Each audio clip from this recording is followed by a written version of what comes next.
Disclaimer, this is an audiobook. If you don't like that, put it on as background noise, fall asleep to it, or just mute it and leave it running in some random tab. Enjoy. Chapter 1, The Burning Gallows. Translator, Chris Liu. Editor, Vermilion. Billows of black smoke burned Xiafeng's throat and lungs, while making hissing sounds like old broken bellows. Anyone's here, I don't wanna die. Xiafeng, wake up, don't fall asleep. The endless flaming red light suddenly dimmed, followed by a deep darkness. Like a drowning man, Xiafeng tried his very best to grab onto anything that could save him from this darkness. At that moment, like a rising sun, a red light appeared in front of him. In that light, Xiafeng felt his strength recovering slightly, so he struggled desperately to get closer to the light. After taking a step forward, Xiafeng saw the light becoming brighter and brighter, changing from flaming red to pure white. The darkness was thoroughly entrapped by the light and completely dissipated in a second. Xiafeng suddenly sat back up and was now panting with great effort. In his dream, the smoke of a terrifying fire had made him lose all means of resistance, leaving him unable to do anything but helplessly lie on the ground and wait for the flames to devour him. Like being constrained by a ghost, he knew that he was in a nightmare, but he just could not wake himself up. The dream was so real that it took Xiafeng quite a while to recover. After his fast-beating heart calmed down, he finally remembered that he had been working on his essay for the whole night in the school library. No wonder I dreamed about the fire. I'm practically burning my life here these days, Xiafeng thought to himself in a self-deprecating way. When he roused himself and was about to collect all the reference books and go back to the dorm, Xiafeng was stunned with the strange and unimaginable scene in front of him. Like being struck in the head, he was shocked and his mind went blank. All the nice-looking wooden desks were gone. There were no piles of reference books, paper manuscripts, and laptops. The only thing left was an old black blanket with loose threads covering him. Instead of sitting in the library chair, he was actually sitting on a narrow wooden bed. Where am I? In this situation, even a person like Xiafeng, who was relatively quiet and slow, could feel things were going wrong. Even if he was caught in a fire and sent to a hospital, this place definitely did not resemble a hospital, not even close. His heartbeat rose up due to the shock. He looked around and tried to stand up on his feet, but as soon as he put his feet on the ground, a sense of dizziness and weakness spread over him and almost made him hit the ground. Xiafeng hurriedly reached out and grabbed the handle of the bed to retain his balance. His face was pale and his heart was beating very fast. He was already aware of the surroundings from the quick look just now. This was a small shack. Including the wooden bed, there was a wooden table, which could possibly fall apart at any moment, two relatively okay-looking stools, and a crate with a hole in it. On the other side of the deteriorated wooden door, there was a crock hanging. A worn old stove was under it. The fire had been put out for quite a while. Just chilly kindling was lying underneath. Everything seemed strange to him. Xiafeng had no idea where he was. The weak and dizzy feeling was bothering him a lot as well.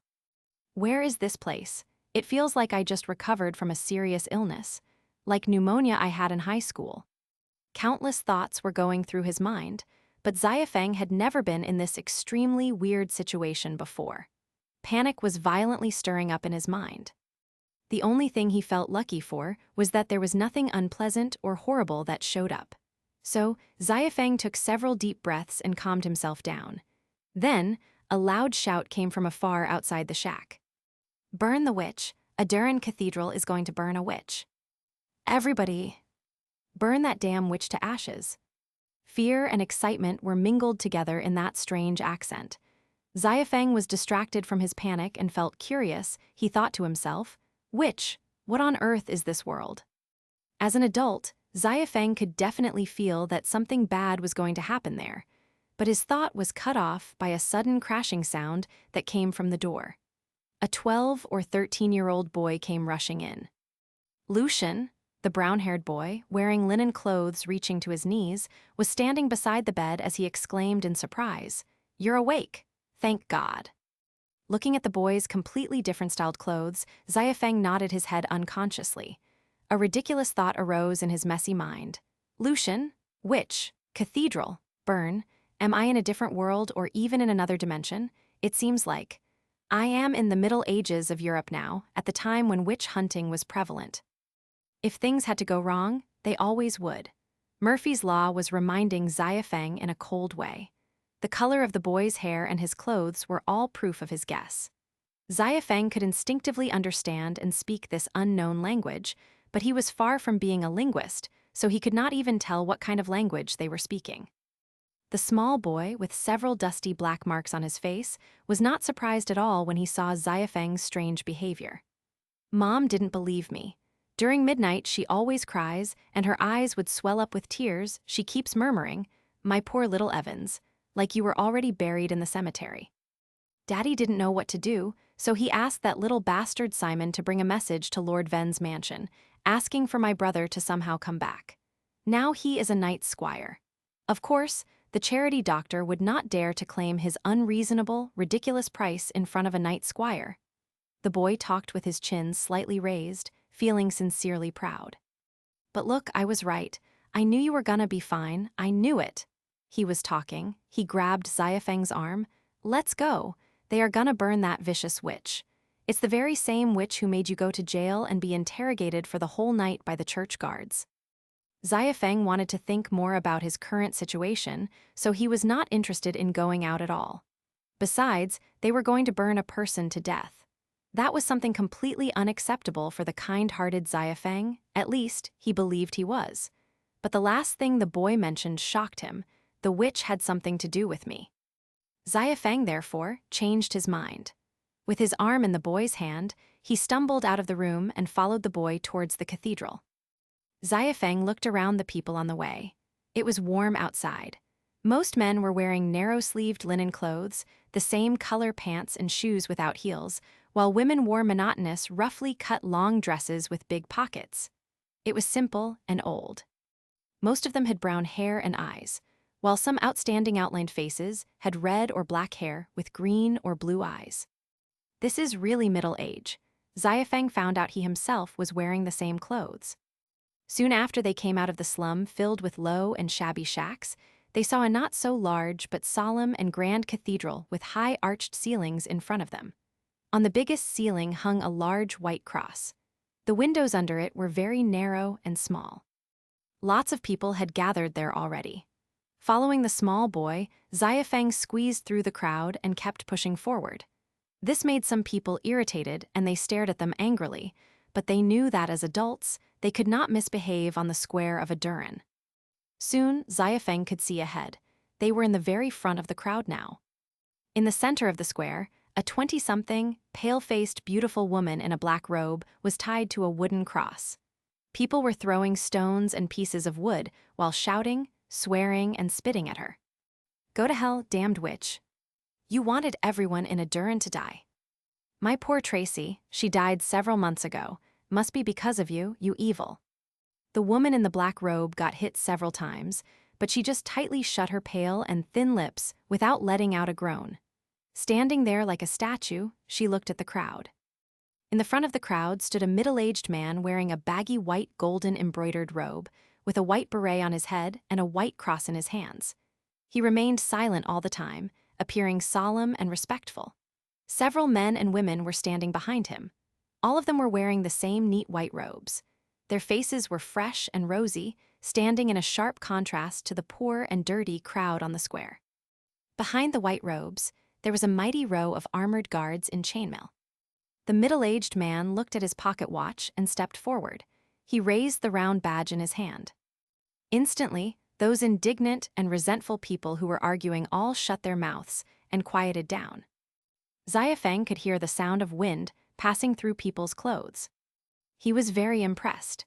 Even in contemporary society, people's absolute obedience and quick response like this would require at least several months of training. What kind of authority or power could be able to make all those poor people be so compliant like an army? The middle-aged man was holding the badge, speaking with a low but penetrating voice which resounded all over the square. "You poor sinner. You are deceived by the devil and become greedy for power. Both your body and soul have been corrupted. Only the light can purify. It is punishment, but also the mercy of God. Burn her, burn her. People's cries started gathering together and becoming louder and louder. The scene of the fanatical people crying loudly at the same time made Xiafeng shudder. If they knew he actually came from another world, Lucian, or say, Xiafeng, whose soul had been occupied by the demon, would be the one on the gallows next time. "Before the light shades on you," the man asked in a merciful manner, "confess your sins. Sincere penitence can save your soul. Then your soul would ascend to heaven where God lives." The women in the black robes suddenly started crazily laughing. Her voice was very powerful. "What I pursue is the true form of magic, not the true form of God. Burn me. I will see your heaven being destroyed and your cathedral collapse in the flames." Insane. Vicious. She cursed the bishop. "Kill them all, these damned witches following the demons. Burn her to ashes." The bishop remained silent, but the poor people were screaming and shouting hysterically with great fever. It was the first time for Xiafeng to see this kind of terrifying madness. Too dangerous here. He was deeply shocked.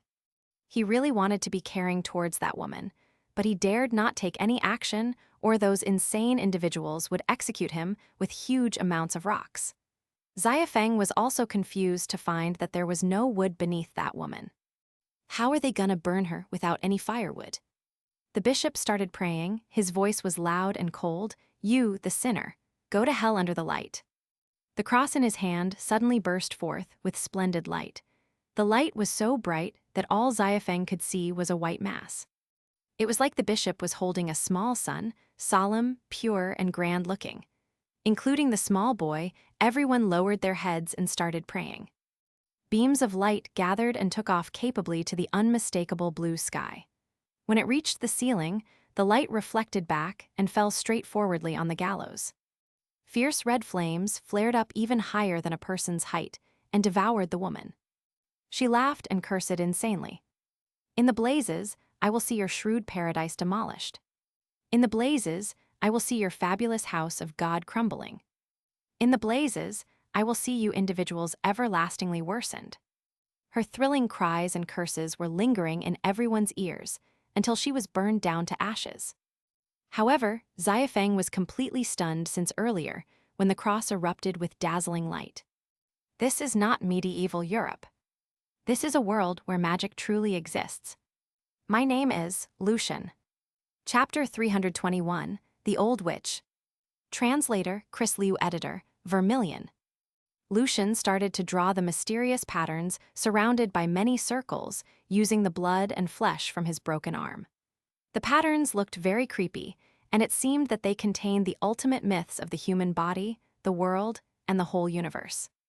Karina stared at the magic circle that Lucian was building and murmured. "The three symbols represent spirit, consciousness, and their carrier. They are at the same level, probably stands for the soul. The 5 symbols in the outer ring are the traditional symbols in the school of necromancy, representing blood, bone, flesh, organ, and life force. They might stand for the body. And the rest of the 4 symbols, sun, silver moon, stars, and darkness, represent the world where an individual lives in. Is this a magic circle combining necromancy and astrology? And it seems that the different positions and lines have different functions." This was a very precious chance for Karina to learn about an advanced magic circle. When he finished drawing the basic patterns of the necromantic magic circle, named Miranda 12 circles, Lucian turned the rest of the bone, blood, and flesh into some thick liquid. He used the liquid as ink and drew several special lines for connecting the 12 circles, surrounding the mysterious symbols. Then he used the rest of the liquid as the magic conductor in the power passage of the magic circle. Using the flesh and blood from Adam, Lucian rebuilt the symbols standing for darkness, blood, and consciousness. Lucian's spiritual power lit up the lines in the magic circle, and it felt that the light was full of life force. Very quickly, the circles were all integrated together, and the light was suddenly restrained within the area of the magic circle. The magic circle now looked more organized, and every part had connected to each other as if the magic circle was alive. From some angles, the magic circle looked like a 3-dimensional structure. Karina saw the magic circle as a piece of artwork. At this time, Lucian said to her, "Karina, when the energy pool starts to boil, you use your spiritual power to activate the symbol representing darkness." Karina suddenly pulled her thoughts back. Lucian repeated his words, and Karina hurriedly nodded with her flushed cheeks. "I will, Mr. Lucian." He nodded, as trusting Karina was his only option right now. He had not managed to learn simulacrum spells to use a duplicate. He turned to the two knights. "Alva and Bullard, you two protect Karina. Don't let anything distract her." "As you command, Mr. Lucian," Alva and Bullard responded seriously. Lucian nodded. Finally, he said to Adam, "Let's go to the central section." Yes, Adam was very excited, as he had been waiting for this moment for several decades.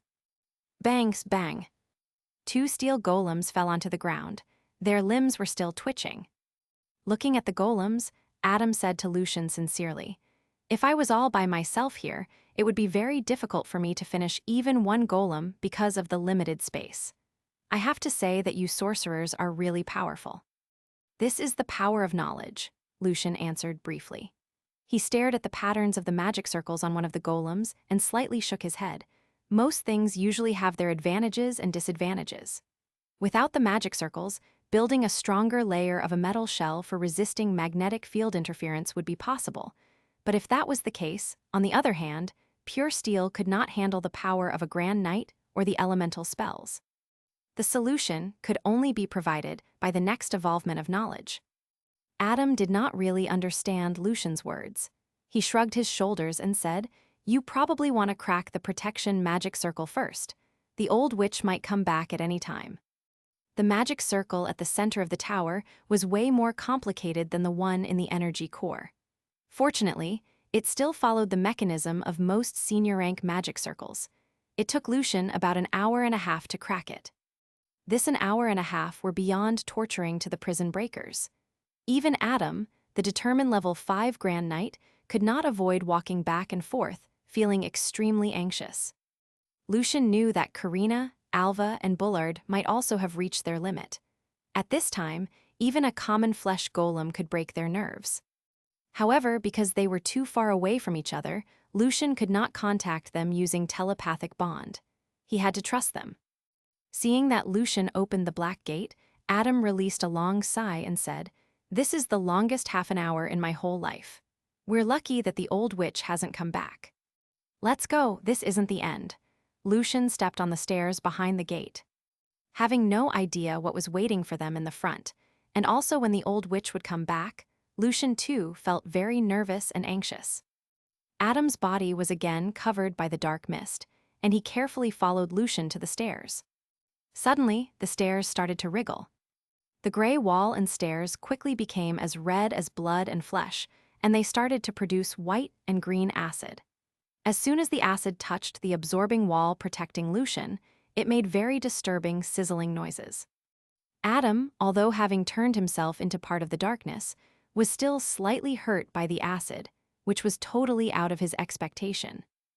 "Damn it," swore Adam, "the acid shouldn't be able to hurt me." Lucian answered him through the telepathic bond. "It's the witch's special spell, not some common acid. It can corrode and digest one's soul." As he was saying, Lucian started to run as fast as he could. There was no way to deactivate the magic circle. Every time the old witch came back, the magic circle would work, but she must be always prepared for this. This was one of the most effective ways for many sorcerers to protect the places that were important to them. Fortunately, both Lucian and Adam did not lower their guards. Instead, they had equipped themselves with all kinds of protections very well. The red stairs were wriggling like crazy, like a human being's intestine digesting food. Struggling, Lucian and Adam climbed toward the way out crazily. Like an open mouth, close to the exit, there were lips and teeth. However, right now the mouth was closing, as if there was a time limit for one to leave this place. Using the spell speed, Lucian and Adam moved very fast. The exit was closer and closer to them. However, at this time, the absorbing wall had reached its limit, and in the next second, it collapsed into shining pieces. Lucian did not waste his time on casting Douglas. Absorbing wall again, instead, he grabbed Adam's arm and used short-distance teleportation. Following the flashing, Lucian and Adam appeared on the stairs a few steps away from the exit. The spell could not move them far enough. Lucian knew this well. Regardless of the sharp pain in his skin, he shot out like an arrow. Rushing through the teeth, he fell onto the thick carpet. He quickly dodged to the other side as Adam followed right behind him. Lucian felt a bit relieved and then started to look around. That place should be the old witch's study. On one side, there were several rows of bookshelves. On the opposite side, a couple of beautiful statues of women were placed there. In the middle, there was a fancy desk, on which center there was a crystal ball. Inside the crystal ball, the mini model of the whole magic tower was displayed. However, the old witch wearing the red robe was sitting right behind the desk. Her skin sagged horribly, and wrinkles covered her whole face. Both Lucian and Adam were startled when seeing the witch. When Lucian was about to cast spells, he realized that something was wrong here. So he hurriedly stopped Adam and said, "It's okay, it's just a mirrored reflection." Adam was still very nervous. Reflection. This is a sixth circle spell that produces a mirrored reflection of the caster. The reflection could move and speak under the control of the caster as well. However, it cannot use magic. "If we attack it, the witch will know," said Lucian, trying his best to slow down his own beating heart. Then, Lucian started to cast spells to cure the wounds on himself, and Adam left by the strong acid. Adam complained, "The bloody witch looks crazy, but she's still very insidious." After that, Lucian cast a few defensive spells on himself, and then walked to the crystal ball, trying to analyze the controlling hub. About almost an hour later, when it was already close to midnight, Lucian finally finished his analysis. He put his right hand on the crystal ball and started to cast the spell. He pierced his spiritual power into the crystal ball like a needle. In order to control the crystal ball, Lucian must not only crack it, but also remove the spiritual imprint in it left by the old witch. His spiritual power swam around in the crystal ball through many obstacles and finally reached the core part, where the old witch's spiritual imprint was in. Feeling the threat, the crystal ball suddenly lit up like a shining sun. All the magic patterns and symbols in the crystal ball were shining, concentrating the power of the entire magic tower to kill the intruder. In the energy core, Karina saw that the energy pool started to boil. She instantly activated the magic circle left by Lucian. The 12 circles lit up at the same time, and the darkness from the magic circle suddenly filled up the whole space. Everything seemed to have been frozen. Being very decisive, Karina, Alva, and Bullard hurriedly turned around and ran toward the gate in the darkness. The energy flow had been cut off. The crystal ball lost the protection. If Lucian failed to remove the spiritual imprint, he would die from the great energy that would bounce back. 10 seconds, that was all Lucian had. At this time, the mirrored reflection behind the desk suddenly started to become alive. The angry voice came from afar, "You two nasty flies, I'll turn you two into dried bodies." The life force in the reflection was getting stronger and stronger. Within a second, the old witch had come back. The sixth circle spell, Position Exchange. After using this spell, the two preset targets within the range of 500 meters could be connected together. Within a second, the two targets could switch their positions. This was probably this old witch's unique magic. No one could ever look down upon a sorcerer, even if he or she was an ancient sorcerer. Chapter 322, The Beholder. Translator, Chris Liu. Editor, Vermilion. It was totally out of Lucian and Adam's expectation that the old witch would come back so fast.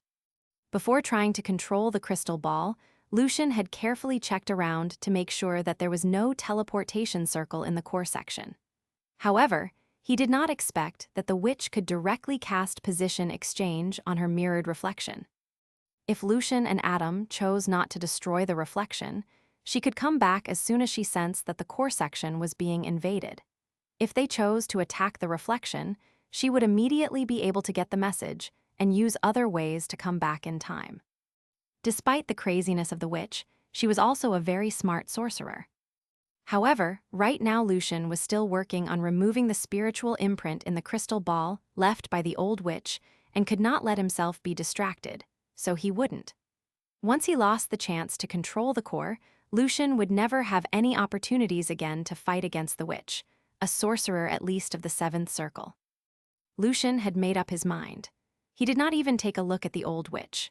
Instead, he focused on the flow of his spiritual power in the crystal ball, regardless of whether or not Adam would run away and leave him alone here or whether or not his defense spells could handle any single attack from the old witch. He had decided to stay focused and seize the slightest hope.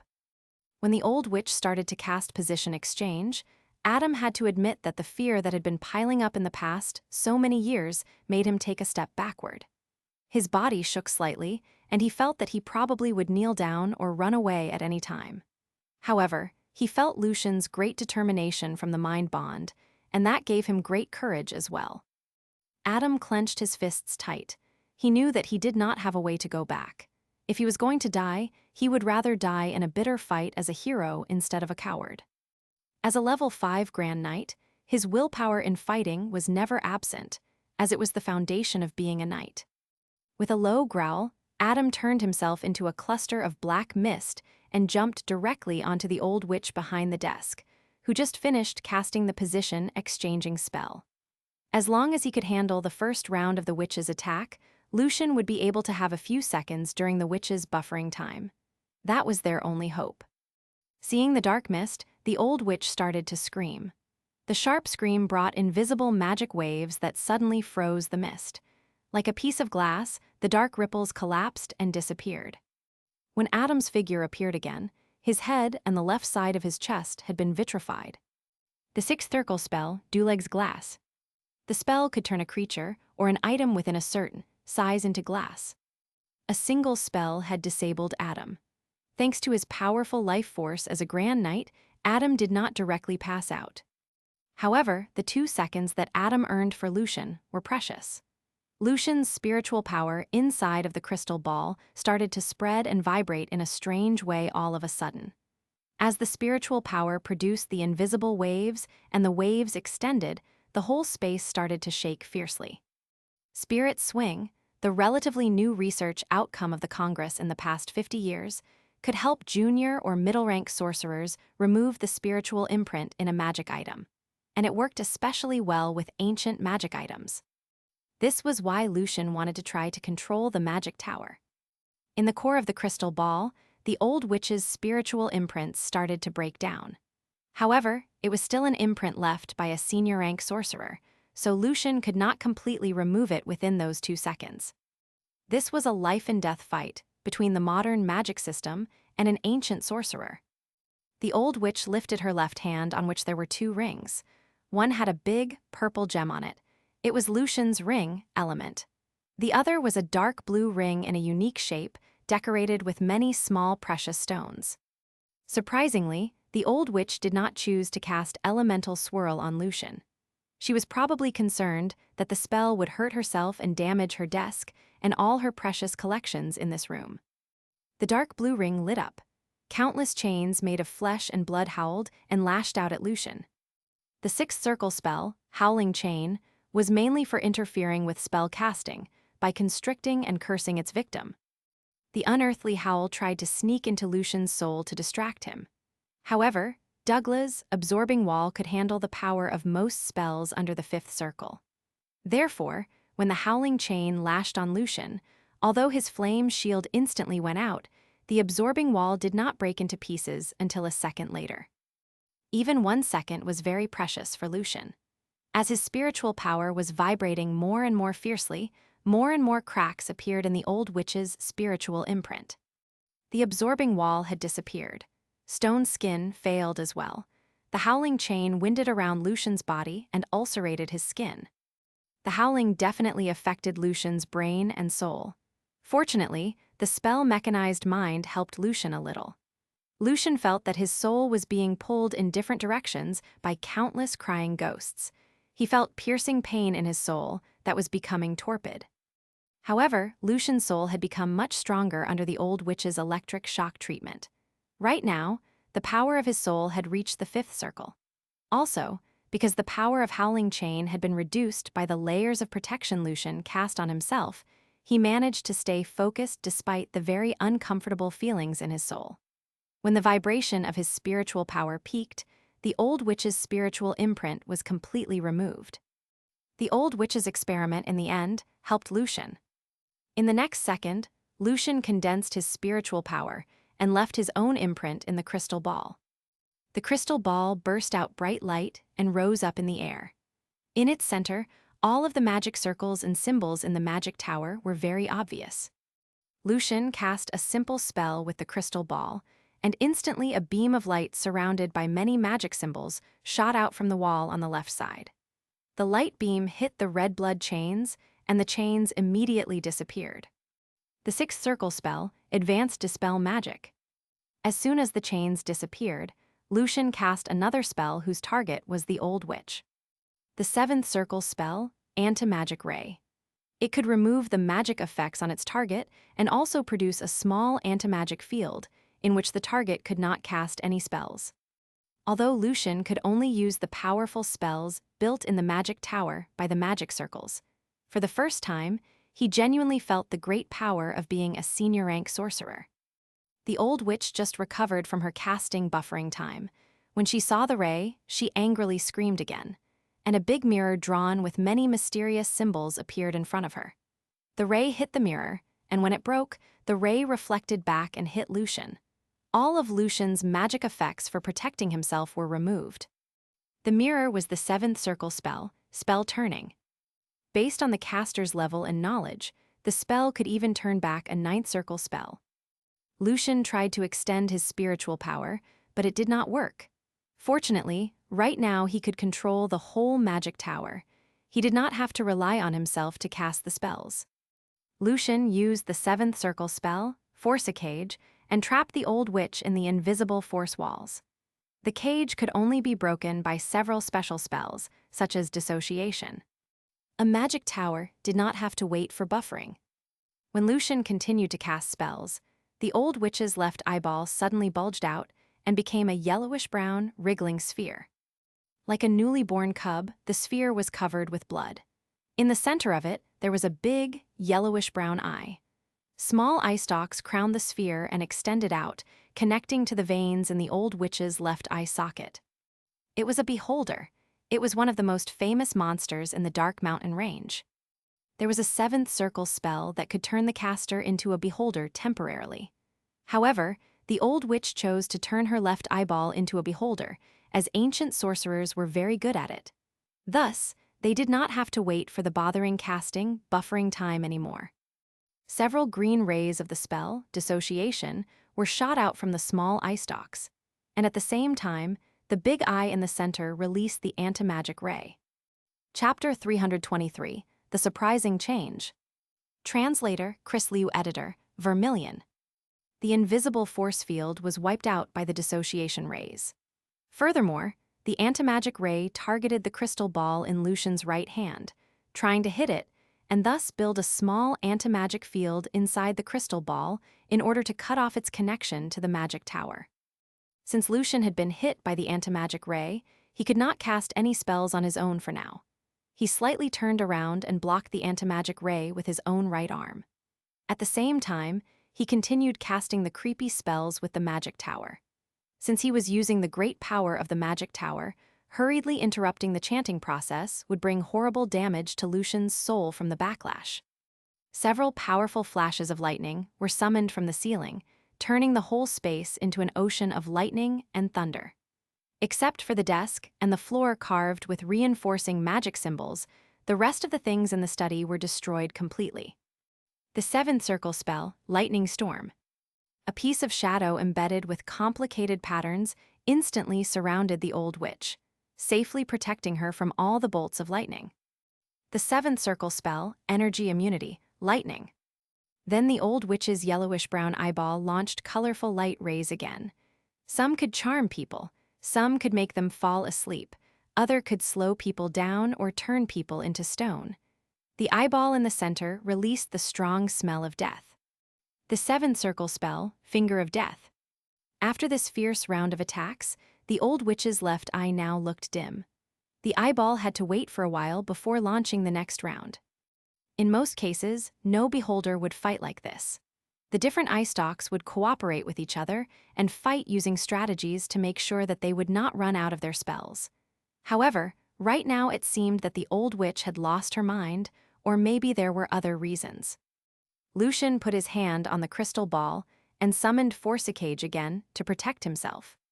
The colorful rays hit the force field cage, but could not go through it, until the green dissociation ray quickly broke the cage down.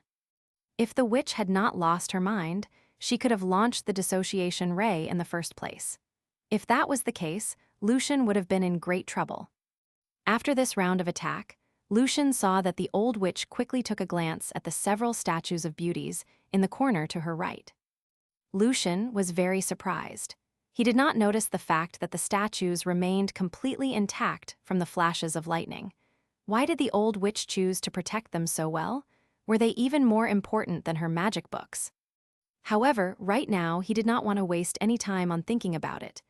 Lucian quickly cast another spell, and a huge hand with sharp nails broke out from the floor. The hand tried to grab the statues in the corner. The seventh circle spell, Sageman's Ice Hand Prison. The magic tower's power also had its limit. Including the spells that Lucian had used, there were 9 kinds of spells altogether.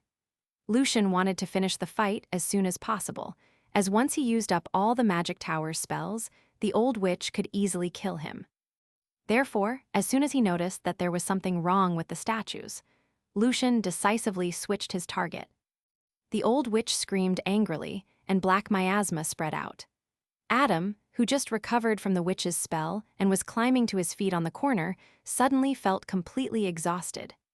The seventh circle spell, Dying Waves. This was a spell enchanted in her magic robe, as she was still waiting for the buffering time. Lucian did not panic. He calmly finished chanting a spell.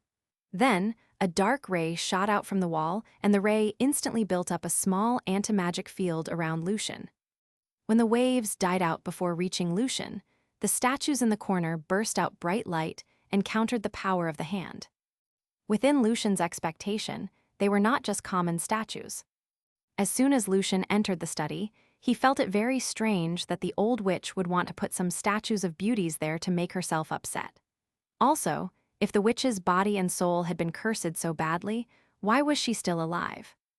Lucian believed that the old witch would put all of her most important things in the core section of the magic tower.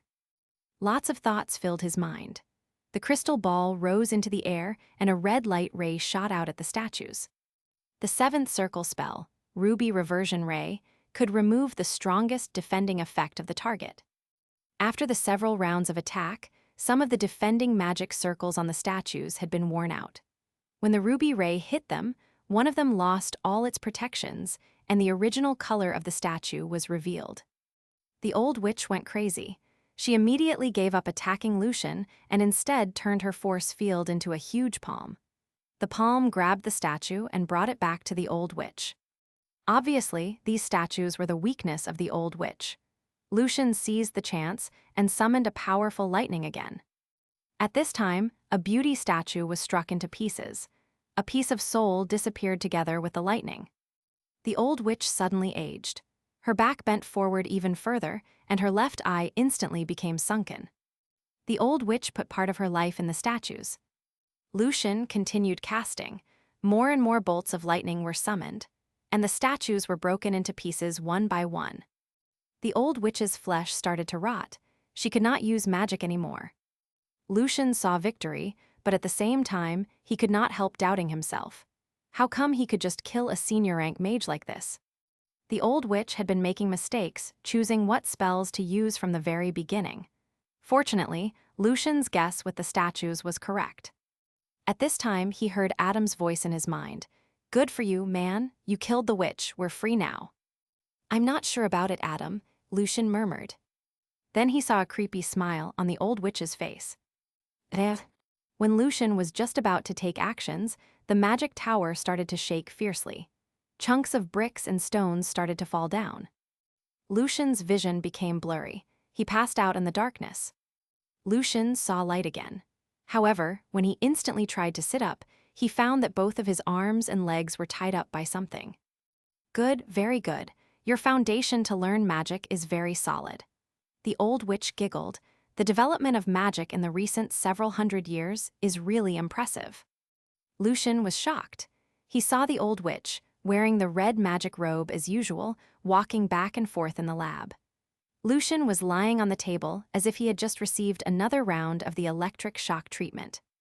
What? He was confused. The old witch was quite proud of herself and said, "Dream casting, sixth circle. I've seen the spells you know and how developed the current magic system is." Lucian was still confused when knowing that the escape adventure was just a dream. However, this explained the many questions that he had had in his mind. Why he could not use his spirit library after getting rid of the collar, why he failed to contact Rhine, and why the witch made so many mistakes during the fight. "I have to say that your so-called arcana has impressed me." The old witch seemed to be in a pretty good mood. "I'll take you to the underground remain, where there's a maze in it. I hope that you can surprise me." Lucian quickly calmed down and bargained. "Ms. Eudora, I think I can do a better job for you without the collar." "No problem, I'll free you before entering the maze."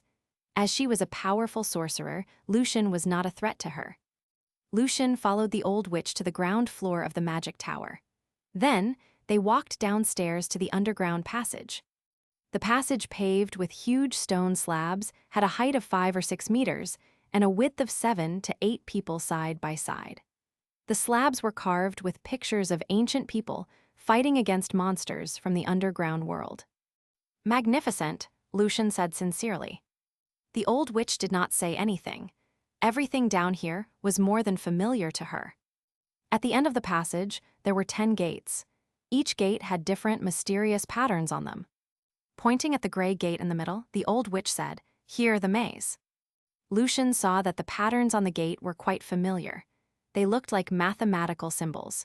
So, he asked confusedly, "What is in the maze? I could be more prepared if you told me." "There's no monster in there, just difficult questions."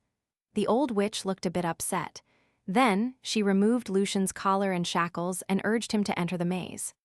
Feeling that his spiritual power had recovered, Lucian pushed open the gate and slowly walked into the maze. If there were no monsters in there, it should be a pure intelligence maze. As soon as he entered it, the gate behind him closed silently. Lucian, with his dark vision, saw himself standing on a bridge with no ends in the middle of nowhere. He was confused once more.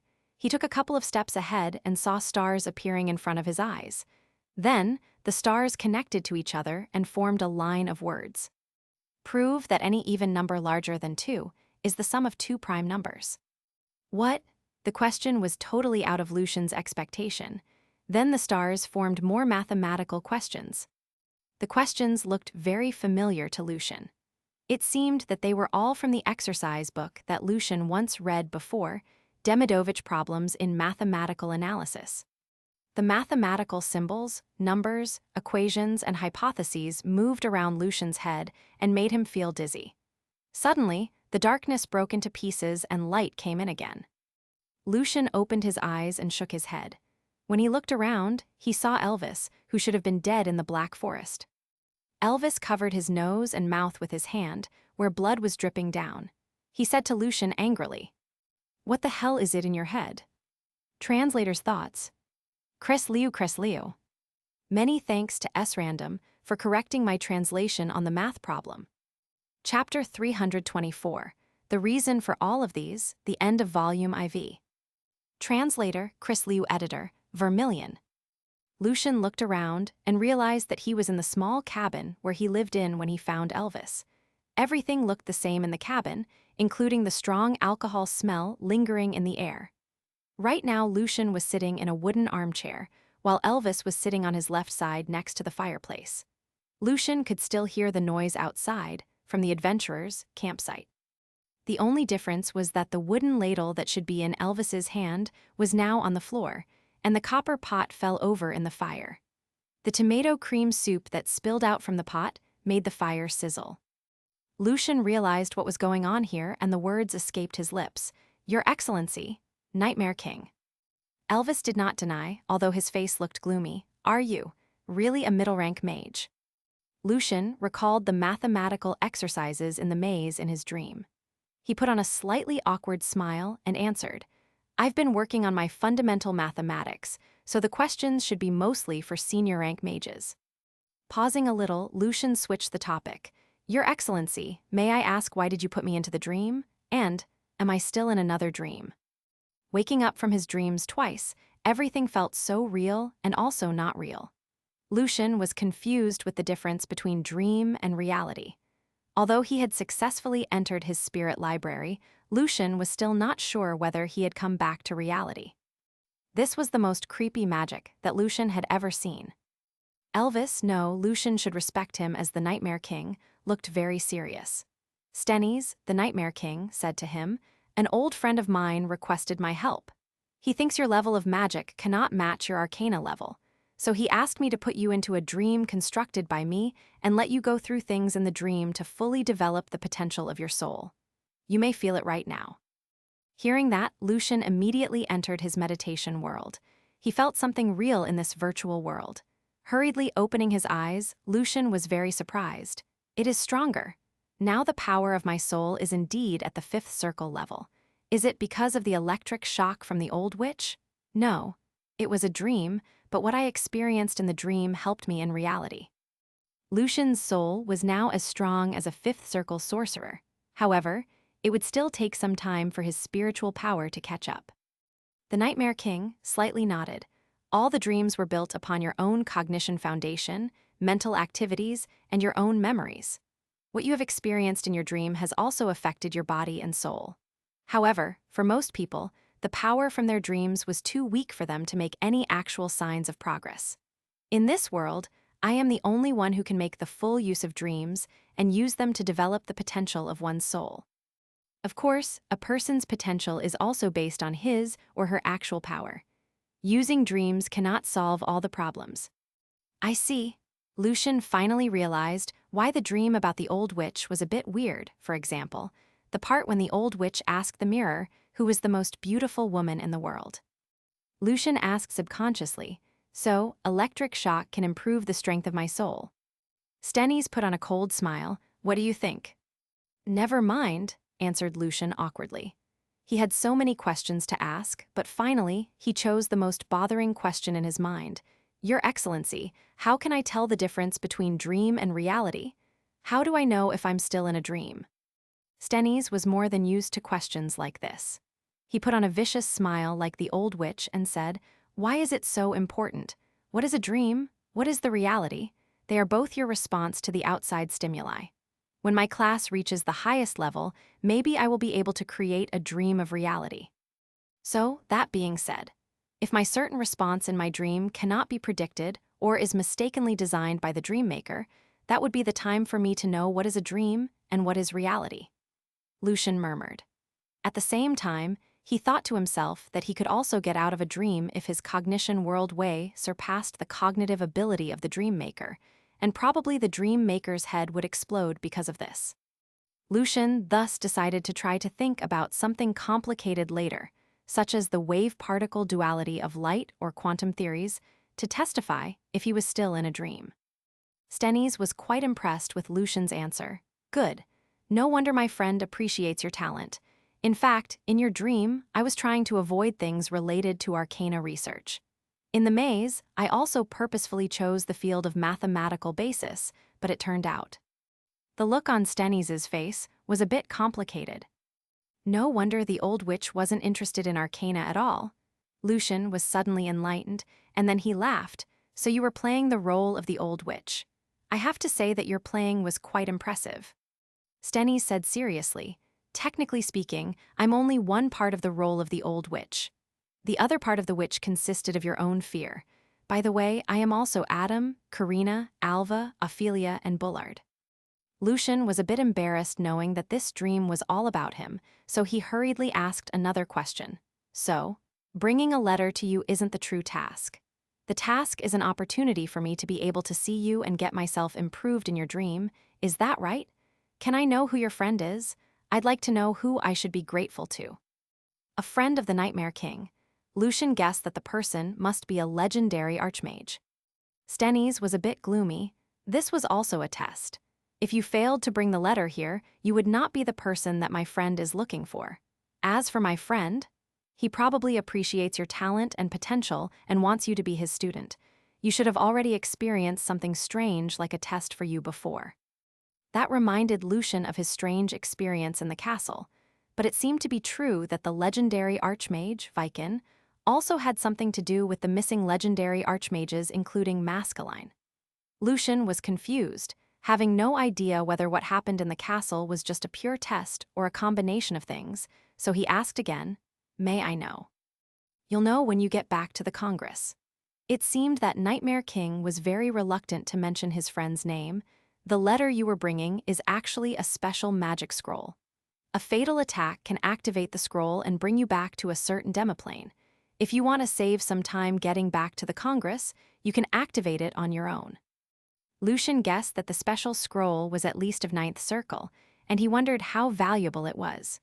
Lucian knew that he would feel really regretful if he had somehow lost the scroll. At the same time, he also stopped blaming the Congress of Magic, because, after all, they never meant to put him in mortal danger. Then Stennis waved his hand to Lucian and said, "You may leave now.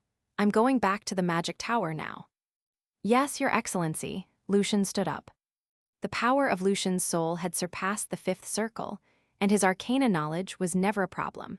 But the only problem was that his knowledge in illusion and transformation spells was still insufficient. Lucian at least should make sure that his fundamental knowledge in all fields was solid. He was deeply impressed by Nightmare King's power, and that made him want to know more about the magic in other fields.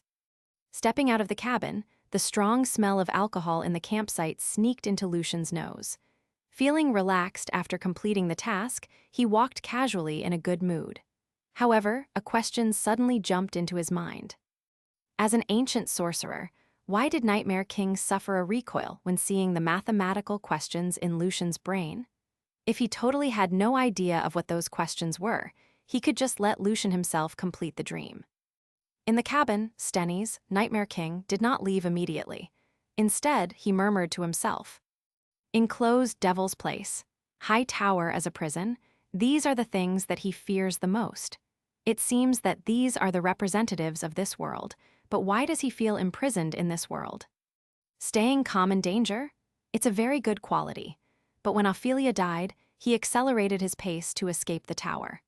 This reveals the fact that his mindset has been greatly changed, probably because his friends or family members were once hurt or even died before. As for Adam, Adam should be the collective reflection of the male friends who have helped him before. Someone once sincerely helped him and once also tried to make use of him. Karina represented his female friends. There were things ambiguous and romantic in the dream, and that means he's still not sure about his inner feelings, or he feels very worried about these things. After becoming a prisoner, he had the hope that the Congress would send legendary archmages to save him. So he is more or less mentally dependent on the powerful people who once helped him. The old witch was smart, vicious, and crazy, representing the enemies he has encountered so far. The church, the ancient sorcerers, the arcanists, but why was the representative a female? Furthermore, what does the electric shock stand for? Why did the old witch ask the mirror who was the most beautiful woman in the world? He's definitely got the side that was decisive and cold-hearted, as he was willing to lose an arm to bring himself a chance to escape. But no one actually died in the fight when he tried to escape, which means he's still got a soft side in his mind, and he valued friendship and help a lot. As for the underground remains, this is a secret in his mind. Maybe it is the representation of real remains somewhere. Also, his unique magic is pretty interesting, and his ways of removing the magic circles and spiritual imprint were also quite smart. Opposite Stennis, there was a wood armchair. A figure sitting in the armchair slowly appeared. An elder man wearing a bright red robe had mixed white and black hair, but still looked hale and hearty. His red eyes stared at Nightmare King vigorously as he said, "The progress that arcana researches have made way surpass the achievements of the ancient magic empire. Stennis, get real. Don't let yourself go too far in the wrong direction." Stennis remained silent for a while and said, "Give me some more arcana books then, but I don't want the books related to what appeared in the boy's dream. There, a bit too much for me." Translator's thoughts. Chris Liu. Congratulations, arcanists and ancient sorcerers. We've completed this volume, and more great stories of Lucian's adventure are waiting for us ahead. Thank you for being with us. Chapter 325, Decision, Volume 5, Crimson Moon. Translator, Chris Liu. Editor, Vermilion. The ocean wind from Storm Strait drove away the dryness and heat in Aline. The fine drizzling rain was very refreshing. Standing beside the window in his own study and looking at the bright flowers in the garden outside, Lucian was lost in his thoughts. Because the power of his soul had been greatly developed, Lucian had to consolidate the remaining part of his foundation. Also, he was eager to know who was waiting for him in the Congress. Therefore, Lucian activated the precious magic scroll and returned to Aline together with Leo. Before he left, Lucian found Natasha and told her what had happened. On the previous night, in a manor outside of Alto, after carefully listening to Lucian's narrative, Natasha smiled and nodded. It makes sense. You're talented and full of potential, so no matter how terrible the inner conflict in the Congress is, those sorcerers should never send you out for such a dangerous task. By the way, who's gonna be your teacher? Natasha believed that Lucian would not say no to that mysterious legendary archmage. Since the archmage had been observing Lucian for a while, he must have already talked to and convinced those other important sorcerers who also intended to have Lucian to be their student. Also, his way of testing Lucian was not cruel or vicious. Instead, it was rather proper and considerate, which meant that the archmage knew Lucian quite well. And becoming the student of a legendary archmage was definitely an honor. Lucian put on a slightly awkward smile and said, "I don't even know who he is. I hope that what he specializes in is also what I am interested in." Natasha was very happy for Lucian. She had a big smile on her face. "I can assure you that your teacher is not Hathaway. Her personality isn't like this. Don't worry, Lucian. Most legendary sorcerers in the Congress are not that horrible as long as you don't have major conflicts with them. As a student, as long as you study hard, you would not be given a hard time. I believe in you, Lucian." Natasha herself was also a student of a legendary knight, Belia, known as God's Glory, the leader of Sword Brothers. So she knew quite a lot about it. Then Natasha looked more serious. "You're going to be a legendary archmage student, and you're also the winner of Home Crown Prize. I'm sure that you'll gather quite a lot of attention from the church, including the cardinals and grand cardinals from those parishes. So, I'm afraid that I have to rush John's family to take actions now. You always know what is on my mind, Natasha." Lucian also looked more serious. "I didn't expect that something important like this would come to me so fast. I thought we still had time. You know how important this thing is to me, Natasha. Please, I owe it to you." Natasha rubbed her chin slightly and smiled. "No worries, I'll take care of it, but you cannot stay in Alto any longer. The church can be crazy." Then they hugged each other to say goodbye. When she turned around and walked away, Lucian looked at her from behind with all kinds of emotions in his eyes. After finding Leo, who was waiting for him nearby, Lucian activated the precious magic scroll and went back to Aline with Leo. The hyperspace jump made Lucian's soul and brain feel extremely dizzy. He was not sure whether he was traveling at a very high speed or the space structure was being reorganized. Without the protection of the scroll, Lucian would have already been lost. After reaching a demoplane where lightning and thunder were flashing and roaring in the air, Lucian started to reflect on how the magic scroll worked. However, his thinking was then interrupted by the second round of fast movement. The power of the magic scroll dragged Lucian and Leo shifting and jumping between the different dimensions until they arrived at a small hill near Aline. From the position of the silver moon and the stars, minus the time difference Lucian assumed, the space jump took them about half an hour, which was only about the time that a high tea in home would cost. The window started to become a bit foggy, which was usually very rare to see in June. However, because of the special location of Aline, Lucian was quite used to it. He released a sigh when thinking of John and his family. A while later, when his feeling of guilt slowly quieted down, something new started to bother him. Lucian had finally decided to stop denying his feeling and lying to himself. He had confessed to himself that he admired Natasha. He had no idea when this affection started to accumulate, but he could feel it grow stronger and stronger, especially after he had gone through those great dangers. He wanted to take actions. Being practical as he always was, he started to analyze the current situation calmly and work on making a whole set of plans to win Natasha's heart. Natasha was a knight believing in the God of truth, and Lucian was a sorcerer studying arcana. so there was the fundamental conflict between them. Fortunately, because of the love story between her mom and father, Lucian could still have a great chance to convince her if he was patient enough and could take it easy. However, the biggest problem was that Lucian could not give up studying Arcana and move back to Alto for Natasha. And it was also very unlikely to happen that Natasha would be willing to leave her father and give up the entire duchy for Lucian. Also, Lucian was not sure whether Natasha only liked women. If she still liked maleness, Lucian also wondered what kind of man Natasha was fond of and what he should do. Lucian had so many thoughts in his mind. Having zero experience in romantic relationships, he realized that, in his mind, he had already started to deal with the difficulties that he assumed Natasha and he would encounter after getting married. And he had to admit that this was not easy. At this time, someone was knocking at the door, and that brought Lucian back to the reality. Yes, Leo. Lucian knew that it was his new butler outside. Leo opened the door and said to Lucian respectfully, "My lord, the Will of Elements wants to see you." Lucian wondered if his teacher was going to finally show up. Calming himself down, he put on his black top hat and said, "Get me a coach, Leo." After Leo left, Lucian slightly clenched his fists and made a temporary plan for himself. He would write one more letter to Natasha every month.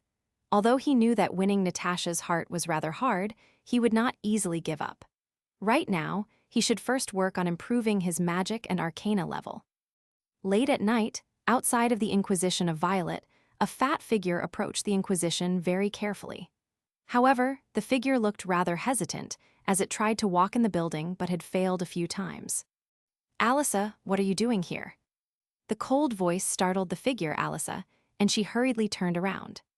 It was Joel, who languished in the past few days. Alyssa shivered, but she still disputed. I'm doing what Evans told us to do." "But can you?" Joel asked sternly in a low voice.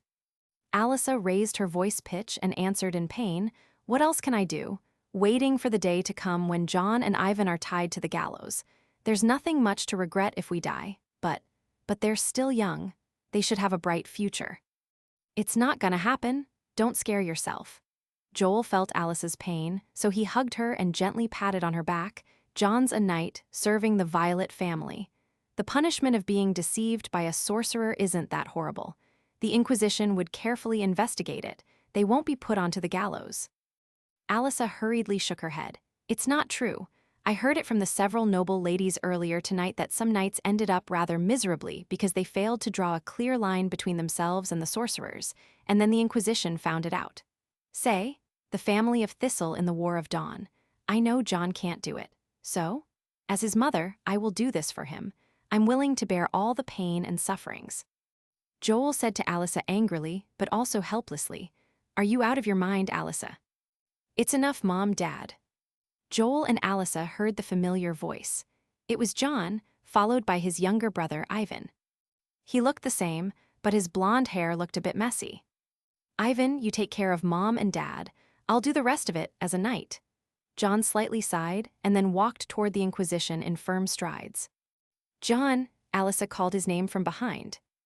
John did not stop. He slightly closed his eyes and murmured, "To make sure they are safe, to make sure you won't be threatened." "The Will of Elements, Aline Branch." Lucian met Gaston again and was about to return the monocle to him. "Just keep it as your reward for the mission." Gaston was being very generous. As long as Lucian could become the student of the legendary Archmage, the Archmage's connection to the Will of Elements would definitely get reinforced. Lucian nodded and put the monocle back. Then he asked out of curiosity, "Isn't Mr. Reventi here today?" "He isn't in a very good mood recently," answered Gaston, with a strange smile on his face. "Follow me, you know why you're here today, right?" Lucian nodded, and then he followed Gaston into a small meeting room behind his office. In the meeting room, there were 3 men and 2 women. One of the female sorcerers looked a bit like Natasha, but she seemed rather cold. Next to her sat a short elder man with red eyes, and a little farther away from them sat Morris, Florentia, and Thompson. Lucian guessed that the female sorcerer who looked rather cold should be Hathaway. As for the short elder man sitting beside her, wait, wasn't he the creepy old guy in the library? Lucian had a not very good foreboding. The short elder man said to him with a meaningful smile on his face, "Lucian, I think you could have impressed me better." Chapter 326, No Need for the Ceremony. Translator, Chris Liu. Editor, Vermilion. Hearing the short elder man's words, Lucian thought to himself that his future teacher was quite cheap with giving compliments. However, Lucian still responded very politely, "Yes, sir, I still have a lot to learn and to improve." Lucian decided to show his respect to this legendary archmage who was qualified to sit beside Hathaway. Gaston smiled and introduced, "Evans, this is Her Excellency, Hathaway, a Grand Arcanist. Arcana, S above, Your Excellency's glory has lit up the whole world of elements." Lucian put his left hand on his chest and his right hand on his forehead, using the most formal manner to greet Hathaway, the Lord of Elements, the member of the royal family of Home who was a relative to Natasha, although she was probably several hundred years elder than Natasha. There was a unique, short greeting piece for each legendary archmage according to the Congress's tradition. When Lucian greeted Hathaway, he felt a bit nervous, not because she was an archmage, but because she was a senior member of Natasha's family. Hathaway did not have much expression on her face. She lightly nodded, "On the path of Arcana to the truth, one can never stop making progress." Then Gaston turned to the short elder man wearing the bright red robe, and there was a bit of fear on his face that Gaston himself did not even notice. He was worrying that he might say something wrong and thus piss the legendary archmage off. "Evans, this is His Excellency Fernando Brastar, a Grand Arcanist." After weighing his words, Gaston decided to use the simplest way to make the introduction. "The Lord of Storm? This little old man was the Lord of Storm?" Lucian was very surprised. According to the rumors that he had heard about the Lord of Storm, Lucian thought this Grand Arcanist should be a serious and fusty scholar with a very bad temper. However, the little old man sitting in front of him looked quite pleasant and easygoing, and one could still tell the good-looking features on his face when he was young. When Lucian first talked to him, this little old man's humor even left Lucian with a deep impression. Anyway, Lucian still carefully greeted the Lord of Storm with great respect. "Arcana, S above, Your Excellency, your storm, lightning, and the master of the sky." Lucian was very cautious to make sure that every single word that he said was correct. "You don't have to be afraid of me. I only argue with people when it comes to arcana or magic. Say, when Oliver was saying something about paintings and dramas, I never said a word." Fernando provided an explanation for himself to make Lucian feel more relaxed. However, other people did not think so. Florentia mouthed the words to Lucian, "That is because he knows nothing about paintings and dramas."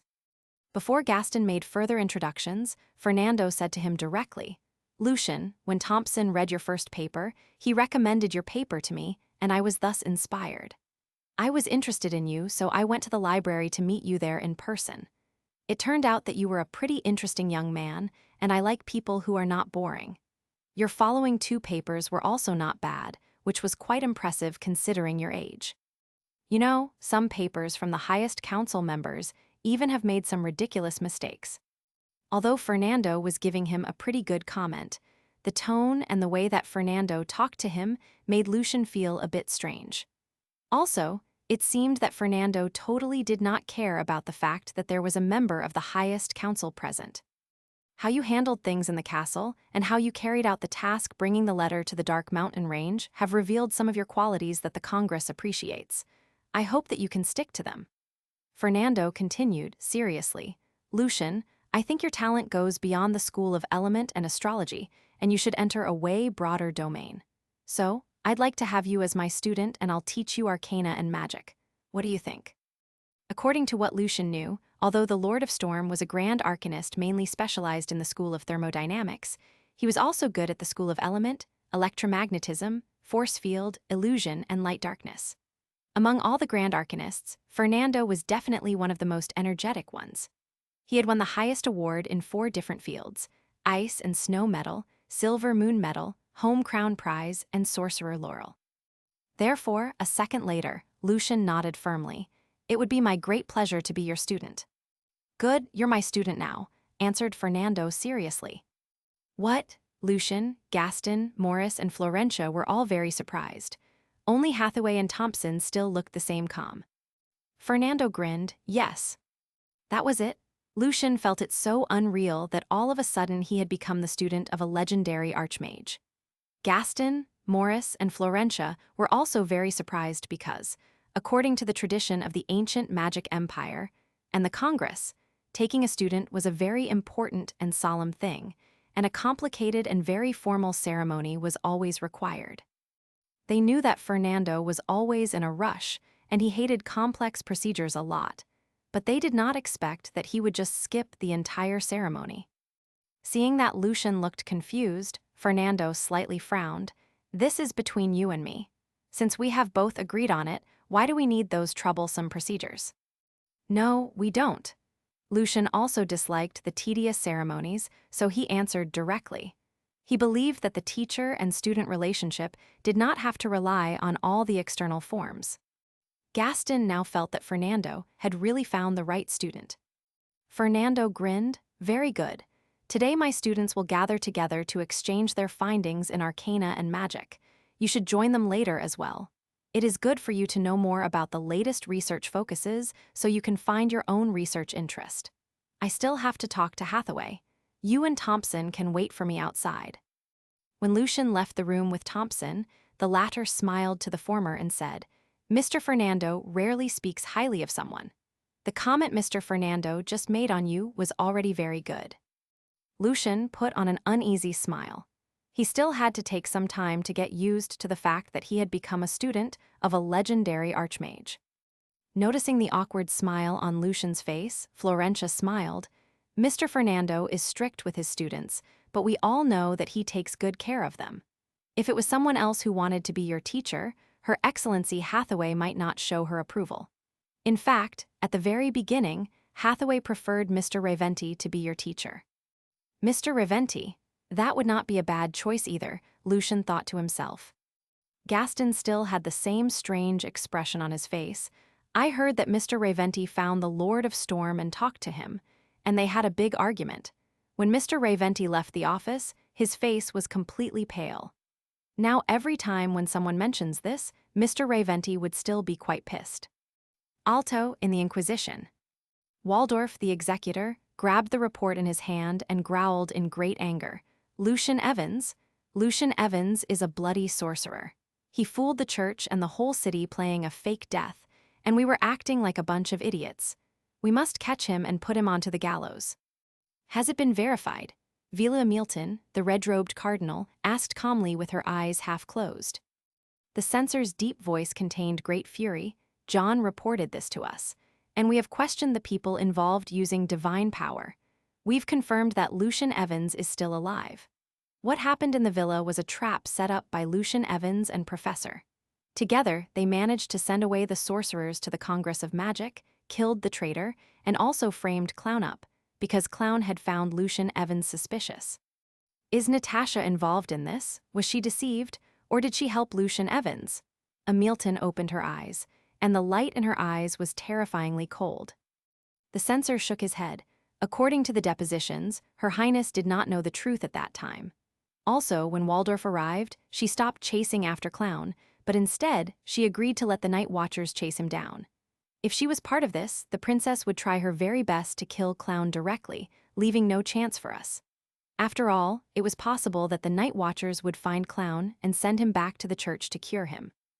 Therefore, most possibly, Lucian Evans lied to the princess. But later, according to what Lucian Evans told John's family, he tried to seek for her forgiveness. So the princess might have already known the truth.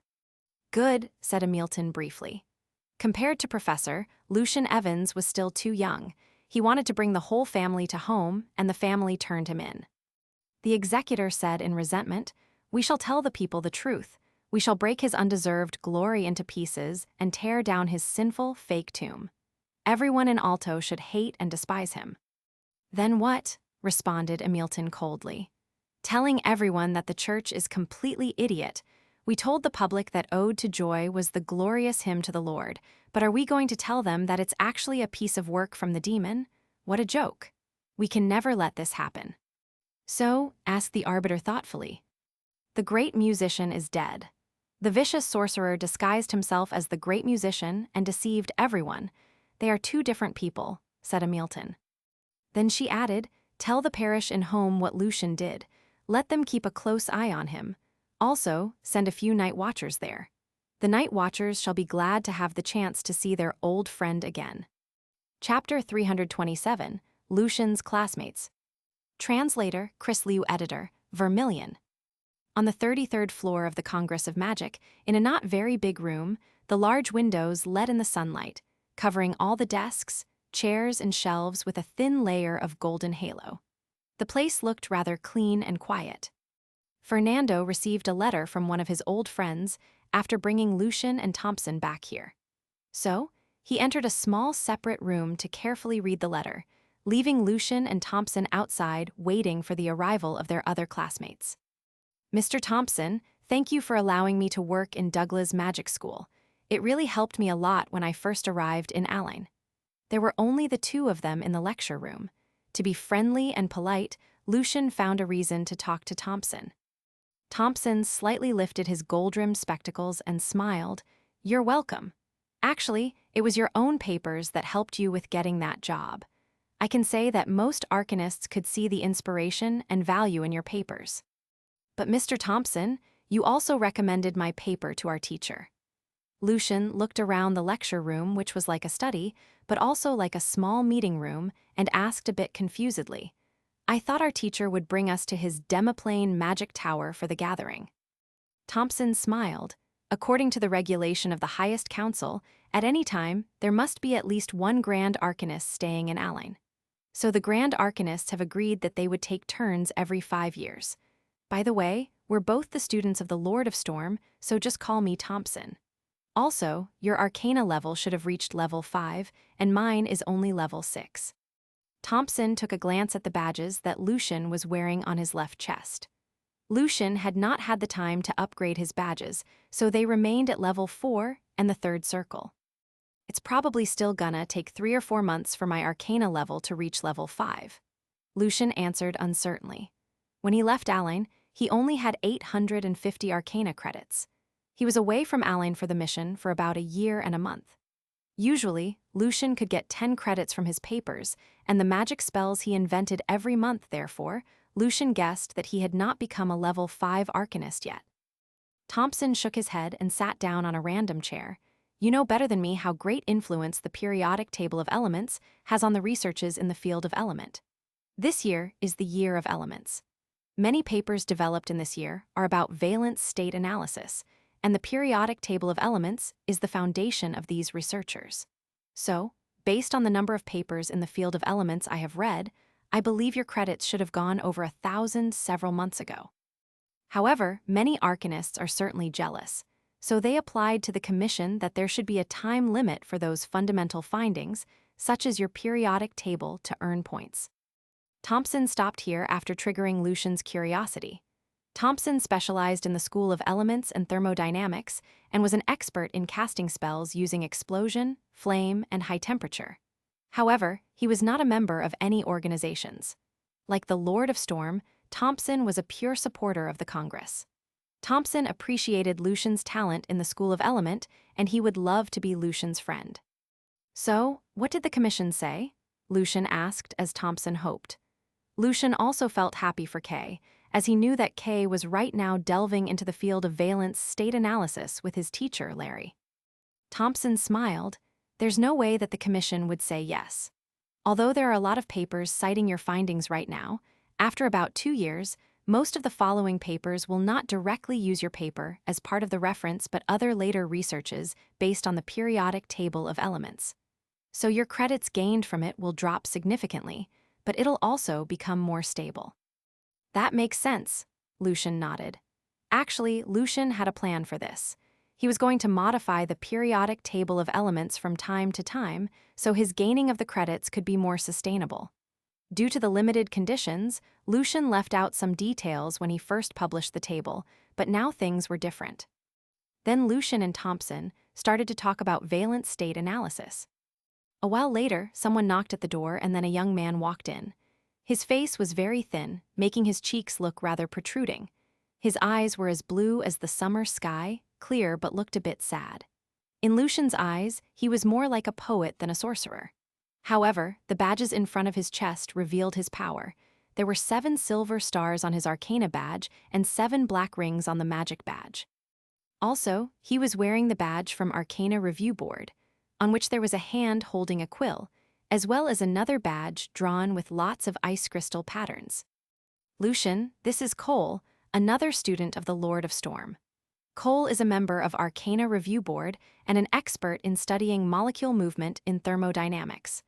Right now, he is working on further investigating in the second law of thermodynamics using probability and statistics, introduced Thompson. The second law of thermodynamics was first put forward by Fernando and some other experts in order to refute a hypothesis developed years ago. When phlogiston theory was abandoned, more and more sorcerers started to realize the connection between heat and energy. They also came to understand that when the temperature of an object dropped, energy would be released.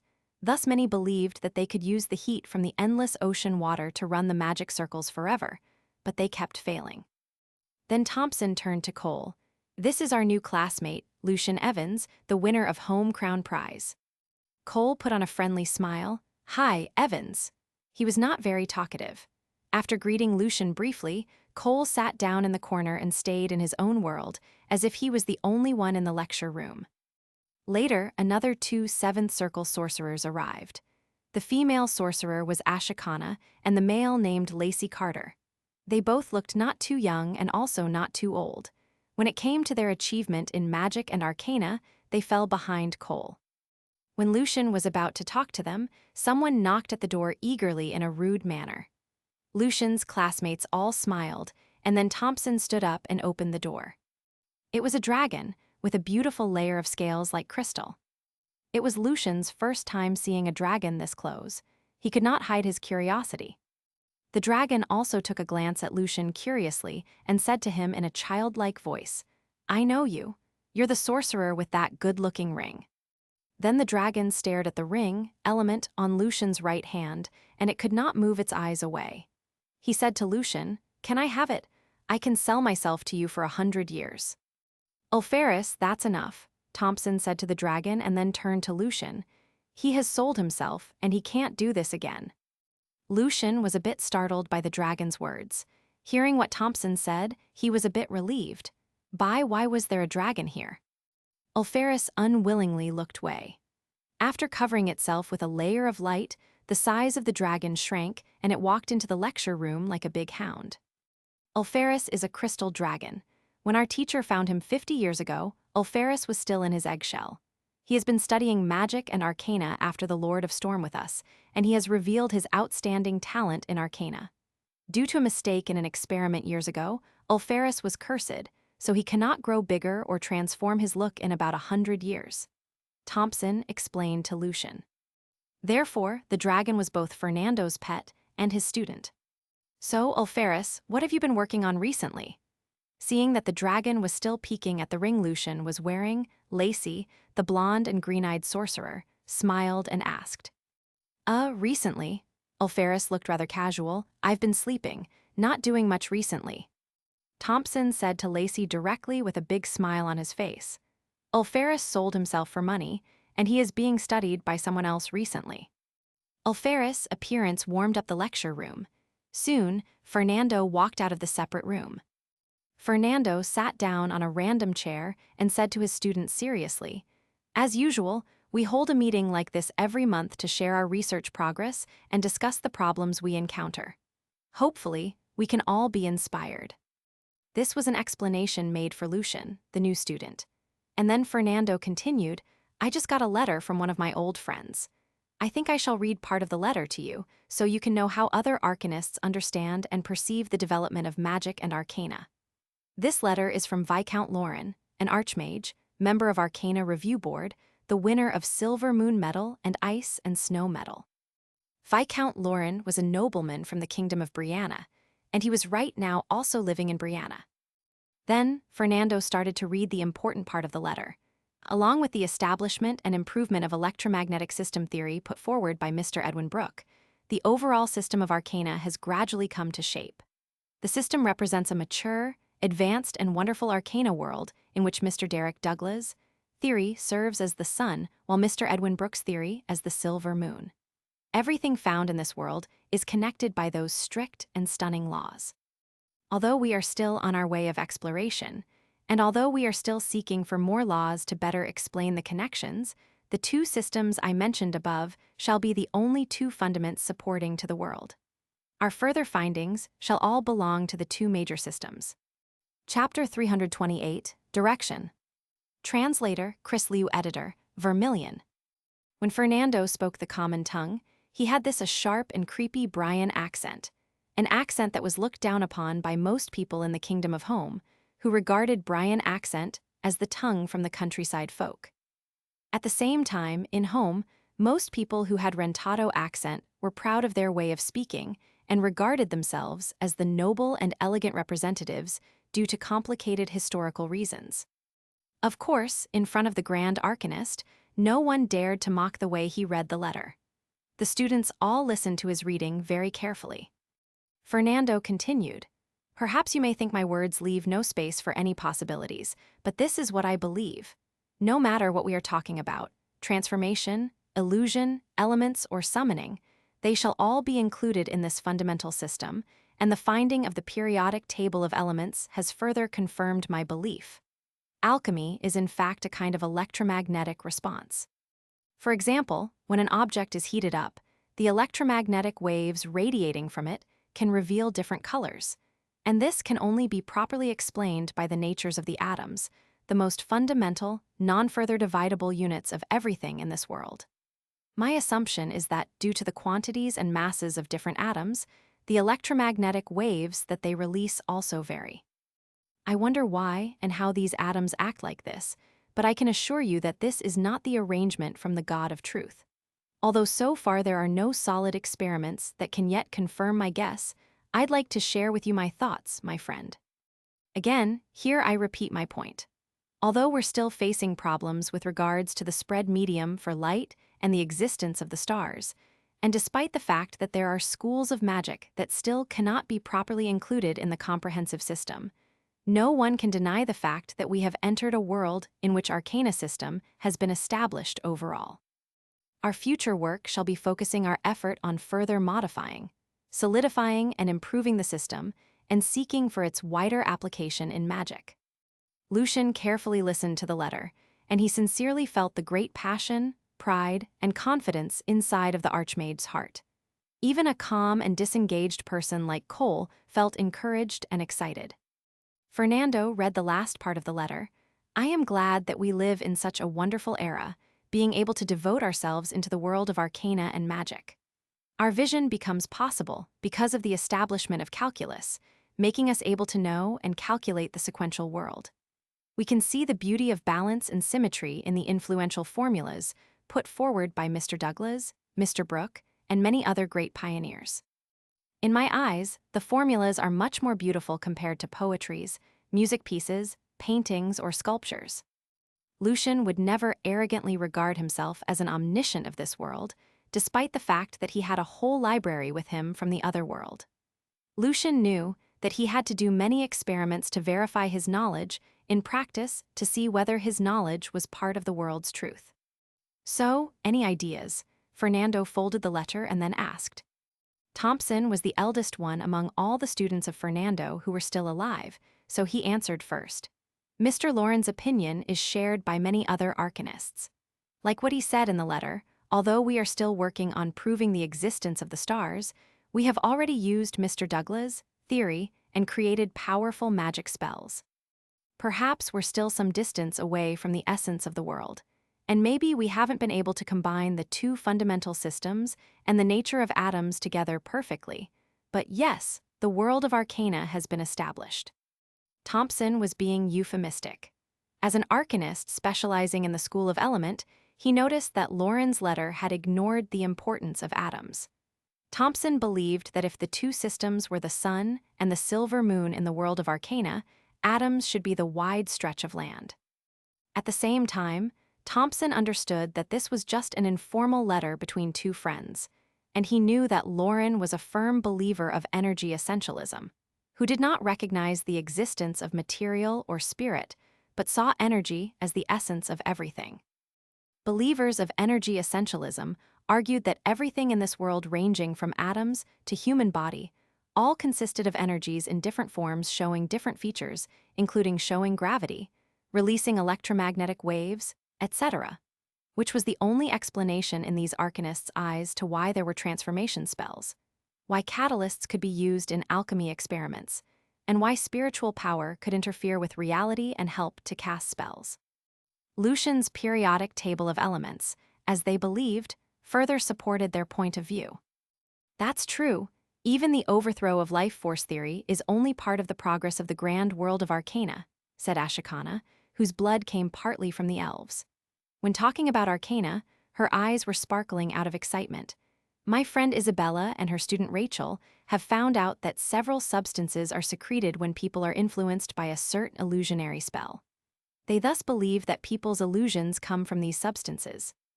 Wow, their work sounds pretty cool. Ulfaris, who had shrunk its size, cheered. This finding has included some illusionary spells into the world of arcana, and thus Mr. Lauren's letter is supported. The finding deserves sorcerer laurel. I wish I could discover something. I want the beautiful shiny crown. Ulfaris's tail swayed from one side to the other, hoping that the finding belonged to itself. But it was too late.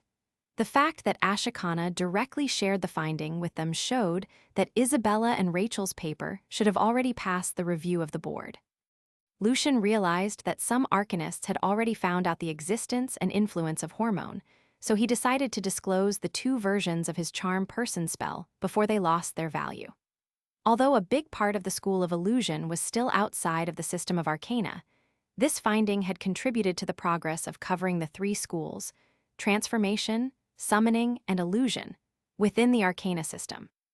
In the past, the arcana system had always failed to explain how the three schools properly worked. Cole's face flushed slightly. Although I don't agree on energy essentialism, I can't deny what's been said in the letter. Before the next student, Lacey Carter, made his comment, Fernando growled angrily, "Stupid, stupid, this letter is full of ridiculous errors. Are you all out of your mind? You do not know how to find the historical documents from the ancient magic empire." At that time, those ancient sorcerers had no idea what gravity, electromagnetic induction, and electromagnetic wave were, but they still managed to create the spells using the powers. Look at yourself. How arrogant and blind you are.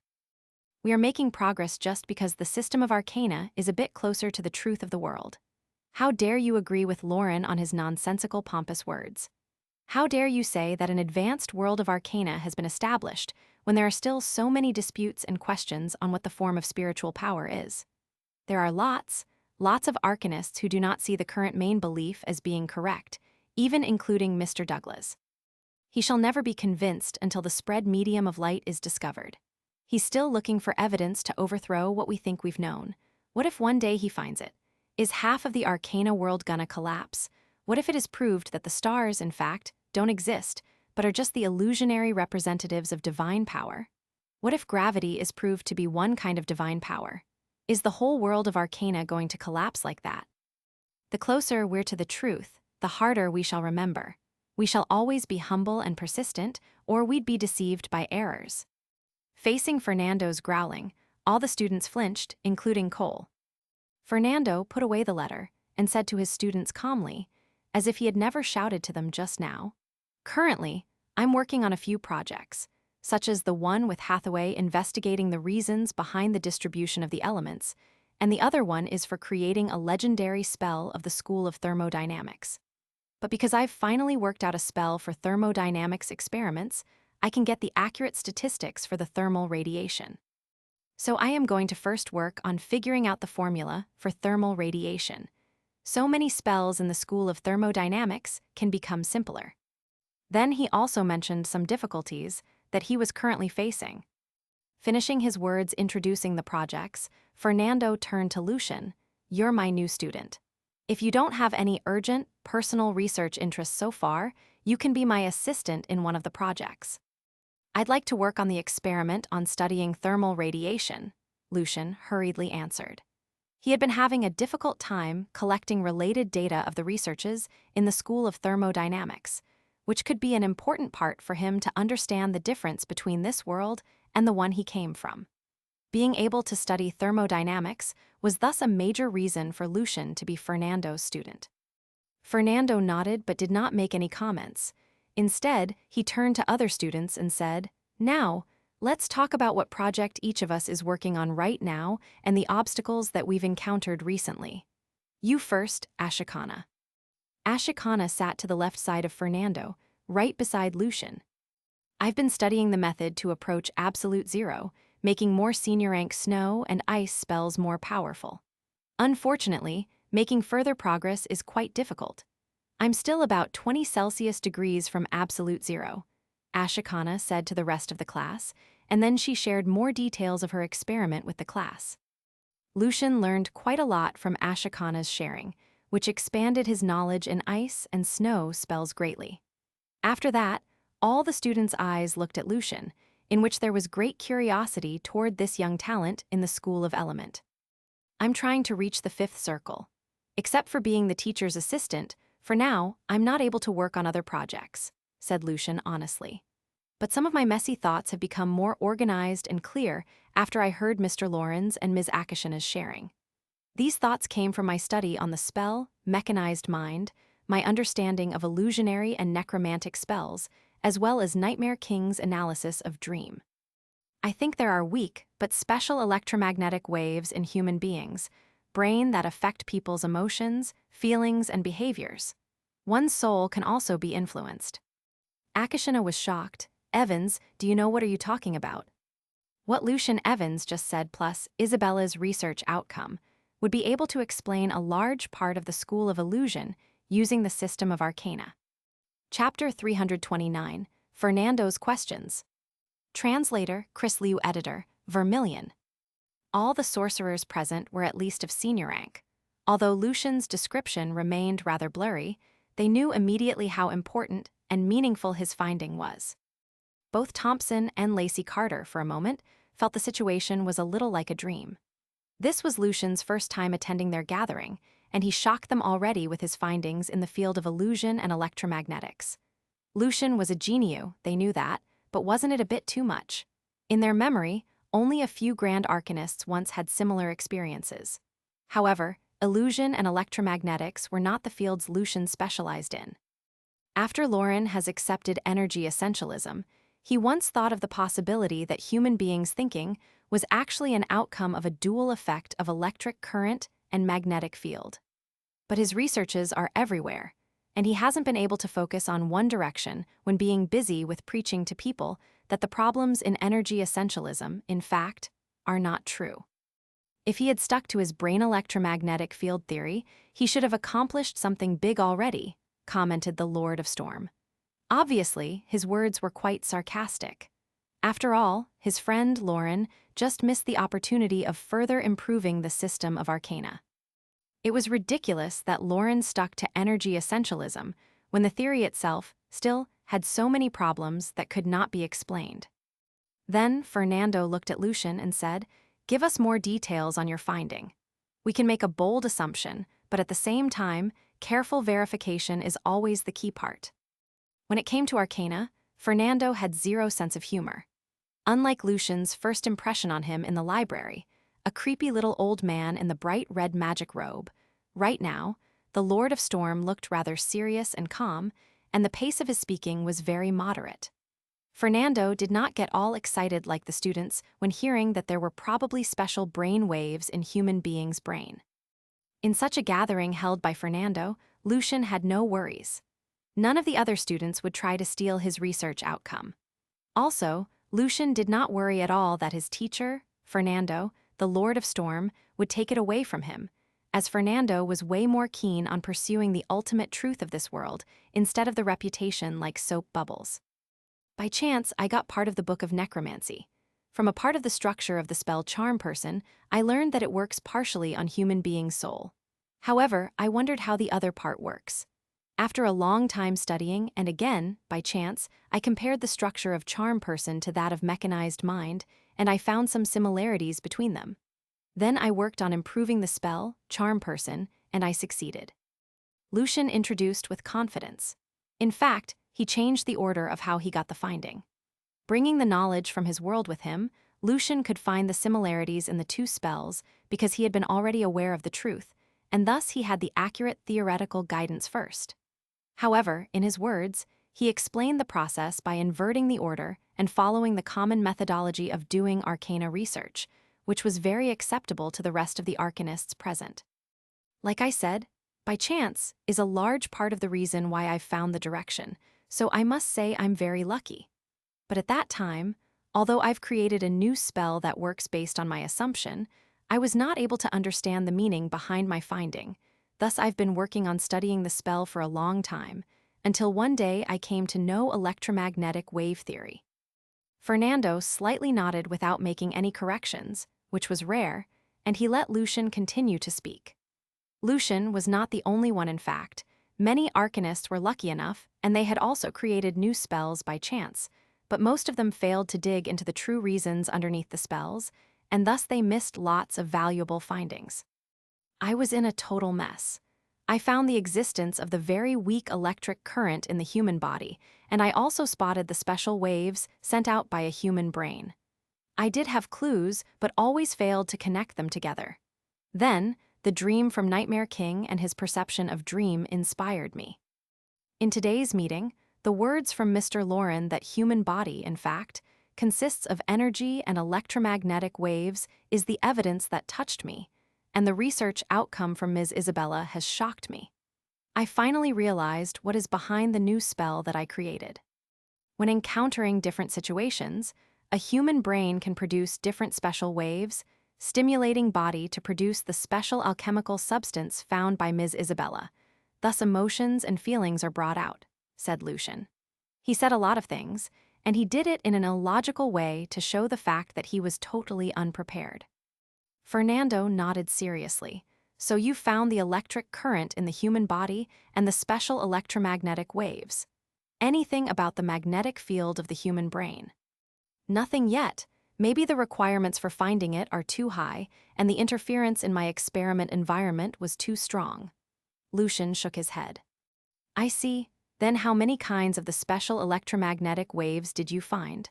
What are their corresponding functions? There are several. By adjusting their intensity, it is obvious that. Lucian briefly introduced what kind of emotion and illusion could be brought up by each kind of waves. Looking rather serious, Fernando asked Lucian many questions. Lucian gradually felt more and more nervous and started to stammer. Finally, Fernando made his comment, there are so many kinds of feelings and emotions owned by human beings. It is hard for the several brain waves that you mentioned to direct all of them. You still have a long way to go on this, but you should still develop a paper on this as soon as possible so more people can join the discussion and exploration. If you don't mind, why not show us the two versions of your charm person? Try it on me. The dragon Ulferis jumped up. It was a big fan of illusion magic that worked on one's mind and spirit. Thompson released a sigh and said to it, Ulferis, we're talking about charm person, not a dragon. Oh, that's right. Ulferis looked at them in an innocent manner, with his tail swinging back and forth. After Lucian cast the two versions of charm person, Fernando slightly nodded and said, your practice has surpassed the progress of your theory. Using the improved spell, your theory shall be more acceptable. Many sorcerers who are good at illusionary spells are rather conservative. Although they accept arcana, many of them are not willing to let arcana explain illusionary spells since they regard themselves as nobler than mages from other schools. But they do have their reasons. Those sorcerers enjoy the high social status and are very powerful, and they have lots of students. They control the direction of the development of the School of Illusion. Lucian nodded seriously. He knew that the growth of any advanced theories would be challenged, which was always the same in both worlds. After the examination of a series of questions from Fernando, Ashikana stopped looking at Lucian like a monster. She smiled and said, Evans, you can probably share the laurel with Isabella, as long as those fuddy-duddies from the family of sorcerer can accept your idea. My theory is far from being fully developed since it still has many problems. It's gonna be very difficult for me to win the laurel. Ms. Isabella is very well prepared, and I'm sure she's got enough support and evidence, said Lucian honestly. When hearing the word, Laurel, Ulferis suddenly turned around and stared at Lucian with its big, amber-colored eyes.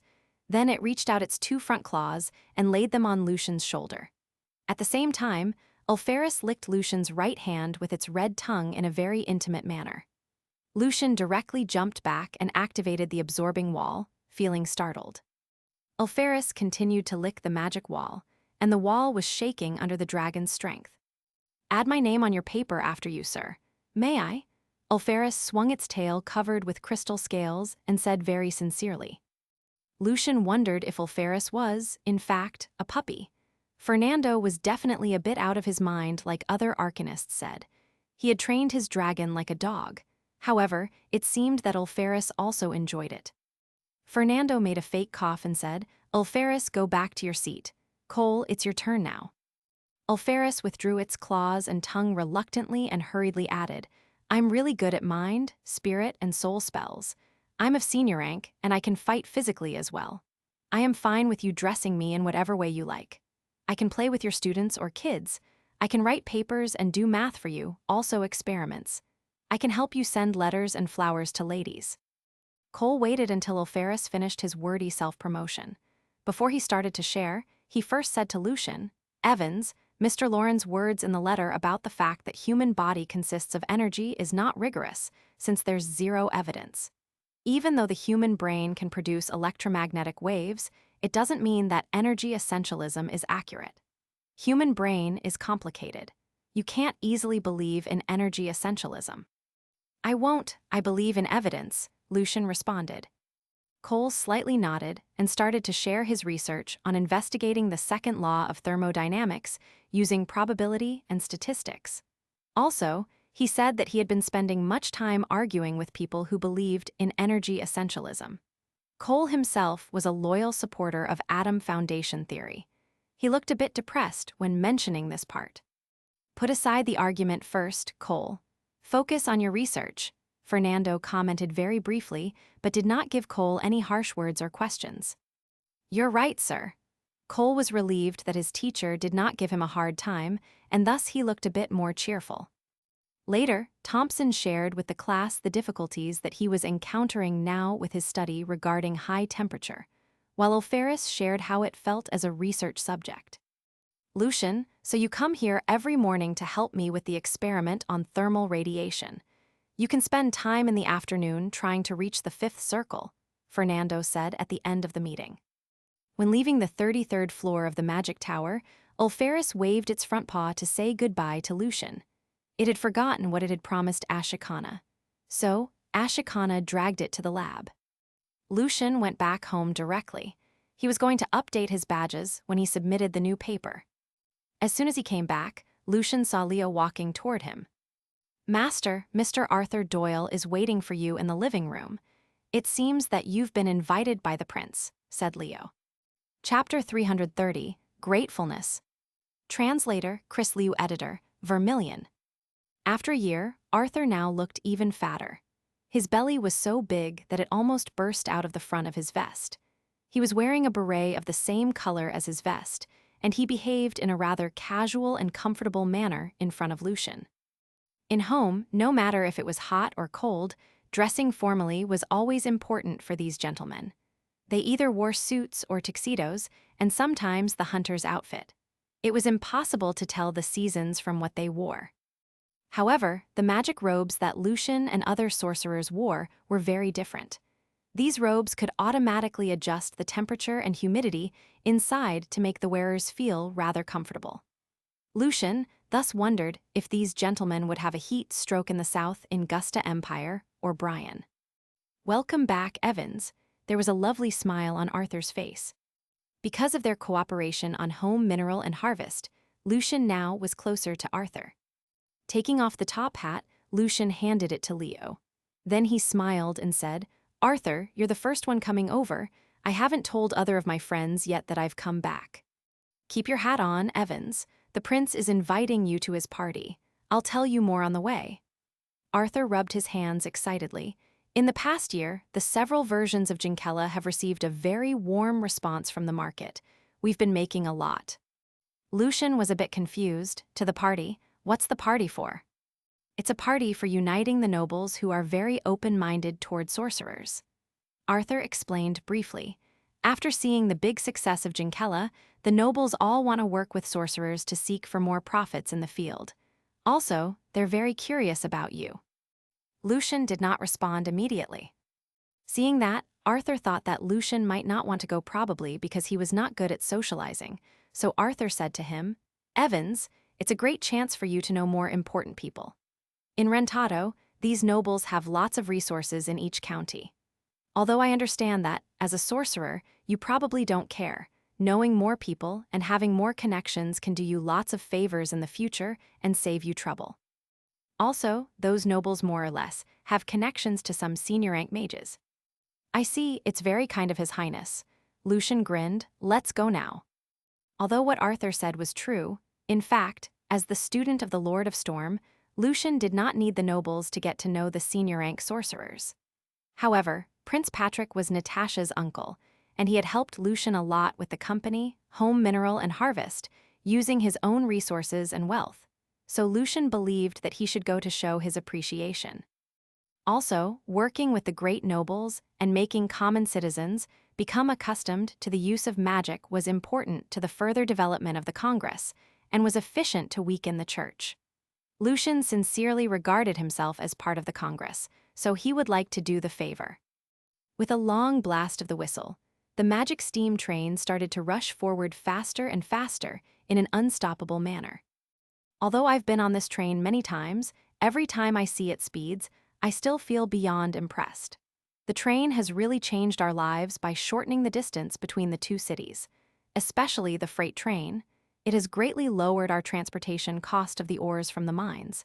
Evans, I still don't understand why the Congress keeps saying no to us on extending the railways. It has been several years. But we currently only have less than 10 regular routes, said Arthur a bit bitterly. Lucian grinned. Like you said, what a great resource it is. And of course, the Congress would like to seize it in its own hand. I believe that the royal family can see the value as well. To build railways in home, one must obtain the permission of the royal family. Thus, the royal family had been making a lot from it. That's right, the railways, the trains, are all resources. Arthur curled his lips. His Majesty takes care of this project in person, or we probably still can try. Soon Arthur pulled back his drifting mind and took out an envelope. "Evans, for the first year, because we were during the primary construction period, we did not have the dividend. Until the recent 8 months after our successful promotion, Ginkella has become very popular. This is yours. We pay you monthly, as you're a sorcerer." Lucian opened the envelope and saw a small paper pad in it, on which there were a magic and an arcana imprint. His dividend was 13,000 thales. 8 months, 13,000 thales. That was more than 1,000 a month. If Ginkella was also successfully promoted in the other 3 countries, it would be possible for Lucian to earn over 10,000 thales monthly. At that time, he would not need to worry much about the cost of being a senior rank mage. Obviously, what was behind a senior rank mage was lots of money. One should at least be a very wealthy count to support a senior rank sorcerer. "Knowledge is a real treasure," Lucian said sincerely. Arthur was very confident. "You'll wait and see. When our promotion goes further, you'll receive at least 5,000, no, 6,000 thales every month." However, all of a sudden, Arthur sighed. But many senior rank mages also want the money. For the rest of the 3 countries, they have found new alchemical substances like Ginkella, and they've also found the nobles to work with them, or we'd be able to double the profit. This was within Lucian's expectation. Money was always the great motive for most people. Seeing that Arthur was staring at him with hope in his eyes, Lucian smiled and comforted him. "We're the first one, which is our biggest advantage." In Lucian's mind, he believed that it was a good thing that more farmers could enjoy the joy of harvest. Rentado, Hexagram Station. Pock Beaver, the coachman of the royal family of home, was very excited when knowing that the great sorcerer was attending the party.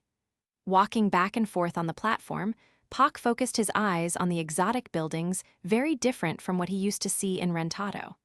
Buildings here looked cold and mysterious.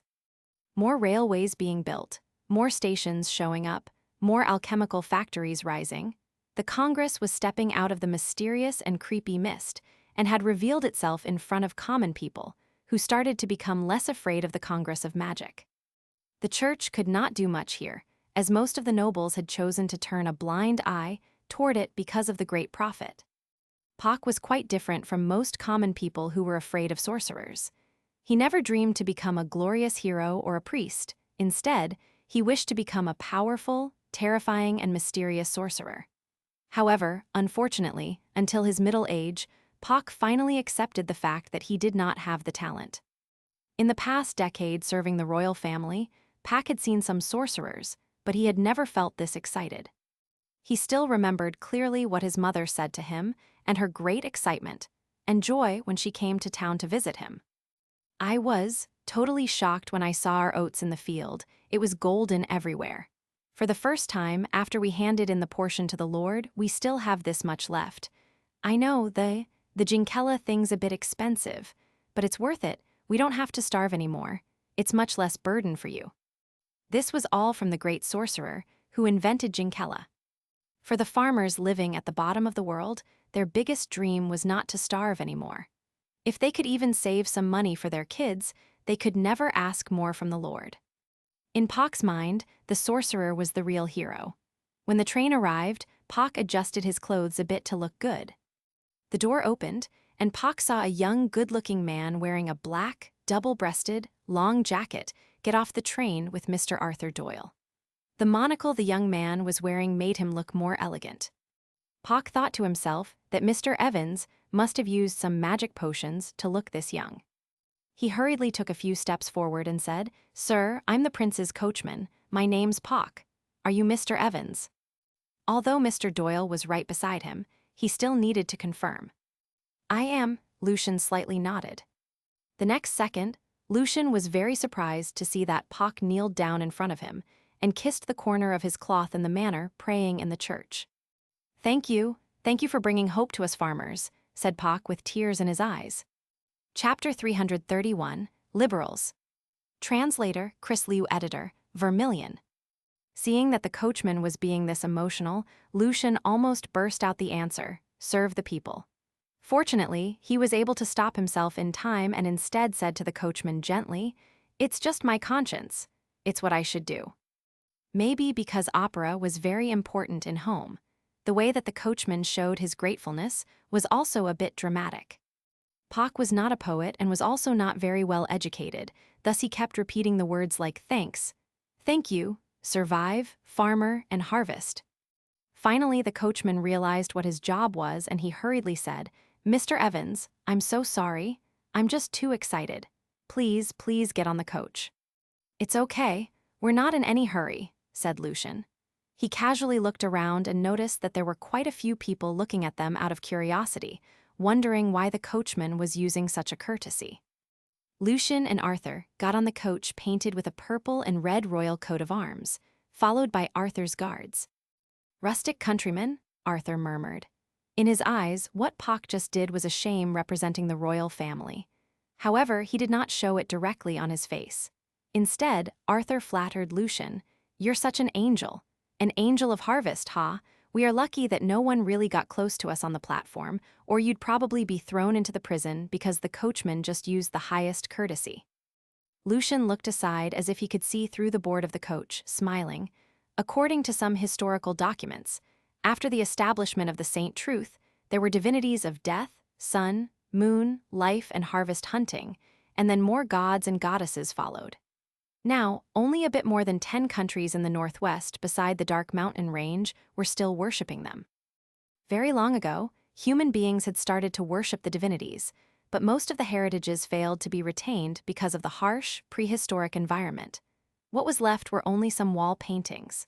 Meanwhile, when human beings were suffering at the bottom of the food chain, some people born with greater spiritual power gradually figured out how to cast magic using the special patterns of the magical creatures. Finally, the ancient magic empire arose. Many years later, within the empire, nothing related to divinity could be found. Therefore, if a sorcerer wanted to study divinity, he or she needed to invade other dimensions. The Saint Truth, together with the powers worshipping other divinities, defeated the ancient magic empire. Then, however, the Saint Truth, after growing strong, changed the side of the war and ended the power following other beliefs. Only some small countries in the far northwest managed to survive. Now, there was a subtle balance between these small countries and the countries of other races. Hearing Lucian's words, Arthur didn't dare to make any improper comments.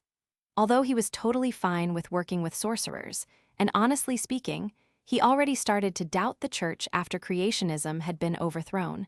What he was taught during his early childhood still had a great influence on him. Lucian noticed the look on Arthur's face, so he switched the topic back to business. Then they had a pretty good conversation. The party was held in a private villa beside Verosa River in Rentato. The villa faced the river that looked like a golden strip of light, and in the back, there was a big garden where many flowers were blossoming. The view was wonderful. In the villa, Lucian saw Prince Patrick, Natasha's uncle, again. He looked even more aged and slim than a year ago. Lucian could hardly tell that the prince was only in his middle age. "Welcome back, Evans. I thought it was going to take longer." Holding a glass of wine, Patrick stood in front of his several guards who were protecting him from the cool wind from the patio. "I've always been longing for a trip throughout the continent, but my health condition won't allow me to do so. By the way, how's my niece doing? She must be much taller now." Lucian grinned. "Your Highness, Natasha's doing fine. She's gradually stepping out of her bad memories." The conversation was warm and casual, mostly about Natasha, Alto, and Lucian's trip. Patrick patted Lucian's shoulder and said, "Evans, I'll introduce some friends to you before the dinner starts." Not coughing much, it looked that Patrick was in a good mood today. Leading Lucian through the hall, the prince nodded to the several nobles slightly, and then entered a separate room. Then the three nobles and a middle-aged man wearing a long black magic robe followed in. "This is Count Haxon, Chancellor of the Exchequer of the Kingdom," introduced Patrick. Count Haxon, the elder man wearing the white wig, had sharp blue eyes. "This is Russell, Duke Wolfburg, and this is James, Duke Paphos. They're both very influential members in the Parliament." Wolfburg County and Paphos County were both quite prosperous counties in the Kingdom of Home. As for the two dukes, one looked rather charming and elegant with his blonde hair, and the other one was bald and looked a bit intimidating. Lucian knew that both of them were in fact elders, but they managed to retain a middle-aged look because they were radiant knights. In the end, Patrick introduced the black-haired and black-eyed sorcerer to Lucian with a smile on his face. "This is Viscount Harrison from Home Royal Magic Academy. He's also the member of family of Sorcerer and the Noble Parliament. I'm sure you've heard his name. Harrison's a very famous illusionist and an alchemist." Lucian slightly nodded. Viscount Harrison was quite famous not only because of his achievement in the magic world, but also the fact that, as a sorcerer, he still managed to inherit the title. According to the rules between the church and the nobles, when there were other inheritors, sorcerers were not allowed to obtain the title. Very rarely could sorcerers become inheritors because a noble always had lots of close or distant relatives. The best situation for these sorcerers was to later become the members of the Parliament. However, there were still some lucky ones, for example, Viscount Harrison. What made people envy him most was that Harrison was only a fifth circle sorcerer when he inherited the title.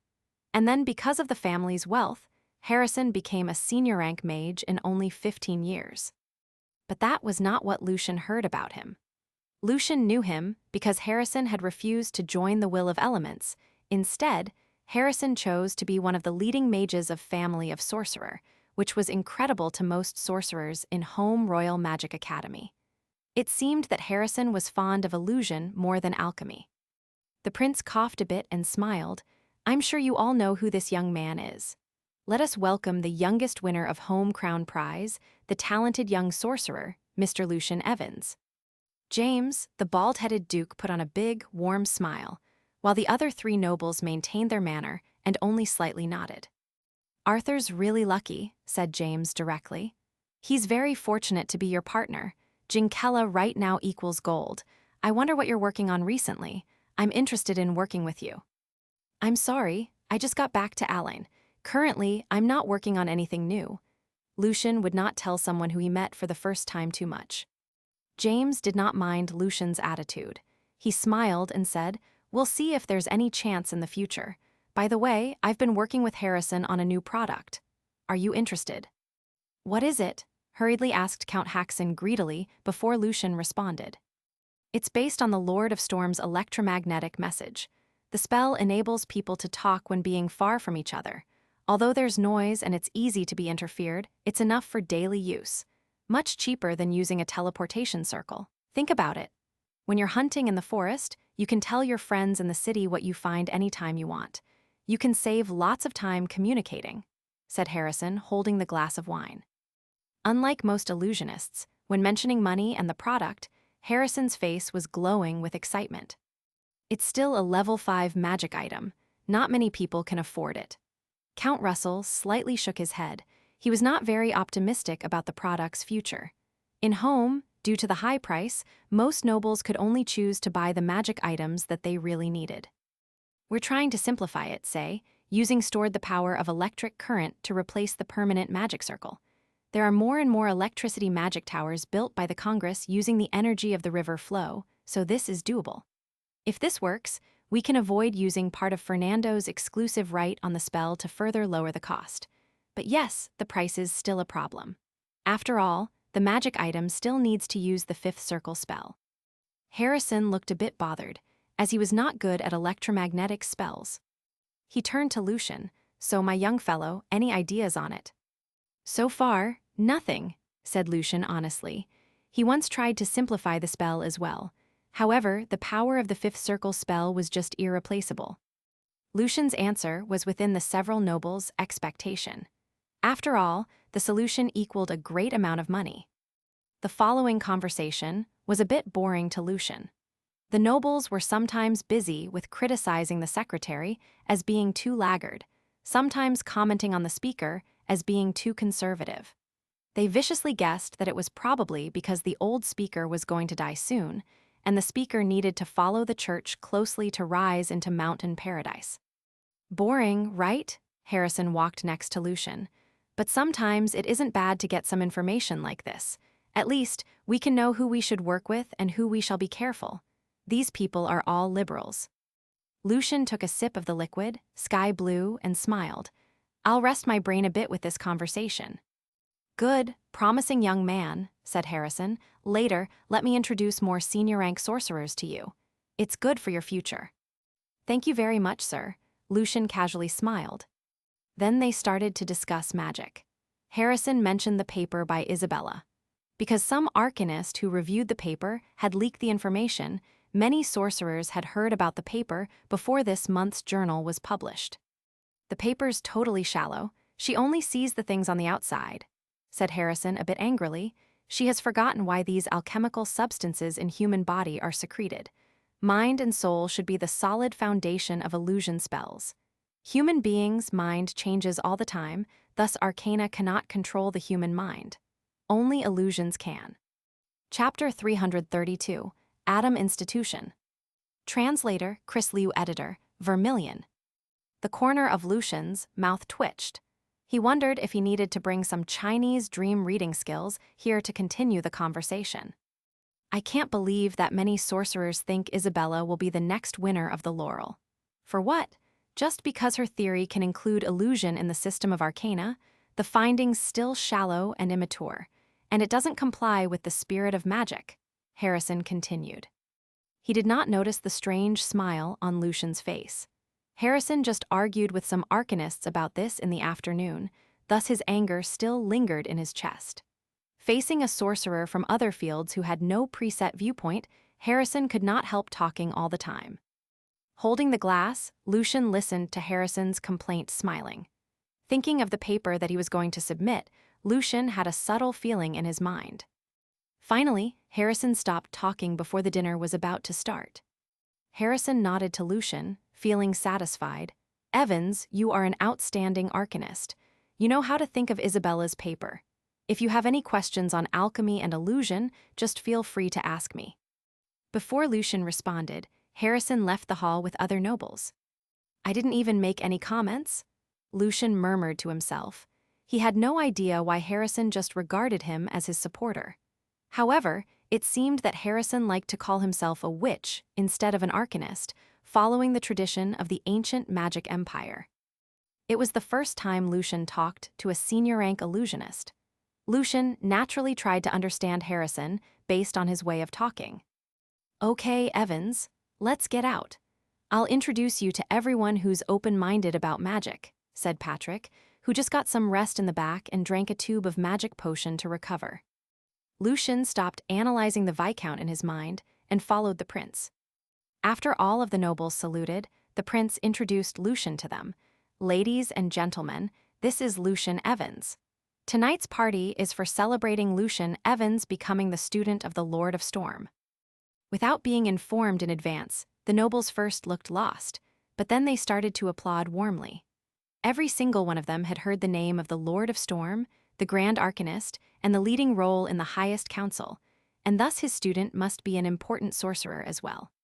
The fact that Lucian Evans showed up on the party suggested that this young sorcerer was also from the side that supported the nobles, therefore, they all welcomed him. In the warm applause, James, the bald-headed duke, walked to Lucian and said, "Evans, you didn't make any comments when we were talking about electromagnetic messaging. Were you trying to say in your mind that we, this bunch of fools, were all heading in the wrong direction? As the student of the Lord of Storm, we wonder if you can talk to Mr. Fernando and see if he can simplify the spell to the second circle. It would be our great pleasure to have Mr. Fernando as our partner." Although it sounded that James was complaining a little, in fact, he was trying to get closer to Lucian by talking like this. "I'll definitely try, but sir, you must have heard of Mr. Fernando's temper. All the students have to be really careful when talking to him." Lucian was very good at using Fernando's reputation as an excuse. Harrison first stared at Lucian for a while when Lucian was talking to James, and then he said, "Congratulations, Evans. I indeed thought you would have a teacher from the board. I didn't expect it would be the Lord of Storm. The award you've won really helped you." "Sir, I'm afraid that the compliment only might not be enough here." Lucian smiled sincerely. "I'm still waiting for you to introduce me to more senior-rank sorcerers. I don't know a whole lot of people in the Congress." Harrison instantly understood that Lucian was trying to build up his connections. "My friends and I are looking forward to discussing arcana and magic problems with you, Evans." The music was relaxing and wonderful. The atmosphere was warm and casual. Lucian had talked to quite a few important nobles, both inside and outside of the kingdom, guarding the territories. What was out of Lucian's expectation was that James was already a level 9 gold knight, and there were a few radiant knights among the nobles as well. After the party, Lucian returned to Alain. When he was about to work on his paper in the study, Leo knocked at his door and said, "Lord, a gentleman named Lazar and a few apprentices have come to visit you." Lucian was very happy to hear it. Obviously, his friend was quite well informed. Lucian planned to finish his paper first before telling his friends and students that he had come back. Lucian hurriedly said, "Let them come in." Brown vest, white shirt, black double-breasted long jacket, and top hat, Lazar still dressed the same way, and his smile was still bright. Anik, Laria, Heidi, Sprint, and the other apprentices, however, had changed much on their look and had grown much taller. Now they did not look like kids anymore. Lazar gave Lucian a big, warm hug and said, "You never told us you'd come back. Katrina is the receptionist for the committee. She was the one who told us. Congratulations, the student of the Lord of Storm." The apprentices were both a bit nervous and excited. "Welcome back, Mr. Evans." "Receptionist, Katrina, you have graduated. What about Cindy and Donna?" Lucian was a bit surprised. 3 years later, as a fully grown lady, Katrina now looked very beautiful and mature, which made Laria and Heidi feel quite envious. Katrina smiled. "Mr. Evans, you once worked in the school. Don't you remember that the annual graduation season is always in June? We've studied in the school for 3 years, and we already passed the exams of the senior level. We've also passed the Arcana Basic exam and got the Basic Arcana credit." While Katrina was saying, Heidi, Laria, Anik, and the other apprentices were all quite proud. Only Chelly looked quite depressed and said, "I haven't graduated yet. I'm still in senior class." Lucian put on a sincere smile. I do know that apprentices can graduate in 3 years, but very rarely can students meet the requirements. I'm proud of you all. Hearing the praise, all the apprentices were very encouraged. Only Sprint lowered his head. Lucian did not ask about Sprint in front of those people. Instead, he looked at Lazar. Lazar grinned. Both Cindy and Donna are busy with getting their first circle, so they're not working right now. Katrina got the job because she was Douglas Magic School's excellent graduate, and if it was Katrina, we wouldn't know you were back. Now you've become the student of the Lord of Storm. I thought it would be Mr. Ray Venti. The excellent graduates could have the chance to get some good jobs. Although the schools also offered the other apprentices some positions, most of them preferred to find jobs on their own. It's out of my expectation as well. Lucian nodded. So Anik, Laria, what have you all been busy with? Heidi said proudly, we're working in the headquarters of the Congress. I'm in apprentice assessment department. Laria is in conversion department. Anik's in task zone. Then Heidi suddenly switched the topic and put on a begging look. Mr. Evans, please help Sprint. Sprint suddenly turned around and stared at Heidi. Obviously, he did not want Heidi to continue. Go ahead, said Lucian. Sprint was absent from school too many times. He was dismissed. Dismiss, Lucian looked at Sprint. Honestly speaking, Lucian was not too surprised. Sprint answered a bit gloomily, magic potion, basic element, magic analysis, magic structure. I understood all these courses from the handouts left by you, Mr. Evans. I was still attending magic practice course. I just did not want to waste my time.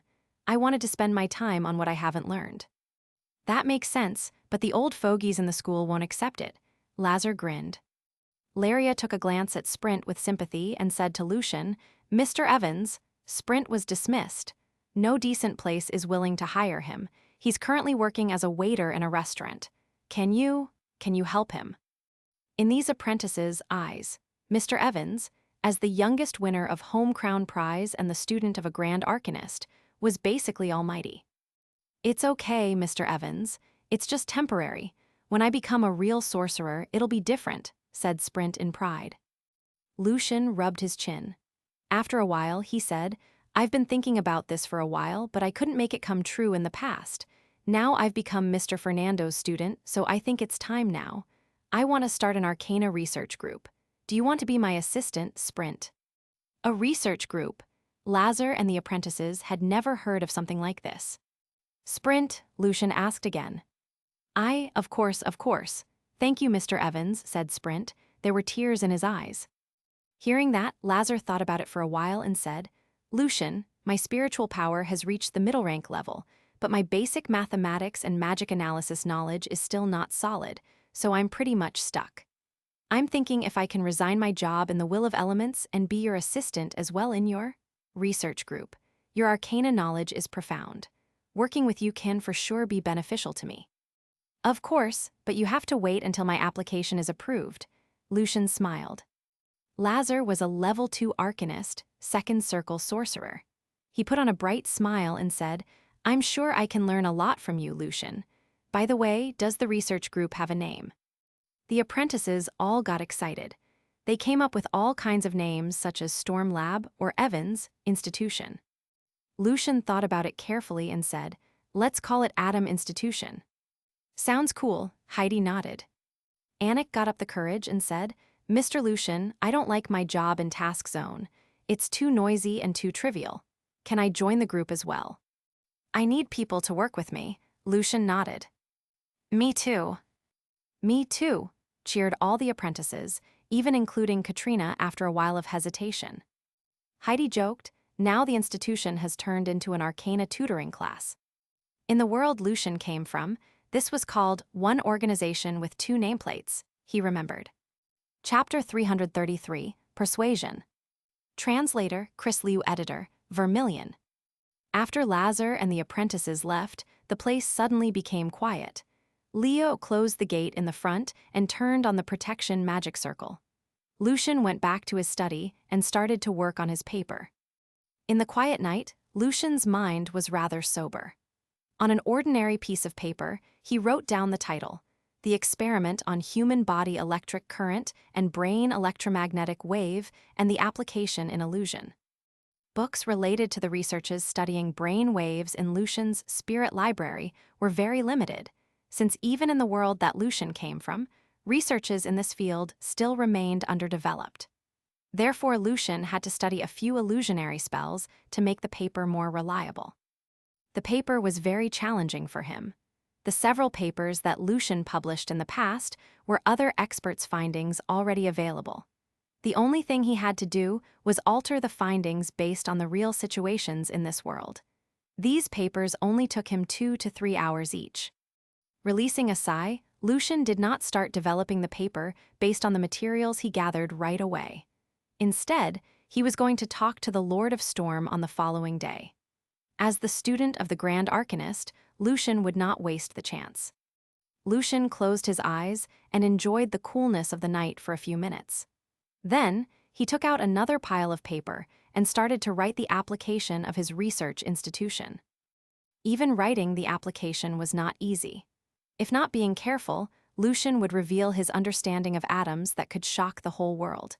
He could not directly tell the public that an atom could still be further divided, and within an atom there was a very wonderful structure. But if he completely avoided talking about this, the application would be very unlikely to be approved. Lucian was in a great dilemma. In the end, he chose to describe his purpose and research interest in a rather general way. When he read the application himself, Lucian sincerely thought to himself that the fund was not easy to get.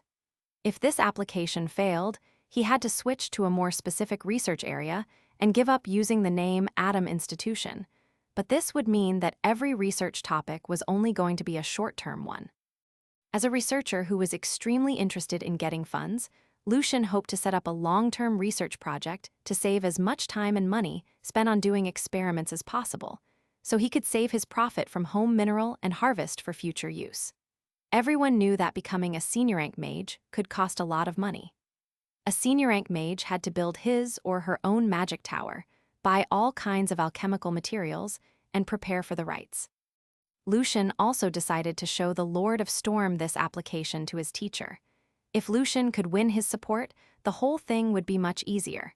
If necessary, Lucian could reveal some of his real thoughts on atoms in front of Fernando. Maybe Fernando would yell at him, but it was still worth trying. After a while, he calmed himself down and started to analyze the fifth circle spell, Fernando's lightning smelter. It was his first time analyzing a fifth circle spell because he never expected that his soul and spiritual power could reach the fifth circle level so fast. There were still many third circle and fourth circle spells that Lucian had not studied. His plan was to focus on the difficult ones first and then go back to the lower ones. Next day in the morning, Lucian came to the headquarters of the Congress of Magic. "Good morning, Mr. Evans," greeted the tower guard on the gate. It was the alchemical creature, Prospel. Lucian said politely, "Good morning, Prospel. How are you doing recently? Sorry, I didn't see you yesterday." "The same, having sorcerers coming in and out through my body all day long." Prospel would not admit that he did not want to show up yesterday because the Lord of Storm was there. "Mr. Evans, I heard you've reached the fifth circle. Good for you. When you become a senior rank sorcerer and start to build your own magic tower, don't forget your promise. A female tower guard. Gentle, soft, considerate. Much better than me." Lucian wondered since when they had this promise. He finished talking to Prospel, who was feeling a bit excited, and entered the magic tower. It was still early. The headquarters was still quiet. On Lucian's way to Fernando's study on the 33rd floor, he barely met any people. Fernando, the Lord of Storm, was still wearing his favorite ancient-styled, bright-red magic robe, sitting behind his desk and reading the letters. "Lucian, if you don't have anything else to do, help me with the letters first. Use my tone and reply to these letters. After you finish, we go to the lab," said Fernando directly. He did not give Lucian a word of praise for coming here early. Lucian hurriedly nodded. "I've finished the draft of the paper. Please take a look." "Good," Fernando nodded. Fernando took over the pile of paper and read it very carefully. He did not treat it casually just because it was written by a middle-rank mage. From time to time, Fernando even cast the spells on his own for verification. Seeing Fernando frown, Lucian's heart was grasped by a big hand. "Illogical. How do you want to persuade the board using this? Fernando commented. Although the comment was very straightforward, Lucian was glad that Fernando did not yell at him. His response was still within Lucian's expectation. Lucian hurriedly nodded and put on a humble student look. After criticizing Lucian's paper from the very beginning to the end, when Lucian started to feel that his draft was basically just a piece of trash, Fernando softened his tone a bit and said, "Of course, compared to all the shitty papers from those fools, this paper is still relatively interesting and creative. Nothing in the paper is a real mistake. Revise it and develop it into a decent paper. Don't put my name on it like some people. I don't want my name to appear on such a paper." "Yes, sir." Lucian felt he just sweated a lot. Although Fernando did not yell at him, Lucian still suffered greatly hearing all the mistakes he made in this draft when Fernando pointed them out one by one. Because he relied on himself when writing half of the paper, Lucian knew that he would make a lot of mistakes, but he was still under huge pressure just now. Before Fernando picked up these letters again, Lucian hurriedly said, "Sir, I'm applying for starting a research group. This is my application." "Research group? Are you still not busy enough?" Fernando took over the application form. Atom Institution. What a big topic. The institution aims at studying the relationship between the periodicity of elements and atoms, exploring more factors resulting in the characters of elements and atoms, combining the findings with elemental, electromagnetic, light-darkness spells, etc. In conclusion, the institution is established to facilitate the development of elemental magic and arcana system.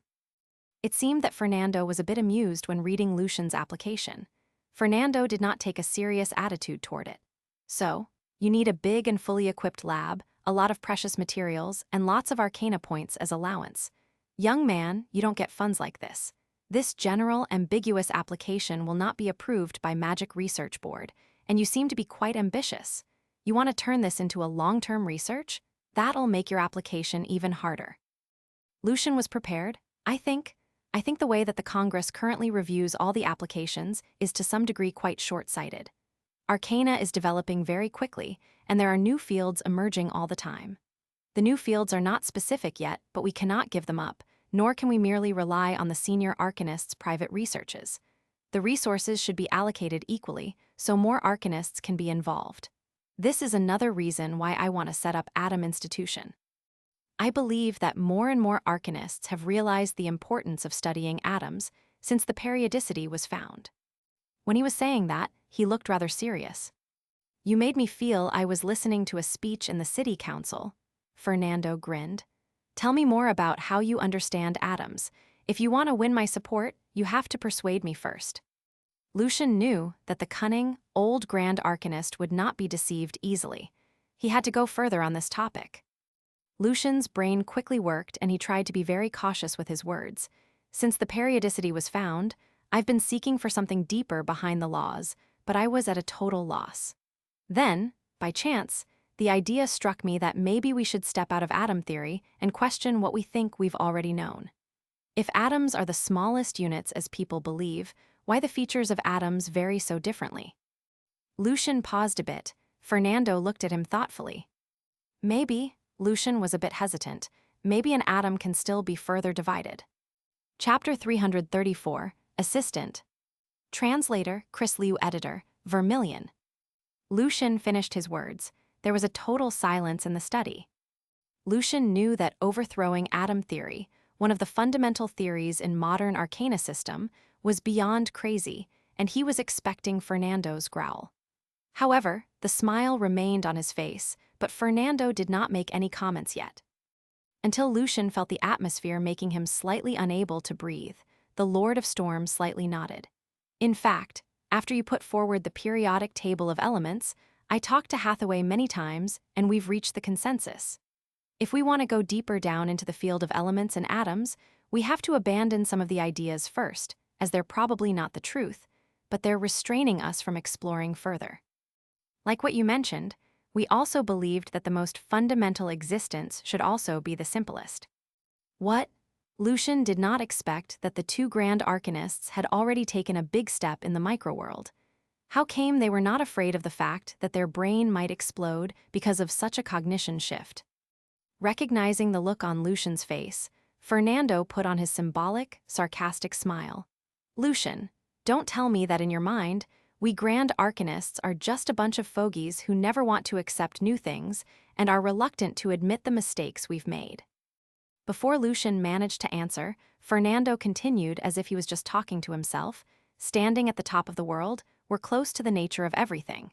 However, we know that we've just discovered a few stars if the truth can be compared to the starry sky. We shall stay humble and determined. We shall be aware of things that should be abandoned. As long as we see problems, we can never just ignore them. Completely destroying a legendary archmage's cognition world isn't an easy thing. It has to be strong and fierce, totally out of expectation, or the worst scenario was just to add a limit for further progressing to the archmage. Of course, maybe what we've known is still too little. We haven't encountered anything like this so far that can shake everyone's understanding of the world. It seemed that what Fernando just said was a bit different from what Lucian knew. Meanwhile, legendary archmages' understanding of the world can never be easily shaken. Without solid, rigorous reasoning and profound exploring, most archmages would stick to their beliefs. It also took Hathaway and me a long time to reach the consensus. Lucian nodded thoughtfully. Fernando's words sounded a bit contradictory, but it was not. What Fernando was saying was about persistence and modesty. Fernando concluded, there's a saying among every grand arcanist. Sometimes, our past experience and knowledge can be our hindrance. Lucian slightly released a sigh and then put on a sincere smile. Then, since I'm not talking nonsense, can you support me with setting up the institution? Only one new point. Maybe not enough. You have anything else to share? Grinned Fernando cunningly like an old fox. He wanted to see if Lucian still had more strange but creative thoughts in his mind that could possibly inspire him.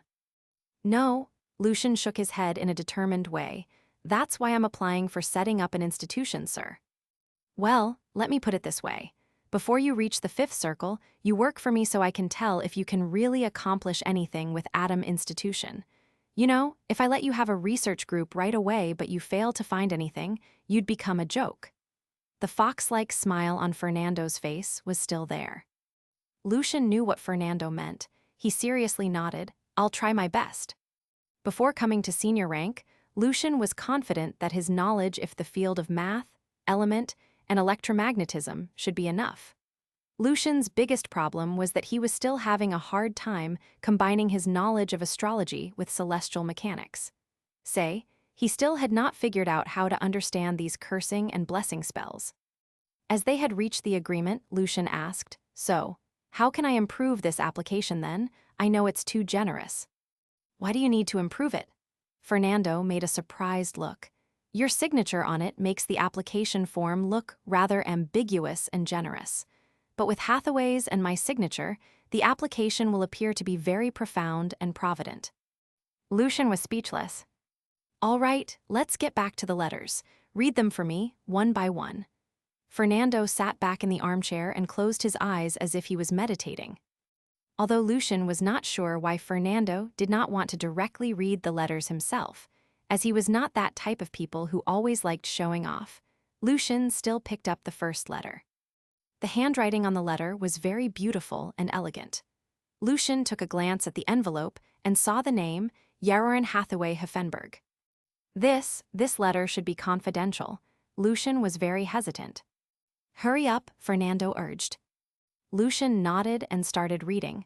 Fernando, according to your suggestion, I have improved the design of the magic circle, and now it can separate the substances even more specifically. This is the improved structure. As he was reading, Lucian was surprised and also a bit amused. He felt surprised because the two arcanists were actually heading for the right direction, separating isotopes. Through the application of the periodic table of elements, more and more arcanists had realized that the measurement of atomic weight was indeed not correct due to the limit of the methods currently applied. Fernando and Hathaway were trying to use electromagnetic force and centrifuging to purify the atoms. Only legendary archmages could do this. What amused Lucian was how Hathaway described things. As a grand arcanist, her ability of expression was not very impressive and organized. She had to use a lot of magic symbols to make her words clear. Reading the letter was not an easy job. Lucian finished reading, and Fernando grinned. It's torturing reading her papers and letters.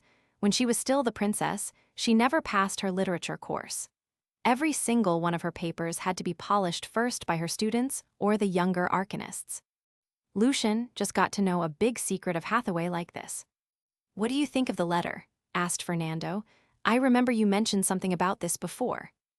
Lucian thought it for a while and said, "This method works better when there's a bigger difference in mass, so heavy elements are ideal."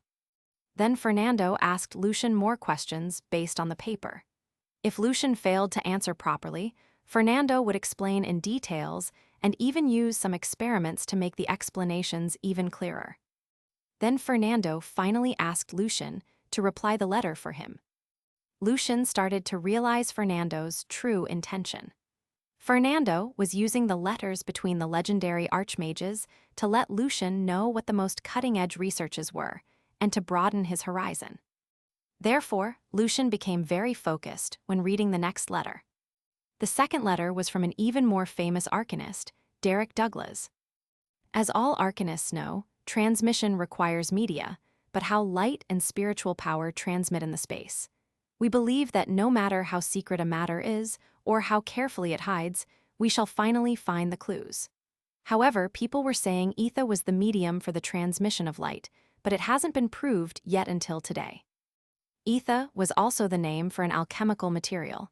It could be quite confusing for beginners.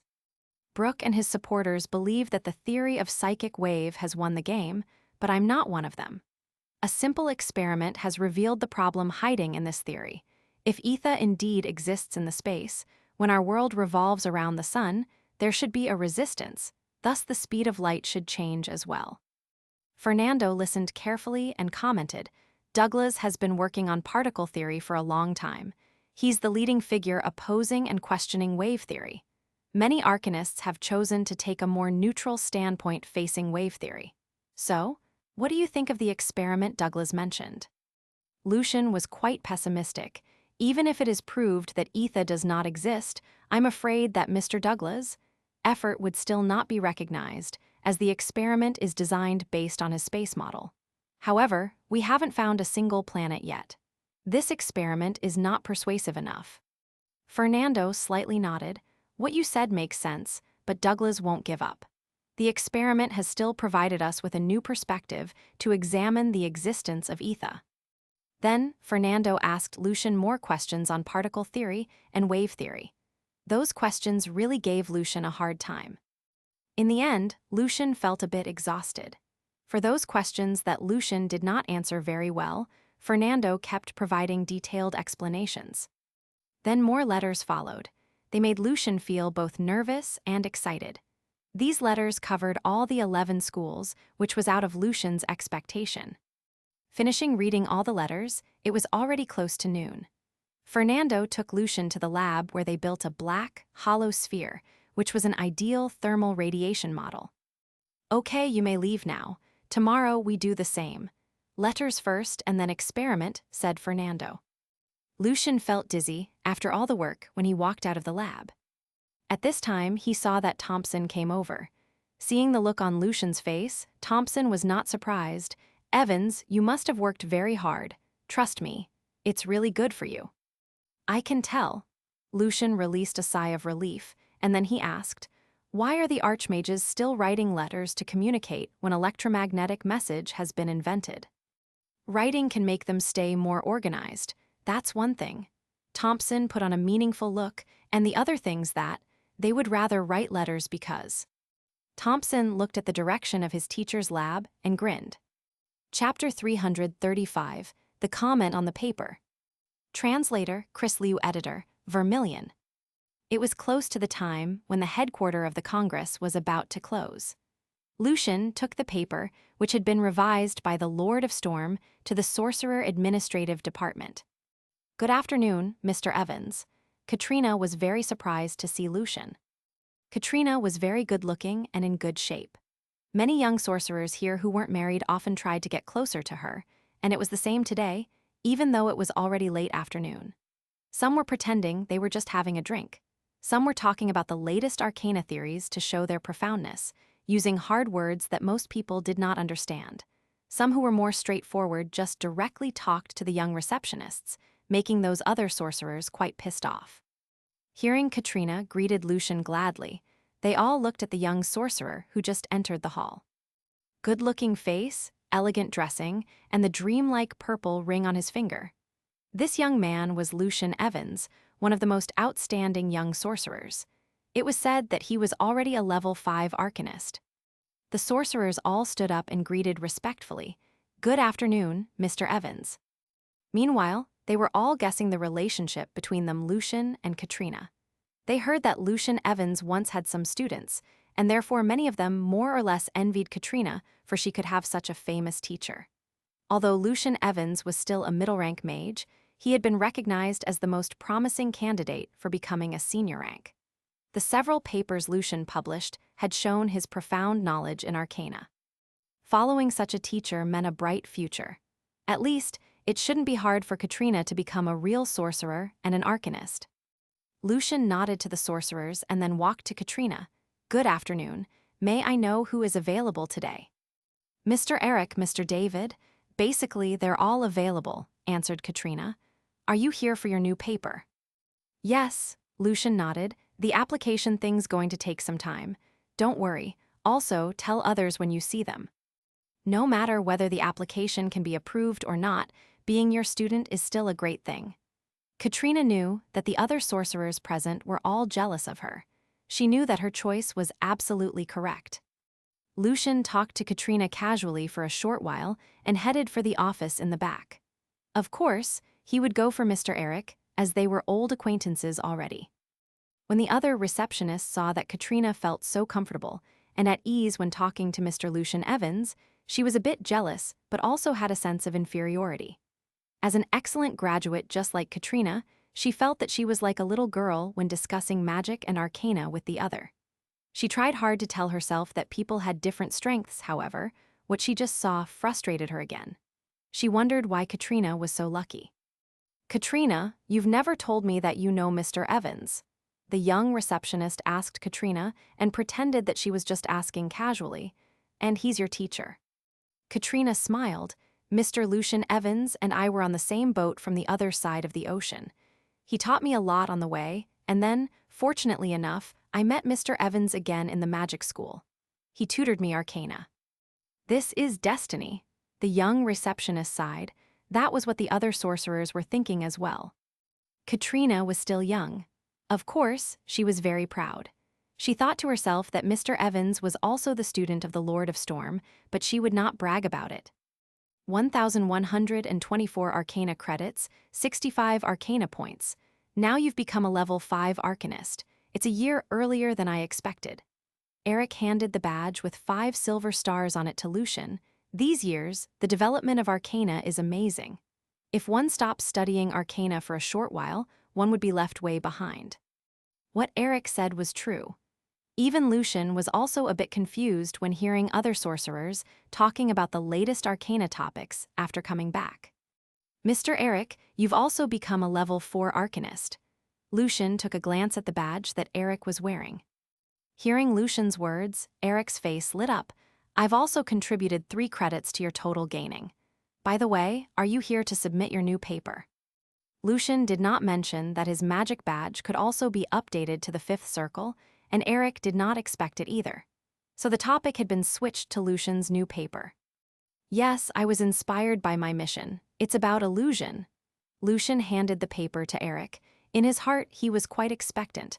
After all, half of the paper was from Lucian himself. Eric first submitted the paper and then asked a bit curiously, "Every single one of your papers more or less have caused some stirs. What's this paper about?" "It proves that human brain waves can send out a special electromagnetic wave that leads to the secretion of certain hormones. Thus people's emotions are affected and illusions are caused," said Lucian honestly. Eric was a bit surprised. Is it related to Ms. Isabella's paper? Her paper has caused a lot of discussions. Some arcanists support her viewpoint and believe that she should be the winner of Sorcerer Laurel, but more illusionists think that the paper's too shallow and not persuasive enough. Probably your paper is also going to be involved in the debate and be attacked. But your paper could also make Ms. Isabella's paper more complete. Perhaps you can share the laurel with her and become the second arcanist in 100 years who can win the highest awards in 2 different fields. My paper is not there yet. I just wish this paper can get a good score. Lucian joked, maybe in the future I can win the laurel with a better paper. Because Lucian had used the 2 versions of the spell, Charm Person, to support the paper, Eric told Lucian that he should be able to get the result the next day. When studying photoelectric sensing, I found something strange. No matter how I enhance the power of a kind of low-frequency light, no electric current can be produced, which is contradictory to the previous inference. Lucian was reading the letter from the Grand Arcanist Edwin Brooke, Emperor of Control, the poem of the goddess. He had noticed the unusual thing in the photoelectric effect. Brooke had not seen the nature of light current because cathode ray still remained undiscovered. However, Lucian knew that it was just a matter of time. He felt the urgency of setting up his atom institution. What do you think of Brooke's experiment, Lucian? As usual, Fernando asked again. He did not care whether Lucian's thoughts were right or wrong. This was just a method of teaching. Lucian answered cautiously, I've never done this experiment before, so I'm not sure.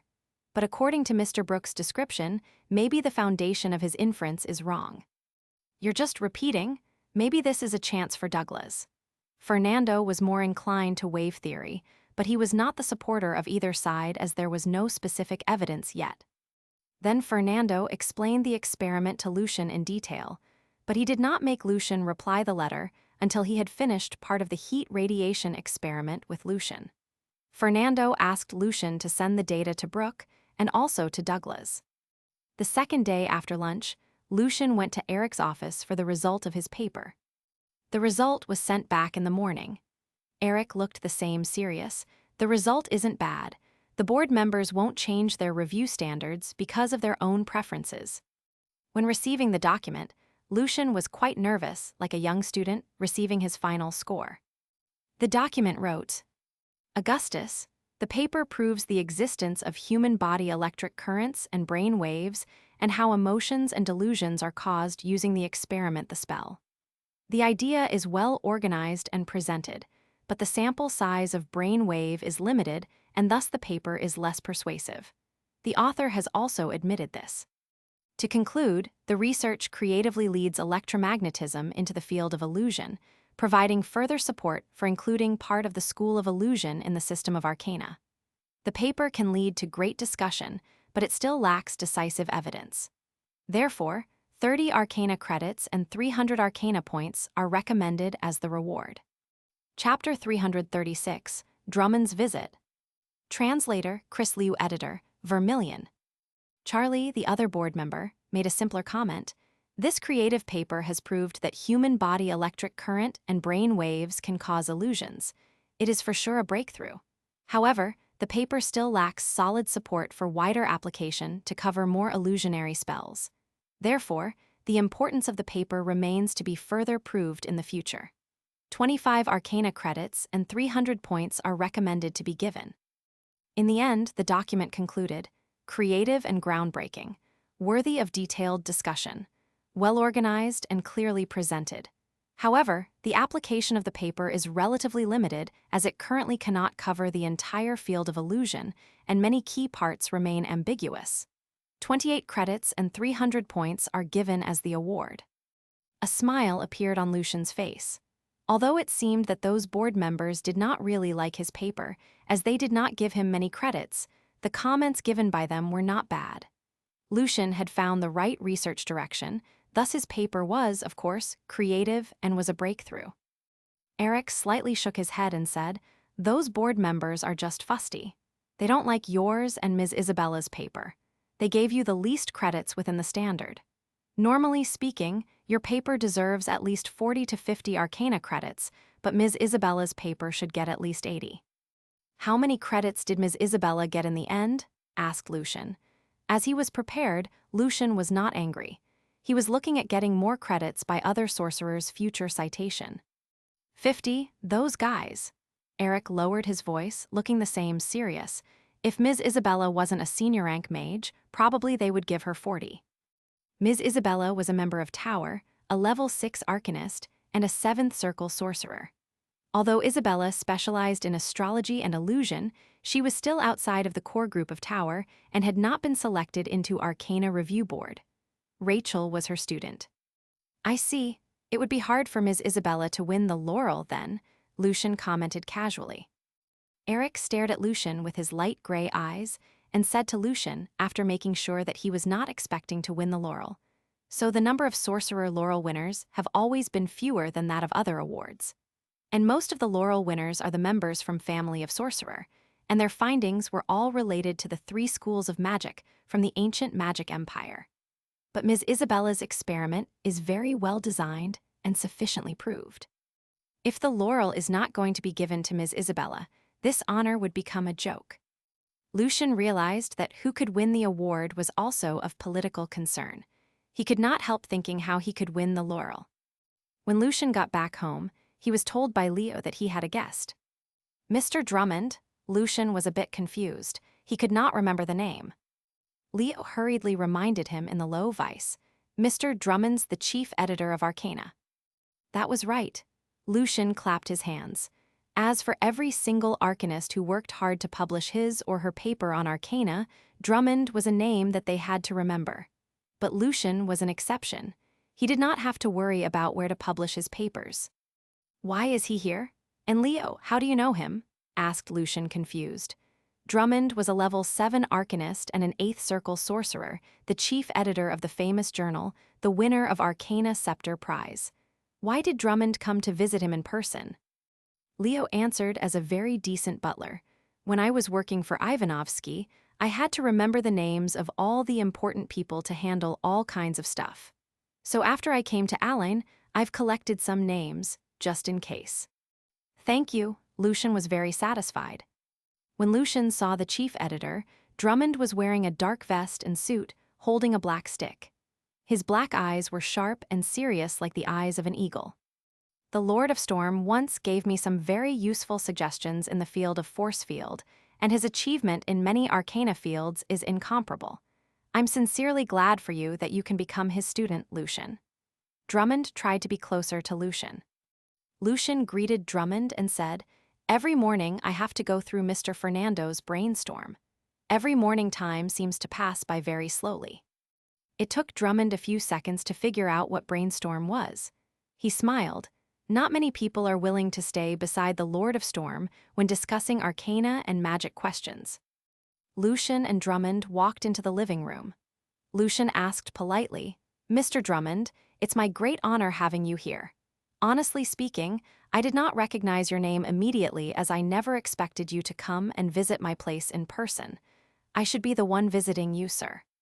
Holding the stick, Drummond said, "I just got the news from the board that you've got a breakthrough in studying the factors affecting hormone secretion, and you've introduced electromagnetic theory into the field of illusion. By the way, hormone is the term put forward by Ms. Isabella to call the certain human body alchemical substances. I've read your paper, and I think your paper is of great value. I am here to invite you to publish your paper in our journal. The theme of our next month issue accords with your topic well.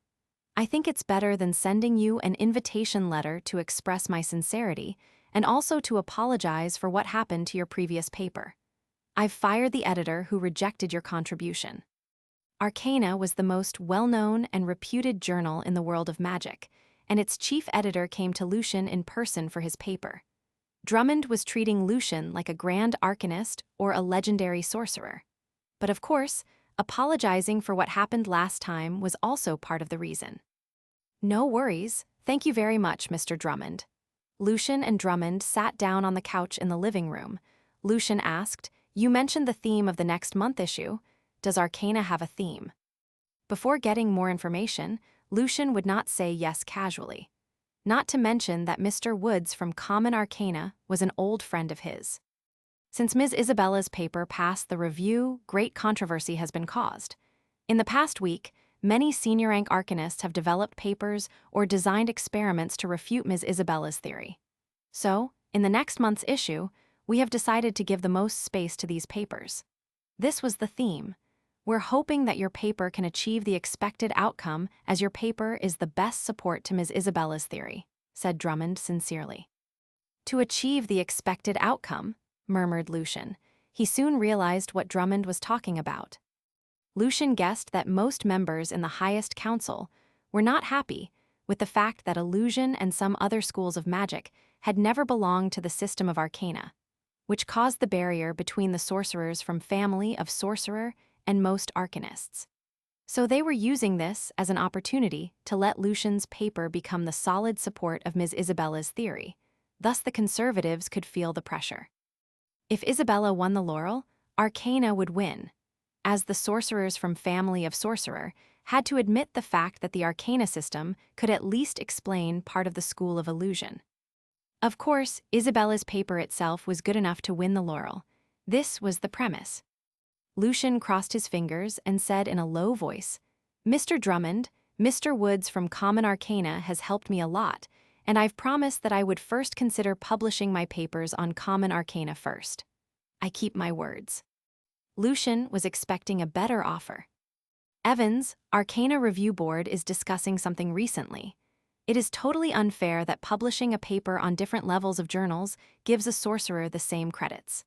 Therefore, they are going to give each journal a corresponding coefficient. When deciding on future citation credits, a sorcerer can get more credits by weighting the base credit by the corresponding coefficient," answered Drummond, well prepared. "They've decided to evaluate each journal every 5 years based on the influence of all the papers published previously. The coefficient varies from 1 to 3. Common Arcana is doing a good job these years, so the coefficient Common Arcana deserves shouldn't be bad. But I have to say that Arcana currently still enjoys a higher reputation. Arcana credits are very important to sorcerers, and this is also the will of the highest council. I am sure that Mr. Woods will understand. Also, if you support us this time, we will always reserve a place on Arcana for you and your paper. We can negotiate the schedule." Arcana only did this for people who were at least members of Arcana Review Board. Lucian nodded. After all, this was part of the plan of the highest council. He smiled. "If Mr. Woods won't blame me, I'm willing to publish my paper on Arcana." Later in Lucian and Drummond's casual talk, Drummond said with pity, "If Ms. Isabella did not publish her paper before you, and if your paper was more precise, your paper would be the focus. If that was the case, you probably would become the second arcanist in the past 100 years who could win 2 highest prizes before reaching senior rank. But you're still young, so you still have a lot of potential, especially as the Lord of Storms student." After Drummond left, Lucian went back to his study and continued to work on analyzing the 5th circle spell. Chapter 337, Further Experiment. Translator, Chris Liu. Editor, Vermilion. In the study on the 33rd floor of the headquarters of the Congress, Lucian was holding a letter from Oliver Constantine. Since the 5th circle, a sorcerer's every single progress involves the interaction between one's soul and one's cognitive world. In the progress, substantialization happens. In order to become a legendary archmage, one's cognitive world has to be half solidified to remain between being virtual and real. Lucian was too shocked to continue reading, as he knew that the information in this letter should be confidential to a middle-rank sorcerer like him. Although the letter was about the secret of the legendary level, Fernando still closed his eyes like there was nothing special. Although the book Astrology and Magic Elements also contained the rites of legendary level, as of now Lucian could not read that part, as he was not yet a senior rank mage. Neither was he qualified to use the higher level arcana and magic library to gather more information. Therefore, before Lucian read the letter, he knew nothing about how to become a legendary archmage and how it was like to be one. However, Oliver Constantine's letter just revealed the secret casually. Of course, Oliver Constantine was writing to the Lord of Storm, a grand arcanist. This was not a secret at all between them. "Keep going," Fernando said in a plain tone. "Don't tell me you're not interested in becoming a legendary archmage." This was the benefit of becoming the student of a grand arcanist. Lucian could find many secrets, and all of them would contribute to his future growth. Lucian continued to read the letter. "Fernando, as you know, the closer one's cognitive world is to the real world, the easier the half-solidification progress is, thus reaching legendary level can be easier. From what I know about Florentia, I think this is going to be her biggest challenge in her future progressing. Therefore, I've been studying the half-solidification progress for a while. As my research went deeper, I've noticed that after excluding the parts consisting of the different cognitive worlds formed based on assorted arcana theories, in the meditation environment, the space structure, and the real-world conflict badly. Perhaps the mathematical basis that we adopt in describing space is wrong. Maybe we need to start all over again to re-examine this part, I think. It seemed that Oliver's math was not as good as his arcana.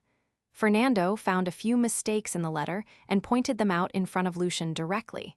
Using the letter, Fernando again started to test and teach Lucian. "You're not really stupid when it comes to math," commented Fernando with no any facial expressions. Then he grinned. Although Oliver was a playboy and he was even fooling around with his female students, Florentia's definitely his true love, like an opera. Lucian hoped that Fernando could mind his words a bit in front of him. Lucian felt that Fernando had two sides. When it came to arcana and magic, he was very short-tempered and impatient like an approaching storm, however, in other cases, was often humorous and sometimes even a bit dirty. Thus, some people secretly called Fernando the old pervert. Seeing that Lucian did not answer, Fernando continued, "Oliver has to be careful. Maybe one day Florentia will be totally pissed if he keeps contacting his previous little lovers. Maybe Florentia will find a lover to take her revenge." Imagine the look on Oliver's face. I wonder if one day Oliver, the hand of annihilation, will annihilate Florentia. Although Lucian was more or less prepared, Fernando's passion for gossiping was still out of Lucian's expectation, which further confirmed Lucian's impression of his teacher, an old pervert. "It's quite impossible. No one dares to steal a grand arcanist's wife," Lucian tried to end this topic. Fernando took a glance at Lucian and said, "What do you know? There are always young guys who are bold and crazy about love. When I was young, I was even crazier than Oliver. But now I'm old. I'm not interested in anything else other than exploring the truth of the world." Shaking his head, Fernando said, "The next letter." After reading all the papers, Fernando did more thermal radiation experiments with Lucian to gather more information for the derivation of the formula. In the study in Lucian's garden villa, Lucian received a letter today from Viscount Harrison, the senior-rank illusionist. "I've read your paper, Evans. I have to say that I'm a bit disappointed as you have given up your advantages in the field of element and astrology and carelessly stepped into the field of electromagnetic wave, hormone, and illusion that you're not even familiar with. Thus, your paper is not enough thorough, just like Isabella's paper. And it is even less persuasive compared to Isabella's work, since there are many things in your paper that cannot be proved. Of course, your talent in arcana impressed me. You've also put forward some creative findings even in the fields that you're not good at. Maybe I should admit that some illusions were from the interaction between the electromagnetic waves and the alchemical substances. Your improvement on the spell, charm person, is marvelous. Perhaps, in the future, when you have a better understanding of the essence of illusion, you can make an even greater contribution." Then Harrison spent more than 20 pages on explaining how he understood illusion. Although he was more or less bragging about it, his words also solved some of the questions in Lucian's mind in the School of Illusion. At the end of the letter, Harrison wrote, "The debate over whether the laurel should go to Ms. Isabella has been growing more and more intense. Family of Sorcerer has decided to gather us senior-rank mages together next month to discuss it. It is a pity that your paper hasn't been proved decisive, or I would be able to nominate you to share the laurel with Isabella. So you can be one of the two most outstanding arcanists in the past 100 years. Family of Sorcerer retained the conservative style from the ancient magic empire. They looked back the whole year's achievement in the 3 major schools of magic at the end of every year to decide about who could win the laurel, if there was anyone qualified for the prize. As for home crown prize, things were different. A great achievement could lead to the activation of the reviewing process immediately, and thus whether the sorcerer could win the prize could be decided very fast unless it had to take years for the value of the finding to be proved. Obviously, this time, great pressure was confronting Family of Sorcerer. Putting down the letter from Harrison, Lucian started to write his own letter. Picking up the quill, he slightly dipped it in the ink. However, the tip of the quill stopped above the paper. The first letter was of course for the princess far away from him. However, Lucian was a bit nervous writing the letter. He calmed himself down, trying to figure out what Natasha's preference was. He knew that he should avoid talking about arcana and magic too much. In the world that Lucian originally came from, people made fun of such nerds all the time. But what else could he write about? Lucian found it rather difficult. A while later, Lucian started writing. My teacher is Mr. Fernando, the Lord of Storm. He is a strange person. When it comes to talking about magic and arcana, he is very bad-tempered and impatient. He was even yelling at me a few times. You know, I'm always quiet and cautious. When he is angry, it's more than dreadful, like a violent storm. But at other times, he is pretty casual and humorous, sometimes even a bit too much. Just in case, Lucian did not use the word pervert. When I was reading the letters from these archmages, I could tell their different personalities from the ways they wrote the letters. For example, Ms. Hathaway is not very good at using words to express herself, but when it comes to arcana and magic, I can tell that she is very determined and intelligent, although the sentences she used were rather simple. Mr. Douglas seems to be a graceful senior man. He rarely gets angry. The only problem with him is that he always asks why. Mr. Brooke is gifted in writing and is always very cautious about using his words. Meanwhile, he is quite old school and stubborn. Mr. Oliver, when talking about things other than magic and arcana, is always full of passion just like a poet. He is like the typical elegant and favorable playboy pictured in the operas, but he basically shows no resistance to woman's beauty. Ms. Helen Paris, words are always simple. She rarely talks about things other than arcana and magic. But according to Mr. Fernando, she is actually quite talkative in front of people she knows well, but she just focuses more on exploring the nature of the world. Vicent Miranda, Thanatos, rarely writes to Mr. Fernando.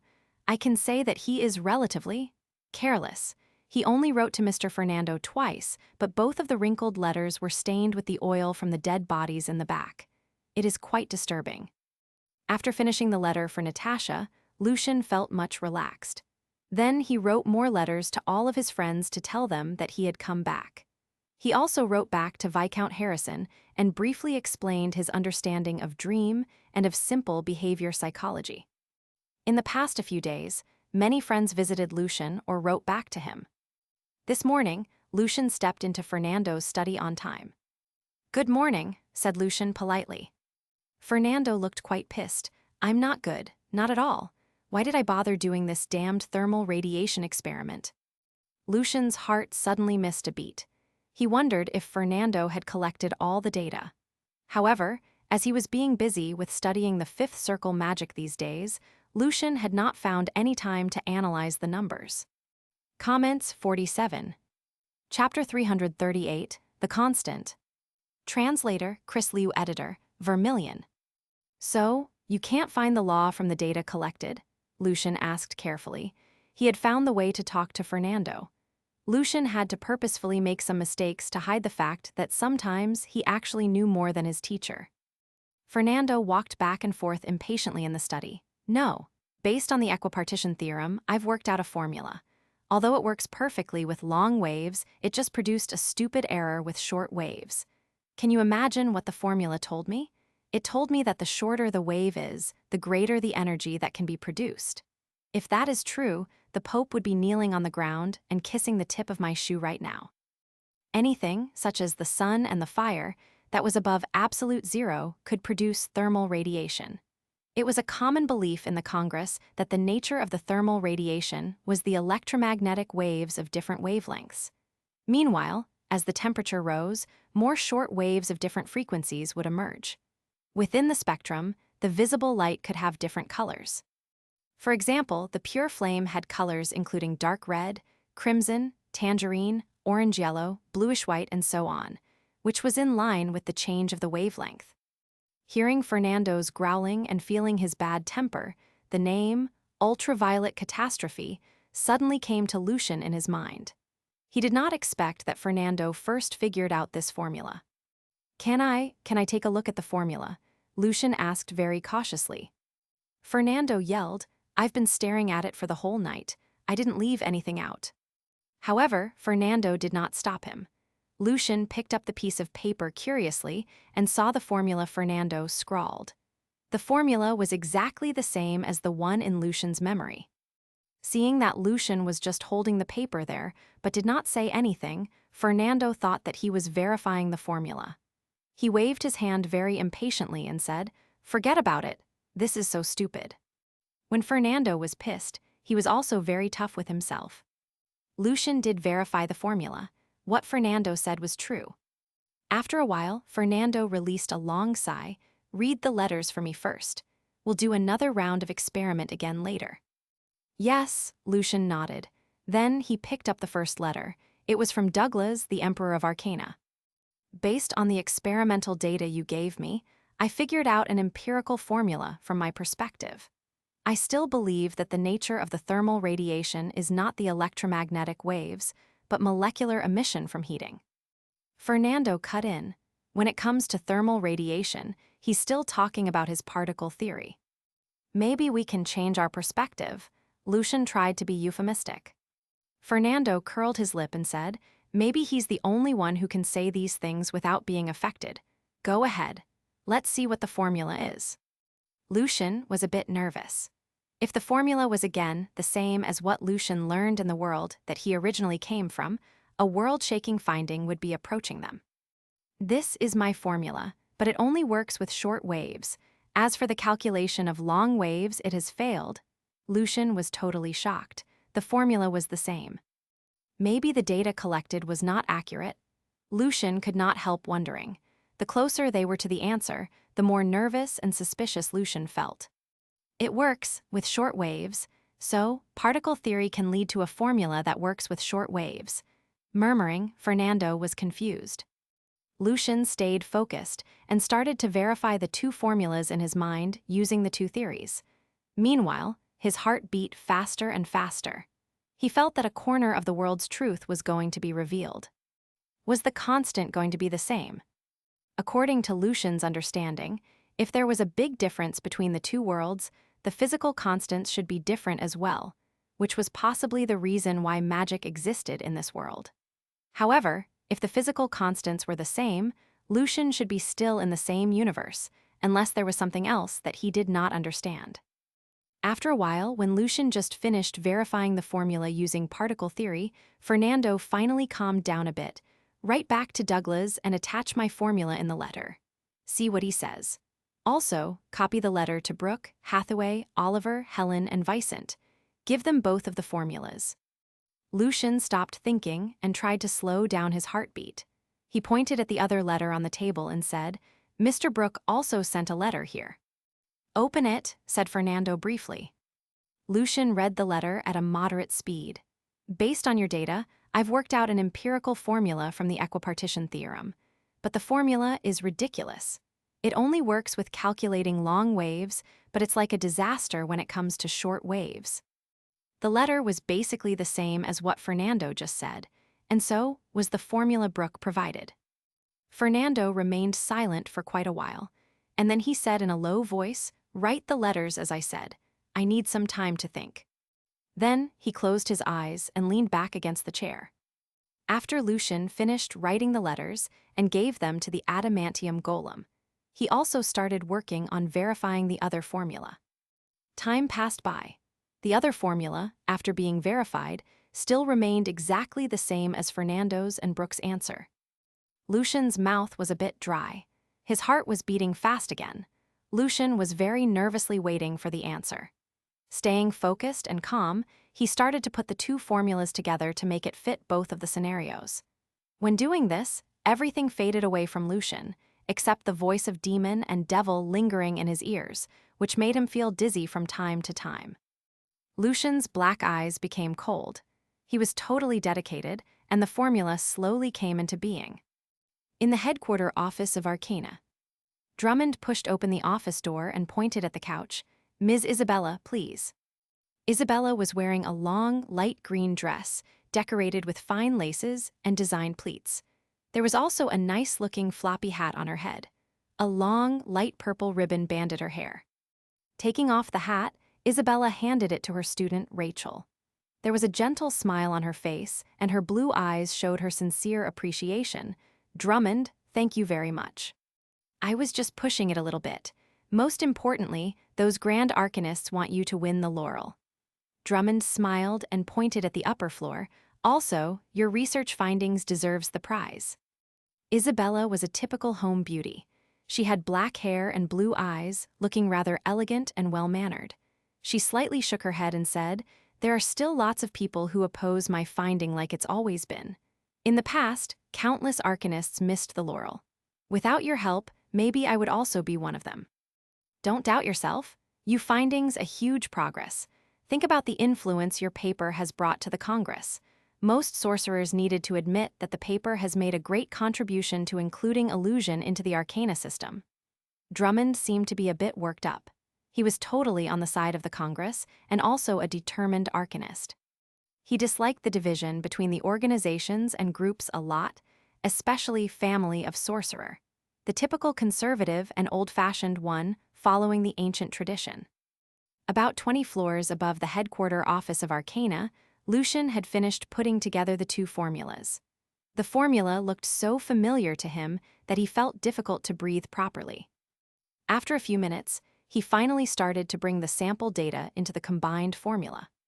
As Lucian knew that, for the first time, he was going to see part of the truth of the world. He was so nervous and anxious that he was experiencing auditory hallucination, as if horrible enemies were trying hard to make him distracted. Stop right now," the devils in the abyss were shouting. They were going to tear Lucian apart with their sharp claws.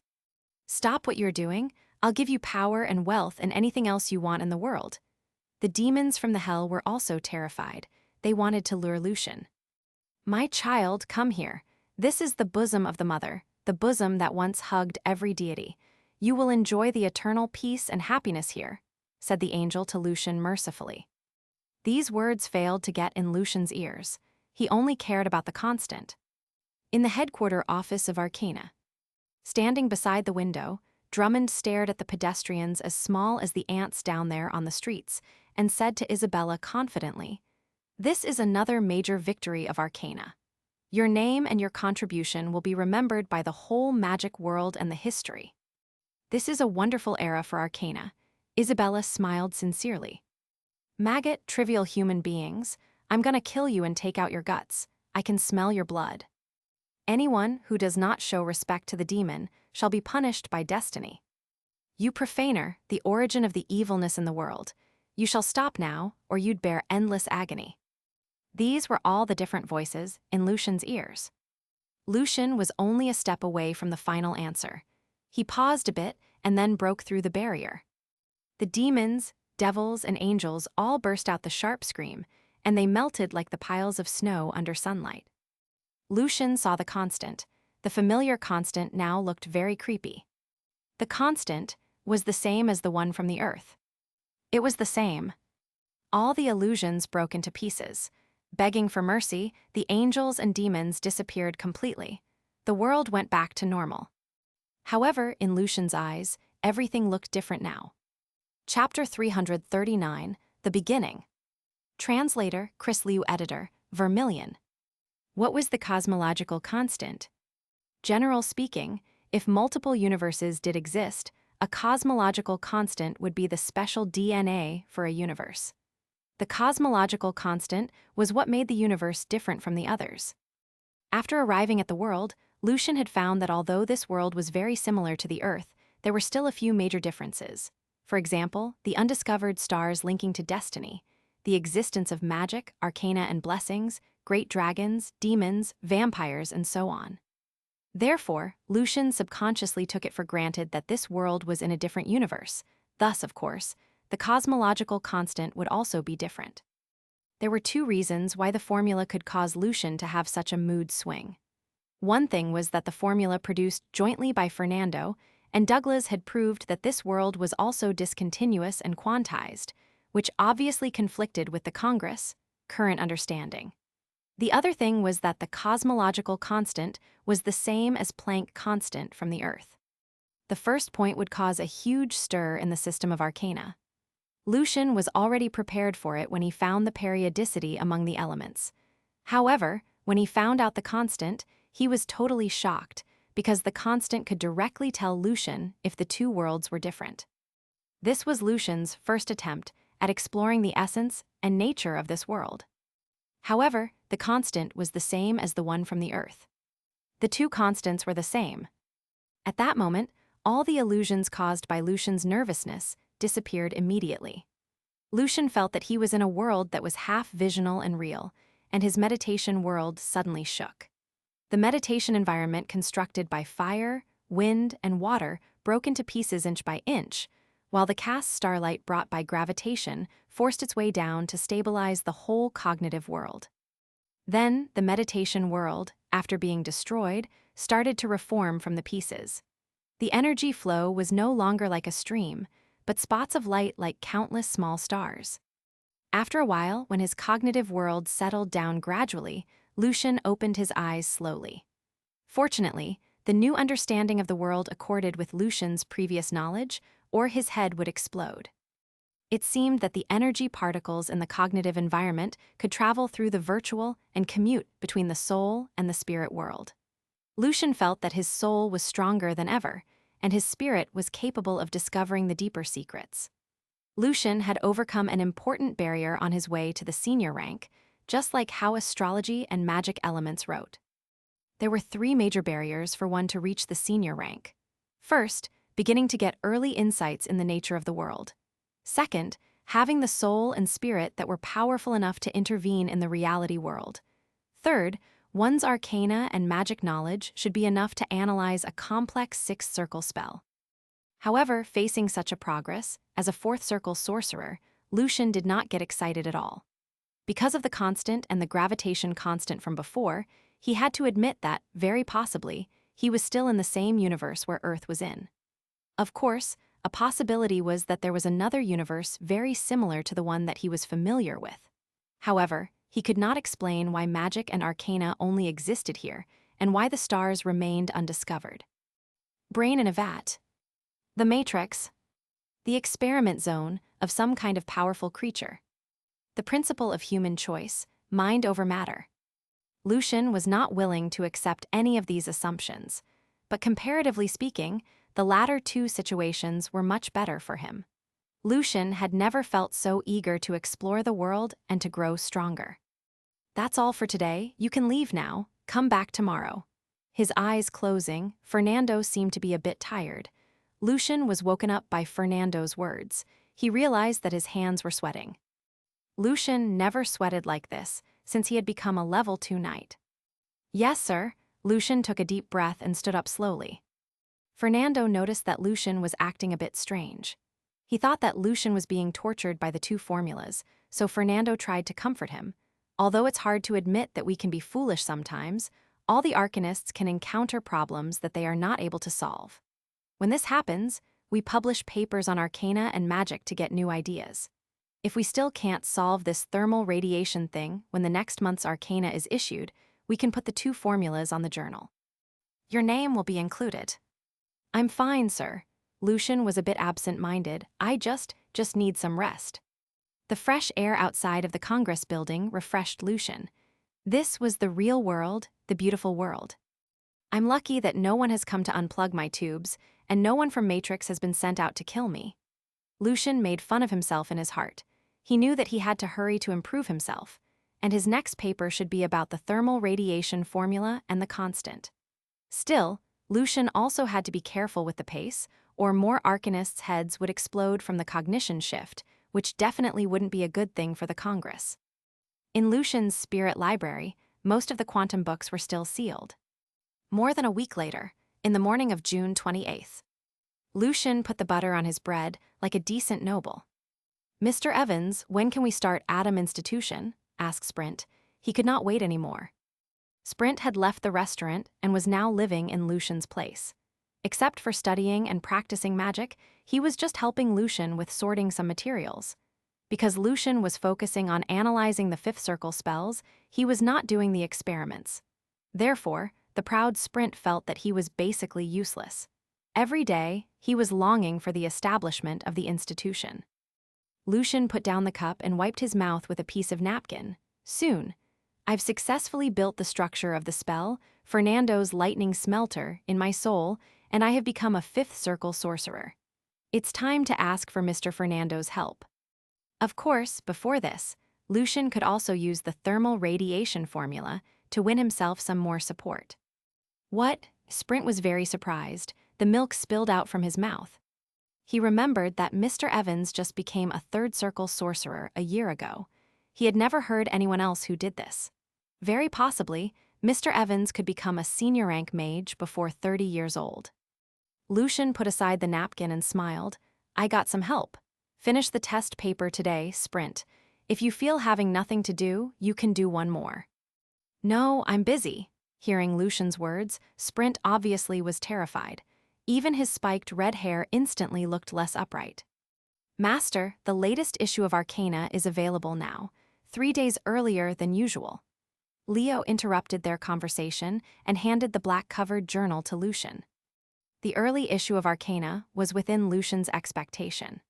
Opening the journal, Lucian instantly saw the first paper from Ms. Isabella, the relationship between some alchemical substances produced by human body and emotions and its application in illusion. In the history of Arcana, rarely could authors who were not legendary sorcerers publish their papers on the first page. Obviously, Arcana was on Isabella's side. Turning the pages, Lucian saw his paper at the 14th place in the first half part of the journal. Between Isabella's and his paper, there were some papers from other fields. For example, Chloe had combined all the formulas and laws in thermodynamics, and thus a new thermodynamic system had taken shape. When seeing this paper, Lucian nodded. He knew it was time for him to publish the next paper. Mr. Evans, is Ms. Isabella's paper the reason why they released this month's Arcana earlier? Asked Sprint curiously. You've heard about it, Lucian looked at Sprint. People have been talking about it. Katrina said that many arcanists were very excited. They are expecting Ms. Isabella to win the laurel. Is it true? Spring also looked quite excited, although he did not really understand the value of this paper. Very possibly, Lucian nodded. Then Lucian left for the headquarters of the Congress. Walking in the magic tower, Lucian saw many sorcerers chatting with each other, holding the latest issue of Arcana in their hands. Lucian knew that the influence of Isabella's paper was profound. He also knew that what he was going to do would be able to overthrow the whole Arcana world. Stepping into the study, Lucian knew that Fernando was still quite pissed off and irritated. Thus, Ulferus, the little crystal dragon, had not shown up for a few days. Good morning, sir, greeted Lucian politely. Fernando shouted, Good morning. How can this morning be good? Douglas and Hathaway have been writing to me every day telling me the value of improving the formula from the perspective of particle theory and molecular scattering. But Brooke, Helen, Oliver, and Vicent are reminding me to see things using the concept of electromagnetic radiation and energy equipartition theorem. They're arguing in my brain, and I wish that I had never studied the topic because neither of them works. Sir, we can forget all of these. Seizing the chance, Lucian said to Fernando directly. Fernando looked very serious. What do you mean by forgetting all of these? That's right. Forget about particles or waves, and forget about all the arguments. Just look at the two formulas to see if it's possible to put them together by doing math. Lucian was also very serious, because he knew that what they were discussing about right now was going to lead to the new beginning of the Arcana system. Doing math, Fernando slightly frowned. I guess. You have done it already, right? Tell me the formula you got. Fernando instantly understood what Lucian was trying to say. Taking a deep breath, Lucian nodded. Yes, sir, I've put together a formula. When saying this, Lucian felt that there was a deafening thunder roaring above the whole Congress and the world of Arcana. This would be the end of the era, but also a beginning of a new one. Chapter 340, The Laurel and the World. Translator, Chris Liu. Editor, Vermilion. In Fernando's study. After Lucian wrote down Planck's formula, it only took the Lord of Storm a very short period of time to finish the verification. It works with both long and short waves. Currently speaking, this is a correct formula. Fernando nodded carefully, but we'd better do a few more rounds of the experiment to make sure it accord with all the situations. Having been bothered by 2 to 3 weeks, Fernando felt that he was going to explode at any time. So, once he saw the formula from Lucian that could be called perfect for now, the only wish in his mind was to further verify it and forget about the two original formulas. This was also Lucian's first time doing the experiments, without reading the letters first since he became Fernando's student. Although Fernando did all the experiments very fast, he was only sure about the validity of the thermal radiation formula when it was already afternoon. Interesting, Fernando was much more relaxed now, and thus his attitude changed. "You're right, Lucian. I was thinking too much. It's the same with having a relationship. When you're in love, don't think too much." Lucian had no idea how Fernando connected the two ideas together. Also, he did not see Fernando as an expert when it came to dealing with a romantic relationship, as Fernando was still single. "Shall we write to the Grand Arcanists?" Lucian wanted Fernando to focus on the formula. Fernando nodded cheerfully. "Of course, they have also been bothered by the two formulas for quite a while. It's surprising that my student first figured this out, however." Within only a second, Fernando put on the stern look and said, "Since the formula works, we can say that there are deeper laws hiding before it, something that can reveal the nature of thermal radiation. We can't just stop here. We gotta delve into it further." Although Fernando sounded very impatient, as his student, Lucian knew that he was actually just excited. This was his great impulse of exploring this world. "Shall I write to them now?" Lucian asked. He hoped that the Grand Arcanists could first get familiar with the combined formula. "Write to them right now." Fernando walked back to his desk and said to Lucian without turning around, "Get them involved in the discussion. I have a feeling this is gonna be a tough job.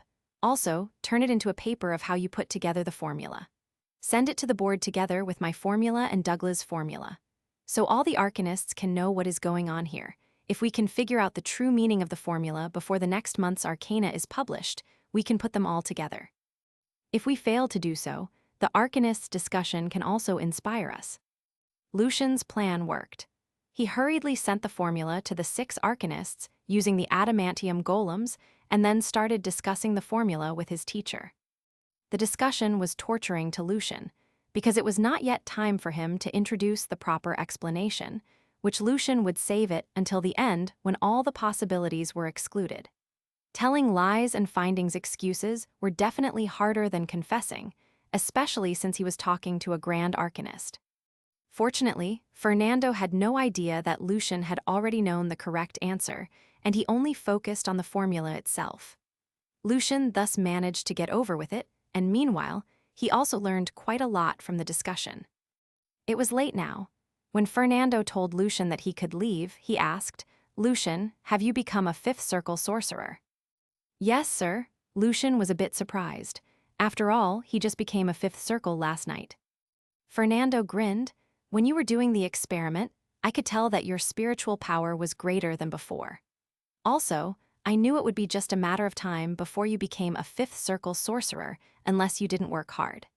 Since you've fulfilled your promise, and you're doing a better job than the other students, you may bring the Atom Institution application form to me tomorrow, and I'll endorse it for you." "Thanks a lot, sir." Lucian was quite surprised. He thought it would take longer to win Fernando's support. The next day, the improvement on Fernando's formula and Douglas' formula in thermal radiation research. After writing the evaluation comment and signing on Lucian's application form, Fernando picked up the paper that Lucian was going to submit together later and slowly read the title. There was a rare smile on his face. "The formula is going to be called Evans' formula." Fernando nodded. "And the constant will be called Evans' constant. Your name will be forever remembered." Since the periodic table of elements was only a summary, Lucian's surname was not used. Lucian slightly sighed in his mind because the meaning of the constant went far beyond Fernando's current understanding. Then, he started to read the letters as usual. The first one was from Douglas. "I'm glad to know that you and your student, Lucian, have solved the problem which has bothered me for the past few days. Congratulations to Mr. Lucian Evans. This is the victory of the younger generation. And maybe only the younger generation can avoid all the distracting factors and directly use the mathematical method to solve the problem. He's like a shining, pure diamond. Since we've figured out the formula, it's time for us to ask why it is this formula that makes sense. I can say that there must be a hiding law that we haven't discovered behind the formula, but what is it? It's not yet the moment that we stop and celebrate our accomplishment. We still have so many whys to ask. Once we understand the true meaning of the formula, we can take a further step on our path to explore the ultimate truth. Fernando commented, "Of course, Mr. 100,000 Whys." The rest of the letters from Brooke, Hathaway, Oliver, Helen, and Vicent were basically the same. They were talking about what was behind the formula. 3 days later, in the early morning. Based on the review and comments of the two board members, the overall comment on the formula put forward by Mr. Lucian Evans is, the formula works perfectly with both shortwave and longwave situations, and thus the formula can be widely applied. We name it Evans, formula of blackbody radiation, and the constant in the formula is called Evans' constant. However, as the formula came from the pure mathematical calculation, there was no theoretical support to the formula, and its value still remains to be further revealed. 20 Arcana credits and 200 Arcana points are given as the reward.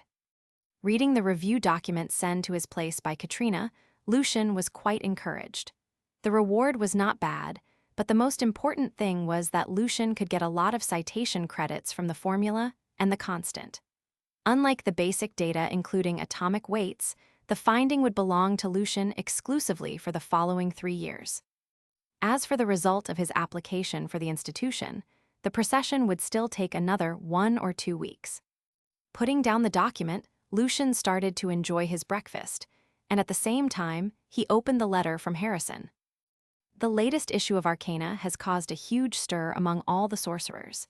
Every sorcerer that I met was talking about the Arcana meaning of illusion, and it is probably already safe to say that Ms. Isabella's research finding has destroyed the previous illusion theories. This is very interesting because the alchemical substance, hormone, currently only works for very few illusionary spells. The atmosphere has put a lot of pressure on family of sorcerer. So 4 days later, on Monday, the senior rank mages have all agreed to confer the laurel to Isabella. Unfortunately, my proposal of you sharing the laurel with her was rejected. They did not really agree with your brainwave theory. No, to be more specific, the theory can still be further improved greatly. I'm sure that you'll keep working on this, and I'm looking forward to the day when you can also wear the laurel and thus become the second middle rank mage ever who can win the highest prizes in 2 different fields. The laurel conferring ceremony will be held at the headquarters of Family of Sorcerer. If you have time, you can attend the ceremony. They've decided to give Ms. Isabella the laurel.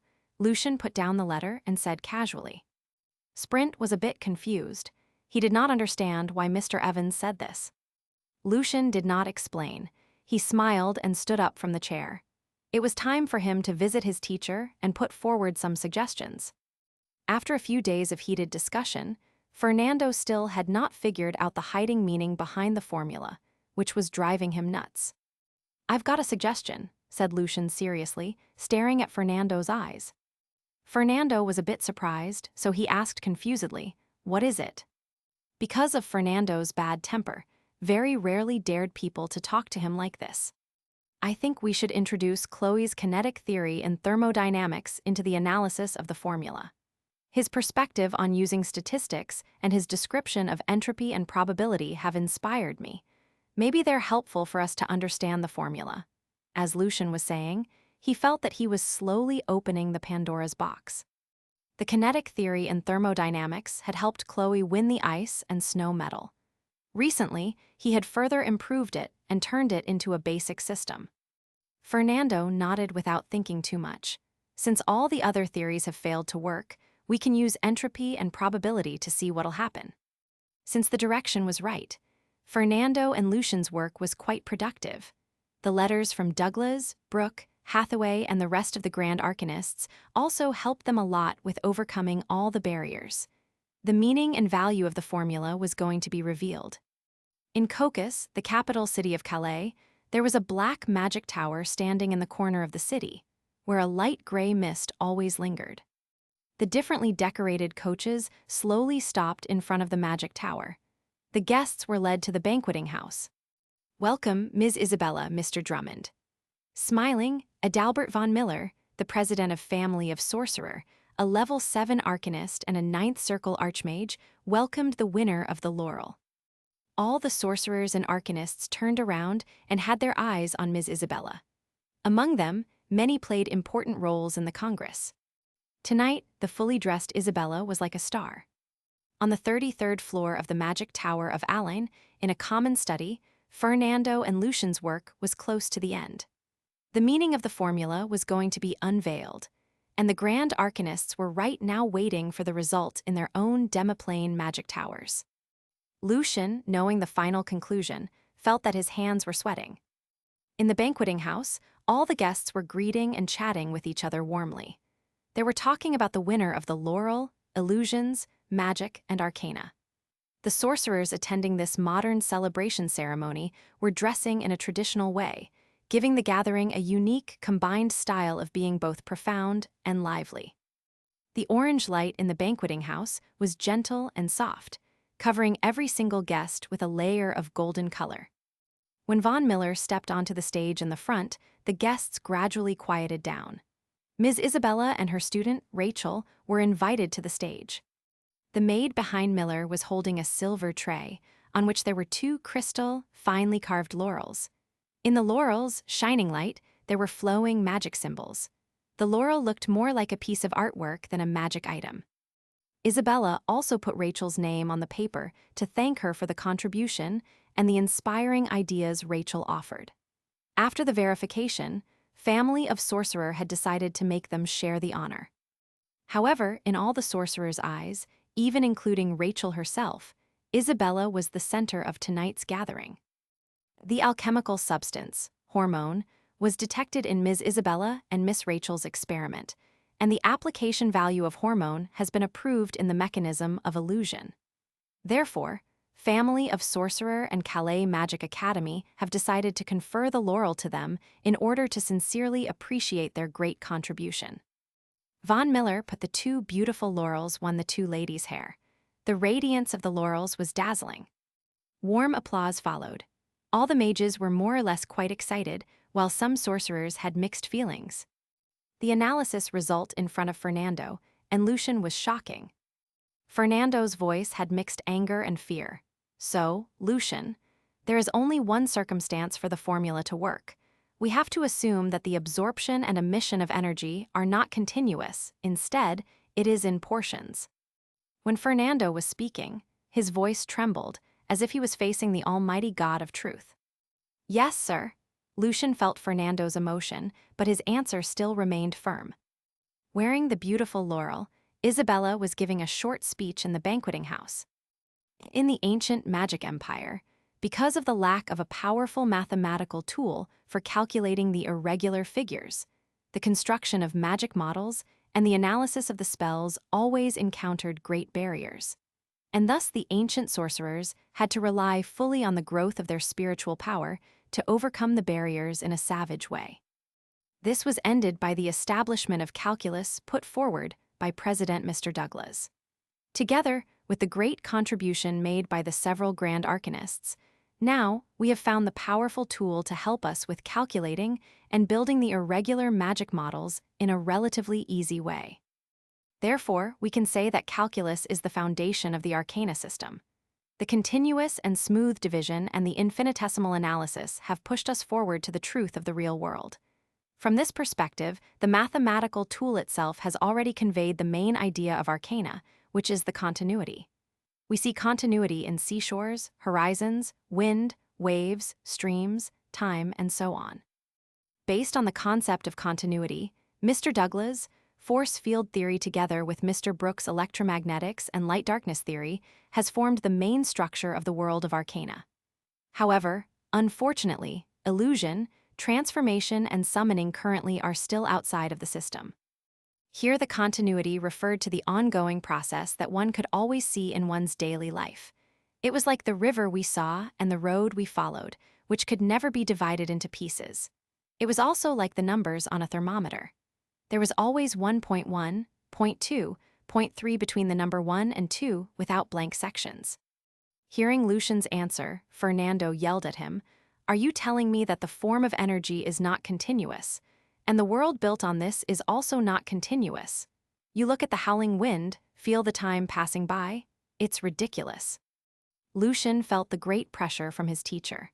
However, Lucian raised his head and looked at Fernando in his eyes. "If we want the formula to work, we have to accept the assumption that energy is divided into separate portions." Lucian's back was straight, and the words coming out from his lips were cold. "Maybe the world itself is not continuous. This is a beautiful era. Every one of us has made our contribution to the Arcana world, and I'm just a lucky one." The moment when Isabella finished her speech, the deafening summer thunder arrived. The claps of thunder sounded crazy, making the sorcerers in the house all feel a bit anxious. Chapter 341, The Assumption. Translator, Chris Liu. Editor, Vermilion. The pouring rain from the sky rushed downwards like a waterfall, separating the people in the banqueting house from the outside world. At the moment, many of the sorcerers felt a little lost, as if they had been abandoned by the real world. The rain in the month of fire is always unexpected. In the banqueting house, Drummond stared at the pouring rain outside of the window with a glass of wine in his hand.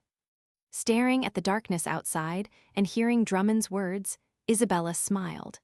The power of Mother Nature is always much more powerful than magic. Only the legendary archmages could have the power to control the weather in such a large scale.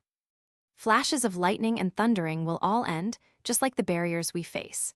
The ancient magic theories and the powerful and horrible church will all fade away or be conquered by arcana and magic.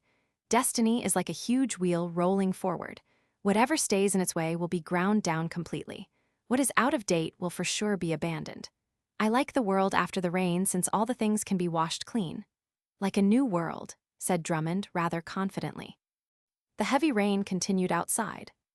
Thunder and lightning controlled the sky above Alain within only a short period of time. It was totally out of Lucian's expectation that the fury from the Grand Arcanist could lead to such a sudden and horrible weather change. Lucian felt a pressure so great that he was even having a difficult time breathing. "The world is discontinuous. The world is discontinuous." Fernando's growls were even louder and more violent than the roaring thunders outside. But this is only an assumption. Facing the storm, Lucian did not yield. Instead, Lucian answered slowly but firmly, "But currently this is the only possible assumption." Rumbling, the thunders went crazy. There were streaks of lightning in Fernando's eyes. "The only assumption? How dare you say that you've excluded all the other possibilities? How dare you?" Lucian's black eyes were as deep as a lake. He answered calmly, "Our recent experiments have excluded all the possibilities of other explanations. Also, currently we have nothing as the evidence to reject this assumption." Fernando and Lucian did all the experiments together. In Fernando's mind, he was speechless. However, he still yelled, "You want the evidence? This whole world is the evidence." Lucian smiled, and his smile was gentle and soft.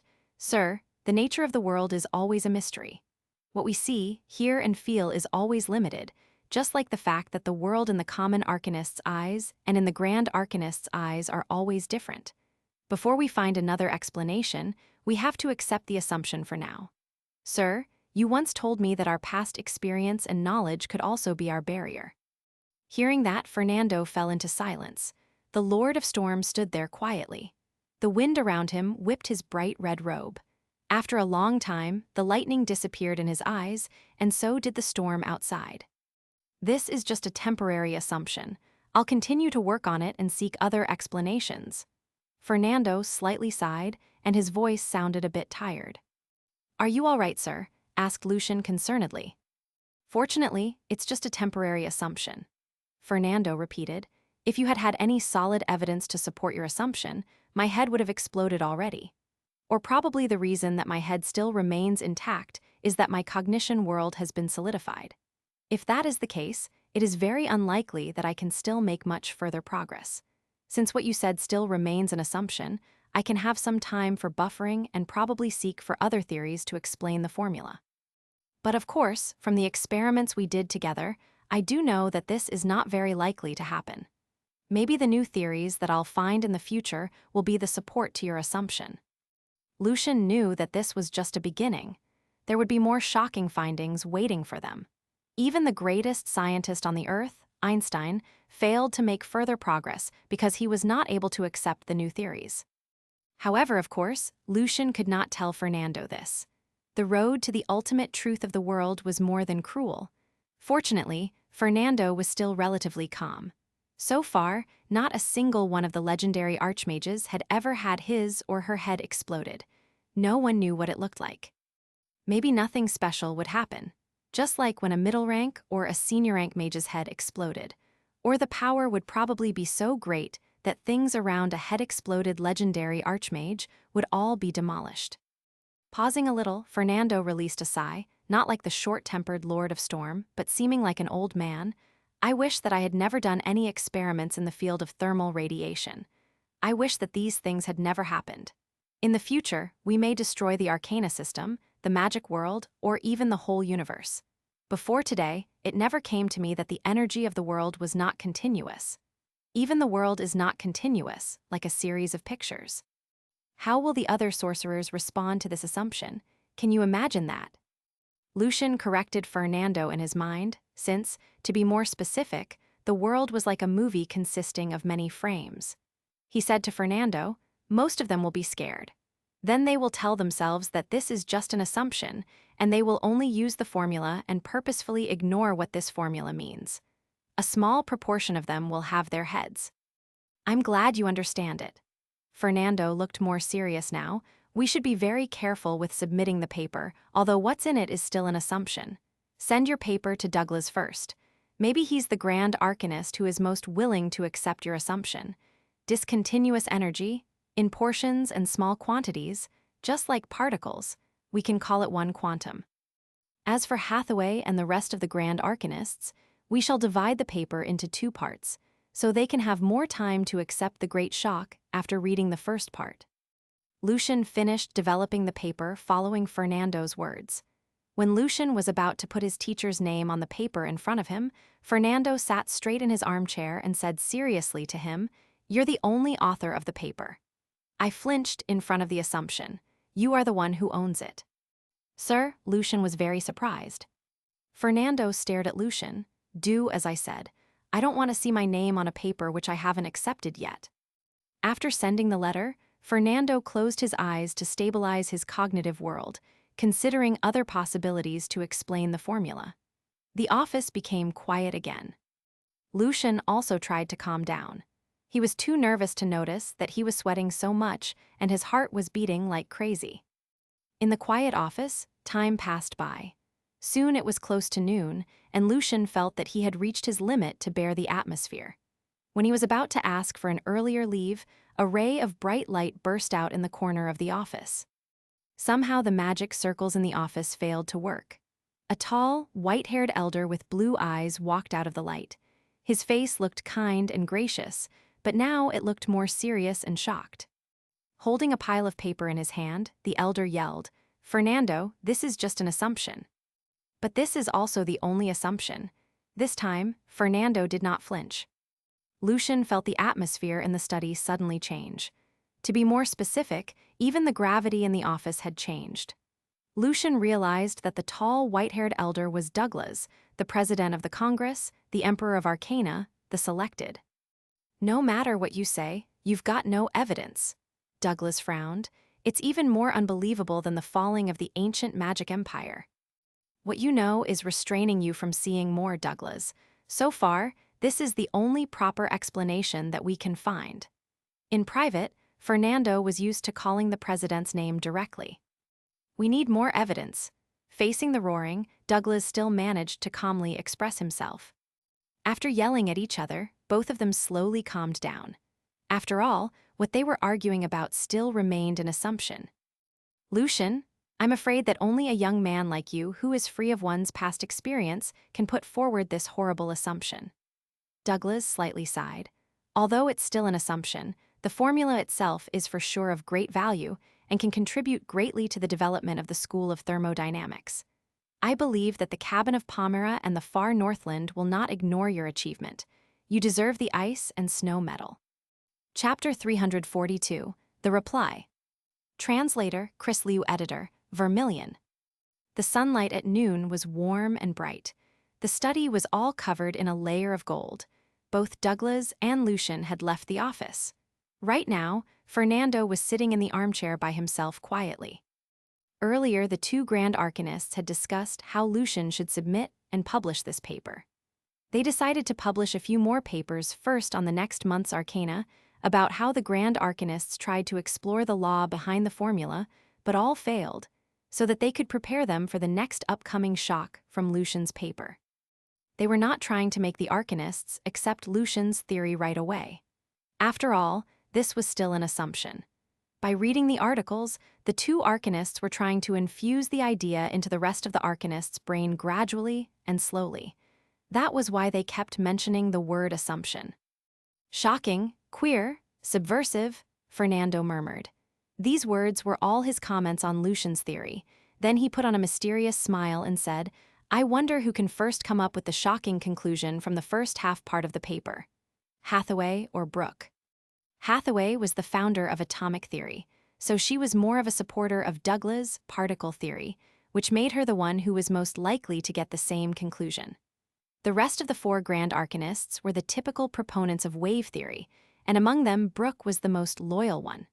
However, Brooke was the most profound and powerful Grand Arcanists among the five.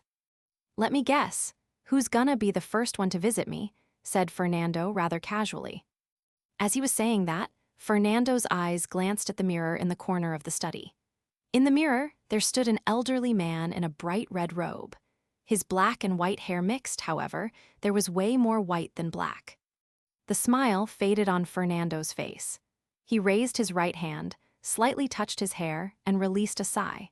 Taking out an old notebook from the drawer, he turned it to the last few pages and then started to write down the words. July 6th, sunny, a bit windy. All of a sudden, I feel old. Putting down the quill, Fernando looked out of the window, and the bright sunlight made him squint slightly. Lucian had got back to his place. Leo saw the difference on Lucian's face, but he did not say anything, while Sprint, who just finished his study, asked curiously, Mr. Evans, you don't look so good. Did Mr. Fernando give you a hard time today? Sprint did not ask directly if the Lord of Storm yelled at Mr. Evans. I don't look good.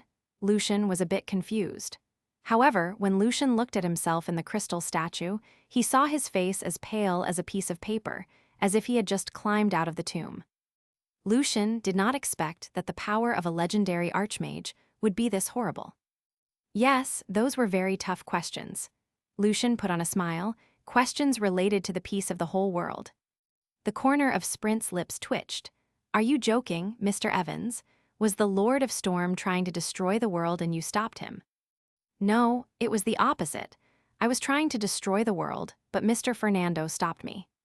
Although Lucian's face was pale, he was in a pretty good mood, since he just successfully presented the terrifying assumption to his own teacher without exploding his teacher's head. Sprint was not good at playing jokes. He looked up at the ceiling and said, Mr. Evans, it's time for lunch. Seeing the same steak dish on the dining table, Lucian rubbed his forehead. It was time for the cook to come up with some new dishes. At this time, Katrina, led by the servant, walked in. A big smile was on her good-looking face. Mr. Evans, the result from our application for Adam Institution is available now. Katrina waved the document in her hand and said aloud. It's been only a few days. Lucian was very surprised. In most cases, the examination should take more than 2 weeks. Your application has the signature of the Grand Arcanist on it. Of course they wouldn't delay it. Katrina said excitedly, Mr. Evans, open it and let's see the result. The bag required Lucian's Arcana badge to be opened. Sprint had been waiting for this day for a long time, and thus he was very nervous. Lucian calmly took off the Arcana badge and pressed it against the seal. Taking out the document, Lucian fast scanned it and then turned around. The application has been approved. The board hopes us to work hard, since we're focusing on a brand new research topic. Awesome, Sprint happily took a swing with his fist. Katrina also very encouraged. Congratulations, Mr. Evans. Congratulations. Lucian hugged his students and sighed in his mind that the youngsters were still too naive.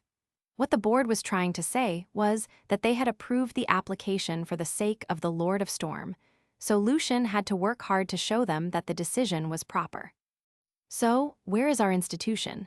Katrina asked with her eyes sparkling with excitement. Lucian picked up the document again. The institution is going to use the number 7 lab and its meeting room and office on the 18th floor of the headquarters. I'll need to tell them how I want the lab to be and the whole set of equipment I want. All in all, at the end of July or at the beginning of August, Atom Institution will start officially. Also, every month, we will get 5,000 Arcana points as a subsidy to buy materials and paying us. Lucian added, so my decision is 10 Arcana points every month for senior apprentices. As for the sorcerers, it depends on their levels. Say, a level 2 Arcanist and a second circle sorcerer like Lazar, 100 Arcana points. As for Lucian himself, he did not have to get a fixed pay, since he was able to benefit from reporting to the Congress the cost of the experiments, which was an unspoken rule in the Congress of Magic. That's a lot. Both Sprint and Katrina were very surprised. They knew that when Mr. Evans was working for the magic school, he only earned 10 points every month. Besides the pay, they could read the Arcana books in the institution and do experiments for free. This was a dream job for every apprentice and new sorcerer.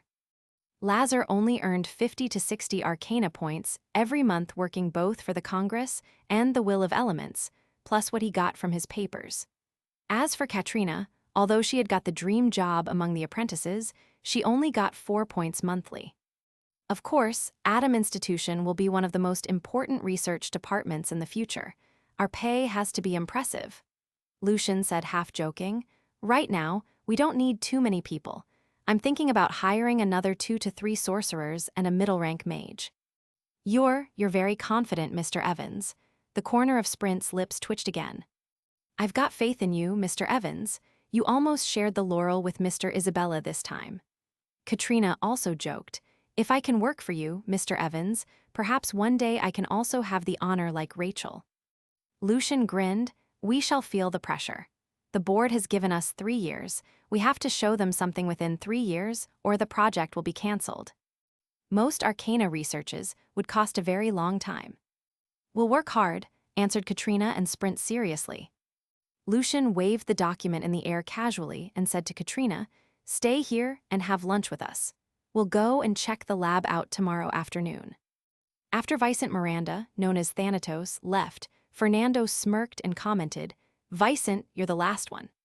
Fernando's face flushed from the heated discussion and argument in the whole afternoon. Walking back and forth in the study, Fernando took out his old notebook again and added after what he wrote down earlier. After the whole afternoon's debate and discussion, I feel refreshed and energetic again. I see the grandness of the world, and I am fascinated with its stunning beauty and truth. I shall walk on this path until the day I die. After visiting Atom Institution under construction, when Lucian was just about to leave, he heard someone calling his name in a slightly confused way. Mr. Lucian Evans. Looking up, Lucian saw Rachel and an elegant and beautiful lady standing beside her. Chapter 343, the latest issue of Arcana. Translator, Chris Liu Editor, Vermilion. Good afternoon, Miss Rachel. Lucian smiled and greeted. Although he knew that the black-haired and blue-eyed lady was very likely to be Ms. Isabella, Lucian still asked politely, and may I know who's this? Lucian first met Rachel over the pollution control meeting held by Affairs Committee. Rachel's brown eyes were still the same, gentle and kind. It's really nice to see you, Mr. Evans. This is my teacher, Ms. Isabella. Good afternoon, Ms. Isabella. Lucian first greeted, congratulations for winning the laurel, and also congratulations on the upgrading. Lucian saw the Arcana badge Isabella was wearing had 7 silver stars on it, and Rachel's badge also had 5 stars. Isabella, wearing the long black dress, smiled, I was about to visit you, Evans. Without your paper on Brainwave, probably Rachel and I would have missed the laurel.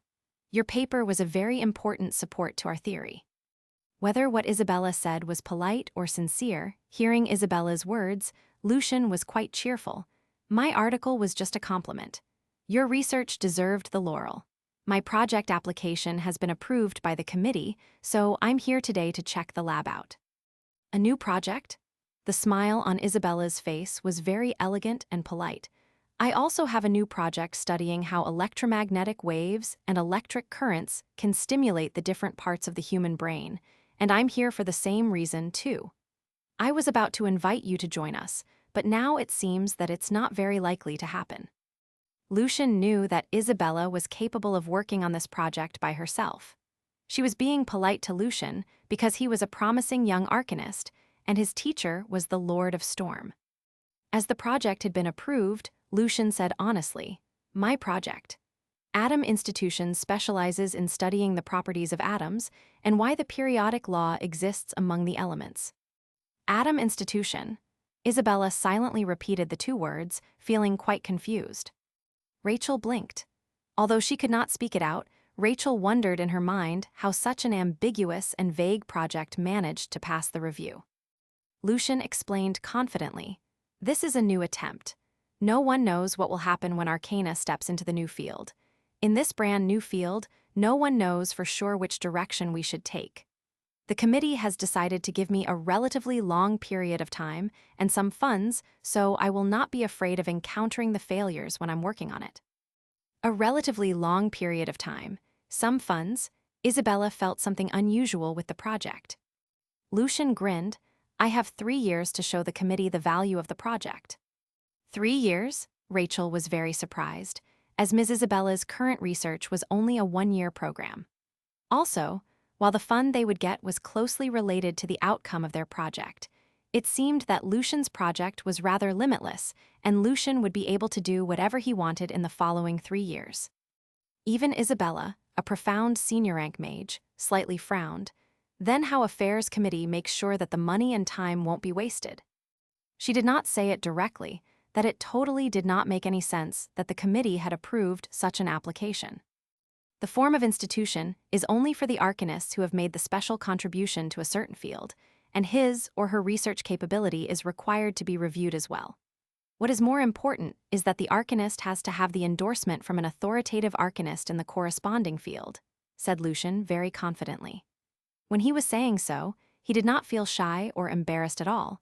If the project fails, the cost will be the tuition we pay for exploring the new field. After all, we're just crossing the river by feeling for the stones. Considering who was behind Lucian, both Isabella and Rachel thought to themselves that Lucian was not only good at studying arcana, but also at getting funds from the Congress. Comparing Lucian's research project to what she had, Isabella's smile on her face was now only for the sake of being polite, so she smoothly changed the topic. "It's definitely a good attempt.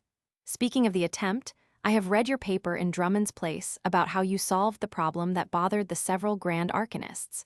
Honestly speaking, it did not come to me either that pure math would be the best way to combine the two formulas together. Congratulations." "Thank you, Ms. Isabella. However, I'm still being bothered by the meaning of the formula," said Lucian. This was Lucian's white lie. The conversation did not last long. Soon, Lucian and Isabella bid their goodbye to each other and headed in opposite directions. "Is she Ms. Isabella? I really wish that I could be like her one day," said Katrina, full of admiration. Recently, when she was working in Sorcerer Administrative Department, the name Isabella was always being mentioned by the sorcerers and lingering beside her ears. Isabella was like her role model as a female sorcerer. "Then work hard," Lucian smiled, "no pain, no gain." In the early morning, on July 30th. "Happy birthday, Natasha." Putting down the quill, Lucian glued up the letter to Natasha. As usual, the letter was about the things that happened to Lucian in his daily life, but what was special this time was the piano piece that Lucian recomposed based on the birthday song. Lucian put the letter in his pocket and then went to the dining hall to enjoy his breakfast. Sprint, Katrina, Annick, Chelly, and Heidi, as well as Lazar, had been waiting for Lucian in the dining hall. Except for Chelly, who was still studying in the magic school, the rest of them had left their jobs for the research project. Lucian, the latest issue of Arcana, was launched earlier than usual again. When Lucian was about to sit down, a young man with messy hair rushed in. In his hand was the black-covered journal, Arcana. Lucian, the 5 Grand Arcanists have developed their essays based on the formula put forward by you. Your paper is the leading piece for this month's issue. It's amazing. The messy-haired young man was Rock, the teacher in Douglas Magic School, and also Lucian and Lazar's friend. After the application of setting up Atom Institution had been approved, Lucian wrote to his friends one by one, hoping that they could be his assistant. Because Lucian was not expecting to hire too many people, he only sent out the next invitation after the previous one was rejected. Among his friends, Rock and Jerome accepted the offer immediately, as the following 3 years would be the key stage for them to strive for becoming a middle rank. Lazar was quite happy for being able to work with his friends. However, he also told Lucian that he would like to work with some beautiful females. As for the Arcanist around level 5, Lucian was still looking for the right person. It was not easy because most Arcanists of this level in the field of element were already working for their own teachers, working on their own projects, or adventuring outside of Aline. Kay, Larry, Timothy, and Ulysses had all politely rejected Lucian's offer. However, Lucian was not in a hurry. Fortunately, the compulsory mission for Lucian from the Congress would not arrive until next year. So, he could first take care of this project on his own. Rock's exaggerated manner of speaking triggered off Lazar and the apprentices' curiosity. They hurriedly asked, "What's the paper about?" How came that all the papers from the Grand Arcanists were about Lucian's essay? It's about black body radiation. Lucian has figured out the formula that once baffled the 2 Grand Arcanists, said Rock very excitedly. He never expected this 2 years before when he first met Lucian. Really? The apprentices surrounded Rock like a flock of chirping little birds, trying to find the familiar name on the journal. Lazar could not get a step closer to Rock because of the excited apprentices. He turned around and said to Lucian, "Why don't you tell me directly what this essay is about?" In the apprentices' admiring look, Lucian explained to Rock and Lazar briefly about the formula. When listening to Lucian, Rock and Lazar frowned. Why couldn't the formula be explained?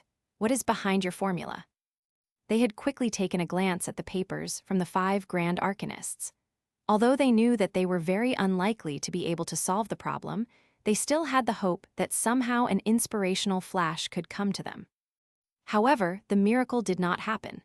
Maybe just like the several Grand Arcanists said, they had to overthrow the foundation of the current Arcana system to find the real answer. If I knew, it would be on the paper already. Lucian lied again purposefully. When Lucian finished his breakfast and was about to leave, Lazar asked Lucian curiously, "You've been working with Mr. Fernando for this long. Have you got any new research topics? Relax, I won't steal the ideas from you. I'm just being curious." "I do have a new perspective," Lucian said casually, but slightly sighed in his mind. Molecular movement theory and thermodynamic system.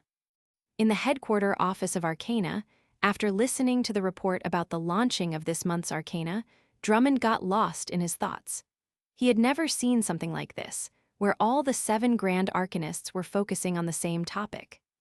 Somehow, he felt a bit anxious. He wondered what was behind the formula. Chapter 344, The Arrangements.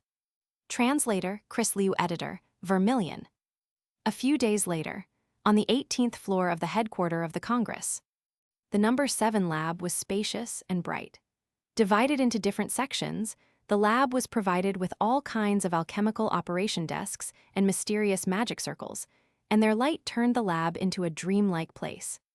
However, in the lab, there were only 4 sorcerers: Lucian, Lazar, Rock, Jerome, and the several apprentices. There were no guests here for a celebration.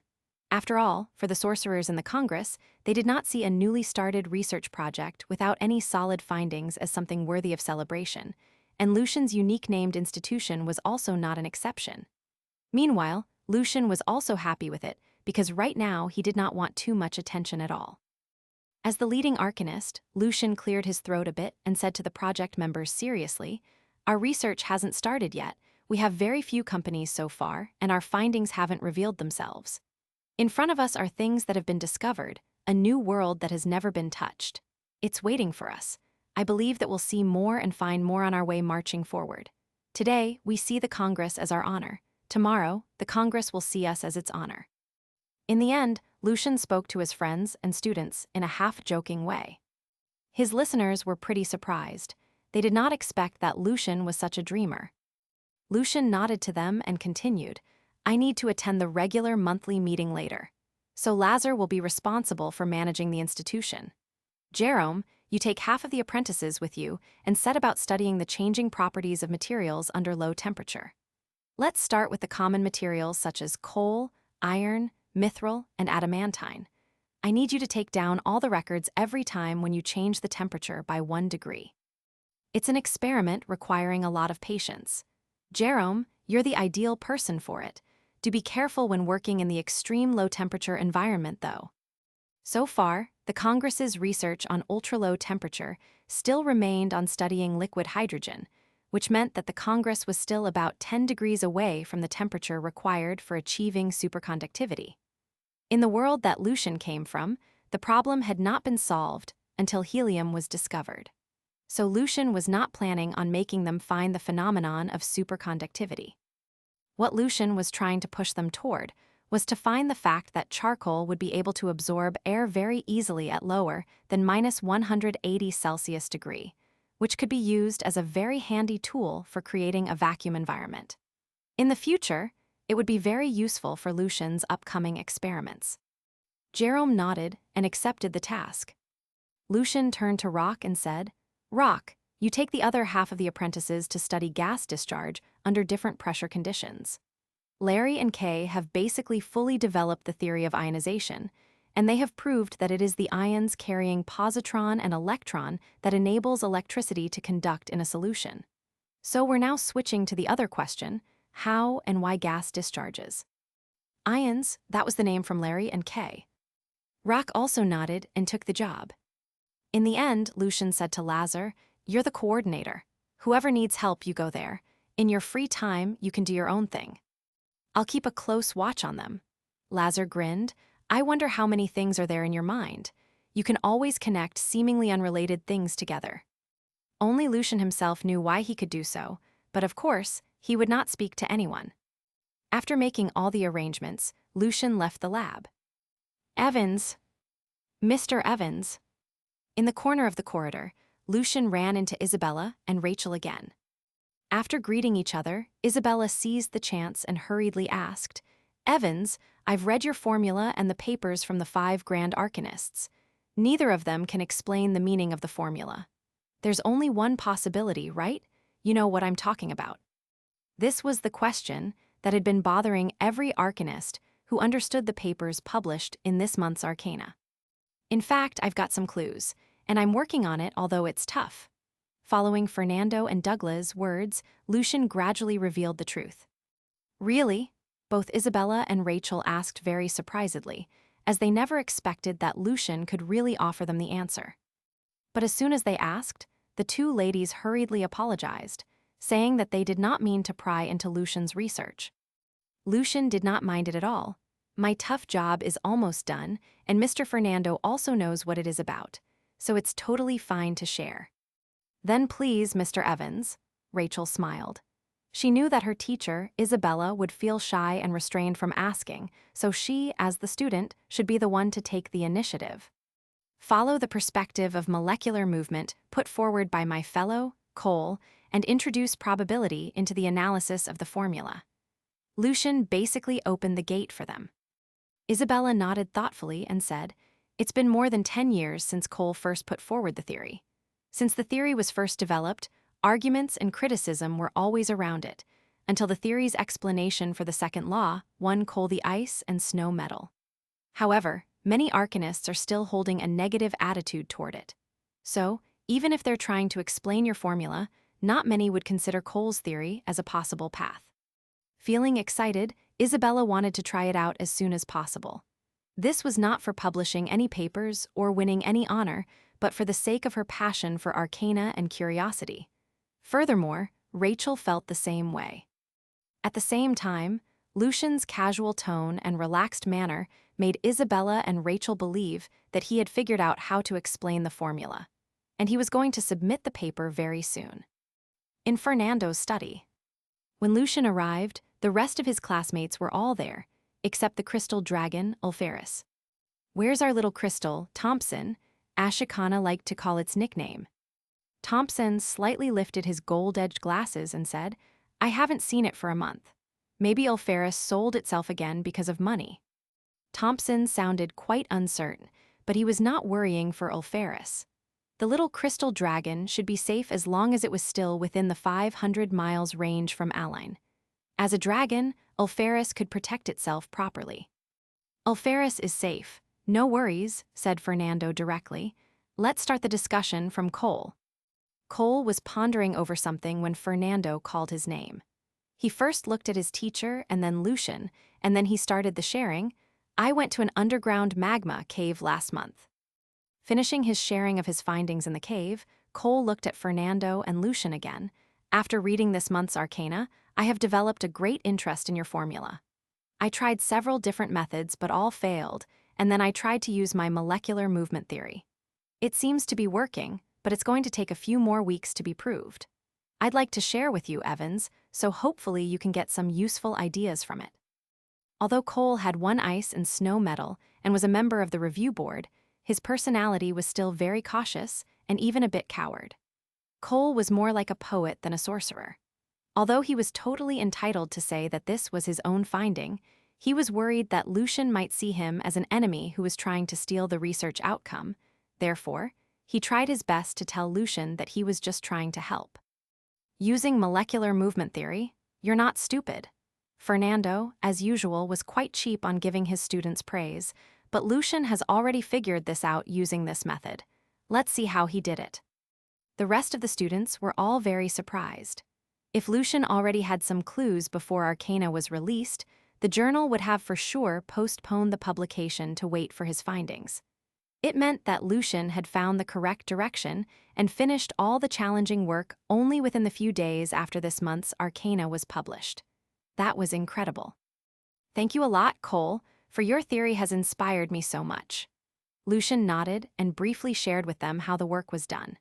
But when making the presupposition for the formula, Lucian purposefully skipped the most fundamental assumption. Because the rest of the students were still busy with taking down all the details from Lucian's words for their own analysis later, neither of them noticed the problem. Later, the rest of the students also shared their researches. In the end, Fernando said something about his several major pieces of research and discussed some of the problems that he encountered with his students. After the meeting, when the students were leaving, Lacey Carter said to Lucian half-jokingly, "Evans, I see another winner of ice and snow medal." At this time, the door of the study was pushed open fiercely and Ulferis came in. In its childlike voice, it asked in surprise, "The meeting is already over." "Yes, it's over," answered Ashikana, feeling a bit amused. "Where did you go?" Covering its eyes with its claws, Ulferis peeked at Fernando from the gap. "I overslept." "So what kind of research made you so tired?" Thompson tried not to laugh. "I'm studying dreams," said Ulferis in a serious way that sounded very funny. "I see, so you've slept for almost a month, haha." Thompson laughed hard. Lucian also grinned. It seemed to be true that dragons indeed loved sleeping. In the quiet night, everything was immersed in silence. Sitting in his study, Cole wrote down the experiment details shared by Lucian earlier today. He read every single word very carefully, and from time to time wrote down his own thinking. Akashina, Thompson, and the rest of the students were doing the same thing. However, they still had their own focuses, so they did not have much time for this, especially when the answer was already available. They were not in a hurry. Isabella and Rachel started to work on studying the law behind the formula, following Lucian's words. In his study, Lucian stood behind the desk. It took him quite a while to write down the title of the paper, The Energy Distribution of Blackbody Radiation. Chapter 345, The Impact. Translator, Chris Liu. Editor, Vermilion. In the administration office of the Sorcerer Administrative Department. Looking at Lucian across the desk, there was a funny smile on Eric's face that usually looked serious. "Evans, are you here to submit your new paper again?" It was unbelievable how fast Lucian could develop a new paper. It had been just about a month since the last time he submitted the paper which had stirred the debate between the 5 grand arcanists. And now, here was Lucian again. Most arcanists could never imagine producing high-quality papers in such a speed, and many arcana and magic researches often took years to be completed, while Lucian's papers still managed to keep the standards high. Yes, Mr. Eric, it's connected to my previous paper. I've finished explaining the formula from the perspective of arcana. Lucian handed the paper to Eric and smiled. Eric looked very surprised. You found the explanation. You mean explaining the formula that all of the 5 grand arcanists have failed to analyze from every single perspective? That's right, answered Lucian straightforward. Eric slightly opened his mouth but failed to speak any words. After several attempts, Eric said to Lucian, "You know, your formula has been under heated discussion everywhere in the Congress. Even my friends who are outside of Align are also deeply concerned about it. However, no one has got any clues. It's been bothering lots of people, including myself, so much that the formula which fits the data of blackbody radiation so perfectly fails to match any existing theories or explanations. Maybe just like how the Grand Arcanists put it, we have to make some subversive assumptions to find the right path. And all of these only took you a month. You're really the most outstanding genius among the younger Arcanist generation." Eric also tried to explore the meaning behind the formula after reading Arcana. However, he failed just like most of the Arcanists. And the formula became just a popular topic for most of them. I'm not the only one who's found the direction. Another student of Mr. Fernando, Cole, has found the right path as well. I just finished the work earlier than him. Eric knew that Lucian and he were in the 2 totally different circles of Arcanists. Eric's serious-looking face now had a curious look on it, and he asked, "So, Evans, have you really made a subversive assumption?" "Of course, it's very shocking, but it's still an assumption, and currently it cannot be proved," Lucian purposefully emphasized.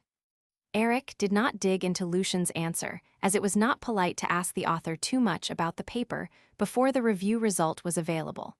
Although he knew that Lucian, as the student of the Lord of Storm, would not really mind it. "Subversive, cannot be proved," Eric murmured to himself.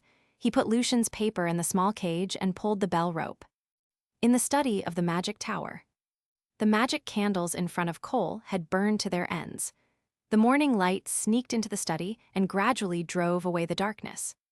Without being affected, Cole stared at the piece of paper on the desk, frowning. He pondered why he was still unable to explain the formula even if he had adopted Lucian's method. There must be something important missing. Cole decided to start the work over again after recalling his conversation with Lucian. On the 15th floor of the major magic tower of Align, in the hall of Arcana Review Board, the bells were ringing, and the complex magic circle started to glow with a white light. When the light disappeared, piles of documents appeared at the center of the magic circle. Long metal arms picked up the documents, and a cold, mechanized voice read. Necromancy, to Ms. Tina Timos, Mr. Haggard. Element, to Mr. Overy, Ms. Lachlan. Thermodynamics. At this time, the mechanized voice paused and read the title out, The Energy Distribution of Black Body Radiation. After a few seconds, the voice said, To Mr. Cole, Ms. Sonia. Lucian's paper was duplicated into 3 copies. One for the record, and the other 2 were sent to 2 different magic circles. In the study, using Lucian's method, Cole's calculation was fast. After a few hours, the formula gradually came into being. To make the formula work, Cole knew that he had to make a hypothesis. Uncontrollably, Cole's thin face was written with fear, and beads of sweat appeared on his forehead. He could not help murmuring, This goes against the classical equipartition of energy theorem." Equipartition theorem was another outstanding achievement from Cole, developed based on Mr. Brooks' theory. However, when Cole used his own newly developed molecular movement theory and introduced the concept of probability and entropy into the formula, the conclusion went against the important premise of the equipartition theorem, the continuity of energy. Cole's head buzzed as if he just got a slap on the face. He felt that his body and soul were divided into 2 parts, with an angel on one side and a devil on the other. Cole all of a sudden could not see well. He shook his head fiercely and denied his conclusion. Impossible, it's impossible. There must be other explanations. In his meditation world, which had started to substantialize, the countless little black dots started to move around disorderly like they were being boiled in water.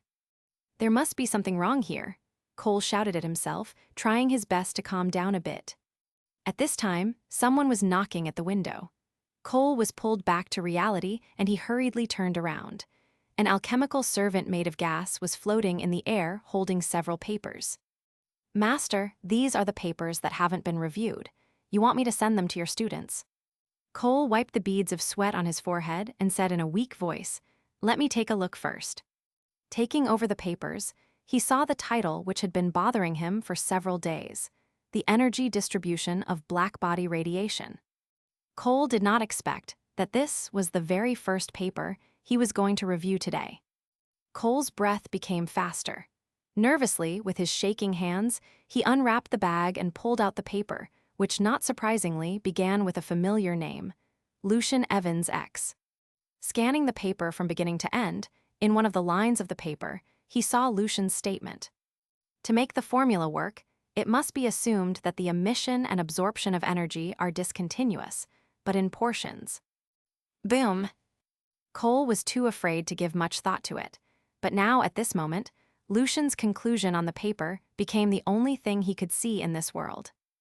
It must be assumed that the emission and absorption of energy are discontinuous, but in portions. Cole, as if he was enchanted by the line of words, felt totally lost and he could not help shaking his head. To him, the line was like a curse from the demon.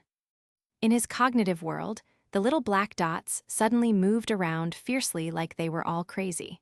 The whole world had reached the ultimate disorder and fell into a complete chaos. Bang! Cole's brain suddenly exploded. The pieces of paper, books, desk, and chair around Cole were covered in red and white. Ah! Cole suddenly woke up. Both of his hands directly went to his head. Until Cole's hands felt that his head was still there safe and sound, he looked around out of panic. He was still in his study. In front of him was a pile of the manuscript written with messy words. All of them were the derivation of Lucian's formula. Maybe I was too tired, so I had such a horrible dream. Cole was still haunted by the thought of that nightmare. However, when Cole recalled how clear the calculation and derivation were in his dream, his hands started to tremble slightly again. When he picked up the manuscript again, he somehow felt more prepared for the final answer that he was subconsciously trying to avoid. After a while, Cole said to himself in a low voice, "Do I really have to make the assumption? It's just a hypothesis." At this time, the gas servant knocked at the window. Cole saw his gas servant drifted in exactly like what happened in his dream. Taking a deep breath, he took over the several papers, and within his expectation, he saw the paper titled The Energy Distribution of Blackbody Radiation. After sitting there still for almost half an hour, Cole pulled out the paper. Although he did not have to do this himself, as an arcanist, he could not help because of his curiosity. He wanted to see it with his own eyes. To make the formula work, it must be assumed that the emission and absorption of energy is discontinuous, but in portions. Cole closed his eyes and leaned against the back of the chair. Again, his cognitive world started to become messy and disorganized, but this time, it was far from being a chaos. "It's just an assumption, still an assumption." Cole's voice became weak. His eyes, nose, mouth, and ears started to bleed. Although he was prepared, the subversive answer still hurt his soul and had greatly shaken his meditation world. "It's still an assumption." Outside of the window, the Lord of Storm wearing the bright red magic robe released a long sigh and disappeared in the air with the crystal dragon, Ulferis. Among all of the senior-rank arcanists, the Lord of Storm worried about Cole the most. The analysis of the formula was based on one of Cole's own theories, but it went against another. This was very dangerous to his cognition world. After 3 hours, Cole started to feel less dizzy.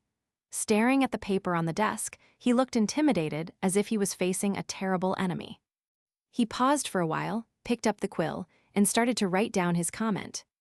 Chapter 346, The Ignored Paper. Translator, Chris Liu. Editor, Vermilion.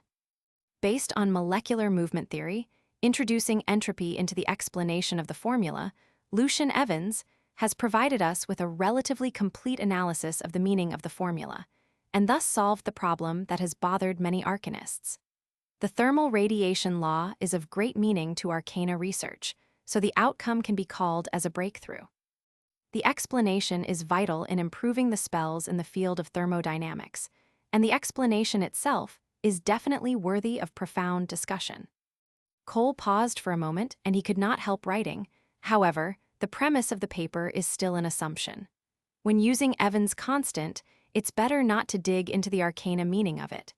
We can only use it as a constant to help us solve problems. The assumption has not been proved as the one and only explanation to the constant. If the first part of his comment was indeed written by him in the tone of a member of the review board, what followed it was produced by Cole's fear deep in his heart. In conclusion, it is recommended that 45 arcana credits and 400 arcana points should be given as Lucian Evans' reward. The suggested reward was even greater than that of Lucian's last paper about brainwave, which showed the great value that the arcanists saw in the formula. However, compared to the credits and points that Lucian obtained from putting forward the periodic table of elements and the paper on synthesized carbamide, the reward was not decent enough, which showed the fact that Cole, as an orthodox arcanist, was feeling afraid, unpleasant, and resistant in front of such a bold and shocking assumption, especially when it had not been verified yet. If the theory that the formula based on was not from Cole himself, the suggested reward might be even lower. In a luxuriously decorated office of the Arcana Review Board, the floor was covered with the dark brown carpet imported from the other side of the ocean. The magic crystal light hung onto the ceiling, and in the walls there were fine figures carved in relief. In the corner of the room there was a private bar counter, behind which bottles of precious liquor were placed on a wine rack. The lace from the Duchy of Violet, Burn wine, the gold rum from the Kingdom of Syracuse, the black Metz, and the gold lega from Chakran Empire. Behind the desk sat a lady of wine-red hair. Tasting the golden liquid, she casually leafed through the papers to decide which ones she was going to keep for herself to review, and which ones should be sent to her students or the arcanists working with her. She was for sure nice-looking. Gulping the liquor, her eyes were even brighter. She was not drunk at all. "The energy distribution of black-body radiation," murmured Sonia, a level 7 arcanist and 8th circle sorcerer from the cabin of Pomera. She wondered if the paper was about the explanation of the black-body radiation formula published recently on Arcana. As an authority in studying snow and ice magic spells, Sonia put great emphasis on the formula of thermal radiation. Not only were the high-temperature spells related to thermal radiation, but also the spells using snow and ice. As an arcanist who was for sure capable of exploring the meaning of the formula, she had been so bothered by the problem recently that she even canceled her trip going back to the far Northland. Meanwhile, she had also found some clues. She knew that Cole's new theory should be helpful. However, she still had to overcome a lot of difficulties and problems before reaching the final answer. She was expecting to spend another 2 weeks to finish the tough task. When seeing the title of the paper, her great curiosity was lit up. Pulling out the paper from the bag, she became certain that the paper was about the meaning of the formula when seeing Lucian's name on the front page. To her surprise, Lucian Evans had solved the problem which had been bothering the several grand arcanists for so long within this short period of time. After reading the first part of the paper and seeing that Lucian also took the same perspective, there was a triumphant smile on her face. Gulping the liquor in her hand, she believed that all the great arcanists often shared the same opinion. But a while later, the smile on Sonia's face gradually froze. To make the formula work, it must be assumed that the emission and absorption of energy is discontinuous, but in portions. The golden liquid in her glass started to become frozen from her spiritual power. What a subversive assumption! Sonia sucked in her lips, and her mind was full of all kinds of thoughts and emotions. There was anger, sarcasm, and also fear. Sonia's cold cognitive world, in which the countless black dots moved slowly, started to become even colder, and the snowstorm grew much stronger. Fortunately, from the 5 arcanists' papers, Sonia was more or less mentally prepared for such a conclusion. To be more specific, this was only Lucian's assumption so far. She could handle it. However, soon the temperature of the whole office dropped. The carpet, the desk, and all the places without the protection of the magic circles started to freeze, including the wine bottles on the rack. He did it, he explained the arcana meaning of the formula. Sonia could not help but speak it out in high volume. In great fear, she reread the line. To make the formula work, it must be assumed that the emission and absorption of energy are discontinuous, but in portions. She murmured to herself, that being said, the assumption is possibly correct. Grabbing the quill on the desk, Sonia started her own calculation and deduction using Lucian's method. She could not believe it. In the office, heavy snow started to pile up, and the cold wind blew. Being close to the 9th circle, the changes in Sonia's cognitive world were powerful enough to affect the physical world. Demon! Sonia sprang to her feet from the chair and threw away the quill. Her mind was occupied by the great fear. All of the wine bottles exploded on the rack. The liquor of all kinds of colors spilled onto the floor, and the colors shaped great contrast with the snow. Then Sonia collapsed back into the chair and murmured repeatedly, "It's just an assumption, just an assumption." Her eyes and face started to be covered by a thin layer of ice-blue crystal. Although her situation was way better than that of Cole, and she would say that she was more or less prepared for something big, Sonia was still unable to accept the assumption properly. If she nodded and conceded that the assumption made sense, she was, in fact, admitting that the foundation of the whole arcana system was an error, which was basically a denial of her life. Unavoidably, Sonia's soul was hurt when her cognitive world was greatly shaken.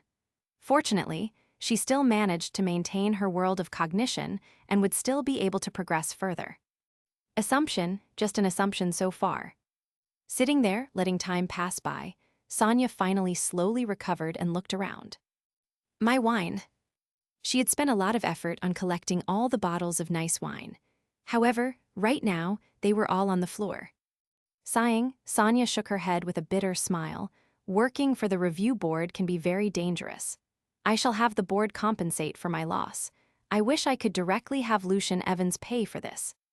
Taking a glance at the paper, there was still fear in Sonia's eyes, as if in the document bag was sealed a demon that was powerful enough to destroy the whole world. Rubbing the corner of her forehead, Sonia started to write down her review comment.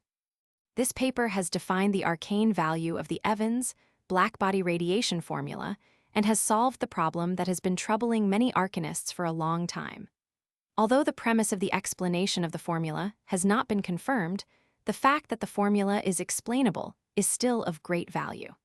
It's an important paper in the field of thermodynamics that is worthy of in-depth discussion.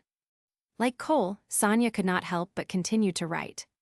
Before the assumption is verified, it is not wise for one to put too much thought into it. Use Evans constant like the other common constants, and I suggest that, for the time being, the comment should be put at the beginning of the paper, so more arcanists could be more or less mentally prepared and previously warned. For the whole paper, I recommend that 30 arcana credits and 350 arcana points shall be given as the reward. If Lucian had not also said repeatedly in his paper that the premise of the explanation was just an assumption, and the paper was very logically developed and clearly presented, Sonia was very likely to reject the paper or make it fail to pass the review. After the review result was available, many senior-rank arcanists had soon got the news and borrowed the paper to read. In the headquarter office of Arcana, Drummond threw the paper fiercely on the desk. Although he was previously warned, his soul was slightly hurt, and his eyes turned red from the anger. "It hasn't been verified," roared Drummond angrily.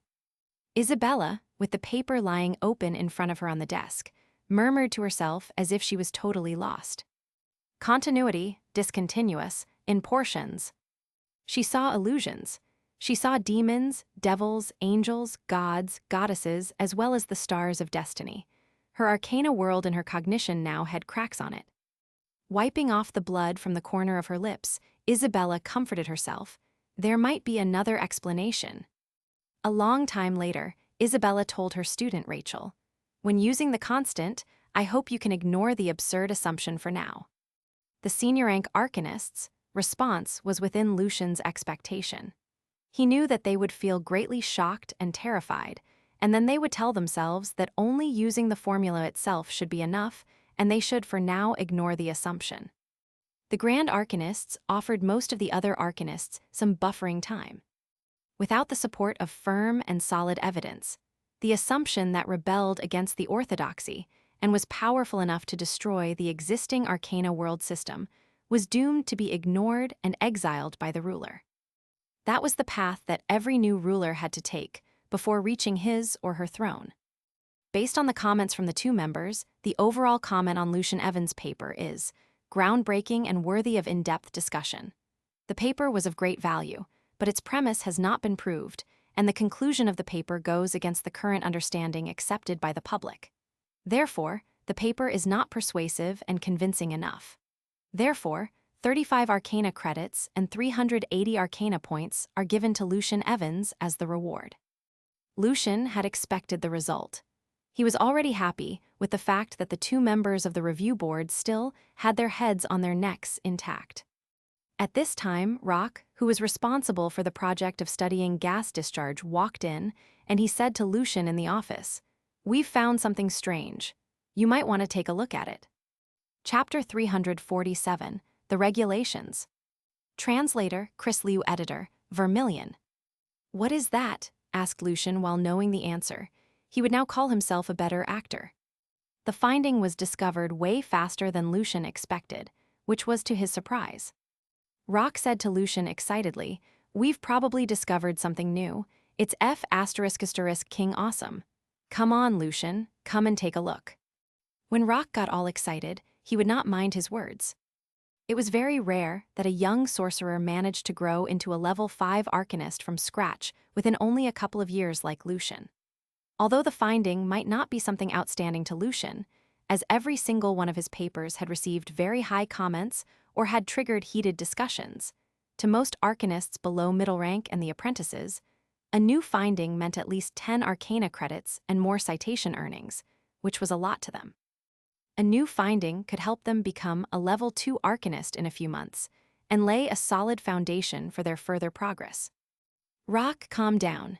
Lucian stopped his work and followed Rock into the lab next door. "Now I feel that I'm a F*** king genius, not because I'm talented in Arcana or something, but because I chose to work with you, the real genius." Rock was right now very talkative because of his excitement.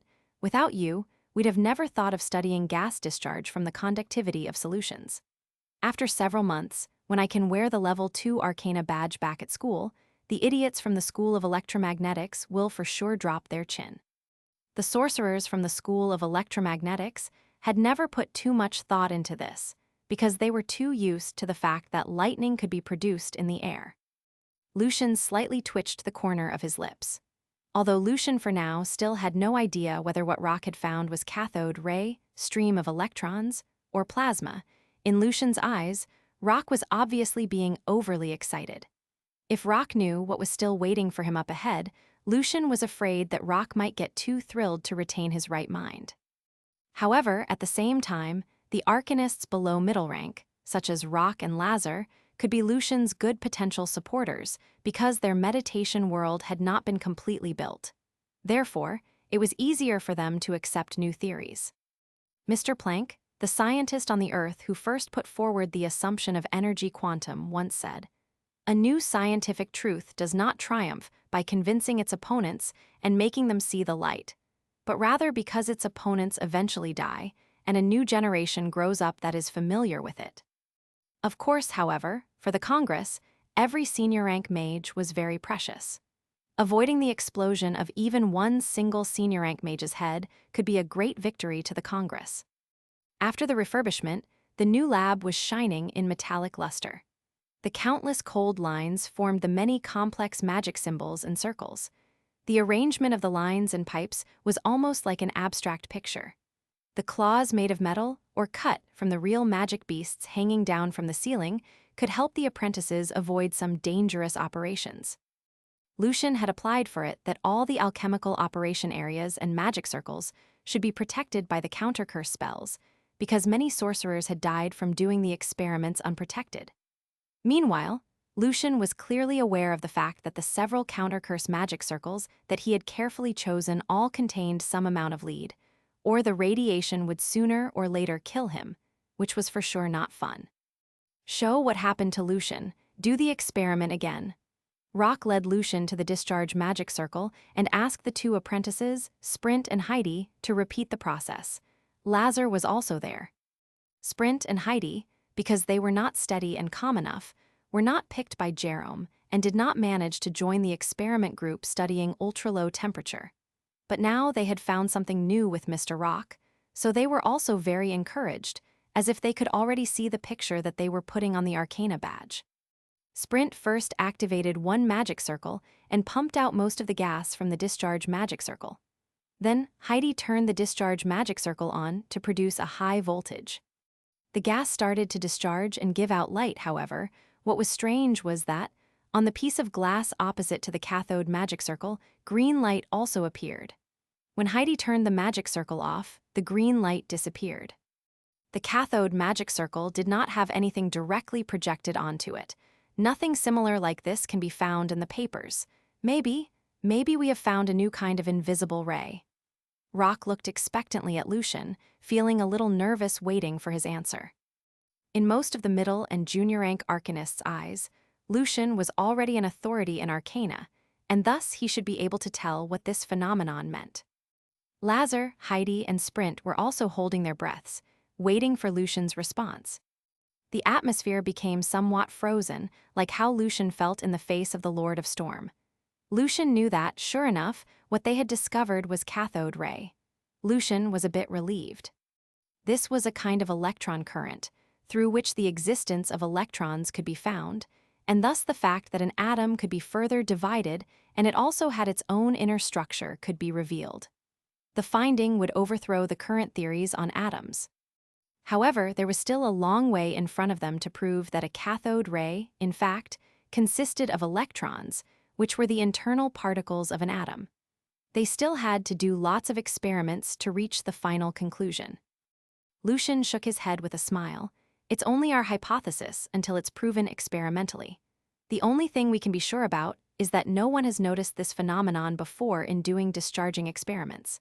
However, we can't rule out the possibility that this ray is some kind of electromagnetic wave or streams of particles that we're already familiar with. We now have to design different experiments to verify this. All of you should put your hands on the research. You design the experiments on your own, so you can publish your own paper. As Lucian was saying, he turned on the discharge magic circle. When the green light appeared on the glass on the other side again, Lucian put an object in between. The corresponding shadow of the shape of the object appeared on the glass immediately, which showed the fact that the green light was from the discharge magic circle. Got it? All the arcanists and apprentices answered excitedly. Their mind was full of hope, and they were also grateful to Lucian's kindness. To their surprise, Lucian allowed the institution members to publish papers on their own. Unlike other projects, no matter if the leader was involved in the design of the experiment in person or not, the project leader should always be the first author of the paper. If they had really found something new, their papers on the designed experiments would for sure be cited very frequently. Although the credits they would earn would never be as high as the major paper announcing the existence of cathode ray, the gain would still be very decent.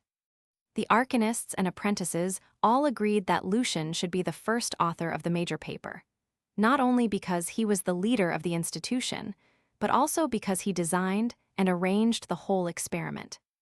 Seeing that all the institution members were quite excited, Lucian smiled. I'll join you, too. Jerome's group can also try to design the experiments during their spare time. By the way, here I want to announce a couple of regulations in our Atom institution. First, I'll never steal the idea from you if you come up with the new research design on your own. As the exclusive author, you'll have your own name on the paper. Second, for the rest of the research findings, no one can publish them personally without permission. As the leader of the institution, I have to sign my name on the paper and endorse the findings first, and this is the regulation of the Congress. Third, on the Monday of each week, there should be a regular meeting to discuss the progress and the current stage of each experiment. Lucian changed the monthly meeting to weekly because they were working on the specific projects. After saying this, Lucian was amused by himself because now he felt himself like a mentor or a boss. The arcanists and apprentices all agreed on the regulations put forward by Lucian. In fact, they were already grateful because of the space Lucian left to them. Because of the great stir caused by the last month's arcana, although Lucian's new paper was not yet published, many senior and middle-rank arcanists had found their own ways and managed to borrow the paper explaining the arcana meaning of the formula. Heidler, in the Kingdom of Home, in the headquarter office of the Hand of Paleness. After becoming a senior-rank mage, Felipe had been working on building magic structures in his soul. Right now, he was standing beside the window looking out with his hands in the pockets of his black long coat. Felipe never expected that there was such a big secret in the Hand of Paleness. They had found the world of souls in another dimension, and not even the Congress had any clue. Talented and full of potential as Felipe was, he soon became a core member of the Hand of Paleness and got to know the existence of the world of souls. Felipe now knew that it was a creepy dimension which was more or less like a projection of this world. Also, many souls and specters in there were, in fact, intelligent, and they also had their own language. The name, the world of souls, was actually translated from their language. Because connecting to the world of souls could help the necromancers summon even more powerful specters and thus strengthen the power of the group greatly, the Hand of Paleness concealed the secret and took their time exploring the dimension. At this time, when everything appeared to be rather dim and gray, a colorful parrot landed on Felipe's right hand with a roll of parchment on its neck. "Mr. Felipe, this is the paper you wanted," said the parrot. Felipe nodded slightly and grabbed some fine rice grains to feed the bird. He wondered whether his competitor had really figured out the meaning of the formula. After the parrot left, Felipe unrolled the piece of parchment, and his face became even paler when seeing the Level 5 Arcanist title in front of Lucian's name. Although in the past couple of years his experiment on synthesizing life substances had earned him decent credits, he was still 1,000 credits away from reaching Level 6. Right now, they were both of Level 5, and there was not a very big difference between them. When reading the paper, Felipe frowned. He wondered if Lucian had ever thought of the possible criticism and attacks from the sorcerers supporting energy essentialism when making such an assumption. As a necromancer who also studied elements, alchemy, and illusions, whether the form of energy was continuous or discontinuous did not matter to Felipe that much. After all, his cognitive world did not require his understanding in the form of energy to stay stable. In fact, for Felipe, it was very difficult for him to read the paper on thermal radiation. He just did not want to miss the information from his competitor, Professor, or he would never touch a paper like this. In the Kingdom of Brian, a sorcerer with a mustache now looked rather pissed. How can such a paper pass the review?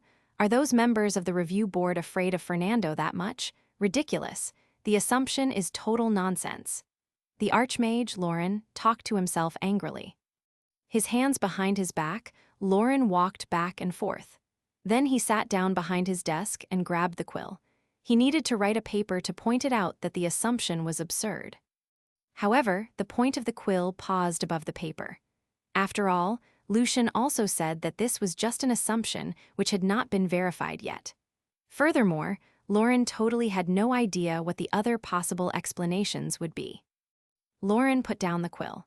He had decided to just let go of Lucian's paper and let it just be gradually ignored by the Arcanists. Chapter 348, Everything is Ready. Translator, Chris Liu Editor, Vermilion. On the first day of September, the latest issue of Arcana was released. As they were working for Adam Institution, Lazar, Rock, and Jerome could now afford to buy every month's Arcana, and they did not need to go to the library to borrow the journals to save money anymore. This assumption is completely beyond my imagination, but I have to say that the formula indeed can be explained based on the assumption. In the meeting room, when the institution members were waiting for Lucian's arrival, Lazar exclaimed. However, because of his arcana knowledge in thermal radiation was not adequate, and also because of most arcanists' attitude toward Lucian's assumption, Lazar believed that this assumption would sooner or later be replaced by another explanation which made sense. Only those arcanists who had once derived the formula in person, and who had seen that all the possible explanations failed to serve the formula, could see the rationality of Lucian's assumption, which could push their cognitive world into a great chaos, since the assumption conflicted with the fundamental belief of the arcana world and the theory of Mr. Brooke. Meanwhile, for those who did not have this profound understanding of this topic, on the contrary, they would not be affected in the same way. Rock stood up and walked back and forth excitedly in the classroom. Lucian's awesome. He's the only person who could make this incredible assumption. I love the subversiveness. I shall hug him when he arrives. I shall hug my idol. The study of arcana should not be like a stagnant pond, but full of storms. It seemed that Rock wished that he was the one who came up with the assumption. Jerome's face looked a bit pale, but soon he calmed down. This is just an assumption, and we don't have put too much thought into it for now. Just use the formula.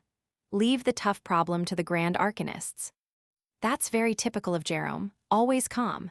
Lazar grinned. He did not really mind the assumption, maybe purposefully. Meanwhile, the apprentices were sitting on the other side of the meeting room. They did not really understand what the arcanists were talking about.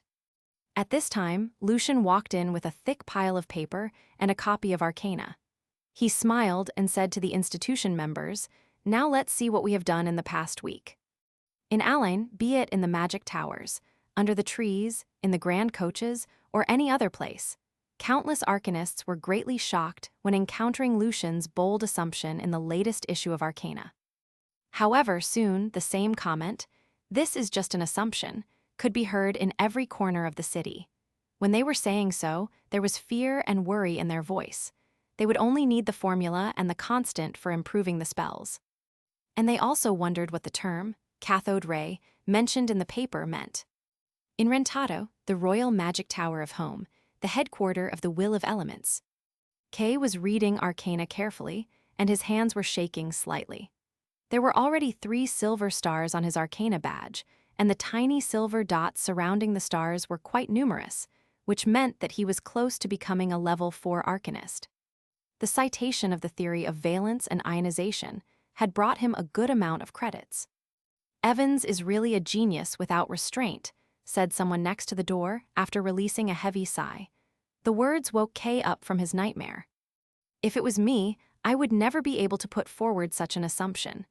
I would never be able to jump out of the fundamental arcana system," Larry said to Kay and entered the office. There were 5 silver stars on his Arcana badge. Kay responded in his deep voice, "Although it's just an assumption, it's still beyond thrilling.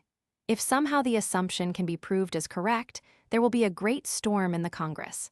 And I dare not imagine how great a pressure Lucian would be put under if that was the case. Don't think too much. We shall focus on our own research." Larry knew what Kay was talking about.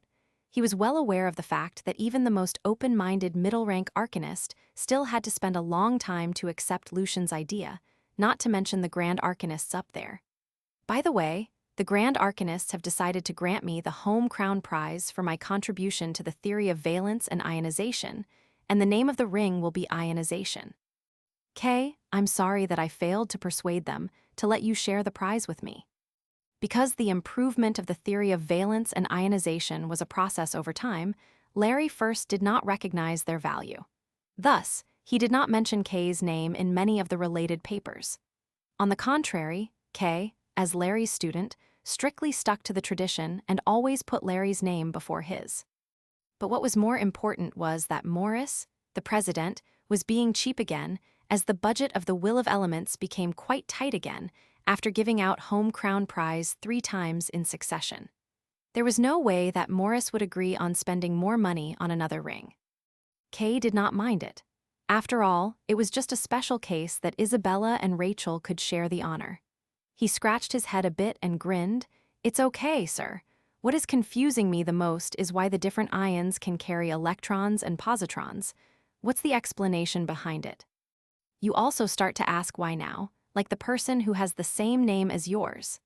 Larry touched his brownish-yellow beard and joked, "What's bothering you is going to be our next research focus, and also, we can reproduce Lucian's cathode ray experiment.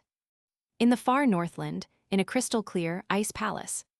As if the palace was in a totally separate world, it was not affected by the heavy storm at all. Meanwhile, it seemed that the palace was connected to some other strange dimensions. In one of the studies in the palace, the elf-looking beauty, Helen Price, was reading a letter. Beside her was the latest issue of Arcana. I think Lucian Evans' contribution to the field of thermal radiation research well deserves ice and snow metal. Although his assumption that energy comes in potions has not been verified, it can still be regarded as an explanation.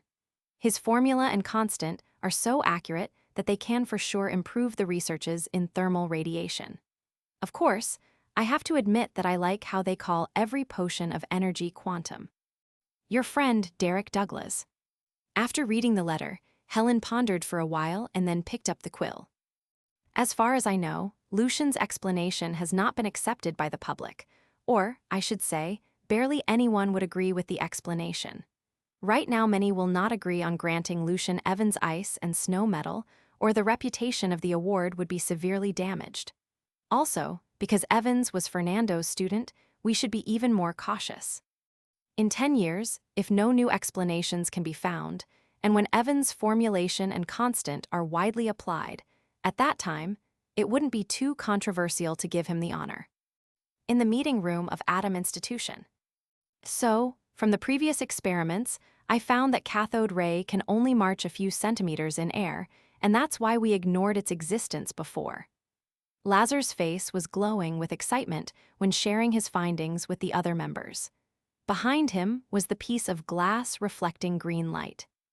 Under Lucian's instruction, in this month, Lazar, Rock, Jerome, and the apprentices had all devoted themselves to the study full of passion. Every single one of the sorcerers had finished at least 7 papers, and the apprentices also did 4. As for Lucian himself, he had developed 10 papers.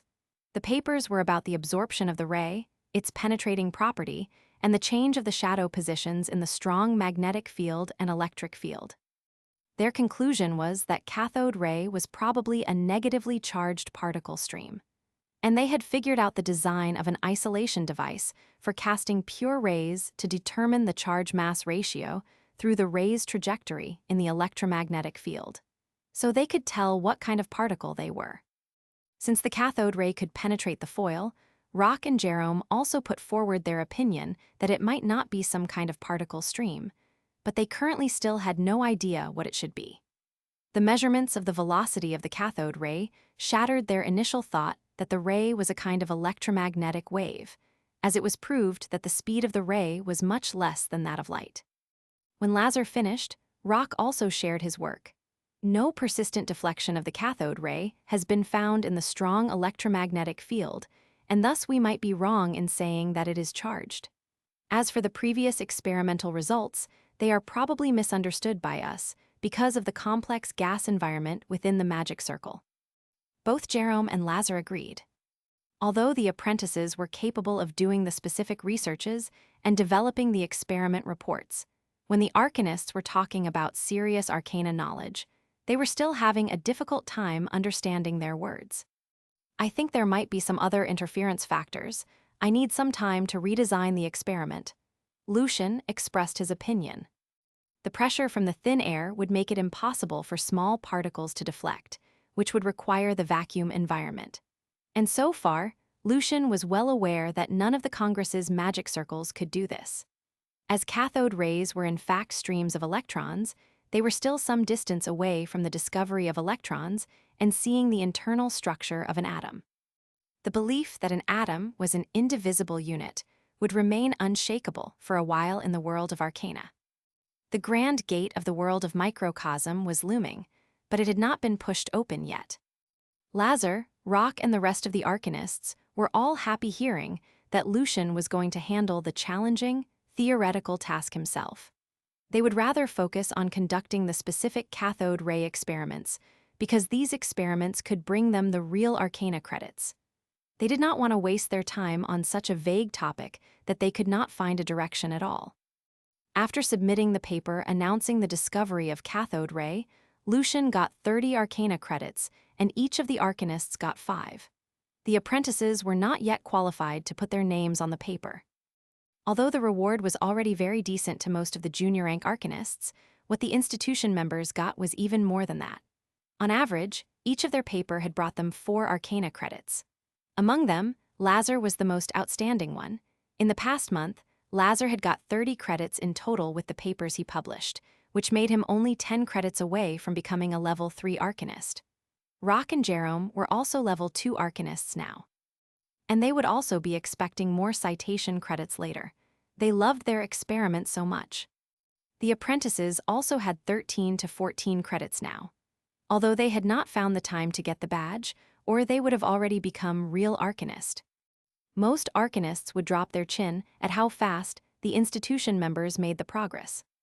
In a monastery in Rentato, home, a bishop was introducing the foundation of divinity, modified and improved by the popes to the several pastors in training.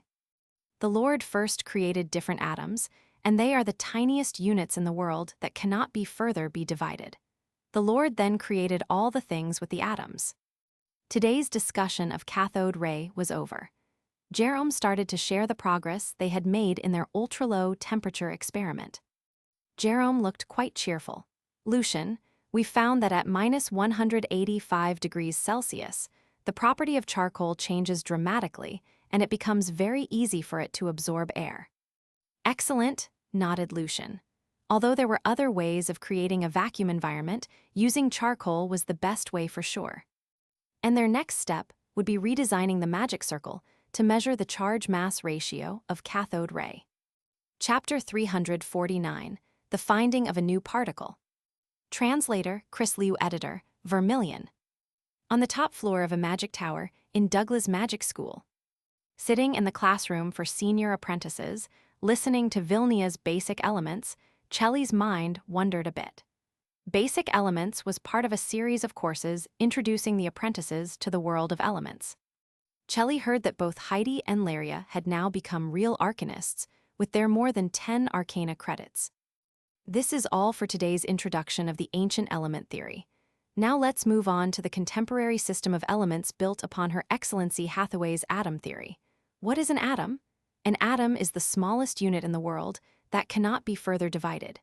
Each kind of atom is an element, and the properties of different atoms vary. Atoms can react with each other and thus create all the matters in the world. Atom theory is also very important to courses, including potion and alchemy. If I had arrived at Align a year earlier and graduated, I would not have to waste my time here listening to things that I already learned a long time ago. If that was the case, right now, I should be walking in Mr. Evans' Atom Institution and putting my hands on the wonderful arcana experiments to become an arcanist. Chelly was a bit upset, feeling that she was wasting her life. So far, she still needed to pass the basic arcana test first. Vilnia's course continued, and she was happy with the positive attitude that the senior apprentices showed. They were well aware of the importance of learning arcana and magic, as their study was directly related to power and status. In fact, very rarely did senior apprentices get kicked out of the school in the past many years. I've brought you some pure elements. Take a look at them first, and then get to know their properties and the corresponding alchemical reactions through conducting experiments. Vilnia took out some bottles and turned on the magic circle, turning the platform into an alchemical operation desk. Teachers in lower-level apprentice classes rarely talked so deeply about the nature of elements, but made the apprentices recognize the elements, know their basic properties, remember the equations, and the teachers mainly focused on developing the students' hands-on skills. Chelly's thoughts were drawn back by the dazzling light that burst out of the magic circle, and she saw that Vilnia was holding 2 bottles of elements in her hands. These are the 2 kinds of carbon element of 2 different structures. Atoms make up elements, and carbon is the main component element of the human body. Looking at the 2 bottles, one contained small crystals of diamonds, and the other had opaque small pieces shimmering in the metallic light of dark gray. Chelly was deeply shocked, even though Lucian had told her about this before. In Chelly's eyes, the difference between the 2 bottles was like that between an angel and a devil. The young apprentice slightly looked down at her own beautiful hands. and it was hard for her to imagine that the pieces inside of the bottles were the main component element of her body. Turning around and looking out of the window, Chelly saw the world full of lots of things going on: the tall and lush trees, the birds, the sky. She was still having a difficult time convincing herself that the world was in fact made by the tiny, indivisible atoms. In Atom Institution, Lucian had improved the magic circle for creating the vacuum environment, so he started to redo the experiment. After confirming that the cathode rays were always deflected in the electromagnetic field, Lucian took a deep breath and began to adjust the magic circles for creating the magnetic and electric field. After a while, he had finished recording the data, and his mind began to calculate the charge-mass ratio of the particles in the cathode ray. Unlike the great tension that Lucian felt when he was calculating Planck's constant, this time Lucian was as calm as a machine. Without being affected by the noises coming from the different corners of the lab, Lucian figured out the answer very quickly. The charge-to-mass ratio is 1.76 times 1011. Bang! Lucian's meditation world suddenly changed again. The light spots representing the many elements quickly grew bigger, and they started to revolve in a mysterious manner. This was the electrons. The existence of electron could destroy the misbelief that atom was the tiniest unit in the world. The microworld was far more complex, wonderful, and bizarre than the arcanists could imagine. In the monastery in Rentato, a pastor in training, after hearing the Cardinal Abbot's words, asked confused, "Your Excellency, then why the Lord wanted to create atoms?" "Daniel, that's not what you should ask. The Lord must have a reason," scolded Abbot severely. If it had been in the later period of the War of Dawn, Daniel would have been sent to the Inquisition already. Seeing that the other pastors in training all looked a bit nervous and terrified, Abbot softened his voice. "The indivisibility of atoms shows the divinity of the Lord. It shows the Lord's ultimate power over the world. And those so-called arcanists can never understand this." All the pastors in training were listening to him respectfully. Abbot nodded with a triumphant smile. Those common pastors did not have to know more than this, since if they dug deeper, it would be easy for them to step onto an evil sorcerer's path, and thus they were very likely to be devoured by the sacred light. That was why the Church was not affected at all by the recent theory put forward by the Congress that the energy was actually delivered in portions. The clergy did not care whether the form of energy was continuous or discontinuous. After all, the energy came from the Lord. From the trajectories, Lucian had found the wonderful magic symbol, which could help him with building the order of the elements, but the symbol system was still not complete. Although he roughly knew what the symbol was, Lucian did not force himself to change his cognitive world right way, because he had to first finish the process of assuming, reasoning, and verifying. Despite the fact that the two constants were the same, Lucian could not take everything for granted based on his knowledge learned from the Earth, or very likely, his head would explode if anything unexpected happened. The practice was the sole criterion for testing the truth. After memorizing the magical symbol, Lucian redid the experiment by changing the composition of the metal and the low-pressure gas used in the core of the cathode magic circle. In Radiance Church and home, Cardinal Philibel was holding the message from the Holy City, Lance, and Red. It has been confirmed that Fernando's new student, Lucian Evans X, is the musician, Lucian Evans, who died in Alto. Sard has sent several night watchers and they're on the way to handle this. The Lord of Storm, as a grand arcanist, has always been one of the Church's main focus. As his student, the attention that Lucian got from the Church also increased. Soon, his background information was all clear. "Is he the Lucian Evans who wrote the Ode to Joy?" Vaharal asked in an unbelievable way. "Is he a psycho or something? Does he have two souls, one's an angel and the other's a devil?" Valentine looked rather cold. "What do you mean? Are you saying that he's an angel trapped in hell?" "There's a possibility." His assumption on the form of energy shocked many senior rank mages and almost destroyed them, which is way more impressive compared to the achievement of the most of the night watchers and red-robed cardinals, said Philibel in a half-joking way. "Anyway, the musician has died. The musician will never come back again." So we're not planning on killing him. Valentine was being very aggressive. Philibel shook his head. He's not yet that important. We'll talk about this when the night watchers arrive.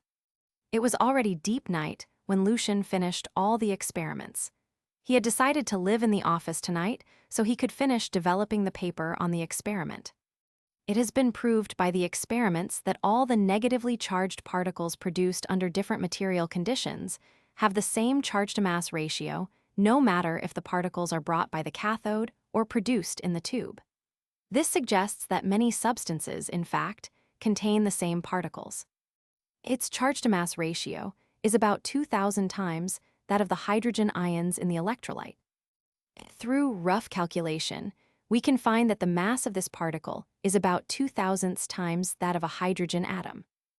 As we all know, the atoms consisting of hydrogen are the lightest and smallest, which makes hydrogen the first place on the periodic table. Then how do we understand this particle?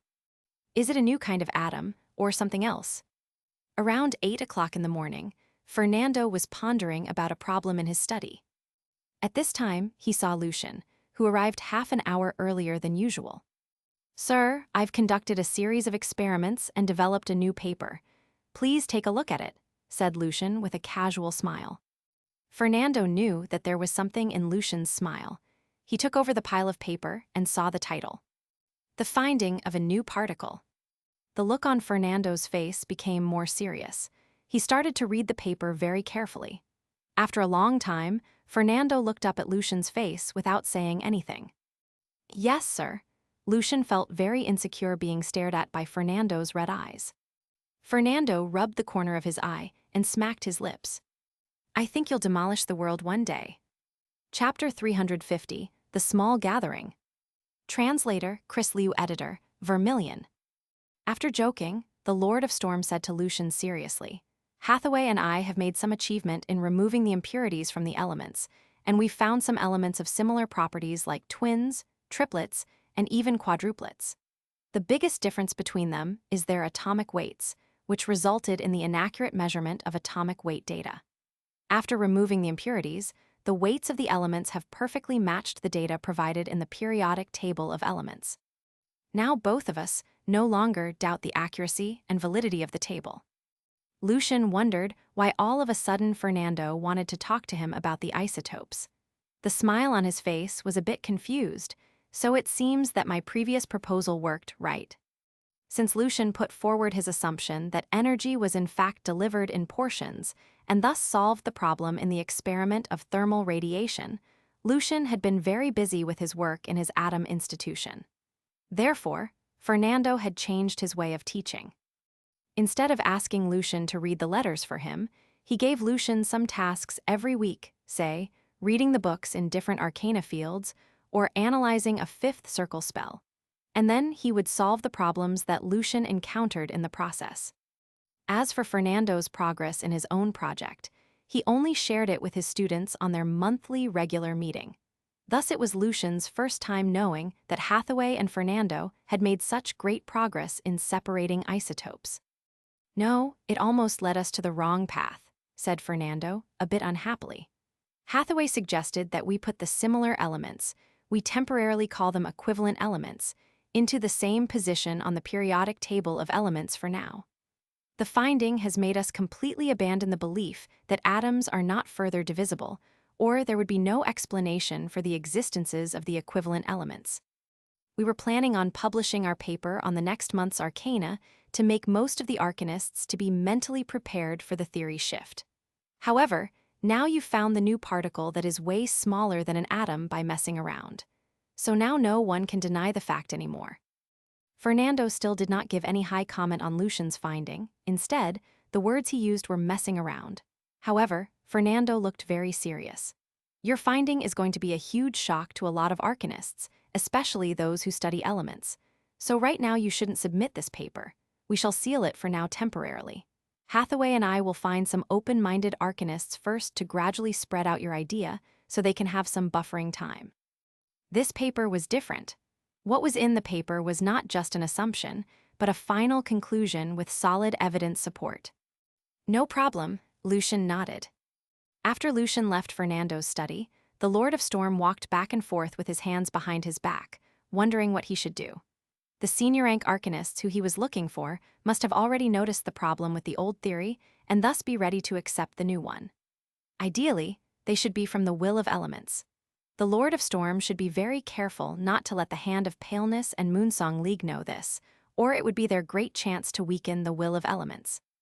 Among the 6 major organizations in the Congress, the most powerful ones were the Will of Elements, the Hand of Paleness, and the Cabin of Pomera, and each of them had a Grand Arcanist and a legendary Archmage behind as their support. Yarorin Hathaway Heffenberg, the Lord of Elements, and Davy, the Creator, behind the Will of Elements. Vicent Miranda, the Thanatos, and Congus, the Demigod Lick, behind the Hand of Paleness. Helen Price, the Witch of Iceland, and Hulchulia, the Lord of Gas, behind the Cabin of Pomera. As for Moonsong League, it was Chelsea Holt, the Moon Scholar, the legendary Archmage, standing behind it. Chelsea was very close to Brooke, the Emperor of Control. And as for Family of Sorcerer, the 2 legendary Archmages, the Eye of Curse and the Master of Transformation built it up from the very beginning. The Prophet, who led Tower, was a scholar dedicated to his researches and was the closest to the Congress. The rest of the Grand Arcanists and legendary Archmages were all on the same side with the Congress. After a while, Fernando became more impatient. Lucian, his student, was causing him troubles all the time, and his ability to cause troubles had almost surpassed his ability to study arcana and magic. Lucian definitely brought the Lord of Storm a good headache.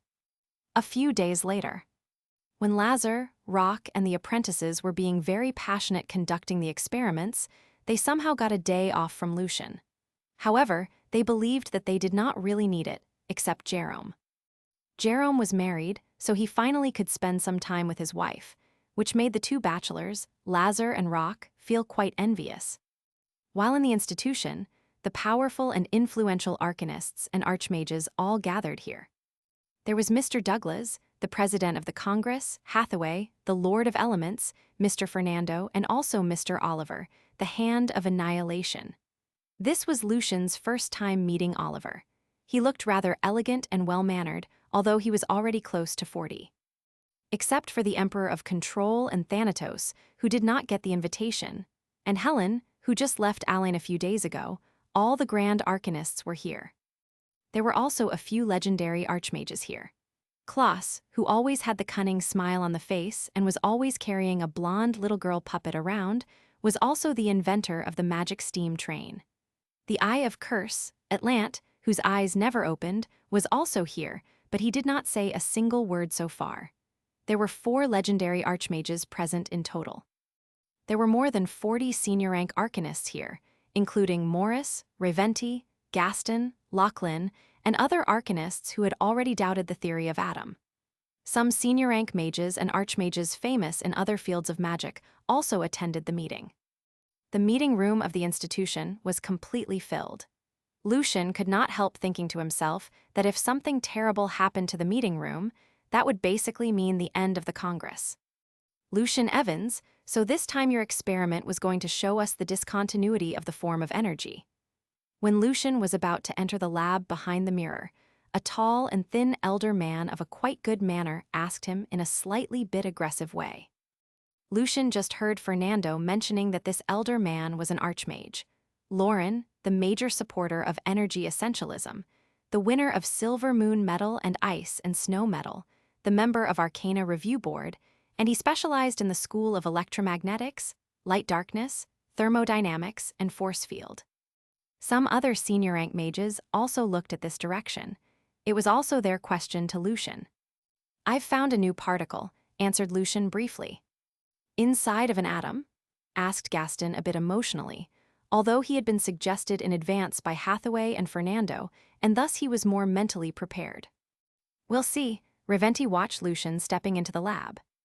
Morris looked rather serious. "I have the feeling that something not good is going to happen." The experiment was not challenging, and once the vacuum environment was created, Lucian adjusted the electric and magnetic field. Then the Arcanists started to calculate using the data. Soon, Reventi growled, "The weight is 2,000 times smaller than that of a hydrogen atom."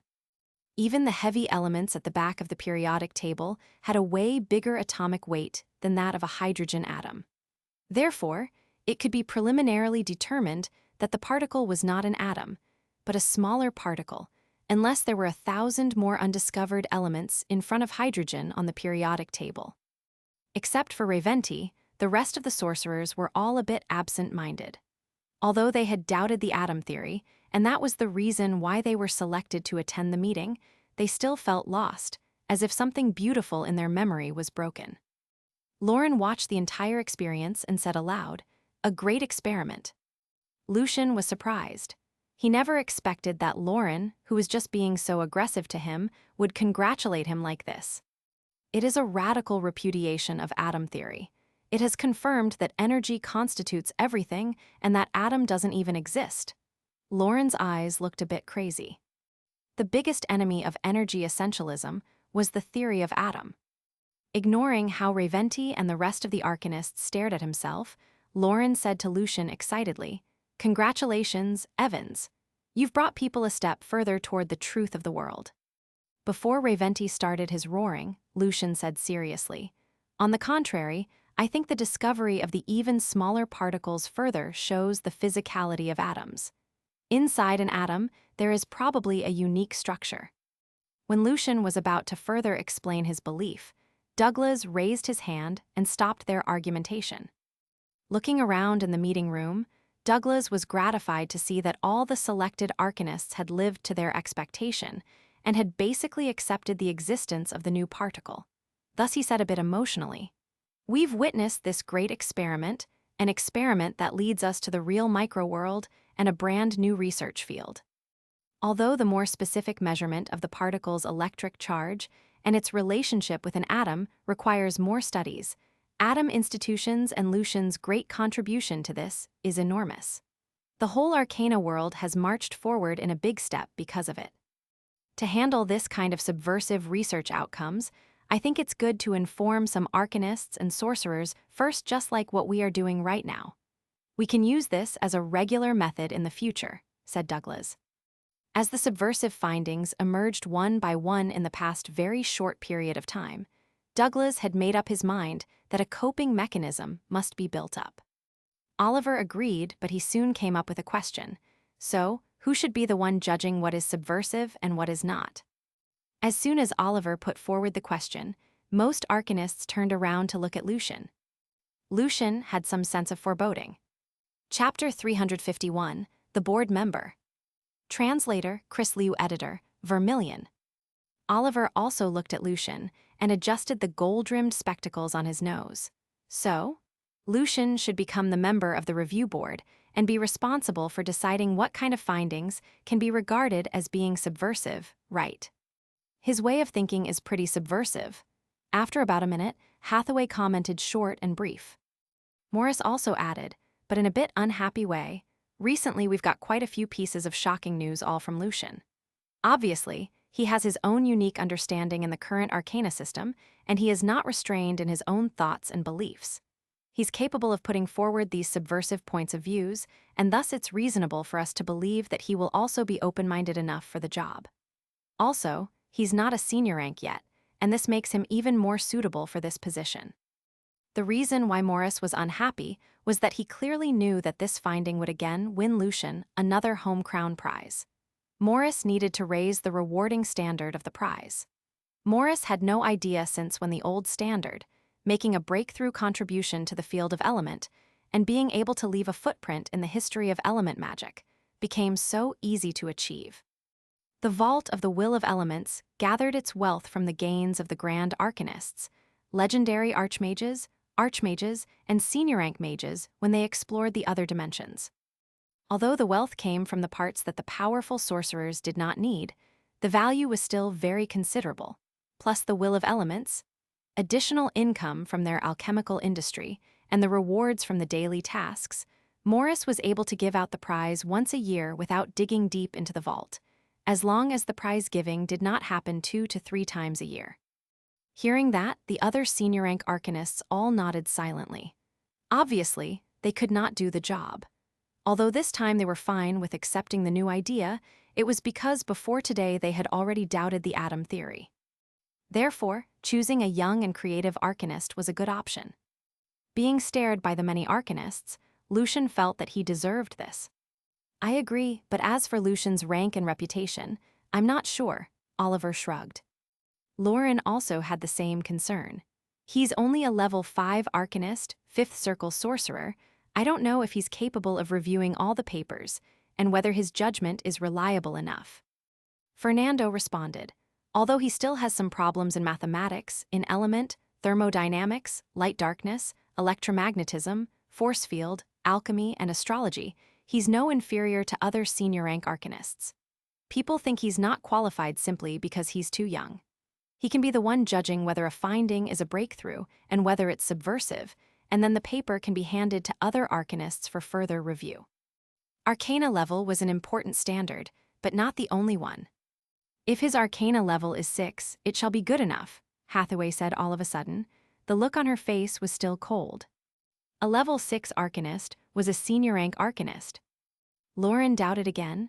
Your Excellency, Lucian Evans' paper hasn't proved that the newly discovered particle is part of the inner structure of an atom, so the paper was only going to bring him 400 to 600 arcana credits.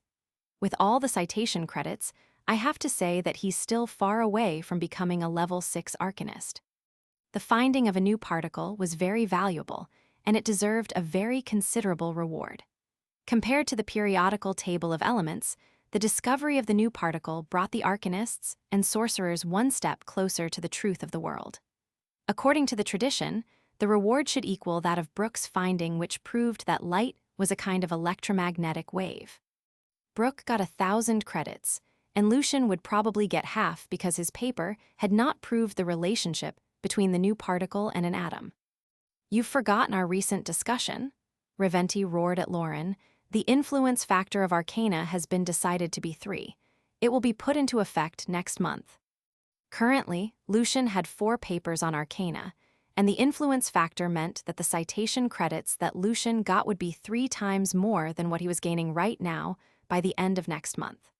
It was very hopeful that Lucian could get more than 200 credits every month. Reventi, you'd better remember that right now there's a trend, and that's why the citation of Lucian's paper is bringing him this many credits. I don't think the trend will last long. Even if it can, it's still going to take Lucian Evans another 4 to 5 months to become a senior rank. We can't make him a review board member right now. People won't believe in him, Lauren refuted.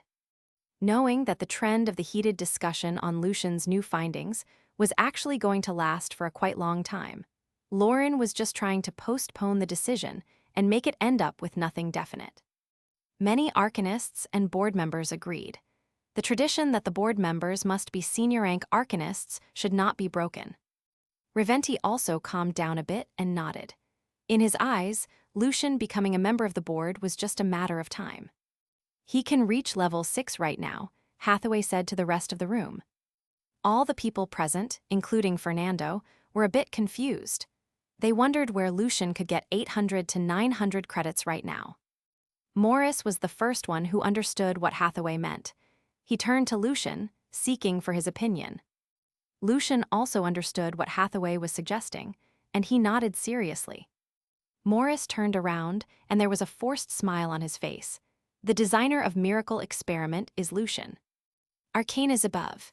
That meant another home crown ring, or probably plus an Immortal Throne award. The meeting room was completely shocked. Many arcanists and board members were right now staring at Lucian as if they had never known him before. He designed the experiment. Lauren could not believe his ears. The fact that the experiment could produce the life ingredients in the synthetic primitive environment, naturally, was a great shock to every single arcanist, including the ones who did not stick to the theory of life force. Every arcanist wanted to dig into the secret of life. Facing this kind of response, Lucian could see his rank on cleansing list rising like crazy. Morris, you can't speak it out. Reventi was very angry. Although he saw Lucian nodded, Reventi did not think that Lucian was ready enough to handle the great threat from the church. Morris smiled. Although the discovery of the new particle can't strike the saint truth as severely as Miracle Experiment, it is still subversive to the improved divinity system. No matter whether Lucian is the designer of miracle experiment, Lucian is going to be stricken by the church either way. Also, when Felipe's name got into the top 100 list, he was only of the fifth circle. I don't think Lucian was inferior to him at all. Hathaway has kept the secret for a really long time, said Douglas very kindly to Lucian. Today, I finally got to know who designed the experiment, which I really liked. The experiment has revealed many things to us. You're the most outstanding young man I've ever seen, and I think you're qualified enough to be a member of the review board. Fernando rubbed the side of his forehead, and he felt that his student was pretty much a big trouble. As the member of the board in the field of element and alchemy, Gaston grinned, the credits for miracle experiment should be around 600. Plus all the citation credits, Lucian should be able to get close to 1,000 credits at once. Also, Lucian has the new paper on the newly discovered particle. Basically, Lucian's a level 6 arcanist already, and the only thing he needs to do is to update the badge. You still have any problems? None, Lauren said in a bit pissed manner. Lucian was very likely to be the one who was going to win home crown prize for 3 times, and also likely to be the future winner of Immortal Throne Award. And right now, he was of level 6. Lucian was definitely qualified to be the member of the review board. Oliver slightly nodded and agreed.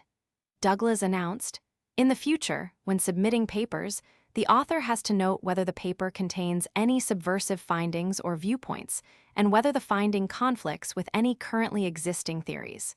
If yes, Lucian shall be the one reviewing the paper. Congratulations, Mr. Evans, Morris said to Lucian with a bitter smile. He was the youngest member of Arcana Review Board in the history ever. Chapter 352, The Truth. Translator, Chris Liu Editor, Vermilion. After the warm applause, Douglas smiled. In the past month, many arcanists, including me, have proved the existence of cathode ray based on your findings, and the experiment you just showed us is of good validity. We can say it preliminarily that it's a new particle smaller than an atom. As the one who discovered it, you've got the right to name it. Although Lucian's paper on the finding of cathode ray would not be published on Arcana until the month, the arcanists and sorcerers present had all read it. Let's call it Electron. Lucian decided to stick to the name that he was familiar with. Good, pretty nice name. The Electron will lead us to take our first step into the micro-world, and it's a great progress for us to approach the truth of the world.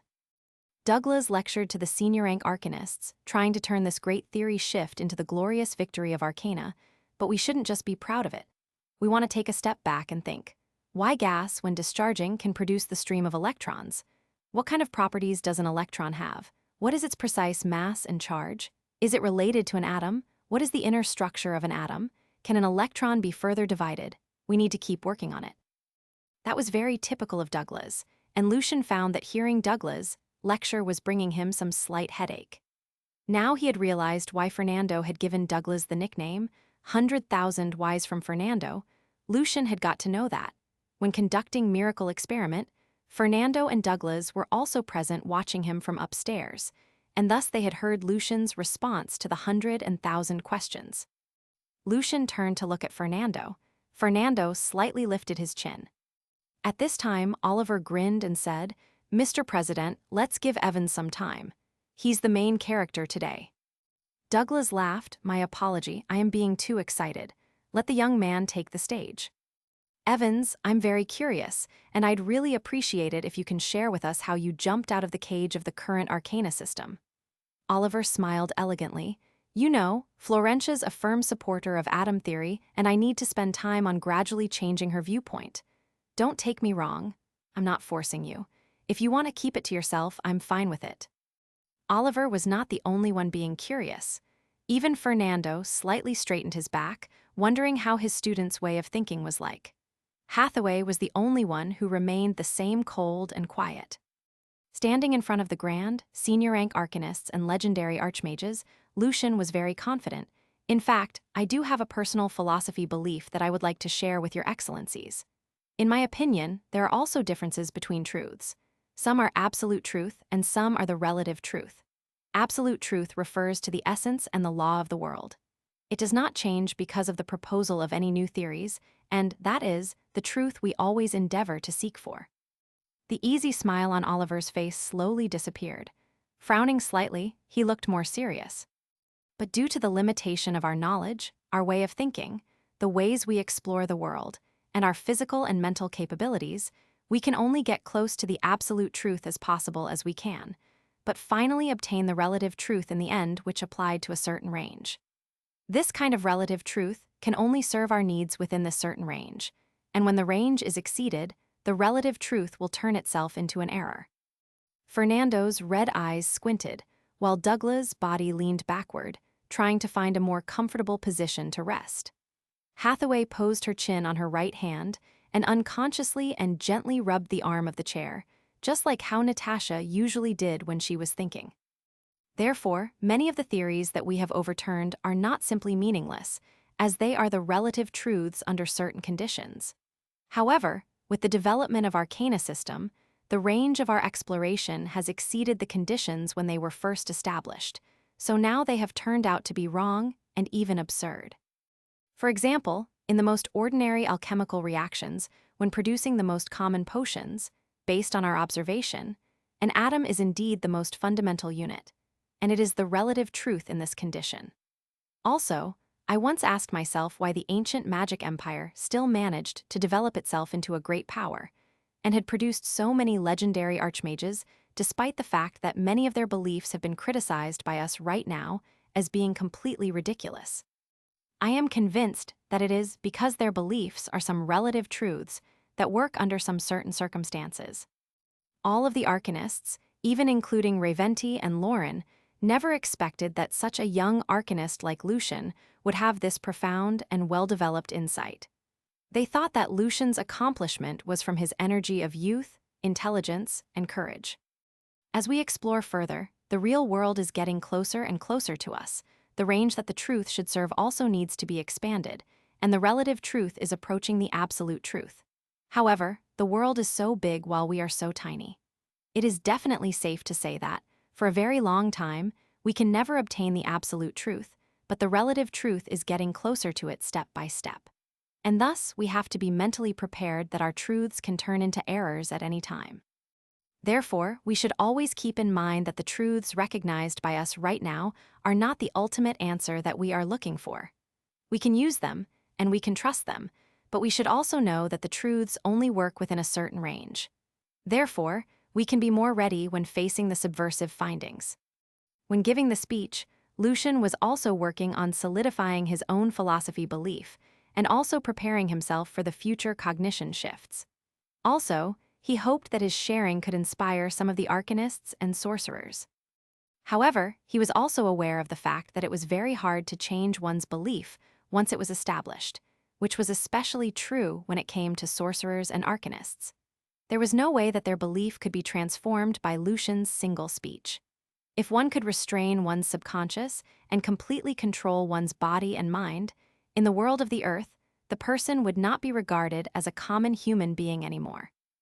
Therefore, in the future, there were definitely going to be more sorcerers who would have their heads exploded from the collapse of their cognition world. There were still going to be sorcerers arguing with each other or even killing each other because of the conflicts of their beliefs. And there were also going to be sorcerers who would fail to use the new theories and philosophy belief to guide their own practice. Lucian was just hoping that what he was saying could help some of them. After the speech, silence presided in the meeting room for a while. Then Douglas first applauded. "Very good point, very good philosophical belief." Lucian's words explained why the ancient magic empire managed to grow successfully and how the Congress has come all the way. We've grabbed some of the truths in our hands, but we cannot follow them blindly. We should ask more questions. More wise Lucian, you are more mature than I thought. I'm not talking about age, but here. He pointed at his head. I have nothing to worry even after you became that member of the board. It was obvious that Douglas loved philosophy very much. The words discussing the absolute truth and the relative truth made many senior-rank sorcerers think. But also, they still felt more or less suspicious towards the claim, because many theories and laws in the Arcana system looked so valid and solid that it was hard for them to doubt it. After a round of short discussion, the senior rank arcanists started to leave, as they needed to go back and tell their students and friends the problem of atom theory as soon as possible, and thus gradually enabled Lucian's new finding to spread out, hoping that the most of the sorcerers could change their viewpoint slowly. Lucian, when your paper is published, I will talk to the senior levels about your next home crown prize, Morris said to Lucian word by word. And the look on Morris's face was sophisticated, but there was definitely sadness in there. I am totally fine with it. Lucian did not want to further upset him. Morris nodded, and when he saw that Reventi had already left the meeting room, he put on the smile again and said, "In fact, Miracle Experiment is enough to win you the Immortal Throne Award. I mean, you don't really need another ring, right? Ha, I'm just joking. Don't mind me." Morris hurriedly walked away when noticing that the Lord of Storm was approaching. A few days later, in Cole's magic tower, a gas servant was about to give its master a letter, but found the message left by the latter: "I'm doing an experiment with my teacher. Leave the letter following the keywords." Therefore, the gas servant opened the envelope and started to read the letter to get the keywords. "Cole, it's really hard to believe that my teacher, Lauren, has discovered the conflict between the periodicity of the elements and the atom theory. He said that there was going to be something even smaller than an atom, which goes the opposite way with your belief. Atom is very possibly not the most fundamental unit of all of the substances. In fact, the substance is just people's illusion. Energy should be the essence of everything." In Heidler, the headquarter of the Hand of Paleness, over the meeting among the senior levels. Recently, there are rumors spreading out that the theory of atom is problematic, and many senior rank arcanists have pointed out many problems in atom theory. Roggerio gently knocked on the table with his knuckles. "It is weird." Pesser sneered. "What is weird about it? Obviously, there has been a new experiment showing that atom theory might be wrong. The Congress is trying to slowly change the viewpoint of the arcanists. We have done the same things before." "Very possibly. Unfortunately, we don't know what kind of experiment it is, or we could really teach the will of elements a harsh lesson," said a senior man in a venomous way in the corner. Felipe, sitting in another corner quietly, looked up and said sarcastically, "Mr. Sousa, you think right now we could really do this without letting the Congress know? You think they are all idiots." Under the great pressure from the Congress, at least in Alain, the conflicts between the powers and parties remained relatively reasonable. But if somehow we get to know what the experiment is, it is going to be their fault. Sousa put on a cold smile. The meeting ended earlier, after the task of figuring out what the experiment was given out. When getting back to his own magic tower, Felipe said to his servant directly, "Bring the recent papers from Lucian Evans to me." When Felipe started to read the papers again, the look on his face became more and more serious.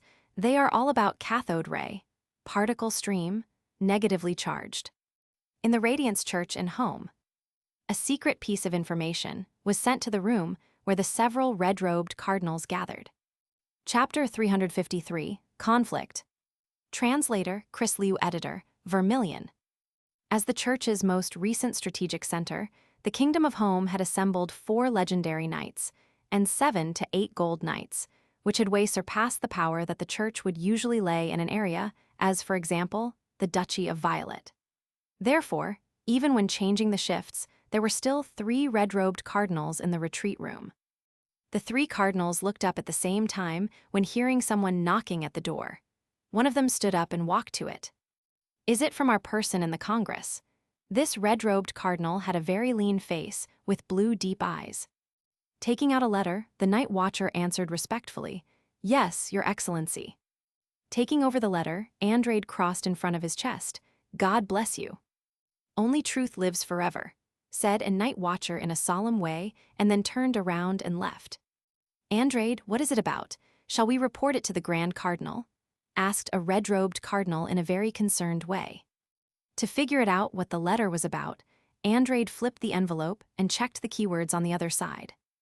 Due to the few great shocks that overwhelmed them in the past, the church had asked their spies in the Congress to leave the keywords suggesting the theme of the information on the back of the envelope where the letter lay in, especially with those that were possibly able to shake the doctrine and the fundamental theories of theology. Thus the grand cardinals and red-robed cardinals could be more mentally prepared for most of the great shocks. Last time, even the leader of the ascetics, Valentine, was injured because of the sudden, unexpected cognition shift. Saint new particle, shakeable atom theory. These were the 4 words in Andrade's deep eyes. The first word stood for the importance level of the intelligence. The most confidential and important level was archangel, then angel, and then saint was the 3rd class. A piece of 3rd-class intelligence was still regarded as being important, and it must be sent only to a grand cardinal immediately. Andrade's eyes squinted slightly and answered, as if nothing unusual ever happened, pious follower level. It's about the Congress's routine. Then you can take care of it, said another red-robed without any doubt. After all, if a red-robed cardinal had abandoned his or her belief, the only ending for the cardinal would be death brought by the holy light. In the retreat room, the 3 desks formed a triangle. Sitting behind his own table, Andrade started to read the letter undisturbedly, like he was just reading a common piece of information. And then he wrote it down.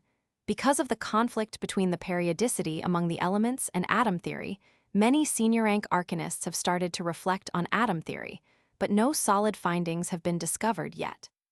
Then some more pieces of intelligence were sent here into the retreat room. Each of the 3 red-robed cardinals handled some and developed them into the reports.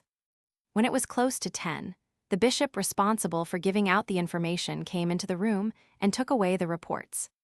Later, at 10:30, the reports were sent to the different ranks. In the quiet retreat room, the 3 cardinals started to exchange what they had read to put them together.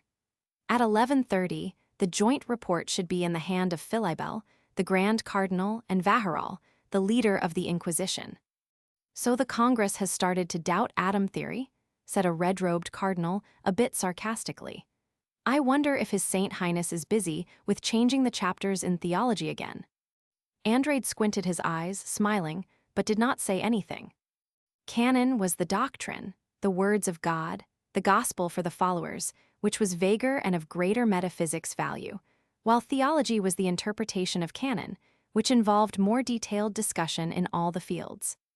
Cardinal Abadal had always been respecting the updated theology by the Pope, as he was clearly aware of the fact that, without the Pope's contribution, his own intelligence could have never pushed him this far to let him become a level 5 bishop at the age of 35, and now he was in charge of the biggest abbey in the entire district.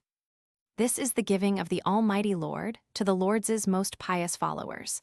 The speaker of the Lord under his holy light has brought us the truth. Abadal prayed every day, greed and timidity blind us to lead us to ingratitude, though gratitude was the most precious value of human beings. Your kingdom come, your will be done in earth as it is in heaven. At the end of the prayer, Abadal crossed in front of his chest and said in a low voice with his eyes closed, Only truth lives forever. When opening his eyes, Abadal saw that the young pastor was waiting for him respectfully and holding some intelligence documents. Abadal nodded to let him in. Anything important? Abadal asked casually. Not really, answered the young pastor full of respect. Abadal nodded slightly and started to read. He read rather fast, having approached the end of the report in a short time. He looked rather serious, and he was very stern when it came to teaching theology, thus many pastors in training secretly called him the demon angel. However, right now there was great fear on this face, as if the cardinal had fallen into the hell and found out that something had turned him into a real demon. About 1 in 2,000, he murmured. His voice sounded very hoarse, like sandpapers rubbing against each other. The divinity of atoms, the foundation of theology, have been destroyed by His Almighty. The young pastors did not leave, waiting for further orders from the cardinal. After a while, the young pastor felt that the room was getting hot, and some vague sounds came out from Abadal's throat. The young pastor hurriedly looked up, and he saw the scene that he could never forget in his whole life. Abadal's face was written with great fear and loss. Then, a beam of pure and holy light burst out from his body and devoured the shocked face. The small pieces of light were everywhere in the room. The young pastor failed to make a sound. Under the bright light in the afternoon from outside of the window, the holy light seemingly had been dyed with touches of scarlet. Abdul was not alone here in the parish of Home. Other several bishops who were rather devout were also devoured by the holy light. As the report was sent out after the church's verification, no one ever felt suspicious before opening it. As for another 20 bishops, although they were lucky enough to have their lives spared, they had started to doubt the doctrine and theology. Thus it was going to be very difficult for them to go any further with their divine power. At noon in the Radiance Church, when Philibel was about to pray, he heard the scurried footsteps outside of the door from the red-robed cardinals. "What happened?" asked Philibel, having a bad foreboding. The red-robed cardinal was still in panic and answered a bit confusedly, "Sir, 6 bishops have been devoured by the holy light. 23 have been severely injured. Also, a red-robed cardinal Viley was also injured in his belief." Devoured by the holy light, injured in belief, what did they see? They shouldn't get the access to the newspapers, Philibel asked coldly. It wasn't the newspaper, it was the intelligence. The red-robed was also in a great shock, and his utterance was not organized at all. A new particle has been found inside of an atom. What? Philibel could not believe his ears. It did not take the Inquisition long to figure out that Andrade was the one who did this. In the interrogation room sat Andrade and Vaharol, the adjudicator, while Philibel and Valentine were standing beside the glass, observing what was going on inside of the room. When did you give yourself up to the Congress?" Vaharol was furious, but also, at the same time, he felt curious. He wondered why Andrade could still use divine spells. The smile on Andrade's face was rather pure and calm. "I don't have anything to do with the Congress. The Pope, using the Congress's theory to alter the theology, is the biggest defiler. He is messing with the divinity of the power and showing no respect to the Lord. Again and again, the Congress juggled us between their hands. We shall abandon the theology of this kind." Outside of the interrogation room, Valentine's eyes squinted, and he said to Philibel, "Since when the power of this kind of radical conservative has risen again?" When facing the Congress directly, and facing the great shifts over and over again, there are some of us who would start to doubt the necessity of reforming theology. While in the room, Vaharol roared, "So that's why you decided to kill the bishops, your siblings. What do they have to do with your so-called piety? Anyone who got severely injured by the experiment is the defiler, as they had completely given themselves up to the profanity. Killing them is my best way to show my piety to the Lord," said Andrade with no fear. "Burn me down to ashes, Your Excellency, Vaharol. I shall ascend into mountain paradise in the fire." In the headquarter office of the Congress, Atlant Foreman, the Eye of Curse, grinned to Douglas. "It is true that we cannot force the pastors to do things that conflict with their fundamental belief, but what if they have already let the seed of doubt grow? We find the holes in their mind, and then we make the most use of them. I call this the ultimate application of illusion." Atlant opened his eyes. In his black pupils, there were creepy shadows and figures. As long as one can think, one can never avoid being affected by illusion. Chapter 354, Message. Translator, Chris Liu Editor, Vermilion. In the bright hall in Lance, the holy city.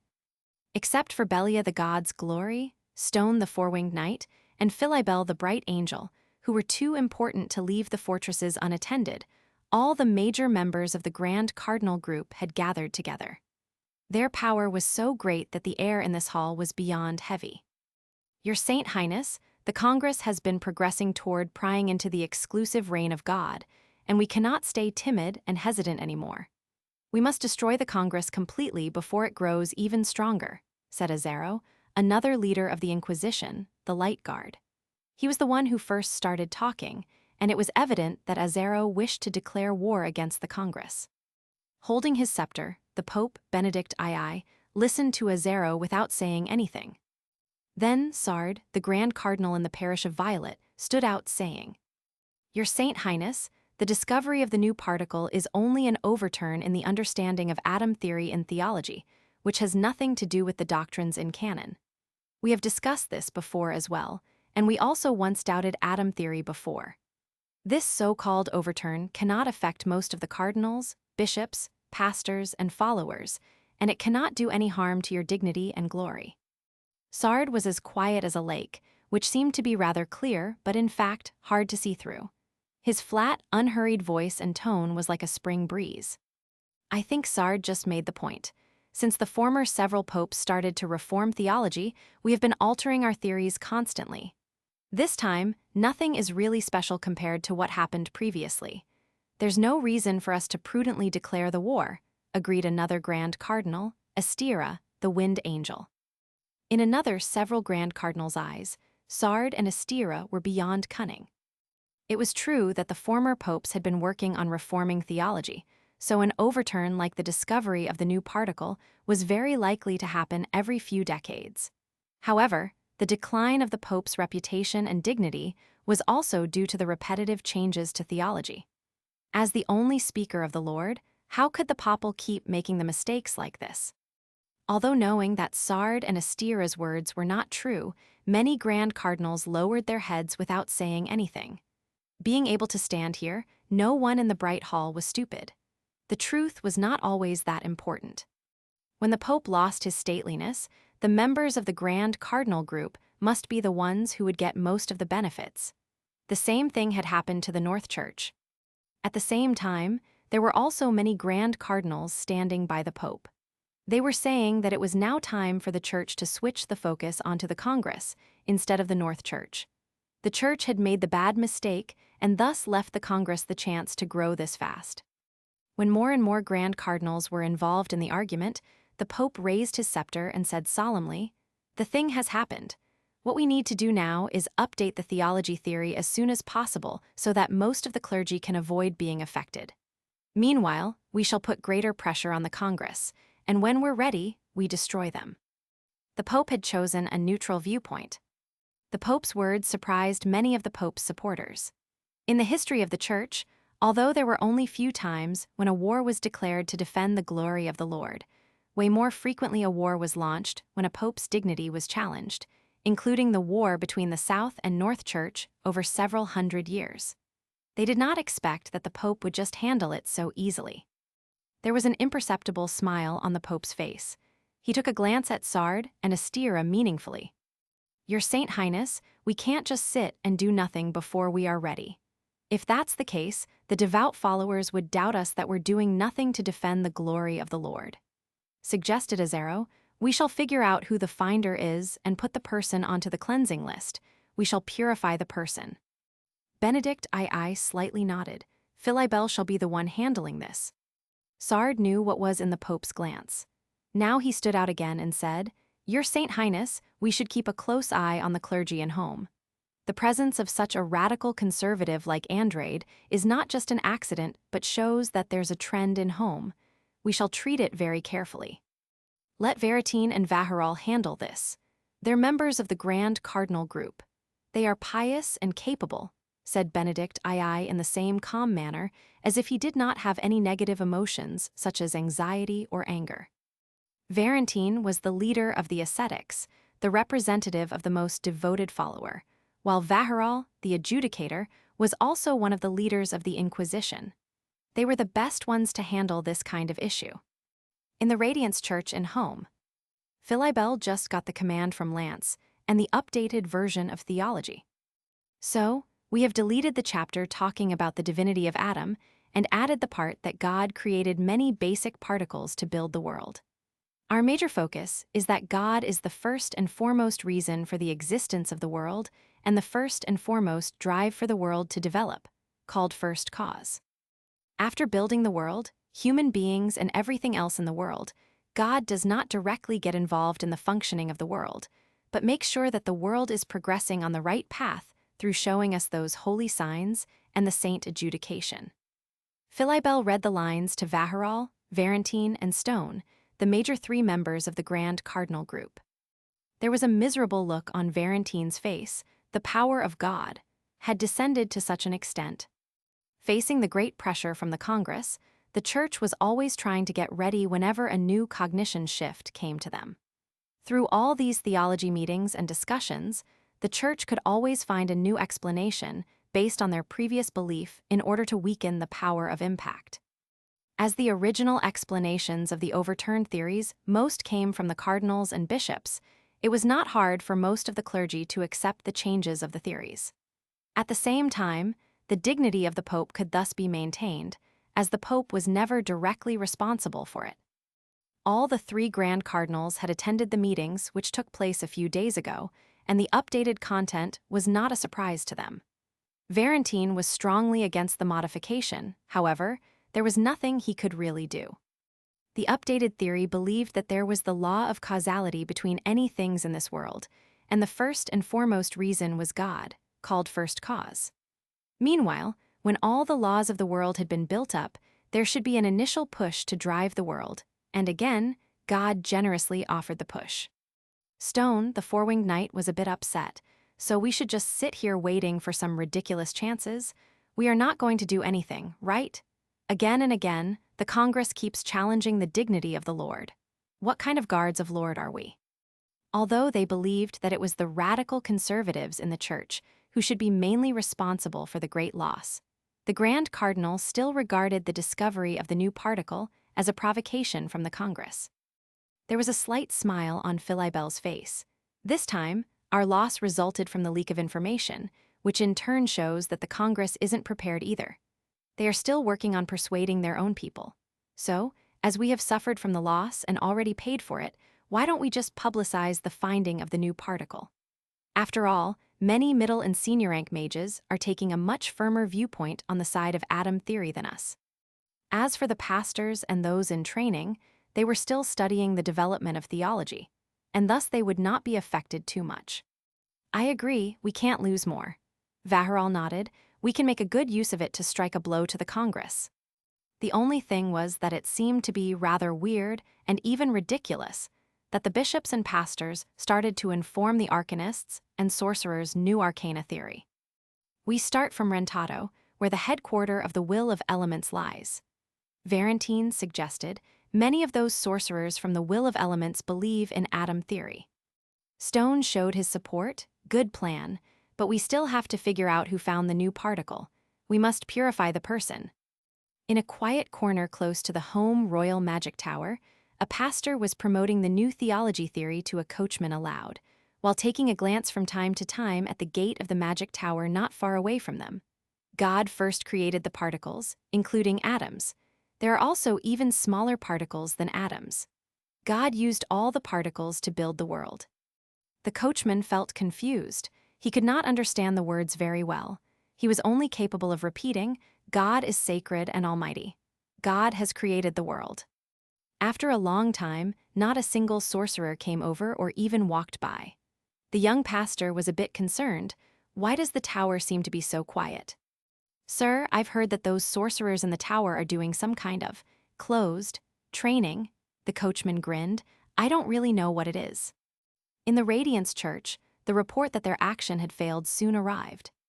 The Congress is well prepared, said Philibel seriously. Andrade's thing did not happen by accident. Vaharal was responsible for this, and he put forward his own thoughts. Andrade was indeed a radical conservative, but I don't think it's a mere coincidence that the intelligence happened to arrive at the retreat room when Andrade was on his shift.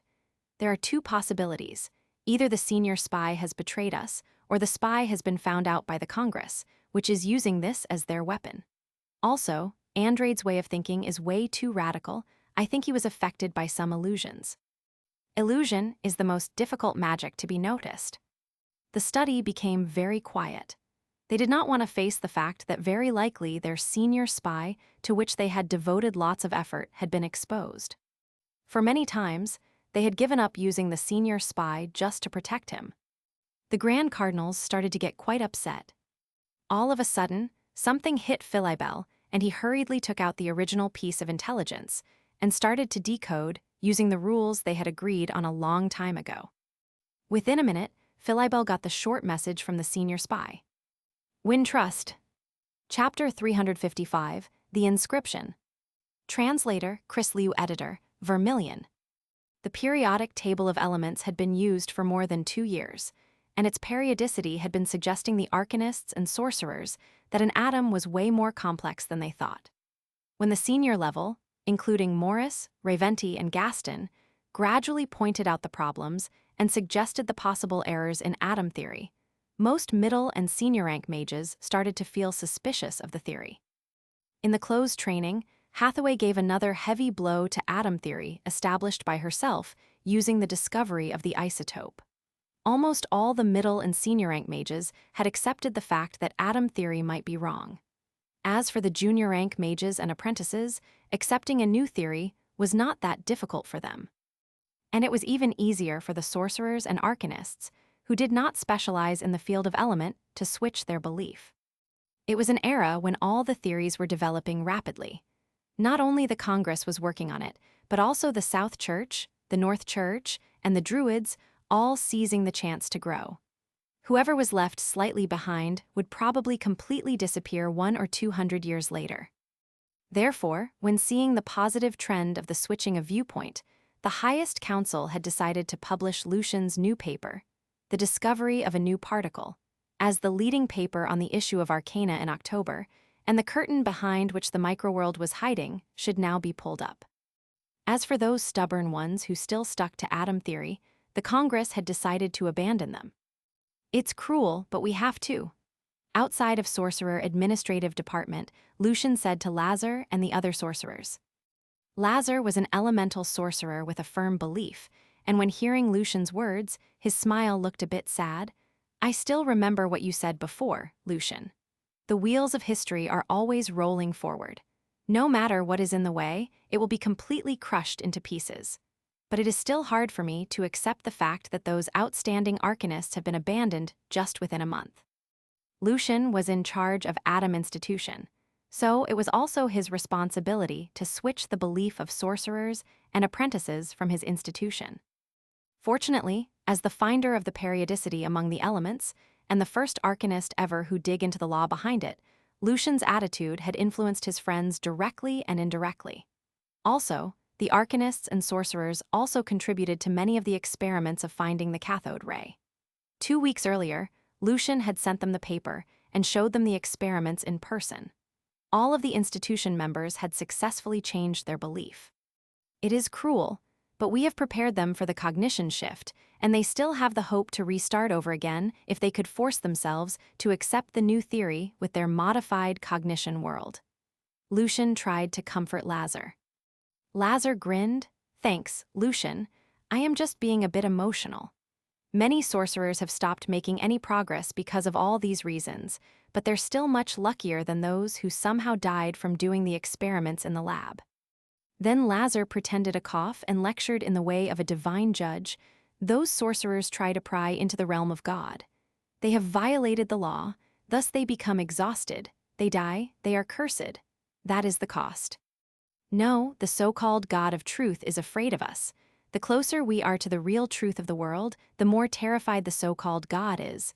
We are cursed because we are on the right path. One day, we shall tear up the pretender's mask. Lucian also joked. These were the lines from the most popular play in Alain these days. The opera named Sirid was loved by many sorcerers, and the lines could be heard everywhere. The main character, Sirid, was a made-up figure who had outstanding arcana and magic talent. Sirid managed to improve many powerful magic spells, but he was later betrayed by his lover and was burned to death by the church. The lines that Lucian and Lazar just repeated was from the part of the Inquisition scene. And the author of the play was the Grand Arcanist, Oliver. Watching them playing the roles, Rock said to them, "If you guys are that fond of the play, go directly onto the stage. Lucian, you're always talented in music, and perhaps you can turn the play into an opera. Anyway, I need to go now and update my Arcana badge. I can't wait to see it when I can become a middle rank." Nagging, Rock walked between Lucian and Lazar, followed by several apprentices. Although the apprentices cast Lucian a sorry look, in the next second, their faces were written with great excitement. They were going to become real arcanists now. Before they were being busy with all the experiments, and it was Lucian who reminded them to come here and update their badges. Maybe I am already a middle rank. Lazar realized why he came here and quickly walked to Eric's office. In the past month, he still got some citation credits. Lucian slightly shook his head and smiled. He also walked into Eric's office. Today, all of the institution's members were here updating their badges. You only need another 5 Arcana credits to reach level 3. Lazar, the finding of cathode ray has really fed you full. Eric made fun of Lazar using the slang in Aline. If it had been before, there should have been a big smile on Lazar's face. However, Lazar sucked his lips and shook his head, still needs 5 more credits. Seeing that Lucian came in, Eric stood up and shook his hand. Congratulations, Evans. When you first started Atom Institution, many committee members were taking a rather pessimistic attitude, and they did not believe that you could achieve anything in 3 years. However, you've proved them wrong. Unfortunately, my major is not element, or I would have quit my job and applied to join your institution. Thank you very much for your trust and compliment, Mr. Eric. At least, we don't have to worry about the 3-year target anymore, and so we can focus on our research interest. Lucian handed his Arcana badge to Eric. Sir, can you please update the badge for me? There was a small smile on Eric's serious-looking face. The influence factor for each journal has been decided. Among the journals, Arcana and Magic are the highest, 3-0. Anyone who is capable of publicizing his or her paper on the 2 journals should get a very good reward, and of course, including you. You're probably going to become a level 6 Arcanist in 2 to 3 years. Your Arcana level is going to be higher than your Magic level once more. As he was saying that, Eric put Lucian's Arcana badge in the cage and rang the bell. Today should be the day when the system of influence factor comes into effect. What about the other journals? Asked Lucian. Eric picked up a newly received piece of document and said, 2.5 for electromagnetism, force field, element, and the other 4 schools, individual journals. 2 for light darkness, illusion, transformation, summoning, and the 6 small branches including Golem and Snow. 1.5 for the 9 smaller journals including North Magic Newspaper, Solar Island Journal, Sound Wave. 1 for the 4 small field journals including Blessing and Cursing, and the 5 comprehensive journals including Arcana Study. Because there were more sorcerers now, Arcana Review Board had approved the establishment of some more journal branches. As for the evaluation standards, as the committee member-to-be, Lucian knew better than Eric. The reason for setting up the standards was to encourage the development of Arcana and Magic study. At this time, the cage burst out the silvery light, but it was also mixed with milk-white light. Eric slightly frowned, wondering what was going on here. The corner of Lazar's mouth twitched. Everywhere Lucian showed up, something different should happen. Besides the Arcana badge, there were other items. Another badge with its back upwards, 2 documents, and a journal in black cover. Arcana, Eric picked it up. He never expected that the journal would be sent directly to him through the magic circle. There was a line of silver-stamped letters on the cover of this month's Arcana. The gate of the microworld is opening for us. Lucian Evans. Eric turned around and looked at Lucian, feeling shocked. Those times when Arcana had an inscription on its front cover were very limited, about 30 times so far. Every time when this happened, it meant that something very important and groundbreaking had been discovered, and thus a grand arcanist or a legendary sorcerer would develop the inscription to show its value. However, this time, the inscription was from Lucian Evans. Lucian thought to himself in his mind that he wished to add another sentence. Arcanists, if you want to ascend the throne of Arcana, go to explore the unknown microworld. Chapter 356, The 2 Documents and 2 Badges. Translator, Chris Liu. Editor, Vermilion. Knowing Lucian quite well, Lazar was aware that sometimes Lucian would say things that they did not understand. So Lazar smiled and said, Mr. Eric, please take a look at the first paper. You'll see what Lucian's inscription mean. Eric hurriedly opened the journal and jumped to the first paper. He saw Lucian's name on it, Lucian Evans X, 5th level Arcanist, 5th circle sorcerer. The title of the paper was, The Discovery of a New Particle. Thinking of all the rumors that he had heard during that month, Eric suddenly felt quite nervous. You probably want to calm down a bit first, Mr. Eric. Lazar joked. Knowing that Eric was not an expert in element spells, he had no worries at all that Mr. Eric would get hurt from reading it. After Eric quickly scanned the paper, he suddenly looked up and his gray eyes were shining with the light of excitement. It's way smaller than an atom. It's a new particle. Evans, your contribution is so great that can definitely be compared to the discovery of planets. The world is way more complex than we thought. For the Arcanists, the finding of the new particle was way more meaningful than that of the periodic table of elements. The latter was just a summarized finding, while the former had led them to the new era of arcana study. Lucian did not expect that. After working in the office for so many years, Mr. Eric was still this passionate about the study of arcana and curious about the truth of the world. However, Lucian was still holding the suspicious attitude toward whether other planets really existed in this world. "I'm not sure if the existence of other planets is true," Lucian murmured. "No, I mean, yes, we haven't figured out if the planets are really there." Eric quickly corrected himself and said, "The value of the discovery of electrons should be compared to that of the finding of the fact that light is a kind of electromagnetic wave, the proposal of electromagnetic equation, the establishment of the three laws, and miracle experiment. The world is so big and at the same time so small, but we're even smaller living in this world." Eric used some quite long sentences. He was being a little too excited. Lazar grinned at Lucian. "I've never seen Mr. Eric acting like this before." After a few minutes, Eric slowly calmed down. He combed his thick hair a bit with his hand and said, "Your inscription is definitely valid. You're right, the gate of the microworld is opening for us. How small can a particle be?" "Our knowledge is still rather limited," said Lucian with his fingers crossing. "We can talk about it later, but Mr. Eric, can you please take out the documents and badges for me?" Lucian's words reminded Eric what his true job was. When he hurriedly reached the badges and documents in the cage, he said to Lucian, "There's another line on the cover, Vol. 10, 789, for Mr. Evans." Lucian realized that this issue of Arcana was a special edition for him. Level 6. Eric stammered a bit when he saw the dazzling stars on the badge. Lazar was also shocked. Although he knew that the discovery of electron could bring Lucian a very good credit reward, Lazar never really expected that Lucian could become a level 6 arcanist this fast. Lucian was now a senior rank mage. He was now a member of the upper class in the Congress. Credits 3,069. Eric double-checked to make sure this was not a mistake. Lazar put on a confused smile and said, "Maybe the discovery of electron is so important that the reward is even more than what we expected." "Can I take a look at the document, Evans?" asked Eric politely. After all, Lucian was already a level 6 arcanist. Lucian did not mind. "If you want, please read to us, Mr. Eric. I think Lazar wants to know as well."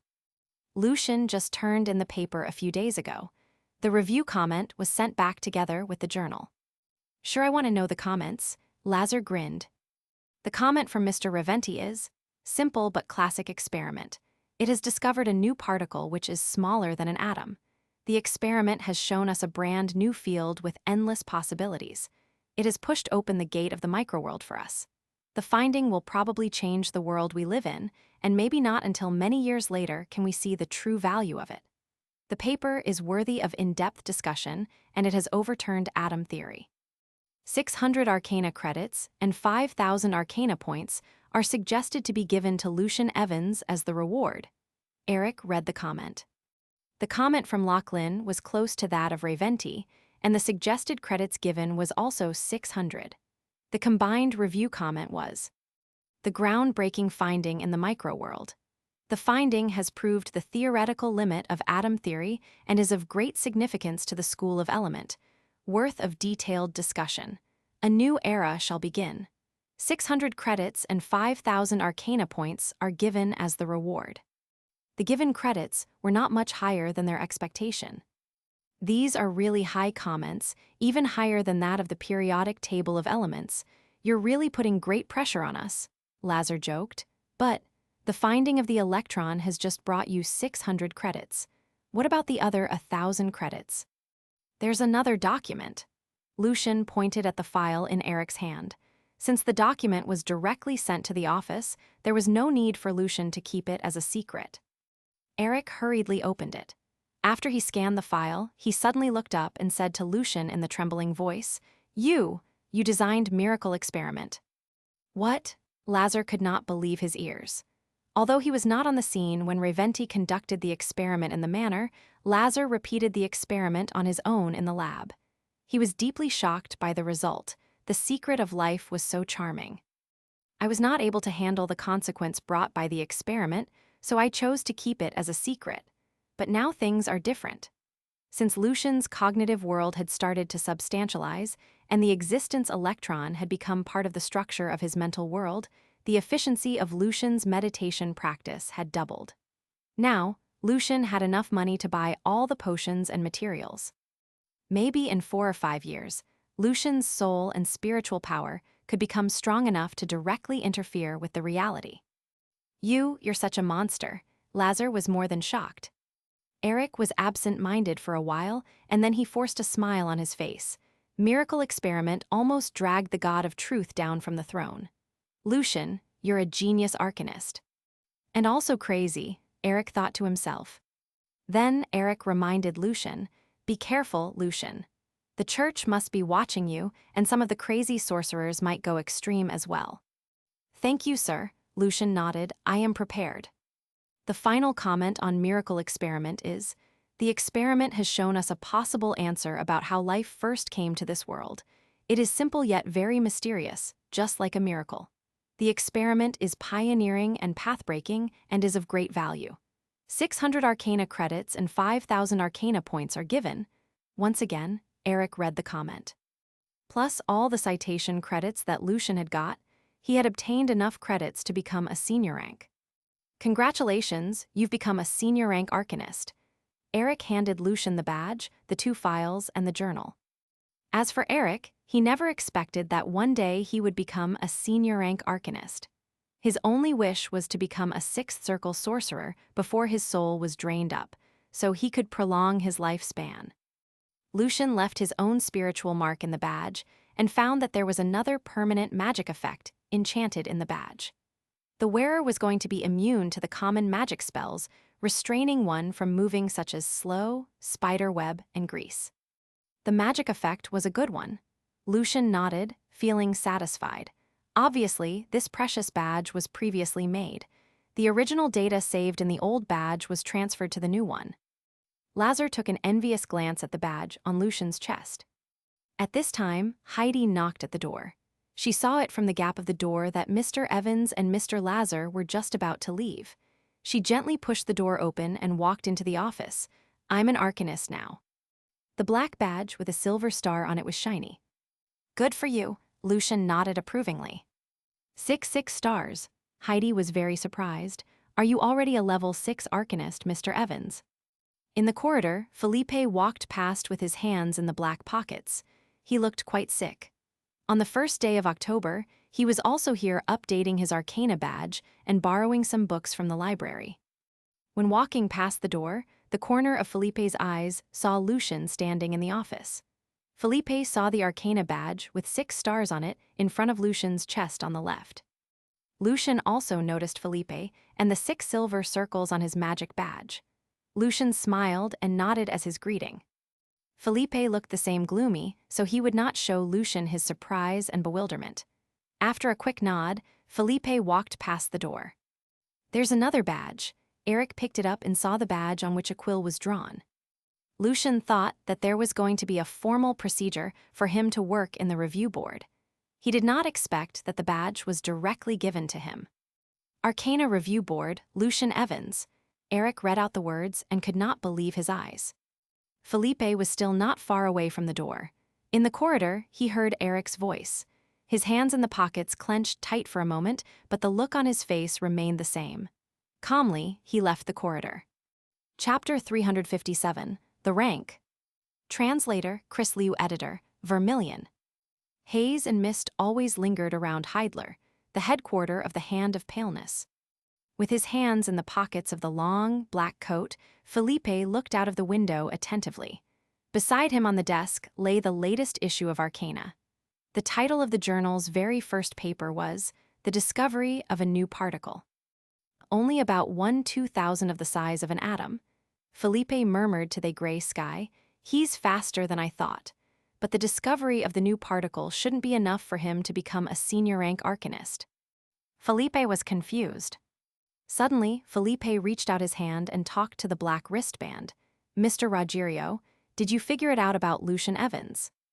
Roggerio's voice came out from the wristband. "I did, They are not keeping it as a secret. The miracle experiment was designed by Lucian Evans. Was it? Felipe was shocked, but it did make sense. He had once guessed whether miracle experiment had anything to do with Professor, or there was no way that the Will of Elements could manage to put forward such a shocking experiment within such a short period of time after Felipe published his paper. Thinking of this, Felipe's face turned even paler. Felipe gritted his teeth and the words squeezed out from his teeth, "Professor."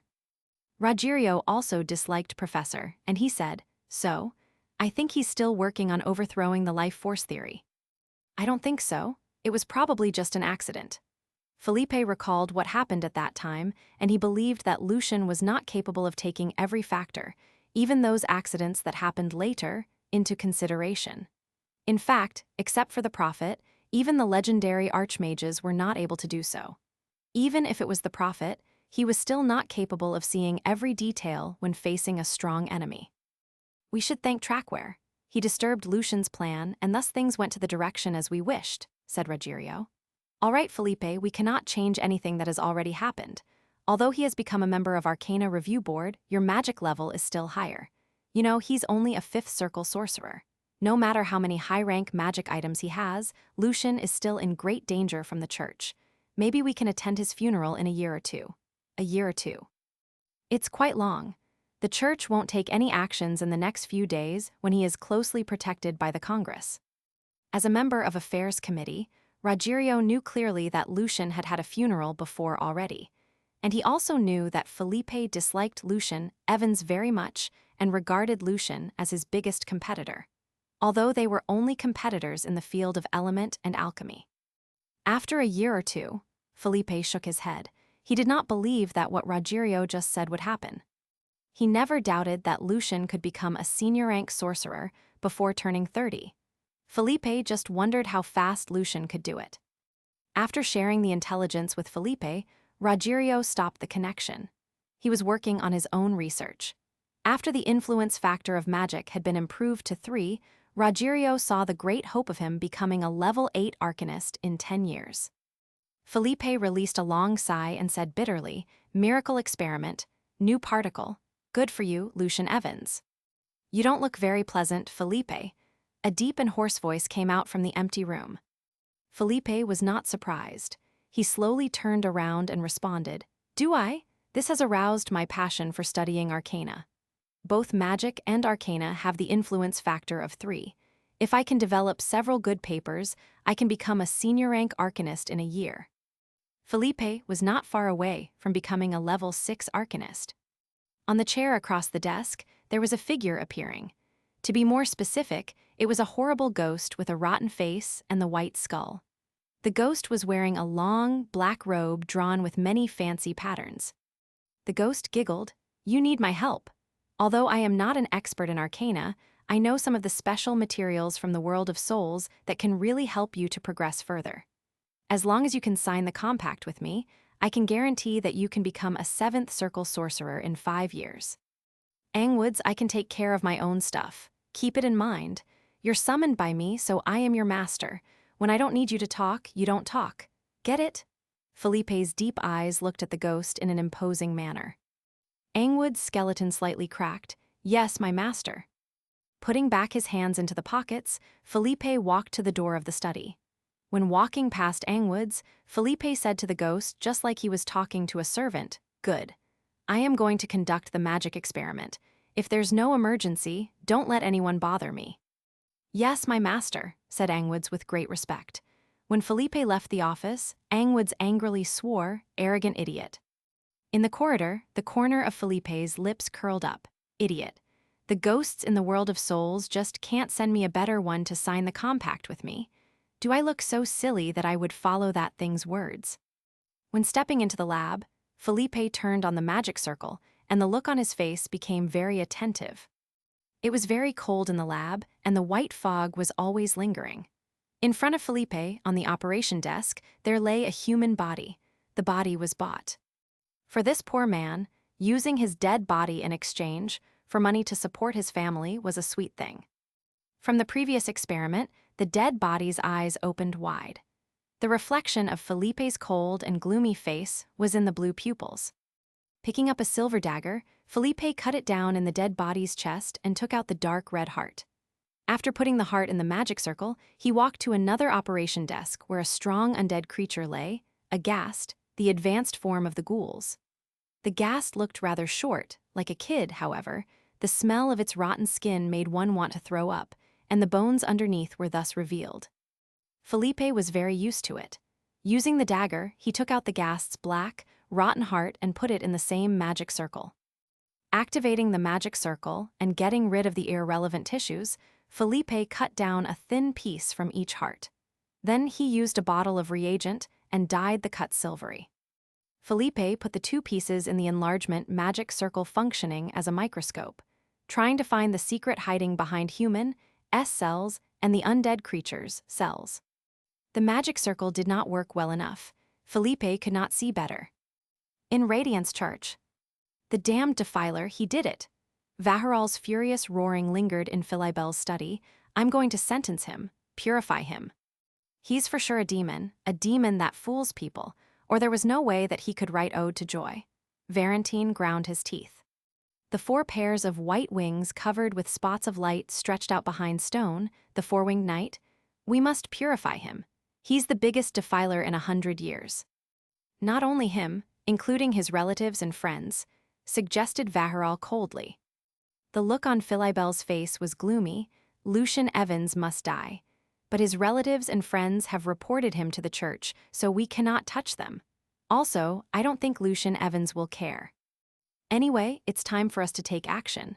Varahal's eyes were very dangerous. Filibel looked at Valentine and Stone. Both of them nodded seriously. So, we put Lucian Evans on the cleansing list, said Filibel seriously. Inform the clergy we must purify Lucian Evans, at any cost. I agree.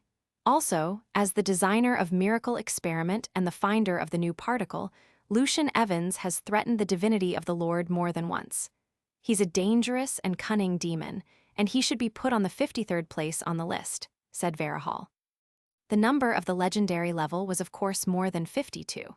The reason why Lucian could rank number 53 was that the legendary from the church, the noble knights, the demon dukes and the devil lords which had not arrived in the main world, and the powerful magic creatures in the Dark Mountain Range, or the prehistorical evil creatures in the other dimensions, were not on the list. I agree, Filibel nodded, and so did the other 2 Grand Cardinals. Then we'll send them the material of Lucian Evans, the demon of Primary, said Varahal coldly. The demon of Primary was the code name for Lucian Evans. It came from Miracle Experiment that Lucian designed. At the same time, it also referred to Lucian's treacherousness and hypocrisy, just like a demon. We shall take action as soon as possible. We seek for the chance, we wait, and finally the chance will be there. Filibel reminded Varahal in the end. Chapter 358, The Vase. Translator, Chris Liu Editor, Vermilion. On the 15th floor of the headquarters of the Congress, in a bright office. The exotic, dark yellow carpet was thick and soft. The magic crystal light on the ceiling was dazzling even when it was not on. Several complicated magic circles were carved on the surface of the dark red table made of precious wood. In the corner of the room, behind the bar counter, there were the bottles of wine and Lucian's favorite drink, Sky Blue.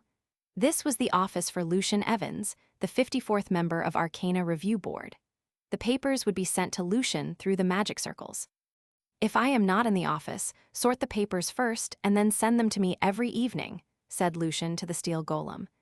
If I am not around, you can send the papers to my teacher, the Lord of Storm. Lucian dared not send out the papers to the other members of the institution. After all, the reason why the papers were sent to him was that they were all possible bombs. However, fortunately, this kind of papers were very few. The eyes of the golem shone with red light, and it responded in the metallic voice, "Yes, master." After becoming the board member, Lucian not only got his exclusive office, but also a magic servant. He could choose from the arcana puppets, gas servants, elementals, and the golems. After selecting carefully, Lucian chose the most expensive one, the steel golem made in the year of 812. It was said that the golem could fight for its master for a few minutes, even in a very strong magnetic field. Lucian adjusted his collar a bit and stepped out of the office. Walking along the corridor, Lucian ran into the several junior and middle-rank arcanists working in Arcana Review Board. When seeing the badge on Lucian's chest, they greeted Lucian with great respect. Arcana, S above, Mr. Evans. Morning, Lucian slightly nodded. When stepping into the hall, the gate guard, an adamantine golem, also greeted using its low voice. Take care, Mr. Evans. Lucian heard that an adamantine golem was capable of fighting against a gold knight. Looking at the golem up and down, Lucian's eyes lit up and he wished that he could have one. In the entire Congress, there were only a few adamantine golems. Each one or two of them were responsible for safeguarding the most important places in the tower, such as the highest arcana and magic library, the major warehouse, the high-level summoning chambers, and the highest council office. And Lucian's current wealth could not even afford a senior-rank mithril golem. On the 33rd floor of the magic tower of Alain. As usual, Lucian was in his teacher's office, having his homework checked. In the office, besides the Lord of Storm, Thompson and Ulferis were also there. Right now, Ulferis was sleeping on the carpet next to Fernando's feet, just like a little puppy, slightly snoring. Thompson, I'll talk to you about the paper later. Fernando put down the paper in his hand and looked at Lucian. Lucian, it's time for you to switch to a new meditation method, now since the new power of your soul has become more stable. Your spiritual power level, S about the 5th circle, so your current meditation method is not really working for you. I have a new meditation method here that's quite suitable for you, and it's enough for you until you reach the 8th circle. Do you want to try it? Of course, Lucian would love to follow a better meditation method. He felt that his teacher should not even bother asking. Lucian had been prepared to buy a new meditation method from the highest arcana and magic library if his teacher was not going to make any offers. Sure, sir, thank you very much. Lucian's eyes were full of excitement. Fernando took out a black old book and said to Lucian seriously, My meditation method isn't bad, but the best meditation method for you should be developed by yourself based on your own situations and needs. When your cognition world has been basically substantialized, you can alter and amend your spiritual power and soul bit by bit using the several high-level mediation methods. If you can come up with your own meditation method that really works for you, it will be more hopeful for you to reach the legendary level. However, improving meditation is a risky and tough job. Before you're prepared, don't try it like a fool. I don't want to have a student like a fool. Fernando's red eyes stared at Lucian in a very stern way, and he added, Even one day when your cognition world has been basically substantialized, you also have to be very careful, or after a big bang, nothing of you would be left. You hear me? Yes, sir. Lucian dared not to tell Fernando that his cognition world had been basically substantialized, so he was going to wait for another 2 to 3 years in case Fernando would feel suspicious. At the same time, Lucian was also glad that he was still being busy with something else, and so far he had not got enough time with improving his meditation method. There were 2 reasons why Lucian could substantialize the cognition world so fast. One was that he knew that the transmission of power was not consistent, and the other was the fact that the 2 cosmical constants in the 2 worlds were, in fact, the same, which had brought Lucian great cognition impact, and his cognition world had thus been reformed. This was Lucian's biggest secret, and it was very difficult for him to find other excuses to explain. Taking over the old book, Lucian was a bit embarrassed to see the name of the book, Fernando's Meditation Method. It was obvious that Fernando was not an expert in naming things. You'd better stay in Alain in the next 3 years, Lucian. If you have to, you must report to me or Affairs Committee. Thompson reminded Lucian, You're on the 53rd place on the list now, the first person under the legendary level. Countless night watchers, red-robed cardinals, and saint knights are eagerly trying to kill you. I even wouldn't be surprised if Philibel or Vaharal come to kill you in person. Lucian nodded seriously, as he knew that the church was like a crazy hound and he was right now like a little hare. Even Felipe, a person who was definitely very proud and arrogant, had also been staying in Alain or Heidler for the 2 years and improving himself quietly. However, 2 to 3 years later, there would be for sure other big things happening, and the church would be distracted. This was why Lucian was willing to reveal the fact that he was also the designer of Miracle Experiment when putting forward his discovery of the electron. He was prepared to stay in Align in the following 2 to 3 years, and then things should be fine. "Then, can I go to Rentado?" asked Lucian.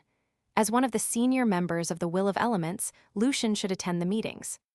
Fernando waved his hand in a straightforward manner. "Let them come to Align. Or you use Hathaway's demoplane to go directly to the Royal Magic Tower of Home." After Lucian left the office, Thompson sighed. "Lucian's going to get another 2 items with the Home Crown Prize, and maybe also an immortal throne. I'm already an 8th Circle Arcanist, but the highest honor is still like a dream to me." The ears of Ulferis also twitched a bit in the dream, as if the little dragon also heard Thompson's words. "If everything goes well, an ice and snow medal should also go to Lucian." Fernando said so to motivate his student. Ulferis slightly opened its eyes, and it seemed that its amber-colored pupils could see the precious stones on the rings and the many powerful amulets. Thompson put on a bit bitter smile and said, "Before becoming a senior rank, Lucian can probably get the highest honor in the 3 different fields. Something like this has only happened 4 or 5 times in history so far." Lucian found the electron from gas discharging. "It reminds people of lightning." Fernando suddenly switched the topic. "Brooke has seized the opportunity by taking the risk of entering the cloud layer where flashes of lightning and thunders were in. He has proved that the electron is one of the reasons for the formation of natural lightning. In other words, if Moonsong League can be more generous, Lucian should be qualified of getting a Silver Moon medal as well." Fernando's words made Ulferis's mouth water. Hurriedly, Ulferis raised its claw and wiped the drool away. Its eyes were shining with excitement. "The highest honor from the 4 different fields. This has never happened before." Thompson felt that it was better for him to stick to his career as a battle mage. "But Lucian's from the Will of Elements, so I don't think Moonsong League will be that generous. They will find an excuse." Fernando grinned since he did not care. "They can play blind, and I'm not going to accuse them of doing so. One day, they will find no more excuse other than giving Lucian the medal." Thompson never expected that Fernando would speak this highly of his student. "I'm going to teach Lucian more things about electromagnetism," said Fernando. He confidently picked up Thompson's paper. Thompson realized that Fernando was actually speaking highly of himself. When waiting for his teacher reading the paper, Thompson felt a bit nervous. Meanwhile, Ulferis quietly moved to the door of the office. After Ulferis tiptoed out of the office, Fernando smiled. "I'll be more assured if Lucian has Ulferis following him around." "I wonder this time how many years will Ulferis sell itself to Lucian for?" Thompson joked. Lucian went back to his office in Adam Institution. "Mr. Evans, good afternoon," greeted Lazar humorously, but also with some respect. "Hey, if I directly submit my paper to you, can you give me some more credits?" Rock, Lazar, and the rest of the Arcanists in the institution had been playing the joke a lot recently. "No problem, but if it's not a subversive paper, I'll take 100 credits from you." Lucian grinned and opened his office door. In the office, Lucian smelled the refreshing fragrance of the flowers. "Flowers in my office? You did this for me?" Lucian asked. There was a lovely designed vase on his desk holding a bunch of bright flowers. "It wasn't me." Lazar shook his head. "Maybe it's a gift from someone else. Many sorcerers have been coming to us recently to say congratulations to you, and of course, wish to join the institution. So I've been hiding in my office recently." As Lucian was saying, he walked towards the desk. When he walked past the vase, he suddenly noticed a slight burning feeling on his skin. His cognition world that had been basically substantialized also suddenly thrilled from the burning feeling, and the electrons circling around were moving very fast. "Radiation, a radioactive element, curse," Lucian was shocked. Chapter 359, The Investigation. Translator, Chris Liu Editor, Vermilion. The many thoughts flashing past Lucian's mind rooted him there beside the desk, and Lazar almost ran into him. "What happened?" "There's some kind of curse on the vase," Lucian said to Lazar straightforwardly. "What?" Lazar's pitch suddenly rose. He could not understand why Lucian remained so calm. "Arcana's above. Lucian, someone's trying to kill you." Lazar grabbed Lucian's arm and fiercely pulled him away from the vase. However, he was certain that, for 1 second, he saw the excitement in Lucian's eyes. Lucian was indeed excited, but he knew that he should play like a victim. His voice became angry. Lazar, close the gate of the institution. Do not let anyone out. Collect all the gifts received. I'll report it to the affair committee. Got it, nodded Lazar seriously. After Lazar left the office, Lucian started to check the vase very carefully under the protection of a magic circle. As the radiation had caused the stir in Lucian's cognition world, Lucian guessed that it was very likely to be the beta ray. In fact, a long time ago, Lucian had started to find the powerful radioactive elements, as the application of these elements was very wide. However, although many unstable isotopes were indeed radioactive, neither of them could meet Lucian's need. Until today, Lucian finally found the ideal one from another people's evil curse against him. Making the most use of the time, Lucian adjusted the monocle that he was wearing on his left eye and said, "Thompson, I found a cursed vase in my office in the institution. Please send someone here as soon as possible to inspect it. I'll send the investigator from Punishment Department there right now, and I'll get back as soon as possible as well." Thompson got back to Lucian instantly. After submitting the paper, Thompson had gone out to deal with some of his personal stuff. But he was aware of how serious this issue was, not to mention that Lucian was his fellow, and also the senior rank arcanist with the highest potential. 3 minutes later, the investigators from Punishment Department had already stepped into Lucian's office. There were 5 investigators, and the leading one was a middle-aged man with brown curly hair and dark skin color. He was wearing the badge from Punishment Department on which there was a black scepter. Besides the badge, there was also a 4-star Arcana badge and a 6-circle magic badge. "Mr. Evan, I'm Belak from the Punishment Department. Mr. Thompson sent us here to investigate the cursed vase," said Belak rather seriously. His dark skin revealed the fact that he was very likely from the desert nation originated from the south part of Calais and Brianna. There was no minister in Punishment Department, as it was directly led by a fair committee. There were 12 vice ministers in charge of the department. Their arcana level was not very high, and their magic level was of 7th or 8th circle. Therefore, although Belak was already a senior rank mage, he was still just an executive. Lucian asked the sorcerers and apprentices to gather in one of the offices to undergo the questioning by an investigator. Lucian and Lazar led Belak into the small meeting room and showed him the vase. Belak used the magic spell to check it, however. The vase seemed to be rather normal. Belak was very confused. He activated another magic item that he was wearing. The green light spots were speckled on the vase, but still, nothing special happened. He checked over and over again but found nothing at all. He turned to Lucian. "Mr. Evans, I don't see any curse here. Did you use a special spell when checking it?" "I don't have any special spells, but the magic circle in the lab can tell," explained Lucian. "Can you show me, sir?" Belak responded. "As an investigator, I have to check every detail." "No problem," Lucian nodded. He asked Belak to bring the vase and the other cursed items that Lucian sensed. This is cathode ray. The power is much greater." When seeing the familiar reactions and features, Lazar was shocked. And then he realized why Lucian could discover the curse so quickly. No one was more familiar with cathode ray than Lucian. For the sorcerers whose soul had been substantialized, when they got familiar with something, they were very likely to sense that thing in many ways, which was more common among senior rank sorcerers. But how does this have anything to do with cursing? Isn't this your newly discovered particle? Belak was still confused. Maybe the material of the vase is special and it can send out streams of electrons. Maybe it's just a coincidence. "I don't think so. My host's Star of Destiny sensed the danger." Lucian found an excuse. Belak wrote down Lucian's words carefully. "I'll report this to a fair committee and have a senior rank mage or archmage to help out. Mr. Evans, please give us some time. Meanwhile, we'll still investigate the vase." That was what a review board member should deserve.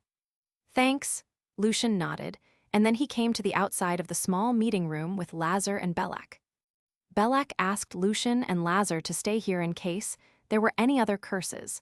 while he went into the office where the other investigators were in to see if they had found anything. "What is the vase made of?" Lazar asked. Belak said that the vase was probably able to emit cathode rays. If we had known a material like this, we would not have used gas discharging for our studies. Lucian answered, and he could not help grinning. It might be some special material. Hopefully, I can get something out of this assassination attempt. No wonder I saw the great excitement in your eyes. Lazar finally understood. You're really a money digger, Lucian. One day your passion for wealth should surpass that of a dragon. Lucian took a glance at him and said jokingly, I don't think you know a dragon very well. After about 10 minutes later, when the several investigators had finished putting together all the record, the gate of the institution suddenly opened. A tall and thin elder man walked in accompanied by Thompson. The elder man looked ordinary. His eyes were closed tightly, and his hair was covered by the hood. The magic robe he was wearing was of pure black like the deepest night. Sir, the Eye of Curse. Lucian recognized him. He was Atlant Foreman. I am not leaving for Calais anytime soon, so I am going to stay in the headquarters for a while. Fernando told me what happened to you. I am here to take a look. My hobby happens to be collecting all kinds of weird curses, said Atlant. His voice was gentle and soft. Although the way he spoke was quite slow, his tone was assuring. Thank you, sir. Thank you very much. Facing the Eye of Curse, although it was not Lucian's first time standing in front of a legendary-level archmage, he still felt the great pressure and fear. Atlant nodded casually. He walked slowly to the vase. After a few seconds, he suddenly opened his eyes, and the entire vase was covered with a layer of deep green light. When the eyes of Cursing opened, Lucian felt a sudden dizziness. There were countless figures in Atlant's deep, black pupils. Indeed, it's a curse, Atlant made his conclusion. There were black spots in the deep green light. The magic structure itself is not complex, but the material used is very special, therefore, most of the inspection spells have failed to work. If being affected by the curse for too long, your organs would wear away gradually and you would die from all the fatal diseases. Lucian nodded, and he was now certain that the use of the radiation was also part of the cursing spells. However, he did not know anything else about curses. Thank you, sir, for your confirmation, Belak reported to the Eye of Curse, Lucian, and Thompson. We've found a couple of suspicious sorcerers, but we cannot make sure whether they did this on purpose or not, because all the cursed items made from the special material are from the same shop, and the details of the items resemble each other. I want a thorough investigation. Although Thompson was always rather nice, right now his tone was stern and cold. Atlant smiled, so my job is done, but can I take the cursed vase? I'm especially interested in the curse and the special material. No problem, said Thompson, since of course there was no way that Thompson would say no to a legendary archmage. There is more than one cursed item. Lucian hurriedly added, Can I keep a couple of them as well? I am interested in the special material as well because it might be closely connected to the electron that I've been studying recently. Sure, the Congress is putting much emphasis on the exploration in the microworld. Thompson nodded, as he was very impressed with Lucian's research attitude. Facing the evil assassination, Lucian was still dedicated to his study. No wonder he had won so many honors at such a young age. Leaving an investigator safeguarding the items, Belak led the 3 investigators to dig deeper into the assassination attempt. Because there was not yet a conclusion, except Lucian, the rest of the institution members were asked to spend the night in the Congress. Lucian also comforted Heidi, Katrina, and Anik that everything would be fine. After finishing all the work, it was already late. Lucian had decided to stay in the lab tonight to hurry up studying the radioactive elements in the vase. The fact that the cursed items were sent to his office only a few days later, after Lucian published his finding, made Lucian feel quite insecure. Therefore, he suspended his work on producing the new 4th circle spell, called X-ray, which used the power of cathode ray, and instead started to work on producing 2 to 3 new attack or defense magic spells to protect himself, just in case. There were a lot of new magic spells that could be put forward using radioactive elements. Besides the theory of relativity and mass energy equation, that Lucian was so far not able to derive because of his limited knowledge. There were still other things that Lucian could do, such as producing more cursed magic spells and find the element called helium. Once helium was discovered, Lucian would be able to use its liquefied form to produce another new spell and further push forward the limit of ultra-low temperature. He would even able to make the power of the spell reach the temperature, which was only 3 or 4 degrees higher than the absolute zero. The books in his spirit library were still locked, as Lucian had never learned about the theories before. Even if Lucian could figure out how to use these most challenging theories, the correspondingly constructed spells should be of the legendary level, which was far from being practical to him. This ice and snow spell could be even more powerful than a senior rank 1. The only problem was that Lucian needed to find the right material when casting it, so he could make sure the caster would not die from it. Chapter 360, The New Magic. Translator, Chris Liu. Editor, Vermilion. Late in the night, after Lucian finished separating the 3 rays and managed to figure out some of their characteristics, his cognition world changed again.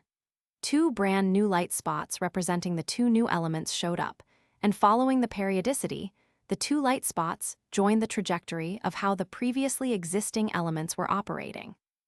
With no special feature, one of the 2 elements did not have color and seemed to be rather lazy, while there were 3 different rays shooting out from the other silver-colored spot. One ray had no color or smell, one had mixed colors that were hard to describe, and the third one had some special connection with the electrons surrounding the elements. The rays contained many missing magic symbols in them, and together they constructed a rather weird model. From the incomplete model, Lucian felt the power of cursing, the power to kill when one had no idea of what was going on. Lucian was not good at using curses, and so it would take him at least half a year to complete the model and turn it into a real magic spell. Experienced as he was, he made the conclusion very quickly. So, if he wanted to improve an existing curse spell, it was going to take him at least 5 years, as there was no guidance from his own cognition world to help him. It seemed to him that this curse spell was of a quite high level, probably around the 6th circle, as its structure was more complex than that of elemental order. If Lucian had some radioactive elements as the reagent, as a senior rank mage to be, he should be able to cast it 2 to 3 times before his spiritual power was drained up. Before the discovery of the electron, elemental order was a 3rd circle spell. Now, Lucian had improved the spell to the standard of the 5th circle, and its power had been strengthened by 20%. Although the structure of this cursing spell was complicated, with the help of the reagents and proper casting, Lucian should be able to use it with his outstanding mathematical knowledge and magic analysis ability. But the cost was great. Lucian started to consider how to name the cursing spell: Invisible Death, Arcana Curse, Evans's Shadow, Lucian's Stare, Professor's Solicitude. Knowing that in a year or even half that he would obtain a new cursing spell, he was in a pretty good mood. Later, Lucian started to use the element of helium as the reagent for casting. He was trying to get helium from the air. Lucian was doing so by using the 5th circle spell called Hathaway's Collecting Spell, which was a must-have for most advanced magic labs. However, its magic circle was too expensive for the common labs. After casting the spell, Lucian did not sense any gas gathering. Frowning, he guessed that it was because the proportion of helium in the air was too low. Fortunately, Lucian's lab was equipped with the fancy magic circles, so Lucian turned them on and finally collected a few tubes of helium. This made Lucian think of his future methods for collecting his casting materials. Maybe in the future, Lucian could gather adequate materials in the space, but the radiation there was too terrible. So far, Lucian could only turn to Mr. Fernando for help. The Eye of Curse, Atlant, was studying the cursed vase. Although he did not have a specific target like Lucian, and he was not an expert in arcana, it was also just a matter of time for Atlant to find the fact that a certain kind of ray was actually from the atomic nucleus of helium and create the new cursing spell. Therefore, Lucian was planning on developing the paper about the new cursing spell as soon as possible and waited for the proper chance to publish it. So hopefully, he could get a few more years of the exclusive right of the new magic spell. The Congress had developed its mature way of thinking to come up with new spells once a new theory or finding was put forward, no matter it was for constructing a new cursing spell or the improvement of a new ice and snow spell. Therefore, it totally made sense that Lucian could come up with these two new spells within such a short period of time. Staying focused, Lucian started to use the magic circles to liquefy helium. It was close to the early morning. In an advanced magic circle, there were drops of colorless liquid in front of Lucian. Suddenly, in Lucian's half-substantialized cognition world, part of the colorless light spots turned into a light drizzle, and then ice and snow followed. The mysterious, crystal-like magic symbols showed up. Although the symbols were complex, they were still not complete. Following the Congress, mature way of thinking, and according to what he had learned from his fellow students, Lucian made a quick evaluation that he could complete the magic structure within 3 days. However, the magic spell was going to be very dangerous and complex, and it required a more powerful pressure magic spell than Pressure Cage to be completed. To maximize the power, the ultimate version of the spell should be of the 9th circle. At the 9th circle, the temperature created by the spell would be 1 degree above absolute zero. If to make it more practical, Lucian did not have to use a very powerful pressure. The temperature created by the spell would be about 3 or 4 degrees Celsius above absolute zero, and the level of the spell should be about the 7th circle. It was a very powerful and terrifying ice and snow magic spell. Even Lucian himself was very surprised. The temperature created by most of the spells owned by Ashokana, the senior rank mage who specialized in snow and ice magic, was still about 15 degrees above absolute zero. Lucian started to wonder whether that was the limit for ice and snow magic. However, he was never an expert in this field, and he had never studied the legendary snow and ice magic spells. Maybe the temperature created by some of the legendary level magic spells had already got very close to the absolute zero, but they cost too much to cast. What made Lucian's upcoming ice and snow magic spells more terrifying was its practicality. The most challenging part of the spell, the construction of the structure of helium, its liquidation, or even solidification, could all be prepared in advance using the casting reagents, which could bring the degree of difficulty for casting the spell to about the 6th circle. Right now, however, Lucian still had to solve one problem. How could he cast the spell without freezing himself to death? Lucian carefully collected a tube of liquefied helium in an expensive tube, inside of which there were vacuum layers and heat shields. One single tube like this was worth a level 5 magic item. After the discovery of the electron, the Congress had finally approved the institution's application and gave the institution 5 of the tubes. To make further progress in developing this ice and snow spell, Lucian needed a lot of money. Lucian had some clues to solve the biggest problem. First of all, it should be a ray spell instead of range attack. Also, Lucian had to activate a vacuum shield to protect himself. But no matter how Lucian designed the magic, using the magic was still going to be dangerous for him. Lucian then started to consider how to name this spell. After a while, he had decided to name the 7th circle version Evans, Freezing Ray, and its 9th circle version Snow Goddess, Whip. After putting forward laser and magnetic trap, Lucian thought to himself that he would be able to construct a legendary spell, probably named Snow Goddess, Forgiveness, or maybe Professor's Forgiveness. Lucian amused himself when thinking of this. When he became more capable and was ready to enter the upper air or the starry sky, Lucian would find the existence of positive electron, and then possibly he could create the magic spells such as substance demolishment or positive electron artillery. Although he had been working for the whole night, Lucian was super excited. Because he was going to carry around the tube in which the liquefied helium was stored, he was quite concerned that once the tube somehow got broken, that would be the very end of him. "So, your experiment is done." A familiar and childish voice came into Lucian's ears. Lucian was taken aback. When he looked back, he was amused. Ulferis, the little crystal dragon, was wearing a white apron and holding a plate on which there was a bloody steak. The little crystal dragon was right now looking at Lucian in an ingratiatory manner. "What's this, Ulferis?" Lucian asked, trying not to laugh. "Your breakfast," said Ulferis as if it was too obvious for Lucian to ask. "I can cook well." Looking at Ulferis' crystal scales and the rare steak on the plate, Lucian rubbed his forehead. Where did you learn how to cook? Wait, why are you cooking breakfast for me? I learned it from a book called A Cannibal's Secret Recipe. Many dragons have told me that I'm a good chef. Ulferus did not answer Lucian's second question. Lucian asked, "What's the recipe?" Tear it, roast, eat. Ulferus tried hard to recall what was on the booklet. Lucian cleared his throat a bit. So, why are you following me then?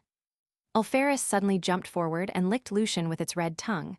Boss, please keep me. Don't, Lucian was scared. I don't want to die with you. He was still carrying the tube.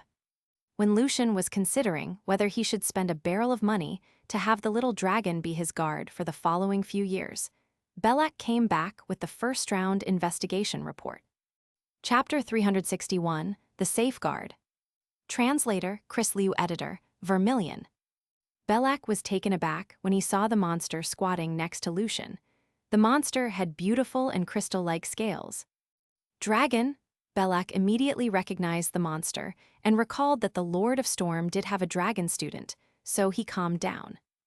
Ulferus lifted its chin and hummed in an arrogant way. It did not want to talk to Belak. Seeing the arrogant look on Ulferus' face, Lucian was amused. He turned to Belak and asked, "Any findings, Belak?" According to our first round of investigation, the sorcerers who brought you the cursed items did not know what the items really were. They all bought the gifts from Lorben's shop, and since the shop sold these items, it never reopened again. We have no idea whether the owner, Lorben, is still alive or not. However, we can say for sure that the facts should be way more complicated than just some random careless people making the items using the special material by mistake. Although a senior rank mage was not able to invade someone's brain to read and rewrite one's memory, he or she could still use some illusion spells to get what they wanted to know from the middle and junior rank mages. No idea whether Lorben is alive or not, Lucian repeated, murmuring. He wondered whether Lorben had been killed after being utilized as a tool or he had run away as the chief plotter. Lucian believed that the latter was more likely to be the case, as the former would require too much luck and involve a lot of uncertainty to carry out the vicious plan. Belak turned the page and said, which confirmed what Lucian was thinking. So far we believe that Lorben was involved in this whole thing, and he knew what he was doing. According to the several sorcerers, they were encouraged by Lorben, when they went there buying some common-used potions, that they should build a good relationship with you so in the future they could possibly work in the institution. The several sorcerers were regular customers of that shop, and it was Lorben who recommended them to buy those cursed items. I see, Lucian rubbed his chin thoughtfully. Any further information about this person? Ulferus seemed to be rather bored. It bent over to the ground and soon fell asleep. Belak turned his page again and said, Lorben, born in Rentado, home. His family has been living here since his grandfather's generation. His magic talent was discovered at the age of 12, and thus he was sent to Align Magic School. With a relatively good score, he graduated 4 years later and became a sorcerer, specializing in light and darkness, astrology, element, and alchemy. Soon after becoming a middle rank, his soul was severely damaged and became broken in one of his adventure outside of Align, and he could not improve his rank any further. He was also not good at studying arcana. Therefore, he started to run the alchemy shop in Align. Lorben is single. He's got no children, and his parents have passed away. He didn't talk much, and neither did he really have any friends. However, in the last 5 years, he had become more calm and mild and started to get along with people. He went missing about 2 days ago, and we currently have no clue. We have informed the senior rank sorcerers specializing in astrology and punishment department to see if we can get to know where he is right now. I guess that he has joined the night watch. Do we have other methods to approach the case? Lucian slightly frowned. It seemed that this thing would soon come to an end since Lorben had gone missing. Belak was still wearing the same serious look. We're still trying to figure out where Lorben got the special materials. Maybe we can catch more spies in this way. A fair committee is very concerned about your safety, Mr. Evans, so I will be your guard for the following 3 months since this time period is most likely to be dangerous to you. In Align, you can just feel free to walk around and do your own things. Don't mind me. I'll check around and examine the items that you use. If you're going to leave Align, Mr. Evans, please inform me in advance so I can report to the committee to protect you outside of Align. Thank you, Lucian slightly nodded. At least a fair committee had shown their proper attitude. When Belek was checking the other items in the office, Ulferis suddenly stood up and stared at Lucian with his amber-colored, big eyes. I can do a better job than him. I can be your guard. If you can give me a beautiful home crown ring, you will have me protect you for 10 years. I have fulfilled my last compact, so don't worry, boss. I remember. You once said that a home crown ring could buy you as a guard for 100 years. Lucian grinned. Ulferis was a bit surprised and its eyes turned round. Did I? I wasn't really thinking at that time. Boss, you're getting more home crown rings very soon and also immortal throne amulet, ice and snow medal, silver moon medal. When Ulferis was saying that, its mouth started drooling again. You just give me one ring and then you can have a dragon. A dragon that can fight, cook, you can play with and do experiments on. It's worth it. These are my honors. I can't use my honors to pay you, said Lucian in a pretended serious way. Also, these magic items are enchanted with senior rank spells. I should wear them to protect myself. I'm more useful than your items. I know how to cast many senior rank spells, and I can also fight physically. Ulferis was trying hard to sell itself. I'm really good at spiritual and mind-affecting magic, and also the ones that work on one's soul. I don't think so. Maybe when I become an archmage or a legendary sorcerer, and when these items become my collection, I can consider lending you the rings, amulets, and medals for a couple hundred of years. Lucian was trying to lure Ulferis while promising the little dragon nothing really solid. A few hundred years? Ulferis's eyes lit up. For a little dragon like Ulferis who was still young, the fact that it could keep the precious items to itself for 100 or 200 years was already very tempting. Also, Lucian did not say that it could borrow the items for only once. Ulferis made a cough, and it said in a pretended serious way, even if you can become an archmage, I have to wait for many years. Your promise means nothing. I'm not a stupid dragon. The tone of Ulferis really resembled that of Fernando. I'm not just promising you a fake hope. I'll pay you every month, said Lucian. He was saying so because right now he was already relatively rich. The cost of buying the experiment materials was covered by the fund for the institution, and Lucian's monthly share of profit from home mineral and harvest was already close to 3,000. At the same time, after becoming a senior rank arcanist, Lucian was getting 380 arcana points from the Congress. Lucian was also getting 300 from the Will of Elements, plus the 1,500 arcana points that Lucian was getting from Arcana Review Board. His income was no less than that of most senior rank mages. Lucian was going to receive a few highest honors, so there was no need for him to make any magic items recently, and thus the cost was saved. So even if he was going to hire a dragon, Lucian would still have enough money for his future senior rank rights and the construction of his own magic tower. I'm expensive, Ulferis emphasized. Then it stuck out its red tongue and licked at Lucian's hand using moderate strength. Boss, how much do you want to pay me? 2,000 thales every month. When I am not out of Alain, and when I don't need you to be my experiment subject, you're totally free. So you can earn some more shiny gold coins from other people if you want. Lucian's tone was very tempting. Really? And I can also borrow your rings, amulets, and medals when you become an archmage. Ulferis' big eyes were shining, and it fiercely pulled out a piece of parchment from beneath its belly and said, Boss, let's sign a 100-year compact. Lucian was very happy. It was really worth the money he spent to have a dragon whose illusion level was very likely to be the 7th circle as his guard. If you are okay with it, can I pay you in arcana points? Asked Lucian. He guessed that Ulferis would prefer to receive shining coins and pieces of jewelry. Arcana points? No problem. I can use the points to buy the gems and crystals I like. Like doing magic, Ulferis pulled out a magic badge on which there were 7 circles, and at the same time it looked at Lucian confusedly. You don't like using arcana points. It's so convenient. Lucian felt that he was quite out of date. After signing the compact, Ulferis licked the piece of parchment and folded it carefully. Using the childish voice, it said, Boss, I need to finish my last compact now. But you said, Lucian was a bit speechless. Almost, up to 5 days. Ulferis blinked and waved his claw. In a second, Ulferis had already run out of Lucian's office. Lucian was just standing there, rubbing his chin thoughtfully. 3 days later, Lucian received the notice from the Will of Elements that he was invited to attend the meeting held in the home Royal Magic Tower to discuss the home crown prize, and they had also informed him how to get to the Magic Tower using Hathaway's demoplane. "Mr. Evans, for your safety I have to follow you," said Belak. Lucian nodded. He and Belak arrived at the top floor of the Will of Elements, Magic Tower in Alain, and then turned on the magic circle. The dim light shone. After feeling a great dizziness, Lucian and Belak arrived at the land which was seemingly surrounded by the starry sky. The stars were dyed with all the colors, just like the different elements. Up and down, the land had colors of green, yellow, red, gold, and more. Not far away from them, there was a very high tower directly extending to the starry sky. It was the Magic Tower of Hathaway, the Lord of Elements. Lucian and Belak did not have the time to appreciate the breathtaking view in the demoplane.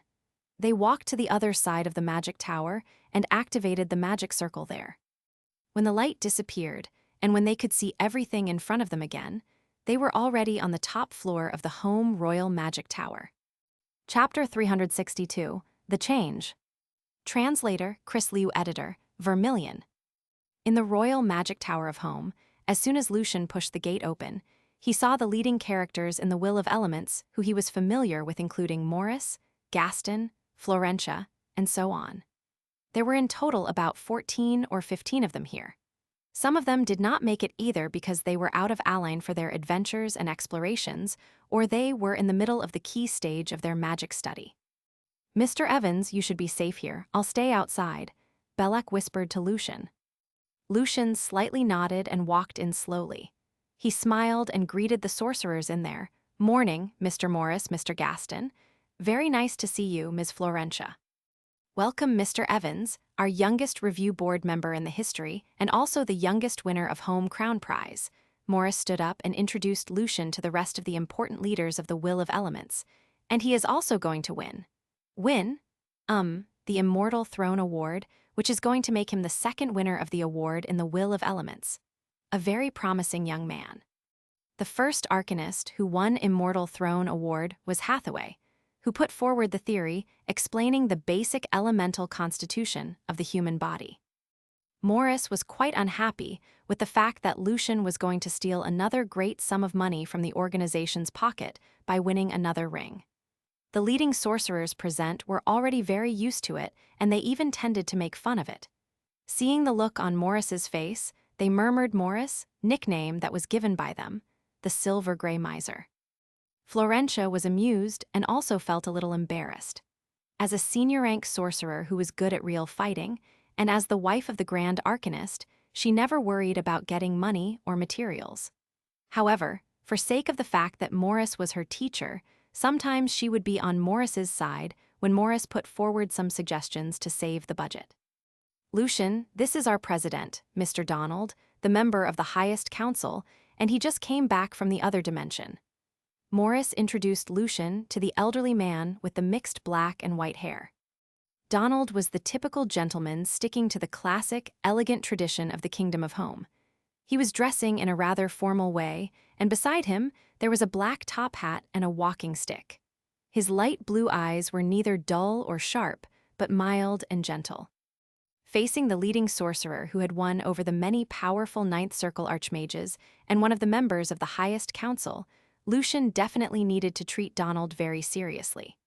His titles, a level 9 arcanist, a Ninth Circle sorcerer, the winner of Home Crown Prize, and so on, could easily make him a dazzling role model. "It's my great pleasure meeting you, Mr. Donald. I've been very curious about those mysterious dimensions, and thus I am always holding my very respect to you and the sorcerers who are able to go there. Can you share with me some of your experiences in the dimension?" said Lucian to Donald very politely, and he was trying to build a closer relationship with the president. Donald's voice was hoarse as if his throat was somehow damaged. "Evans, as the member of Review Board, you have the access to most of the information stored in the Senior Rank Arcana and Magic Library to know about the dimensions. But of course, we all know that your rank on the cleansing list is rising fast, so I guess you probably do not have the time to read the books and materials. Florentia grinned. Before Lucian, Donald, the Elements Chaos, ranked number 53 on the list. Lydia, who had part of the succubus blood, also turned around and looked at Lucian with interest in her dark red eyes. Before Lucian answered, Donald went on, "There are many types of dimensions, but because we haven't managed to find the newly born ones, so far we still haven't figured out the reasons of their formation, which maybe involve the deepest secrets of the formation of the world. The two oldest, dangerous, and bored dimensions are not strange to us. We call them Hell and Abyss. They are divided into layers just like a magic tower." Lucian listened to Donald's words carefully, and so did the arcanists and sorcerers around. As for the so-called mountain paradise by the church, it remains quite mysterious. Mount Paradise has the most features shared by the dimensions, and the angles in Mount Paradise can be summoned just like how the other creatures could be summoned from the different dimensions. However, just like these missing planets, we have no clue where it is, and thus there is no way to explore it, said Donald. And the common dimensions are much smaller than the main word. We can reach the boundary of it beyond which there is darkness chaos. The geographical features, creatures, and the ores produced there are also of a single variety. There is a fire dimension where the flame is everywhere, a nature dimension where unicorns live. In some dimensions, some planets do exist but no lives can be found on them. There are also star tombs where there is no gravity or any light, and also, of course, some worlds like a human society where countries are established. The name of Fire Dimension came from the ancient magic empire, and the Congress kept it. When hearing the name Star Tomb, Lucian recalled the science fiction films that he watched in his last life. It sounded that a star tomb resembled the universe that Lucian knew, but why there was no gravity and light in a star tomb? So far, the Congress has explored 87 different dimensions, and we have control over 11 of them. For the rest of them, some are under the control of the South or the North Church, some have changed hands multiple times between the Aborigines and the Church, and some are being controlled by the Dark Parliament or the groups believing in other gods or goddesses. Some, for example, Hell and the Abyss, are out of our control because we're not powerful enough.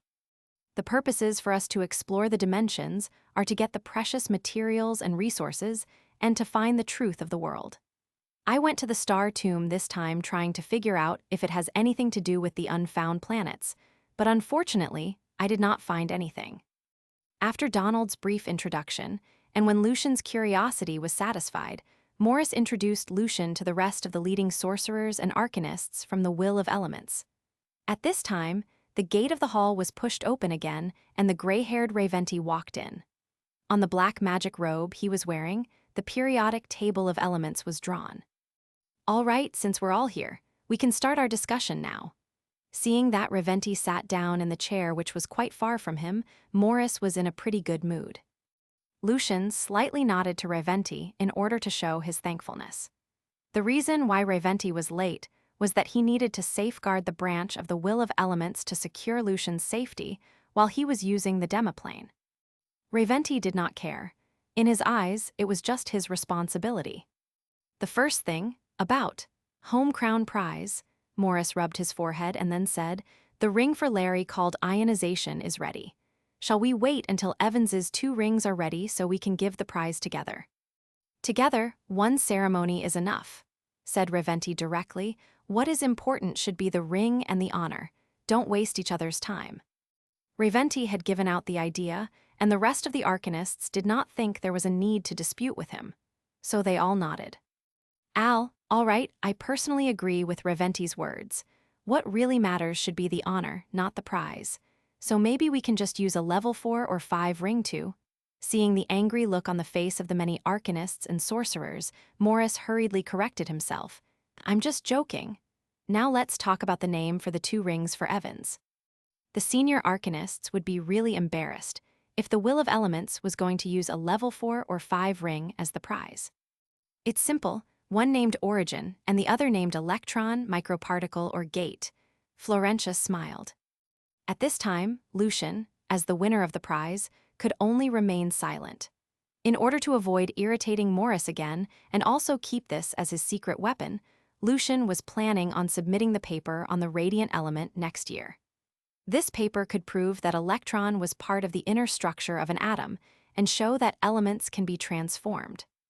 Therefore, theoretically speaking, the paper had proved one of the highest dreams of the School of Alchemy to be possible, and thus it was definitely worthy of another home crown ring.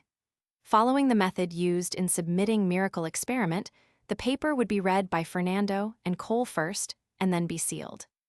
The School of Alchemy originated from the skills of making magic items and potions in the ancient magic empire. Later, the sorcerers specializing in this field tried to change the properties of the substances fundamentally and tried to turn the common materials into real gold. But it never worked. After the discussion, the two rings for Lucian were named Electron and the Origin. Later, the senior members started to discuss some important issues in the Will of Elements. As a new member, Lucian rarely talked but only listened patiently and voted when it was necessary. According to Lucian's observation, although the atmosphere in the Will of Elements seemed to be quite harmonious, in fact, there were also conflicts. Morris seemed to have some friction with Donald, and each of them had some supporters. Gaston and the other two senior-rank arcanists formed their own group, and they belonged to neither side. As for Reventi, he did not care about this at all, and he just directly yelled at anyone who he believed was being stupid. The meeting ended an hour later. Lucian, the Hand of Paleness has decided to confer you Immortal Throne Award. They want to ask you whether you prefer an amulet, a necklace, or something else. Morris was happy to see the money coming out from some other people's pocket. Lucian opened the gate of the meeting room for Morris and smiled. A magic robe is great. Lucian had Sun's corona, so it was not ideal for him to have two amulets together. Morris nodded and put on a bitter smile. Hope that I won't have to ask you what you want in the future. Lucian and Morris walked together, chatting, and Belloc caught up with Lucian. Mr. Evans, do you want to stay here or go back to Aline? Whispered Belloc. We go back, Lucian smiled, and then he said goodbye to Morris, Gaston, Florentia, and the rest of the arcanists. Florentia stared at Lucian using her green eyes and said in a pretended unhappy manner, I was about to discuss with you about the discovery of the new particle. We should have a lot of opportunities in the future. Lucian grinned, and then he walked to the gate connecting the demoplane. Reventi was also about to go back to Aline with Lucian, as he was on duty today. At this time, two middle-aged sorcerers happened to walk out from the demoplane warehouse. They exchanged a look, and they saw the deep hatred in each other's eyes. The black-haired sorcerer pulled the necklace on his neck and murmured something. Then he turned around and walked to the core of the magic tower. The blonde-haired sorcerer adjusted his collar and cuffs, and then he walked to the intersection of the two corridors. It was only a short distance. Soon he arrived at the corridor and saw Lucian. Meeting Lucian face to face, the blonde-haired sorcerer slightly lowered his head and kept walking. The second when he walked past Lucian, the blonde-haired sorcerer lowered his head even deeper in a seemingly respectful way. However, the smile on his face was rather vicious. It was the last moment, then he would be free. Streaks of burning light burst out of his magic robe, and a large amount of powerful alchemical explosives attached to his waist and chest blasted all together. Bang! The power of a middle-rank sorcerer's self-destruction, and the rows of high explosives blasting could match that of a sixth-circle magic spell. Demon, go to hell, demon! The sorcerer's last desperate and shrill cries lingered in the air. Chapter 363, The Interlocking Plot. Translator, Chris Liu. Editor, Vermilion. The blasts together with the tumbling flame were about to overwhelm Lucian. The gray slates covering the corridor were lifted fiercely with the great power, as if they were paper pieces.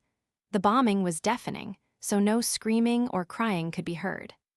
However, when the flame and air billows were about to cover Lucian, they were instantly restrained inside an invisible cage, and thus Lucian was not hurt. In the cage, the white gas shining with the glow of fire simply could not move even an inch closer to Lucian. The seventh circle spell, Force a Cage. The person who was walking with Lucian was Reventi, the ninth circle archmage, a member of the highest council, and the friend of the astrologer, who was one of the leaders of Tower. Therefore, even though he did not specialize in the school of astrology, Reventi still had the magic item enchanted with some precautionary spells. When the blonde-haired sorcerer lowered his head, he immediately had the bad foreboding. In the next second, Reventi activated the spell, Force a Cage, and it caged the blonde-haired sorcerer within when the burning streaks of light first appeared. Although the power of the explosion was astonishing, it was not magic. The air blast slowly died out, failing to do any damage to the magic cage. The fading sound from the air blast was full of desperation. In front of the Archmage, the middle-rank sorcerer's assassination did not work. At this time, the movement of the dust in the air suddenly slowed down, and the colors in this space faded away. The ninth circle spell, Time Stop. Lucian heard Donald's hoarse voice, "All of you leave the place." Unlike Reventi, Donald studied the school of astrology, and he had rich experience in exploring the starry sky and the star tombs. Therefore, his host's star of destiny was more sensitive than that of other people. He noticed that something was wrong even earlier than Reventi. However, the casting time of Time Stop was a second or two longer than that of other magic spells, so Reventi's Force a Cage was first activated to win some time. Lucian was a bit perplexed. He did not understand why Donald just asked them to leave. After all, the explosion had been stopped by Reventi's spell. Why did Donald still choose to cast the ninth circle spell? But Lucian still followed Donald's words, and meanwhile, Belak took a step forward to protect Lucian. As soon as they started to retreat, Morris started to cast the weird spell which made him feel really dizzy. When Morris was prepared, Donald stopped the ninth circle spell 2 seconds before it expired. The dust in the air started to roll and tumble again, but a half-transparent figure was pulled out of the flame and dust by an invisible power. The ninth circle necromancy spell, Soul Bind. Unlike the low-rank magic circles that shared the similar name with it, this ninth circle spell could catch the soul before it dissolved in the air and trap it in a precious stone. Unless the spellcaster was an expert in the field of necromancy, he or she must chant the spell first instead of directly activating it. Lucian could see, although very blurry, that the soul of the blonde-haired sorcerer was pulled into a flame-like ruby, screaming and crying. The ruby was thus covered with a layer of dark green light. In front of an archmage, killing oneself was not even that easy. "I'll figure this out." Holding the precious stone, Morris walked to Lucian. "Are you all right?" I'm okay." Although Lucian was always quite calm and quick-reacted, in front of the 3 archmages, he still appeared to be rather slow. At the same time, the rest of the leading sorcerers, including Gaston and Florentia of the Will of Elements, also came. They cared about Lucian, and they also wanted to know what just happened here. They could not believe that Lucian Evans, one of the senior members of the Will of Element, just encountered assassination in the headquarters. This had to be thoroughly investigated. "Stay where you are." Belek suddenly raised his hands to stop them.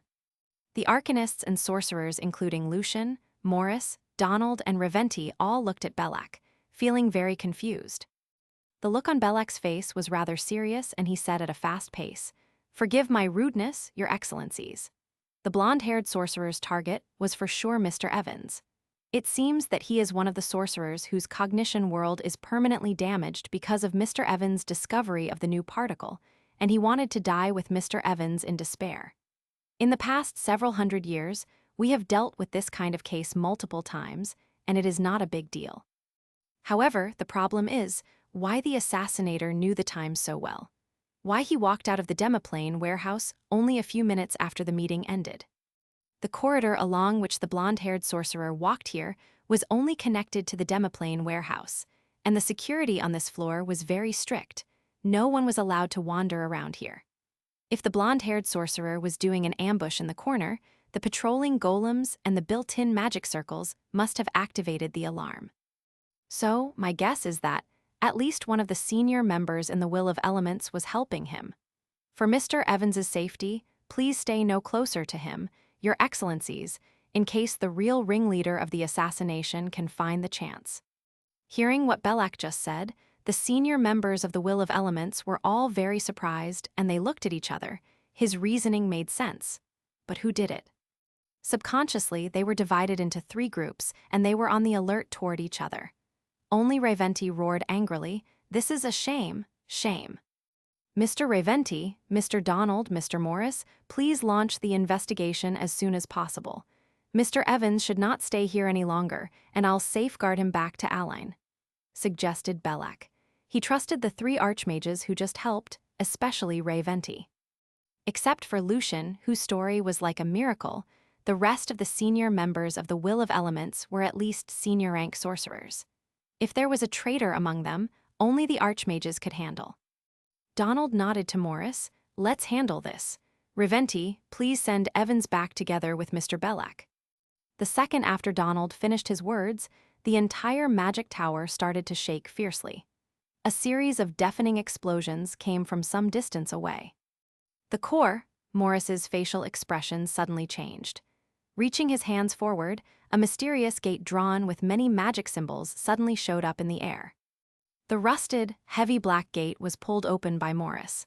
As soon as he stepped into it, Morris and the gate disappeared together. The ninth circle spell, Precise Transfer. The spell worked within the range of 1,000 meters, and it worked the best within the spellcaster's magic tower. "The assassination is for distracting us," Donald murmured to himself. Although he wanted to send out the senior sorcerers present to safeguard around, he was concerned that this might provide the traitor with the opportunity to do any further damage to them. So he said to Raventi, "You go to the control core and turn on the second-level defense of the magic tower in case the tower is further damaged. I'll handle the assassination case." Except for the two legendary sorcerers, only the president and the vice president had the right to turn on the top 3 levels of defense of the Royal Magic Tower of Home. Then Donald turned to Belak and said seriously, "You safeguard Evans back to Aline." Aline was very carefully designed by the Congress, and the teleport magic circles were everywhere. Any fight in Aline would be spotted immediately, and thus Aline was now way safer than the Royal Magic Tower of Home. Also, right now, Lucian's teacher, the Lord of Storm, was also in Aline, while the other two major leaders of the Will of Elements were being very busy. Hathaway was out of the city, and Davy was fascinated with trying to create a new transformation golem. "As your command, Mr. Donald," Belak bowed seriously, and the turn to Lucian, "Let's go, Mr. Evans." Lucian took a glance at the senior members of the Will of Elements who had divided into 3 groups in a subtle way. Lucian shook his head in his mind. Then he followed Belak to the room where the demiplane magic circle was in. Pushing open the gate, Lucian and Belak walked to the magic circle. When they stepped on it, the magic circle was about to activate when the light burst out. However, the same light covered Belak as well. The light suddenly swelled, and the whole space was filled with the light. Feeling extremely dizzy, Lucian was not able to stay focused. He looked at Belak in great shock and realized that the darkness had enveloped him. In the background of darkness, the many time curves were creepy and mysterious, and the light spots were surrounding. Belak was the one who plotted all of these. Lucian was shocked. And they even wasted a 9th-level magic scroll, Space Countercurrent. Space Countercurrent was a 9th circle spell used for interrupting the process of teleportation. When the darkness disappeared, the sudden light dazzled Lucian's eyes.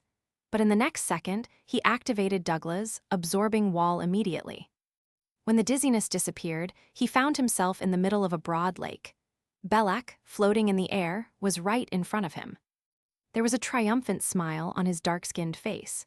Putting his right hand on the left side of his chest, Belak bowed at Lucian elegantly. "Black Revenger, number 135 Night Watcher, sends greetings to you, the demon of Primary." It was him. When Belak was waiting outside of the meeting room, he could do the timing based on the sound of their footsteps. There were 2 purposes behind the cursed vase. If Lucian had not found the problem in the vase, he would gradually drain out and die, and the church would use this as an excuse to attack the Congress, because they would say that Lucian's death was because of the gods' condemnation. But Lucian did find out, and Belak thus managed to have the opportunity to get close to Lucian. Chapter 364, The Retribution. Translator, Chris Liu Editor, Vermilion. When Belak bowed to Lucian, a layer of dim light covered the creepy black ring on his right hand. The ring was designed in the shape that the 2 black snakes joined head to tail. Targeting at Lucian, a dark ray suddenly and fiercely shot out. The magic wall shielding Lucian disappeared, and so did the enchanted magic effect on the senior rank Arcana badge, freedom of movement, common. A small anti-magic field was formed around Lucian. The 7th circle spell, Anti-Magic Ray. As a battle sorcerer, Belak was more cautious than the senior rank sorcerers that Lucian once had fought against. At the very beginning, he had picked the spells that worked the best on Lucian and activated his best magic item. Also, he had limited Lucian from using any high-rank magic items by building the anti-magic field. Lucian was unable to activate his ring, element, and thus the magic spells built in it could not be used. Fortunately, he was relatively experienced facing the anti-magic ray, so he immediately dodged aside and tried to find somewhere to hide, as the anti-magic field would not last long. When Belak saw Lucian's swift movement, he realized that Lucian was also a quite competitive knight, but it did not matter to him. Smiling, he reached out his hand and gently pointed at the air in front of Lucian, and instantly, a tall and invisible force field wall rose straight from the ground. Bang! Lucian failed to change the direction of his movement, and he ran into the wall. Having no time to waste, using the rebound momentum, Lucian altered his direction and started to run at his full speed along the wall. The biggest problem of this 5th circle magic was that it was just a wall, not a cage. When Lucian was about to jump into the lake, Belak's buffering time for casting had ended and another gray ray shot out from his finger. No matter how Lucian tried to dodge, the ray still got him. Lucian's eyes became glazed, and the body part struck by the ray began to harden like a grayish-white rock. The grayish-white color rapidly expanded, and in just a second, Lucian was transformed into a stone statue. The 6th circle spell, Stone. Ha, the so-called demon of primary, how weak you are. Belak put on a triumphant smile, and he could not help making the sarcastic comment. As a spy, Belak was always under great pressure. He needed to take the chance to vent on his enemy, or he would definitely go crazy. But although he was being sarcastic, he did not lower his alert. With the following series of casting, Belak constrained Lucian completely. After that, Belak finally felt a bit relaxed. After all, Lucian was the student of the Lord of Storm, and who knew if he had any strange magic items or scrolls. Staring at Lucian, who was right now a stone statue, there was a smirk on Belak's swarthy face. The command was to end the life the demon of primary ranking number 53 on the list, but I just caught him alive. When the church burns him down into ashes in public in Lance, my reward shall be abundant, and my honor shall be recognized by everyone. He knew that he was going to spend the following several decades hiding in the holy city, Lance, as home parish would have no way to protect him when facing Fernando's fury. In home, all the night watchers were hiding very carefully. Once they were exposed, that would be the end of them. Then Belak looked around to figure out where he was right now. Although the magic scroll carrying the magic space countercurrent just sent them to this random place, based on how long they had traveled just now, Belak had the rough idea that they were not far from Rentado, and to be more specific, they should be right beside the Kairag Lake in the southeast of Rentado. Using magic, Belak turned Lucian's stone statue into a miniature that he could hold in his hand. The miniature looked very lively despite the gray color. You're a defiler, and you're doomed to be burned down by the sacred flame. What a pity! Or I could ask the Pope to turn you into a permanent statue and place you in my collection room. So far you're the sorcerer ranking the highest on the list among those I've hunted, but surprisingly, you're the weakest one as well. Holding the statue in his hand, somehow Belak went a bit out of control. You get it now. With no strong enough magic power, no matter how big an achievement you have in Arcana, it's just a phantom. A so-called great arcanist can easily be caught or killed by a senior rank sorcerer. The fact that his Arcana level was low was a wound in his heart.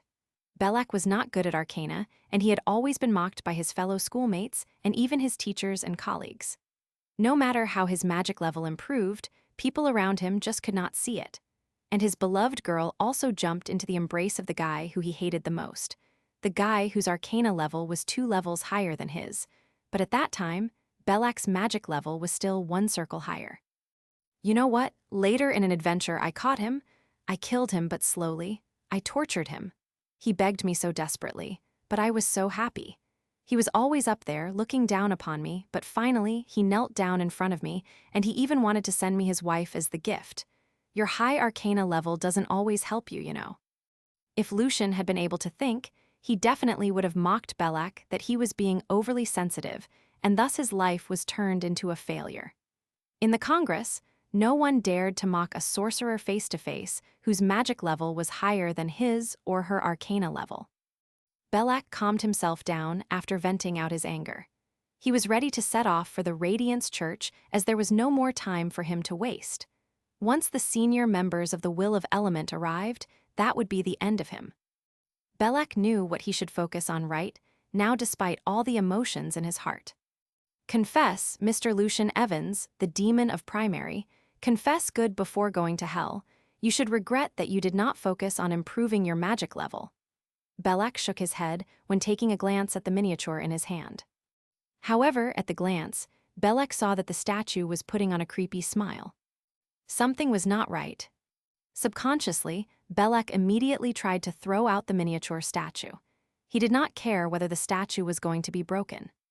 However, it was too late, as the cone breath fiercely came out from the mouth of the statue. The breath was dim and gloomy like the human being's dark and ever-changing mind. Belak was too close to the statue, and he got affected by the breath.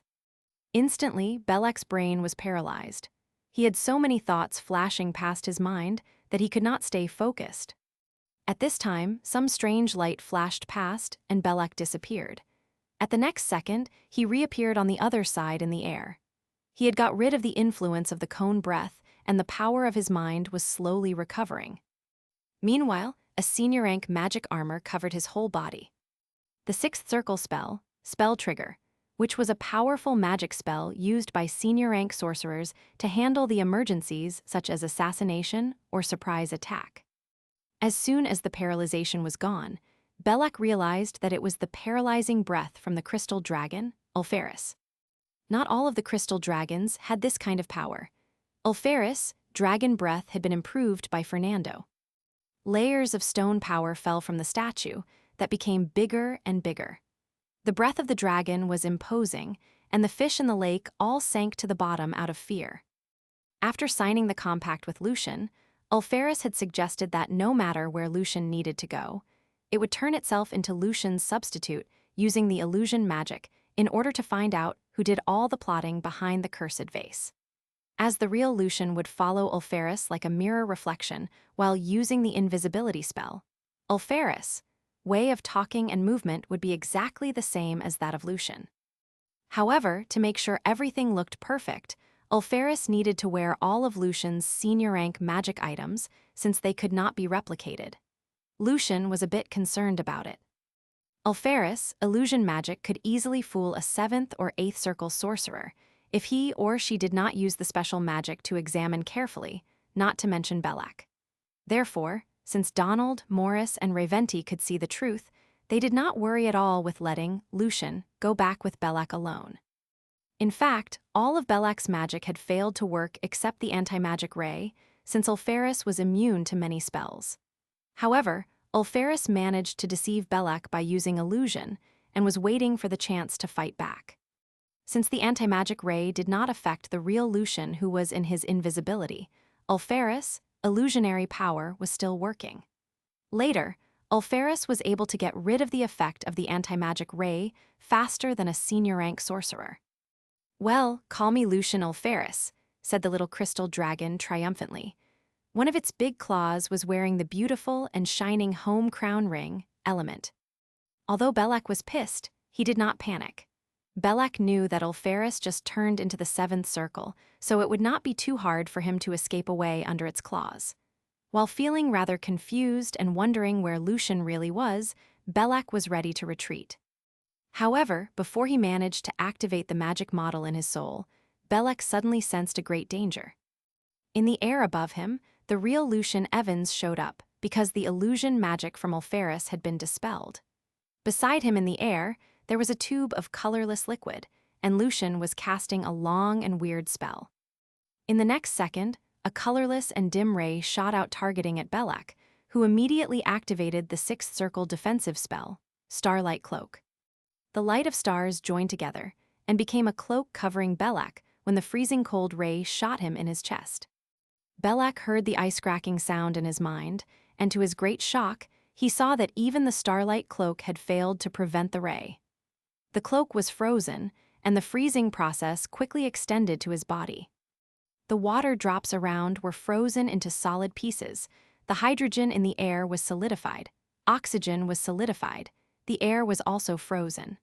There were light blue snowflakes in the air, shining under the sunlight, and they were from the colorless liquid. Belak could not move. His magic ring was frozen and then broke into pieces, the blood in his body was frozen solid, and his skin was turned into a layer of crystal ice. In the last second of his life, the shock and great fear lingered in his eyes. He had never expected that Lucian, in fact, possessed such a horrifying magic. What was it, however, Belak would never know now. Mimicking Belak's manner, Lucian put his right hand on his chest and slightly bowed. "Thank you for the vase you sent me, Mr. Belak." Chapter 365, The Great Disturbance. Translator, Chris Liu. Editor, Vermilion. The sun was shining and the lake rippling. Before Belak, who was frozen solid, started to fall, the ice and snow pieces surrounding him started to melt and evaporate, and then his body and the magic robe he was wearing were turned into the white powder, simmering in the air. The power of Evan's freezing ray even surpassed Lucian's own expectation. The spell just turned a six-circle sorcerer, who had already cast his own defensive spells, into pieces of ice crystal and a handful of powder. Even the magic he just used was also frozen and broken into tiny pieces. Although it was possibly because Belak underestimated the power of the ray, no one could deny the fact that this seventh circle magic had already won against the rest of the snow and ice spells. And what was even more terrifying was that, with the proper casting reagent, even a senior-rank-to-be sorcerer, whose cognition world had been partly substantialized, could use it. In order words, because of the progress in Arcana study, Lucian had managed to lower the requirement of casting this seventh circle spell while retaining the power, which complied with the effort that the Congress had always been making. The powder of the magic items that Belak wore fell onto the small piece of land at the center of the lake. Lucian turned around and saw the shocking look on Ulferis' face. Its amber-colored eyes opened wide. Lucian, of course, wanted Ulferis to keep it as a secret for him. He put on a kind smile and asked Ulferis, who looked in shock, "Are you all right?" "My rings, amulets?" Ulferis' childish voice trembled as if there was deep sorrow in it. It had been eager to collect Belak's magic items for a long time, which was always its biggest interest. As for how powerful Lucian's spell was, sorry, right now it was not in the mood to think of it at all. That was Ulferis. Lucian released a sigh of relief in his mind. You know what? The powder and pieces are still valuable. In fact, after Lucian's cognition world was substantialized, using elemental swirl would not drain him up anymore, and he could even use it twice in a row. Lucian had several ways to kill Belak, but to be careful, he directly used his most powerful hidden weapon. "Really?" Ulferis cheered up. "Of course," answered Lucian very calmly. Although Lucian was not lying, as the broken pieces and power did have some value, when compared to the original rings and amulets, the value was not even close. However, Lucian was not going to tell Ulferis the truth, since the dragon only collected them, and in fact, would never sell them. Ulferis dived, and very quickly collected the powder and pieces. "Are you happy now?" The smile on Lucian's face was still nice and kind. "Yup," Ulferis counted the materials it got, and answered cheerfully. "So, it's time to give my ring back to me." Lucian continued to smile. Ulferis' body suddenly became stiff as it was just struck by an invisible bolt of lightning. And then it said in a pretended calm way, "Let me keep playing Lucian Evans." "I don't need to leave Alain recently," said Lucian. He adjusted the monocle he was wearing and informed his teacher, Fernando, Thompson, Morris, and Reventi respectively. Seeing that Lucian was being very firm, Ulferis became very depressed. Slowly and carefully, it took off the ring and handed it back to Lucian. In Rentado, the kingdom of home. After finishing his preach to the several leading conservative nobles, the red-robed cardinal, Adrian, stepped out of the strictly guarded manor. The experienced coachman gently pulled the reins, and coaches stopped in front of Adrian nicely and smoothly. The pastors and knights guarding the red-robed cardinal quickly walked forward and divided into 2 rows to guard the coaches, waiting for Adrian to get on one of them. Adrian crossed in front of his chest and prayed at a low voice. Then, he slowly walked to the coach in stateliness. Suddenly, as if he was warned by God, he sensed a great danger and immediately activated a 7th-level divine spell, Chaos Teleportation. A sacred gate covered in white light slowly opened in front of him. However, when Adrian was about to step in, the visional gate connecting to Mountain Paradise shook fiercely and then shattered. The 9th circle force field spell, Space Lock. Then, the temperature of the environment rose rapidly, and the air became boiling hot. The ground had been turned into a orange-red lava and devoured the pastors, bishops, and knights before they could release their bitter screams. The red-robed cardinal started to fall into pieces, and the activated divine armor and protective screen were also melting like small candles before a great flame. The 9th circle elemental spell, Reventi's Flame Hell. Adrian could not move at all because of the space lock. Crying and screaming, he was burnt to ashes. A few minutes later, the flame hell quieted down. The coachmen were more than scared seeing the big pit in front of them. The area of the pit just covered the area where the clergy was standing. However, the coaches and the coachmen who were just a few inches away from them remained completely unharmed, and the horses were even snorting in a quite relaxed way. The remaining flame formed the words on the ground. Equal revenge. At noon, in a quiet church in Rentato. There were no followers coming in and out since it had been converted into a cloister for the ascetics. All the fancy decorations had been removed, and the thistles and thorns representing all the sufferings were planted. In the room which originally belonged to the bishop, a young man in his early 20s was tempering his will using pain. His hair was rather short, and his figure was robust. Abraham was the most outstanding and talented ascetic among his peers, and he had directly contributed to the improvement of theology. Although Valentine disliked some of his point of views, he had to concede that Abraham was very likely to become a red-robed cardinal in the next 5 years. Many grand cardinals even regarded him as the future saint. Ever since the main focus of the church started to change after facing the continuous provocation from the Congress, Abraham was among the first team of clergy who volunteered to come to home. Abraham once said, "Only dangers and obstacles can purify one's piety. Without death and the sufferings, no honor of devotion can be proved." In the darkness, Abraham walked on the thistles and thorns with his bare feet. However, he did not release a single groan. Suddenly, his eyes opened wide, as the dark room was somehow lit up. Outside of the cloister, 4 flaming meteorites fell from the sky and directly hit the building. The 9th circle spell, Meteor Swarm. It was a magic belonging to both the school of element and astrology. Bangs, bang, bangs, bang. The cloister was completely flattened after the series of explosions. Abraham's body was now in chunks and pieces, and his eyes were still open wide. In the last second of his life, he still had no idea what just happened. In the air, Morris opened the gate of precise transfer in the sky and left before the defense magic circles in Rentato were activated. Not far away from Radiance Church, in the station of the Knights of Grail, the Level 6 Radiant Knight Sigma was leading his team, doing the regular patrolling as usual, and the sounds of the pure white armor pieces clacking were short and crisp. All of a sudden, he jumped forward very swiftly, but the lightning from the sky was even faster. The lightning hit Sigma's back along with the sacred wings he had. The lightning did not numb Sigma like the common ones, but it vibrated at a high speed. Like a table knife cutting a piece of cheese, the lightning blade easily cut open Sigma's armor and his body. The cut was burned black. That was Fernando's lightning smelter. The power of this 5th circle spell, when cast by an 8th circle sorcerer, was no inferior to that of an 8th circle spell. After leaving the words "equal revenge," Thompson quickly left. On the 33rd floor of the headquarters of the Congress of Magic in Alain. The red-robed cardinals, ascetics, and radiant knights, 10 in total, have been eliminated. We have shown the church our resolution on taking revenge. In the future, if they dare to do anything like this again, we will make them pay tenfold, reported Thompson to the Lord of Storm.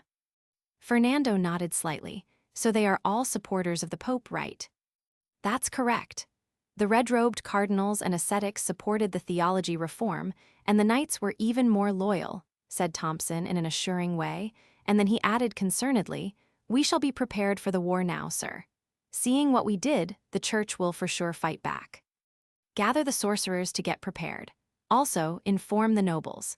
They were the ones who were pursuing the balance between the Congress and the church, and thus they should be ready to bear the consequences," said Fernando a bit sarcastically.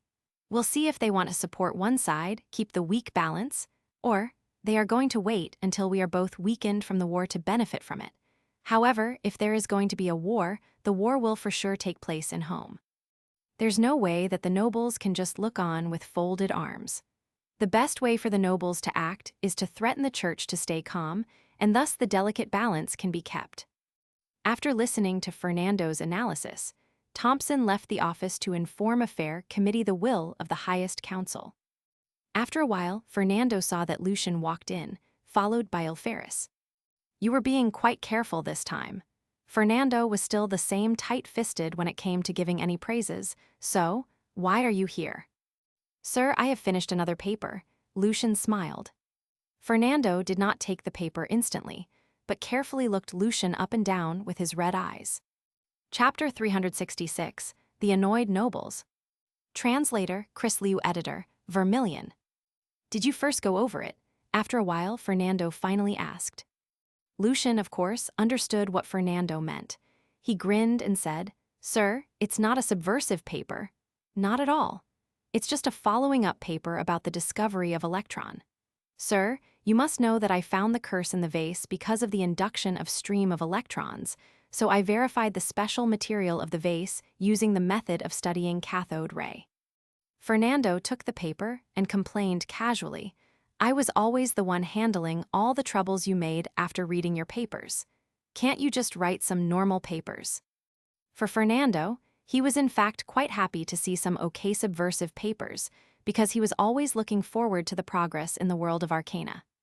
However, coping with the aftermath of an extremely overturning theory, such as the discontinuity of the form of energy, was a totally different story. Being quite bad-tempered and impatient, Fernando hoped that he could just wait and then read the summaries of Lucian's papers just like Douglas. However, as Lucian's teacher, he was always the one in the front to handle all the huge cognition shifts. However, Lucian was more than happy to have his very powerful and influential teacher handle all the troubles for him, and to prevent more sorcerers from having their head exploded. So Lucian just smiled, but did not say anything when hearing Fernando's complaint. Turning the pages, the look on Fernando's face became more serious. After a while, he finally made the comment, shaking his head, "Morris will for sure hate himself because he did not help Belak." The title of the paper was a new element that can radiate electron stream and another 2 types of rays. In Fernando's eyes, the greatest finding in Lucian's new paper was not so much the discovery of the new element called uranium, but it had proved the fact that the electrons indeed were from the corresponding atoms, and therefore, the inner structure of atom indeed existed. This accomplishment was worth another home crown prize. "It's not the major focus of the paper, sir," Lucian reminded Fernando in a low voice. Fernando looked up with his sharp red eyes. "Somehow the special material also emits a new element." Lucian tried to make his language vague and ambiguous in case too much information would be released. "What do you mean by emitting a new element?" Fernando doubted his own ears. Fernando went back to the paper and read the specific part carefully. As he was reading, his tone became more serious. "Have you ever analyzed the special material? Is this new element part of the material itself?" "I did. I extracted some of the special elements using the collecting spell and the magic circles. However, the new element, I called it helium, still existed. Although there can be some undiscovered elements in the material extracted, I am sure that no helium or its alchemical form was in it," Lucian said to Fernando, pointing at the last several pages of the article. What is behind the elemental changes? Can elements change into each other? Fernando could not help asking himself. After a few more minutes, he calmed down and said to Lucian as usually, "You're indeed blessed by the goddess of luck, Lucian. You can even get a special material from the assassination against you. I believe that, at the end of our exploration, we'll understand the secret behind the birth of substances." Following the tradition of the ancient magic empire, the Congress liked to use the title of the goddesses to refer to different things. The nature and essence of magic were called the goddess of magic. The more threatening coldness was called the goddess of ice and snow. However, they meant totally different things from what the churches believed. "Sir, I don't want to submit the paper right away. I want it to be sealed for a few years just like how we did with Miracle Experiment," said Lucian. Why? Fernando was very confused, as this was not a subversive paper, and thus it would no further piss off the church and other sorcerers. It would be great if more arcanists could read this paper and thus had the guidance to explore the micro-world. Fernando turned the pages and saw the new magic spells created by Lucian at the end of the paper. Evans, Freezing Ray, and Snow Goddess. Whip. Just for this? Fernando asked, although he knew how powerful the two spells were as the founder of the field of thermodynamics. Your two spells have lowered the limit of ultra-low temperature by more than 10 degrees, and as soon as you publish it, you can win and ice and snow medal right away. You still don't want to turn the paper in. Hearing that, Alferis stared at the paper very enthusiastically. It wished that the name, Alferis, could be added on the paper. Knowing the existence of helium, one can easily come up with the two spells. I want to keep them as my secret weapon, Lucian explained. Fernando grinned but shook his head. You can't keep them to yourself for long, Lucian. Don't forget that Atlant has also taken away part of the material, and Punishment Department also has it. Take a guess, when can they figure this out? In 3 or 4 years, answered Lucian. Fernando grinned. The upcoming 5 to 6 years should be the key stage for you to become a senior rank, and I don't think it'll be wise if you leave Align too often, so you don't really need a secret weapon. Even if you have become a 6th or 7th circle sorcerer, the two spells can still help you as they are indeed very powerful. You killed Belak with the Freezing Ray, right? So your cognition world has been substantialized primarily. Yup, when I confirmed that electron is part of Atom's inner structure. Lucian dared not to say that the substantialization, in fact, happened when he put forward the assumption that the form of power was discontinuous. Lucian thanked Belak and the cursed vase again in his mind, as the finding that electron was part of Atom's inner structure was also shocking enough to substantialize one's cognition world, or Lucian would not have any proper excuse. The Lord of Storm did not doubt Lucian's words but nodded slightly. I see. You're likely to become a senior rank in 3 to 4 years. If you need any materials, go to my Demoplane warehouse to see if you can find any. As you wish, the paper can be sealed for 2 years, but I'll inform Atlant about it. I just don't want him to waste his time. It can be a good thing that you postpone the submission. If you turn the paper in right away, Morris, the money pincher, is going to find his excuse that this was just a following-up finding and refuse to give you a separate ring. But I've heard that Timothy and Ulysses are both working on the constitution of gas, and they've made some progress, so your paper probably can't be kept as a secret for too long. When hearing that Lucian could have the access to Fernando's Demoplane warehouse, Alferis' eyes immediately lit up, and it stared at Lucian as if it was trying to incite him to take away every single item from the warehouse. Lucian pretended that he did not see Alferis. Although he himself was pretty much a money pincher as well, he knew that he should not be greedy here, especially when right now he was not having a very tight budget. Anyway, in the next years, focus on improving your magic power first, Fernando said to Lucian. In Rentado, in Nexo Palace. We have to stop this. The church and the Congress can't launch the war, James, the bareheaded duke, said aloud. The major nobles of the Kingdom of Home who were right now in Rentado were gathered by King Feltes and Prince Patrick for the emergency that broke out today. The leader of the noble parliament, Flenberg Duke Rakers, looked at James in a cold way. Stop them. We've tried so hard to maintain the balance so the damned sorcerers can make their own living, but you see how they paid us back. It's going to be a horrible mistake if we keep supporting them. Rakers was wearing the red wig and his face was carefully shaved. The deep wrinkles at the corner of his eyes shaped the contrast to his blue eyes. His eyes were shaped as those an imposing griffin, which complied with his title, King's Griffin. No matter how open-minded and radical a noble is, he would not completely abandon the church, and no matter how conservative a noble is, he is also aware of the fact that, without the Congress, we nobles would never have the power and status that we're enjoying now. Wolfburg Duke Russell did not want to waste any time, but directly put the fact on the table. Then the argument between the conservative and the liberal suddenly stopped. Silence presided over the palace. Seeing the king's squinted eyes, Haxon, Chancellor of the Exchequer, hurriedly made a pretended cough and said, "Please be careful with your language, Russell. Our honor and power come from God's blessing, the generosity of our king, as well as our own effort." Prince Patrick said seriously, "The church first caused the conflict, and we shall not put all the blames on the Congress.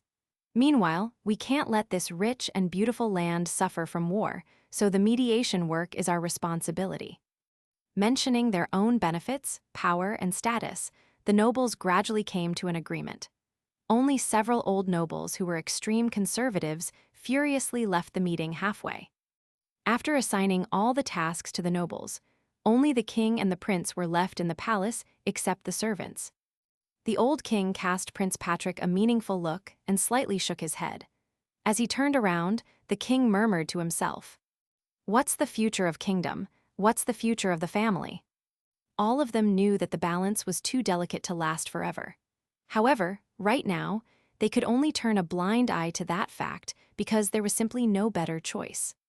In the coach, Flenberg Duke suddenly sighed. Another noble who was sitting opposite to him in the coach asked, "Sir, the Congress of Magic is way too powerful.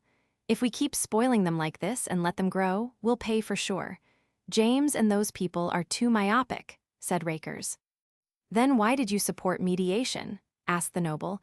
"Let the church and the Congress fight." Rakers shook his head. "Launching the all-out war right now isn't good for us.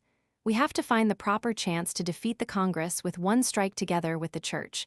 And then, again, we support the remaining power of the Congress so the church would not take all the power. We keep repeating it this way, and thus hopefully the balance can be kept." "How long can we keep this balance?" asked the bareheaded Duke James in Russell's coach. Russell answered in a deep voice, "One day we finally need to make a choice, whether we should weaken the Congress or completely remove the South Church like the countries under the control of the North Church. Before the Saint Truth dies out, the Congress will not become a threat to us.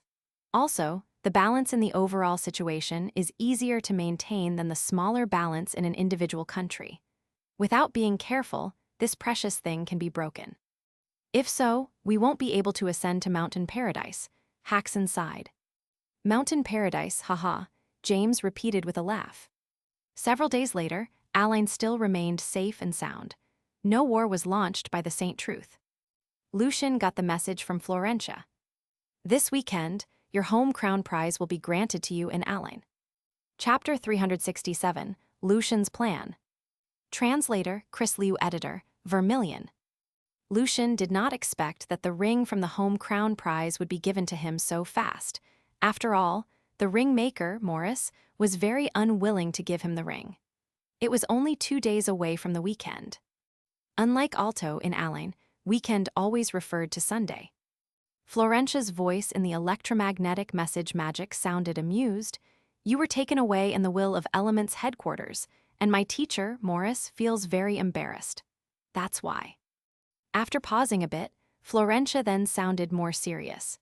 "At least, with the 3 home crown rings and the magic robe from the immortal throne, you will be able to survive when facing a senior rank sorcerer." Really? Lucian was quite surprised. As the leaders of the Will of Elements had no idea of the fact that his cognition world had been primarily substantialized, how could they be sure that the rings could help him so much? Florentia giggled. "This time, the magic spells enchanted in the rings are precious. My teacher's being generous and the 2 spells match each other very well." Of course, he regretted immediately after the rings were made, and he even tried to cancel the banquet on the ceremony to save some tiny money. Lucian asked curiously, "May I know what the two seventh circle spells are?" It's a secret, you'll see," Florentia laughed. "Keep your curiosity so you can stay young." Then, the electromagnetic signal was cut off. Lucian could not help his curiosity, and so he started to leaf through astrology and magic elements and senior rank magic book, guessing what two enchanted magic effects would be given to him. At the other end of the office, Ulferis was lying on the couch, counting its salary for this month. In a retreat room in Radiance Church, Rakers, the leader of the noble parliament, King's Griffin, was having a meeting with the Grand Cardinal Philibel, the leader of the Inquisition Vaharal, and some other leaders from the church. "Rakers, I know what you mean, and I do agree with you. I'll report this to the Holy City." The usual anger on Philibel's face had disappeared, but only tiredness was left. In the kingdom of Home and the rest of the three countries, the church's power was inferior to that of the Congress of Magic. After all, most of the Congress, legendary archmages were in Align, while the church's powerful leaders were mostly spread out, and gathering them together was not an easy thing, as there were still other threats that the church had to take into consideration. Although the leader of the Knights of Grail, Stone, had always been a supporter for launching the war, right now he was rather calm. "We're more assured now, knowing the nobles' attitude. We hope that once the opportunity is available, you can be prepared. We'll handle the rest of the things." Stone was not a fool. When the Congress was fully prepared, launching a war against it was obviously not an ideal thing for the church to do. Although Vaharal and Varentine were definitely not happy with the result, the changing attitude of the nobles was still a comfort to them. But according to what I know, some of the major nobles such as James and Russell are still more on the Congress side. "Do you have any suggestions, Rakers?" asked Philibel about the inner division among the nobles. Rakers nodded seriously. The so-called liberal nobles are in fact not too big of a threat. They don't have many people on their side, only about 10%. Their power is not even half of the power of the nobles who support the church. As for the rest of the nobles, although they claim themselves to be neutral, I'm sure that they don't reject the church. They can join us if the offer is generous. As a knight, Stone knew the nobles better. "Rakers, you've forgotten the fact that most of the nobles are still on the same side of their lords. You're neither the king of Home nor the successor."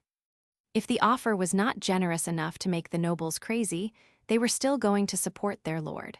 Without the lord, sooner or later they were going to fall apart. And once they had to rely on the church, it would be almost impossible for them to gain independence again. Rakers remained silent for a while, and his voice became deeper. "I'll convince the king. King Feltes is old now, and his knight level isn't high.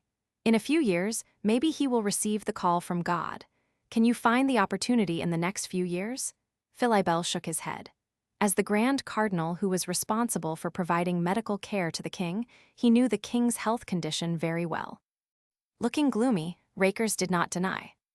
Philibel looked at the rest of them and said in a plain tone, "But the prince is too partial to the Congress." "The prince is too partial to the Congress," repeated Rakers in low voice. At 8 o'clock on Sunday night, the division of the Will of Elements in Align was brilliantly illuminated. The grand hall was filled with the sound of glasses clinking against each other. "Lucian, Morris isn't in a good mood recently, and I don't think he'll recover in a short period of time. If there's nothing special, you'd better stay away from him." Holding the glass, Gaston joked. On the other side of the hall, Morris forced a smile on his face and was being busy with greeting other senior-rank sorcerers. The members of Review Board naturally gathered together, and they were surrounded by their students and friends. Right now Lucian was standing with Larry, Ulysses, Kay, Lazar, and the other sorcerers from Atom Institution. Lucian shook his head and grinned. Now the gate of the micro-world has been opened, and more great findings are following. Mr. Morris has to be prepared.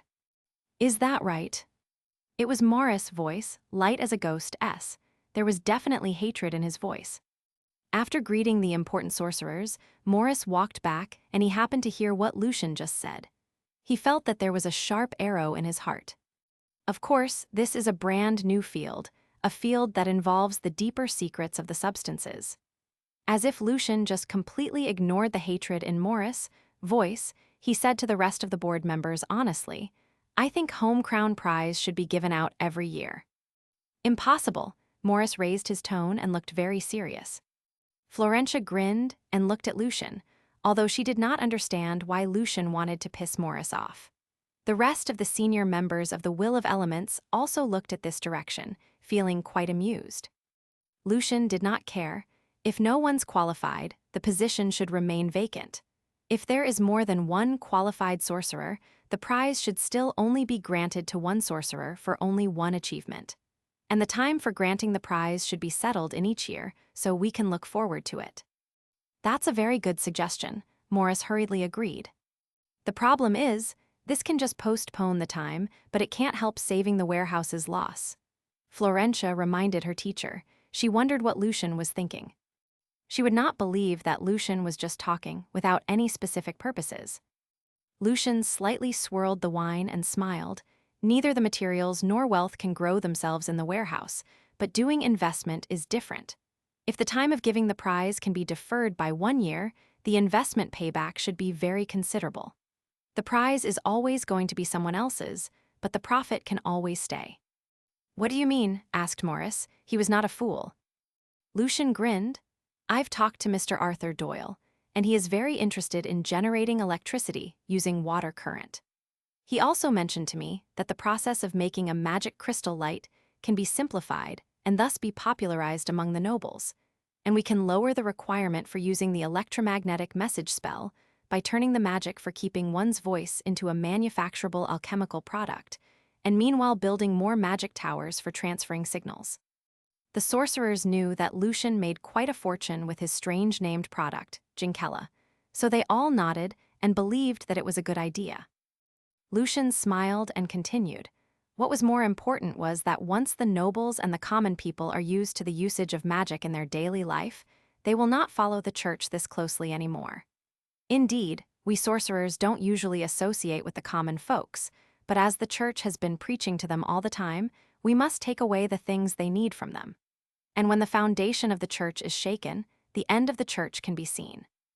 Anything in the way of the development of magic will be crashed into pieces.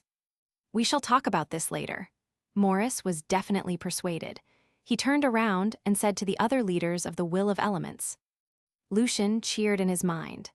The church would for sure take the revenge when Lucian's alchemical product was spread everywhere. If Lucian took all the profit and was not willing to let the other sorcerers take a share, when he was in trouble, no one would help him out. However, the Will of Elements would get on board now. A person could be greedy, but also had to be smart. Morris was in a better mood now, and he said to all the guests, "Ladies and gentlemen, the development of arcana and magic is like a speeding steam train, and the changes brought by it are unprecedented. Today, we present Home Crown Prize to the 2 distinguished arcanists for their outstanding contributions to the field of element and alchemy. Let's welcome Mr. Lucian Evans from the Will of Elements first." When Lucian walked on the stage, Morris started to read the award speech. He found the new particle. He has opened the gate of the microworld. His contribution to the School of Element is groundbreaking and significant. He has led us to a brand new era. Morris took out a specially designed ring of 2 crossed silver circles, at the center of which there was a crystal blue, brilliant precious stone. To honor his outstanding contribution, the number 30 Home Crown ring, Electron, is given to Mr. Lucian Evans. The number 28 ring was Origin, and number 29 was Ionization.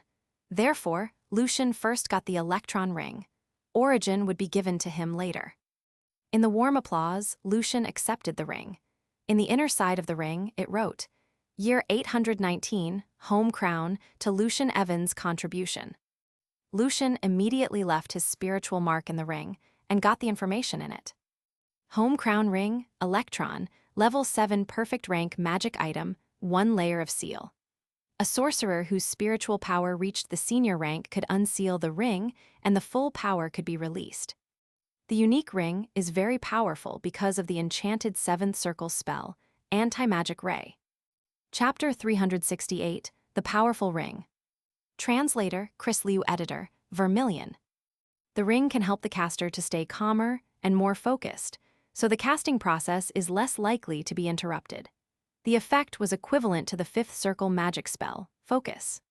The pure ring contains a great magic power which enables the caster to use the fifth circle spell Lightning Ball 2 times a day and the seventh circle spell Anti-Magic Ray 2 times a day. When sealed, the wearer, before reaching level 6, can still forcibly cast the seventh circle magic once at the cost of completely draining up his spiritual power and damaging his life force. The discovery of Electron has opened the gate of the microworld, and it has changed our understanding of the material base of the world. This ring is given to Mr. Lucian Evans, the outstanding arcanist, for his great contribution to the School of Element. The discovery brought by the ray is going to be more powerful because of the ray. From Morris Hiffenberg. Lucian was shocked after getting the detailed information of the ring, Electron. He believed that Morris' achievement in alchemy was only inferior to the two legendary alchemists, Davy and Klaus.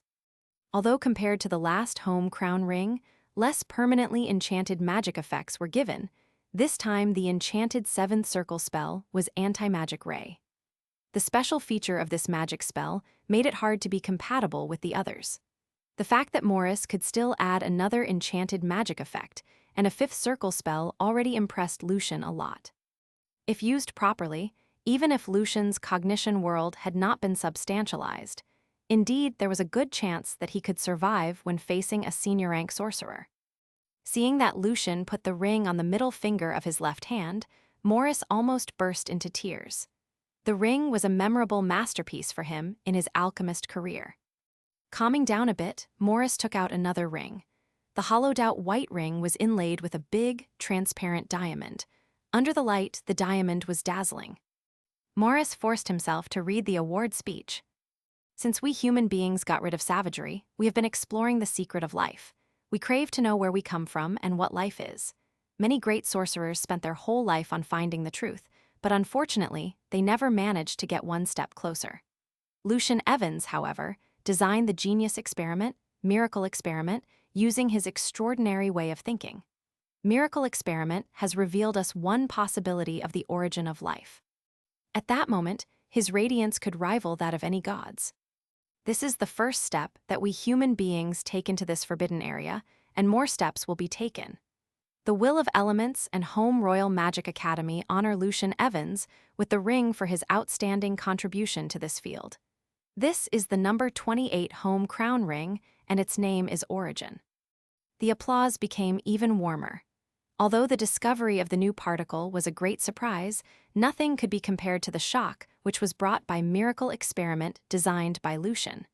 Every human being would stand in great awe before life. Lucian had brought the apprentices in with him for the free dinner. Right now, the apprentices were staring at their teacher on the stage as if Lucian was shining. The dazzling rings almost made them feel a bit dizzy.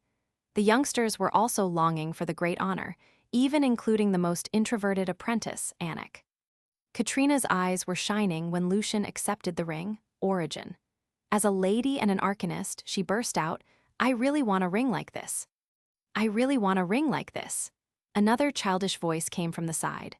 Drooling, Ulfaris was holding the largest plate, fork, and knife, but its eyes were only focusing on the rings Lucian was wearing. Mr. Evans, so charming. Heidi and Laria had a different focus, although they longed for the ring as well.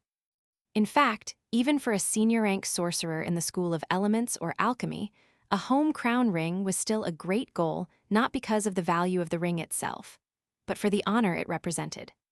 Seeing his teacher on the stage, Sprint held his fists tight and his body slightly trembled out of excitement. He kept telling himself that one day he would be on the stage, accepting the great honor just like his teacher. "I'm a bit regretful.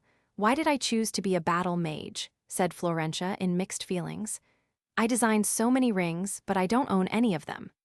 "You've still got one. We've got nothing," said another senior member of the Will of Element, Caroline, who was also a battle mage, said in a half-joking and half-disappointed tone. There was indeed a home crown ring on Florentia's right hand, but that was not hers. It was her husband Oliver's ring, named Cornerstone. Timothy and Ulysses exchanged a look and they saw the bitterness in each other's eyes. In the past, Larry, Felipe, Timothy, and Ulysses were peers and they were at the same level. However, now both Felipe and Larry had won the prize, and the late-comer, Lucian, had even won 3 rings. Sometimes, Timothy and Ulysses had to admit that geniuses did exist, and thus they had to work even harder. They understood what was in each other's eyes. Raising the glass, Timothy and Ulysses toasted. Lucian accepted the ring and gently stroked its inner side. Year 817, home crown, for Mr. Lucian Evans' great contribution. In year 819. Home crown ring, origin, level 7 perfect rank magic item, 1 layer of seal. A sorcerer whose spiritual power reached the senior rank could unseal the ring, and the full power could be released. 3 magic effects are permanently enchanted on this dazzling ring. It can affect the target senior rank sorcerer's ability to see the future, and thus a senior rank sorcerer's prophecy can be incorrect. It can accustom the wearer to the extreme environments such as hell and abyss. It could store the wearer's spiritual power and give it back to the wearer when his spiritual power is drained up. The amount of stored spiritual power should be able to support the wearer to cast another 3 fifth circle common spells. The ring enables the wearer to cast chaos teleportation twice a day because of its chaotic and furious magic power. Chaos teleportation, a level 7 magic spell. When sealed, the wearer, before reaching level 6, can still forcibly cast the 7th circle spell once at the cost of completely draining up his spiritual power and damaging his life force. Miracle Experiment has revealed us one possibility of the origin of life, enlightening us with its breathtaking design and shocking result. We give this ring to Mr. Lucian Evans, the chosen one by the goddess of life, for his great contribution. He has connected the existence of non-life substances in the world to the birth of life and expanded the range of the school of element. When it comes to the history of elemental magic, his name is for sure going to be mentioned. The origin of life may start in the chaotic and dangerous primitive environment. Chaotic teleportation sometimes can also contribute to the continuation of life. Of course, this requires the blessing of the goddess of probability, the favor from destiny, and the mercy of the goddess of luck. From Morris Hiffenberg. Chaos teleportation was a spell shared by both the divine and magic power. Requiring no spatial orientation, it could send the caster to another place dozens of kilometers away from the place where the caster was originally at in half a second. However, no one knew what kind of place the caster would be sent to. Maybe at a crater facing the burning lava, maybe in the crack of a demiplane, maybe to the place where the caster's most reliable friends were, maybe right in front of another enemy's face. Lucian knew that making this ring was also extremely difficult. The most precious thing about this ring was its capability of storing Lucian's spiritual power. Using the 3 home crown rings properly, Lucian could forcibly use the powerful spells in the 2 rings and escape using chaos teleportation after getting the replenishment. But, as the storage volume was still limited, if Lucian dared to overdraw his spiritual power twice, the consequence would be severe. Of course, Lucian, as his cognition world had been substantialized, was not in a rush to use the spiritual power he would store in the ring, as his spiritual power was already enough for him to cast 4 7th circle spells consecutively. When facing a senior rank spell, Lucian was not that vulnerable anymore. Tampering with his hair, Morris did not want to see Lucian putting on the ring. He then said to the guests, "Let's welcome Mr. Evans to give us a short speech." Florentia and the rest of the sorcerers and arcanists applauded warmly, as they were very curious about what Lucian would say after only 2 to 3 years when he gave the last award-winning speech, which was classic. Lucian took a step forward, smiling. "I remember that when I won the prize last time, I said that there were greater secrets hiding behind the periodicity among the elements, and our exploration of it would lead the elemental magic to the very nature of the world. Now it has been 3 years. I found Electron because I studied the periodicity, and thus the veil covering the microworld has been revealed. Meanwhile, Her Excellency, Hathaway, and my teacher, Fernando, have separated out the equivalent elements. After figuring out what these equivalent elements are different, another home crown prize shall be granted." Hearing that, Morris' face paled. So, the exploration in this field is going to lead more sorcerers to reach the greatest honor. and the brand new understanding of the world shall commence. Morris' face became even paler. He did not get Lucian's main point, the brand new understanding of the world. Raising his hands wearing the home crown rings, Lucian slightly bowed and said meaningfully, "All phenomena can be explained. The most unexpected accidents can also contain inevitability." Lucian thought to himself that, maybe in the future, one would have to be more careful with using the word inevitable. The sorcerers present started applauding warmly. In their eyes, Lucian Evans was the role model of staying curious about everything and always asking why. At the headquarters of the Hand of Paleness, in Heidler, the ghosts, Adal and Angwoods, were floating in the air, flickering in the shadow. Staring at the gray clouds, Adal grinned. "We shall keep a close eye on the sorcerer who is going to come here to receive the Immortal Throne Award." "Why, may I ask?" asked Angwoods. It seemed to have a lower status. Adal's cold voice was indifferent. "On him, I smell masculine." Chapter 369, Urgency. Translator, Chris Liu. Editor, Vermilion. "You smell masculine." Angwoods didn't quite understand Adal's words, but his tone became rather serious and grim when he mentioned the name. Under the pale sunlight, Adal's delicate but lifeless skin was covered by a faint black air, and under his hood 2 red light spots were dancing like flames. He snorted, "The amulet he wears is made by masculine. I can recognize it. Masculine can sense me using the amulet, and I can also recognize the amulet he made." "So, the last time when you leaked the secret information to Sousa was not because of Felipe, nor for triggering the internal strife in the Hand of Paleness." Angwoods reached out his hand and caught a piece of rotten flesh falling from his body and rubbed it back in his face. "Those human beings are stupid and greedy. Their mind can't see, so we can play them between our hands." Adal sneered. Angwoods' voice became deadly. "Mascaline knew too much about our secrets, and he was a powerful prophet and an astrologer. There must be a reason why he left this magic item.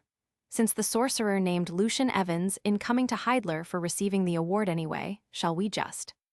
He made the gesture of grabbing someone's neck tight. "Idiot, have you ever thought about the consequences of killing Lucian Evans in Heidler? Are you trying to let the secret of the world of souls out, or trying to directly show the Congress the secret of the world of souls? We may be able to do so if facing a Grand Arcanist or a legendary Archmage, but we are now facing 7 Grand Arcanists and 11 legendary Archmages. You've got any secret weapons? Don't forget, the Congress is not our only enemy," scolded Adal severely. "So are we just going to let him keep his own life, although he is going to give out our most important secret at any time?" Angwoods replied angrily. Although Adal's rank was higher than his, Angwoods was still a senior rank specter. Adal should not rebuke him like this. Adal turned around and the 2 red light spots flashed a bit under his hood. If he was going to say, he would have already done so. When knowing this kind of information, it is always safer to him to keep it as a secret, since the powerful ones who know about the world of souls are going to make his mouth shut up forever. Since there is no sign showing that the Congress is taking any actions, it shows that Lucian Evans does have a brain. Even if he is going to leak the information, Lucian Evans will wait until he becomes a legendary Archmage so he is able to protect himself. We still have plenty of time. Sooner or later, he is going to leave Align for his exploration, and the Grand Arcanists cannot follow him everywhere. Angwoods tried to say something, but finally closed his mouth. Adal warned him, "Our most important task right not is to draw the power to get ready for the return of Lord. You'd better watch your behavior, Angwoods. If you interrupt the plan, you will be thrown into Soul's furnace." "I hear you, Adal." Angwoods put on his hood and answered in a low voice. In the brack of the Will of Elements, on the 1st floor of the Magic Tower. After Lucian bowed to the audience and left the stage, Morris calmed down a bit and introduced the next award winner. "Now, let's welcome Mr. Larry Clark." Larry, wearing a magic robe embroidered with the element symbols, walked out of the crowd. On his way to the stage, Larry walked to Lucian. "Congratulations, Mr. Larry."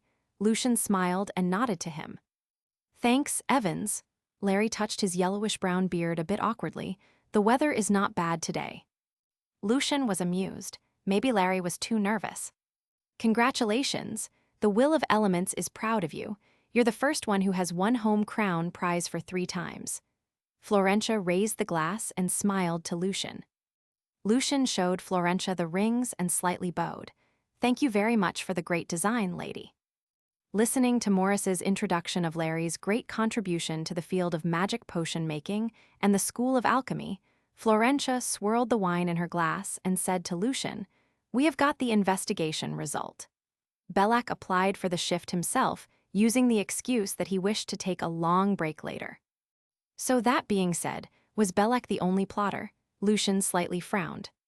As soon as Lucian went back to Alain, the investigation on Belak had started, as Lucian believed that this was not only a coincidence, but someone else was helping Belak, or how would Belak know when Lucian could notice the cursed vase?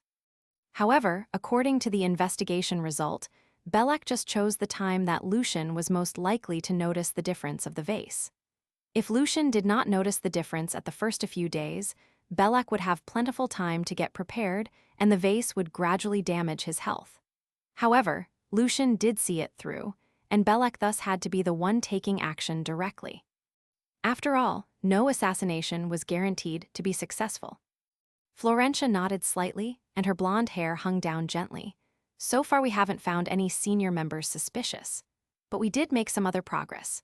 We found Lorben in Belak's magic tower, and from the remaining materials and Lorben's memory, we have caught a dozen low and middle-rank mages who have surrendered to the church. Some did so because they could not make any further achievement in magic, and some because of money and materials for better development. We cannot fully get rid of religion when there is still death, pain, and desperation, but we cannot surrender to the church. All the religions must be in our control. Lucian sighed. Florentia was quite surprised by Lucian's words, but a second later, she started to laugh.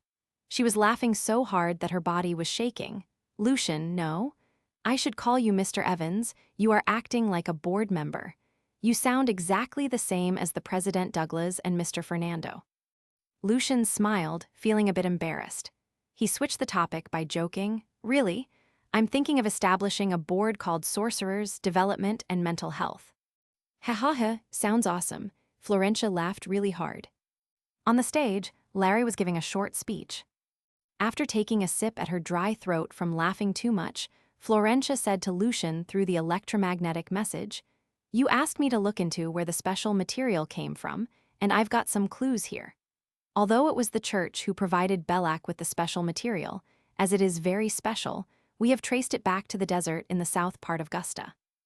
"It's really a good news," said Lucian sincerely. In the future, he was going to need the special material made from the unique mineral. Florentia's green eyes stared at Lucian and asked through the secret messaging, "Although the special material consists of the new element, why is it so important to you?" Lucian did not keep the first part of his paper as a secret, the part discovering the new element, uranium, and he got 30 arcana credits from it. Facing Florentia's question, Lucian just smiled but did not give her an answer. Florentia was always very curious, but she knew how to restrain herself.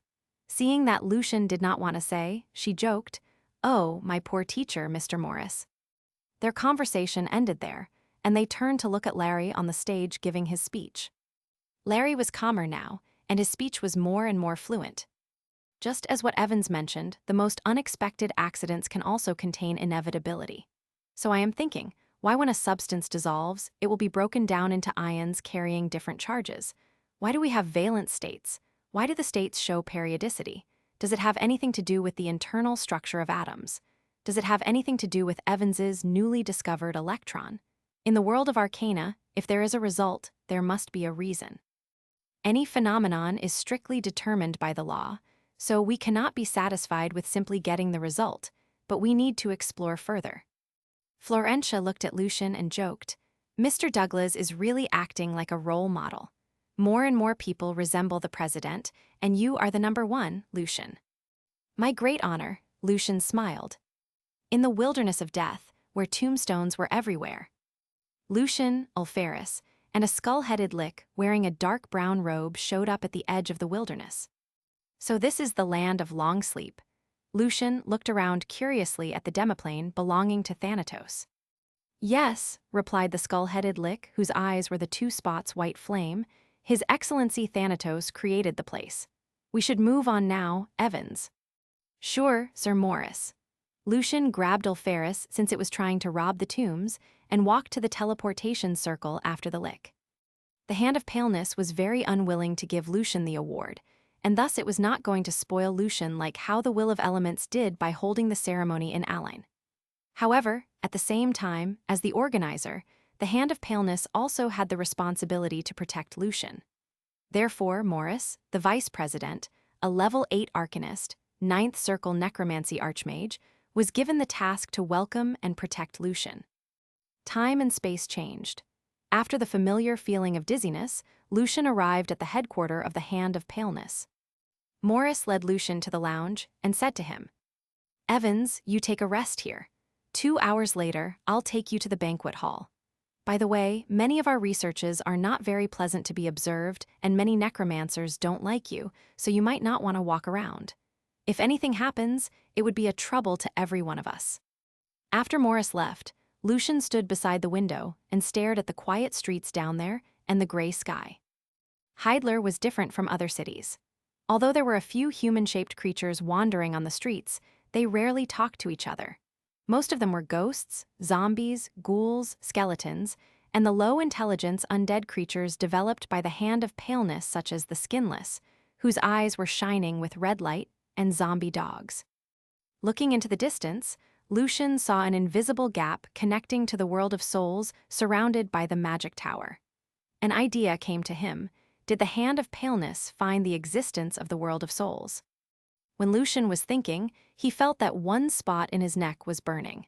He was surprised that Mr. Rhine was now reaching to him. When being close to the gap, the power of Rhine's casting could be intensified. "Ulferis, I need to take some rest. You have fun," Lucian said to the little dragon and lay in the bed. Lucian hypnotized himself in the bed and soon fell asleep. Seeing that Lucian had fallen asleep, Ulferis jumped toward the bed and sat beside it like a little puppy, staring at the 3 home crown rings while drooling. Suddenly, Ulferis snuffled a bit confusedly, and its big amber-colored eyes blinked. As if it felt something, however, it did not find anything. Soon, its attention was drawn to the rings again. In Lucian's dream, Rhine showed up again. He said to Lucian directly, "Something big happened to the world of souls. Soon, the world is going to change." Chapter 370, Rhine's Plan. Translator, Chris Liu. Editor, Vermilion. Although Lucian was quite used to hearing bad news, he was still a bit nervous. What happened, Mr. Rhine? The world of souls contained the genuine secret of immortality, and thus even a slight change could be vital. Lucian was even more nervous seeing that Rhine was this serious. Was it going to be a catastrophe?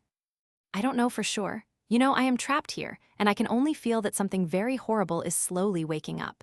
Its power is strong enough to overthrow the entire world. Maybe in a year or 2, the horrible change will start, and it's most likely to go in the worst direction," said Rhine, dressing very formally like he was attending a fancy dinner. Although he was talking in a very serious manner, Rhine did not panic. Lucian frowned. "So, I should inform the highest council of the existence of the world of souls." Even though the Lord of Storm was Lucian's teacher, Lucian was still unable to feel 100% at ease with telling Fernando the big secret. No one could say for sure that Fernando would not kill Lucian because of greed. After all, Lucian had not had much time to get to know the Lord of Storm well enough. Therefore, when the situation really became very serious, Lucian would inform the entire highest council, because the grand arcanists and legendary archmages would restrain each other, so Lucian would be much safer. "We're not there yet. I told you that I had some planning before I entered the world of souls, and I asked you to help me get out of this place after you become a senior rank sorcerer," said Rhine very seriously, which was rare. "I know you are still working on it, but I still wish that you would get close to senior rank in the next half a year, and then you can spend another half year activating my plannings. At that time, I will give you a spell. Hopefully, Z can suppress what was going on deep in the world of souls. If my plan does not work, you should tell this to the Congress." Neither of them, Rhine or Lucian, was an idiot. If they were helpless, they would not keep the secret and just let the worst happen. "Z," Lucian repeated confusedly. Rhine nodded seriously. the ancestor of we vampires, the closest existence to God, the true incarnation of the deathless silver moon. Alterna, Lucian had seen this name many times in the books stored in the Congress. It was said that, like the Pope, Z was the closest to the realm of God. However, because Z was only a legend, the cleansing list did not include Z's name. The corner of Ryan's mouth twitched a bit. You can call Z Alterna, but unlike what is said in the books, the primitive existence does not belong to any gender. The Congress follows the bad tradition left by the Magic Empire and likes to describe all the gods and the nature of the world as female. However, the Pope is always a male. I see, maybe Z can really save the world. Lucian nodded, and he was also thinking that, if he could have the honor to meet Z, he wished to be granted a piece of Z's flesh, a drop of blood, or even a hair for his study. Lucian had already become a crazy arcanist. Ryan grinned, and the handsome smile was back again. I can't believe we're both being busy saving the world now. Lucian thought to himself that, in fact, Mr. Fernando had always been busy with preventing his student, Lucian, from destroying the world. So, where should I go to activate the magic circles? Asked Lucian. First, go to my castle located in the Dark Mountain Range to get the transformation mask, the 3 items for activating the magic circles, and your reward. Then you go to Kutoa's altar in the polluted area of the Boundless Ocean, the Manticore tomb in the southern desert in Gusta, and the Sun King Thanos' underground palace in the capital Antifleur of Holy Hiles Empire. You activate the magic circles there using the spell and gesture. Finally, you come back to my castle. You light up all the candles and lights in my castle when the silver moon is the brightest. Under the moonlight, you enchant the spell again. Ryan's projection started to shake. His power was fading. The polluted area, the southern desert, and the Sun King. It was not Lucian's first time hearing the words. Not to mention the Sun King, Lucian learned about the polluted ocean area when he came to home by ship as a stowaway, and he even earned an arcana credit from selling the information. Lucian heard about the South Desert from Florentia the other day. It was the source area of uranium, and this area was under the ruling of another magic empire named Meshkate. There had been 3 paralleled ancient magic empires, Sylvanas, Meshkate, and Asso. Meshkate studied deeper in necromancy, illusion, and summoning, and it ruled the southern desert of the Empire of Gusta, the Oasis, and the Dragon Moor. Asso was famous for its navigation techniques and the buildings underwater, whose territory extended from today's Duchy of Calais, the Kingdom of Brianna, and the many islands including the Pearl Islands in the Boundless Ocean. And the rest of the land was governed by the most powerful magic empire, Sylvanas. Ryan grinned. I don't have the power to set up all the great magic circles, so I borrowed the power of the altar, the tomb, and the underground palace. Don't worry. When you get close to becoming a senior rank mage, if you can use the mask and the magic items in my palace properly, you are not going to take too big of a risk. The only problem is that you might not be able to do all of these within half a year. You can't fly as fast as a senior rank mage. Lucian had to confess, I think I should be able to set off in a few days. To some degree, I am already very close to becoming a senior rank. To become a senior rank, the substantialization of the cognition world was the most challenging stage, followed by the process of performing the magic rite. After these 2 steps, one still had to finish analyzing a 6th circle spell, and thus, finally, be able to interfere with the reality using his or her spiritual power and soul. Lucian had finished substantializing his cognition world, and he was about to finish analyzing the 6th circle spell very soon. Ryan knew about magic relatively well. Hearing Lucian's words, he took a deep breath and looked around in the dream. He felt a bit amused as he said, I thought you just went back to Align a few months ago. Am I having a problem with my sense of time from being trapped here? When Lucian was in Align, Ryan could not project himself in Lucian's dream because the grand arcanists and legendary archmages could easily notice it. I'm, how to say, quite different, Lucian said in an ambiguous way. You're getting boring. When you become a legendary archmage, you'll be really boring. Ryan sighed. Then, please take action as soon as possible. The dream was gone. Lucian opened his eyes. The conversation that Ryan just had with him repeated in his mind. Lucian knew that it was very likely Ryan that was still hiding some things from him. Ryan knew about the world of souls way more than Lucian could expect. However, Lucian was also aware of the fact that sometimes knowing too much was not a good thing. Lucian sat up suddenly, and Alferus was startled. Its tail swung and almost whipped a chair into pieces. "I didn't do anything," Alferus raised its tone. Lucian wished that he could take Alferus with him, but except for guarding the great secret, Lucian could also imagine how Alferus would rob Rhine's warehouse. The biggest problem Lucian was facing now was that he needed to find an excuse to leave Alain, as the Lord of Storm would not easily approve his departure. In Heidler, in the banquet hall of a magic tower, the white candles dimly lit up the hall. Standing in the hall, Lucian felt that he was attending a funeral. Holding the white, sticky drink, Lucian was hesitant with tasting it, while Alferus was quite enjoying itself, and right now it was holding the big plate indulging itself in all kinds of strange food, such as the fried meat strings like fat maggots, the skull-shaped bread, and the organ platter. Looking at the food, Lucian shook his head a bit, and then he saw Felipe wearing his black long jacket walking toward him. Stopping in front of Lucian, Felipe put on a light smile. "I thought you dared not to come to Heidler, as your magic rank is still low. You do have the reason to worry. I thought you would not have enough courage to come here today to watch me winning the award." Lucian fought back. "I'm a member of the review board. Why should I worry about visiting the place under the rule of the Congress? Shall I give you the first-hand material of my study on cell memory?" Felipe did not retreat, so, even if you are killed, there is still hope for you to come back to life. Lucian shook his head. "I don't really trust the research outcome of low or middle-rank arcanists." That was how they greeted each other. At this time, an elder man wearing a fancy meshkate robe came to them. Holding the red wine in his glass and staring at Lucian with his red pupils, he said to Lucian in a cold tone, "Thank you for your miracle experiment." Then he directly walked away. "Who is this?" Lucian asked Felipe.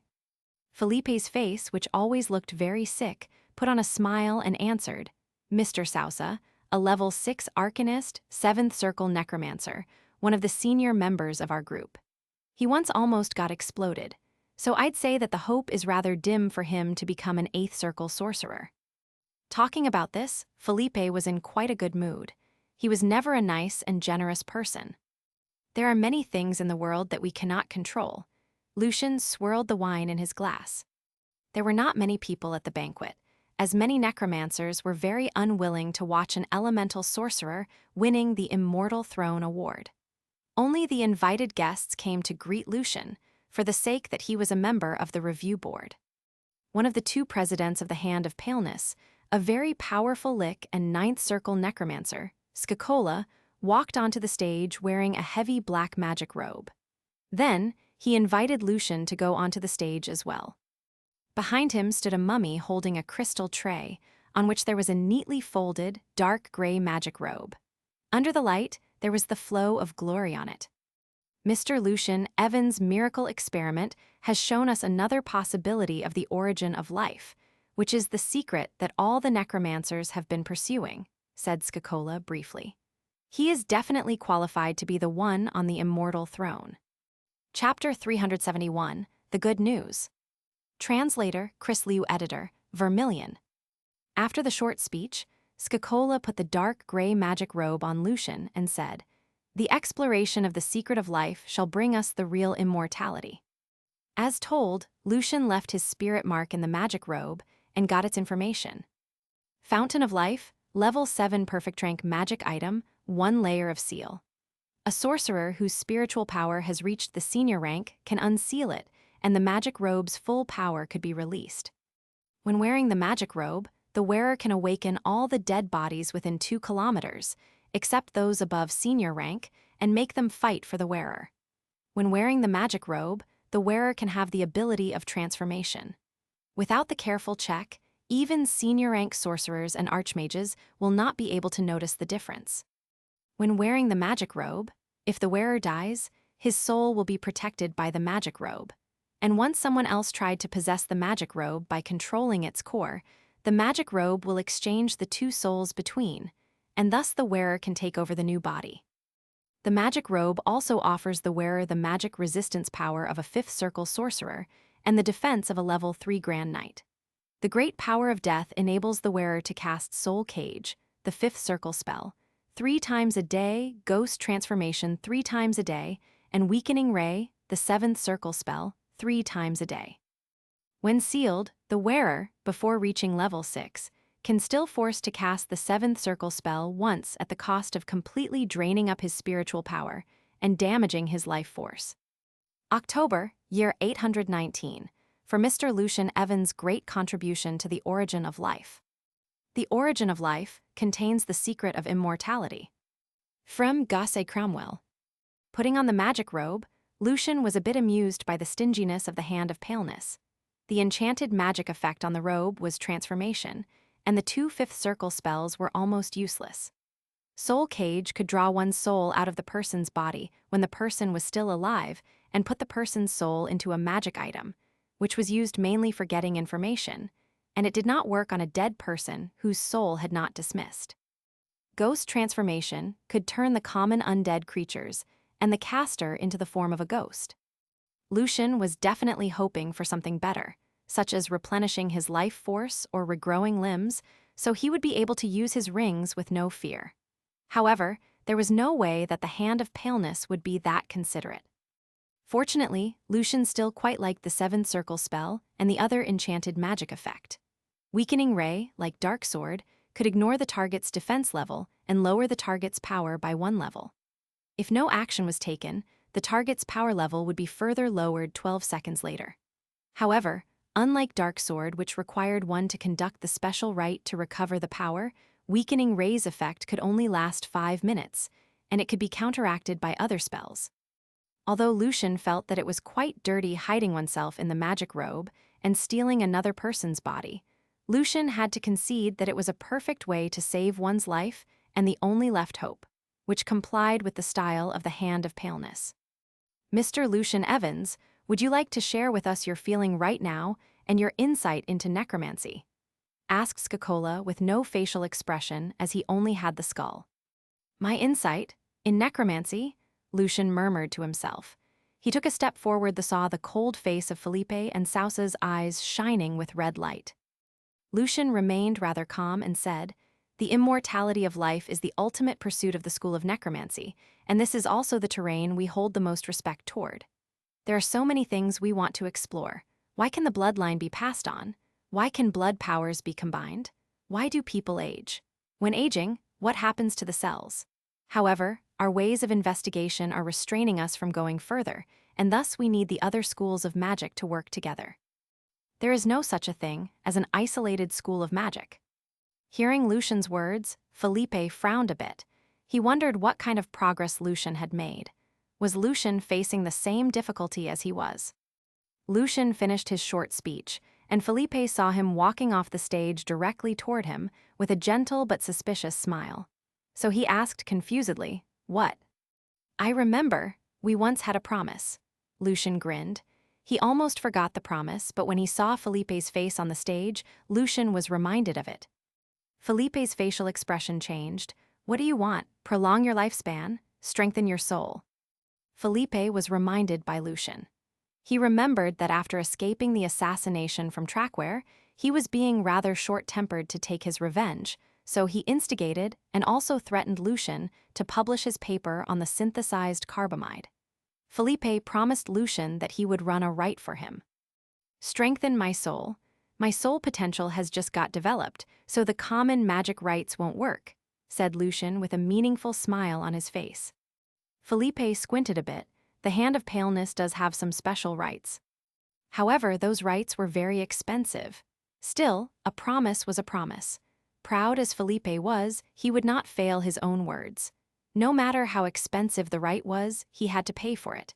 He indeed earned some decent money from improving life hiding, but now the money would be soon gone.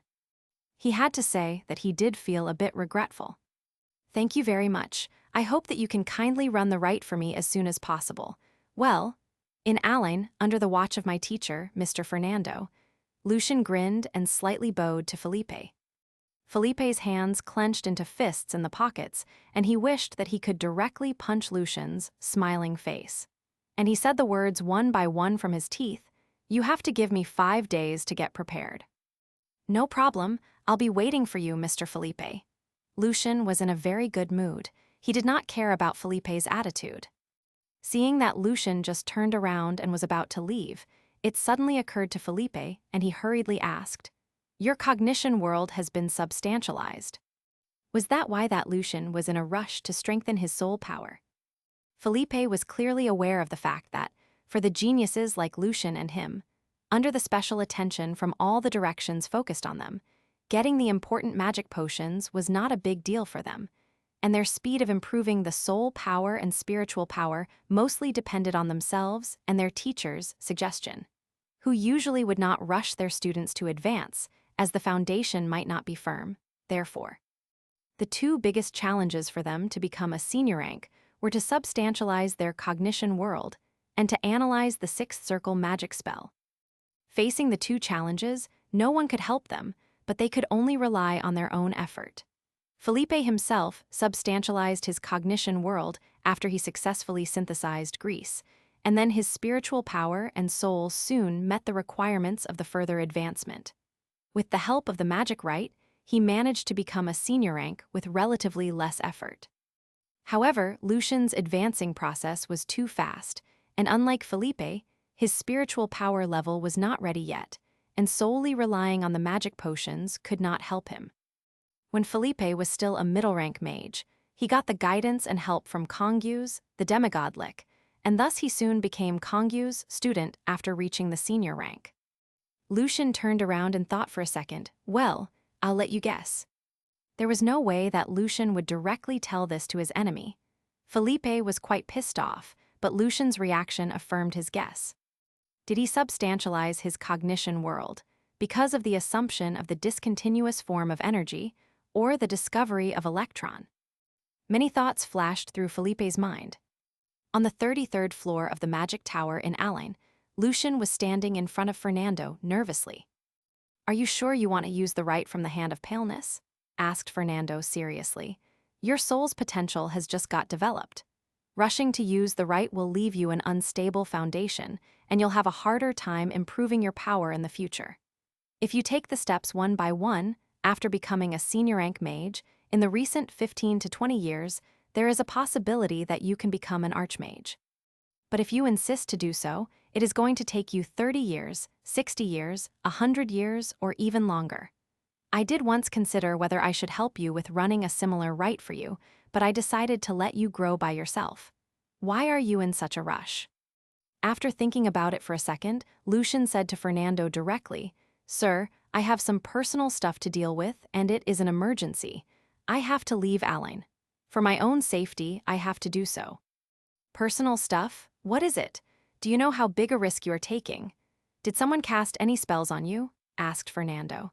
His red eyes shone with many tiny bolts of lightning to make sure that Lucian was not mentally deluded by anyone.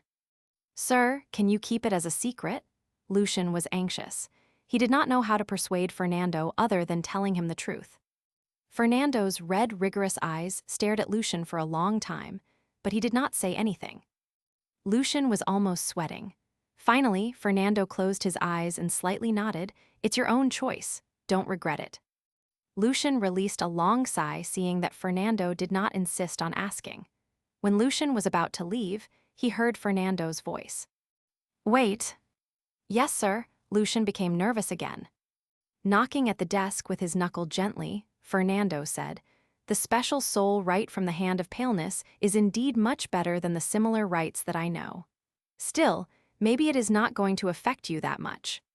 "Yes, sir." Lucian did not get Fernando's point. Fernando paused a bit and then slowly took out a scroll from under his magic robe. "You used it before? The teleportation scroll. Take it with you. Don't get killed, my flathead student." "Sir," Lucian was touched.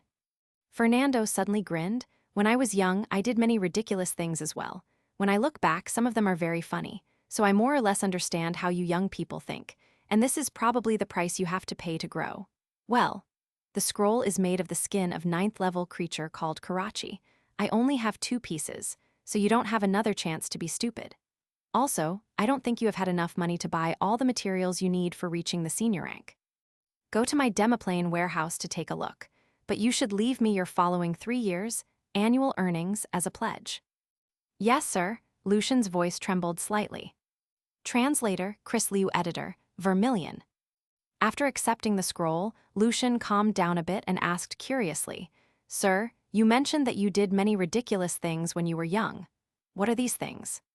Fernando immediately threw a furious stare at Lucian and roared, That's not what you should pry into. Go back and study spell trigger.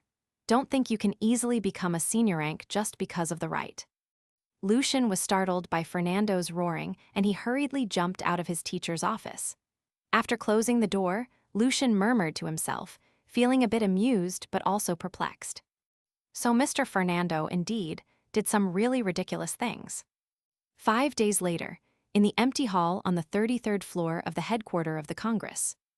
On the floor, a creepy magic circle in the shape of a human body was drawn using Banshee's blood and some other precious materials.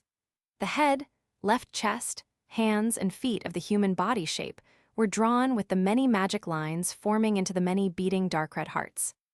Lie down in the magic circle, said Felipe. After setting up the basic magic circle, Felipe finally let Lucian and the Lord of Storm come in the hall, leaving them out until that moment to prevent them from learning the special soul rite, called Banshee's Blessing. After taking off all of the magic items he was wearing, the home crown rings, Ice Revenger, Ogre Glove, Sun's Corona, Fire Weaver Bracelet, and the Magic and Arcana badges, Lucian also took off the Immortal Throne magic robe and the sidestep boots. Then, he handed all of these items to Ulferis to safeguard them, who was longing so badly for them on the side. A soul rite like this should not be disturbed by any magic items. Ulferis was not focusing on the rite at all. Staring at the items, its big amber-colored eyes were shining, and from time to time, it would lick the amulet and rings with a great sense of satisfaction. Wearing a white shirt and slim pants, Lucian lay down as told by Felipe. The necromancer took out 6 huge bone nails made from senior rank Banshee's fangs. Don't scream, said Felipe in a very cold tone. As soon as he finished his words, Felipe picked up one of the nails carved with the complicated patterns and directly knocked it in Lucian's right hand. The nail was even sharper than Lucian expected. Lucian was a level 2 knight, but it still directly went through Lucian's body and nailed him to the ground. Lucian grimaced in pain, although he was mentally prepared. However, he had experienced something even worse, so he did not scream. Lucian's drops of blood shining with the dim moonlight dyed the Banshee's bone nail in crimson. However, soon the color faded very fast and finally disappeared. Lucian's blood was sucked in by the bone nail, and the blood slowly went into the lines of the magic circle.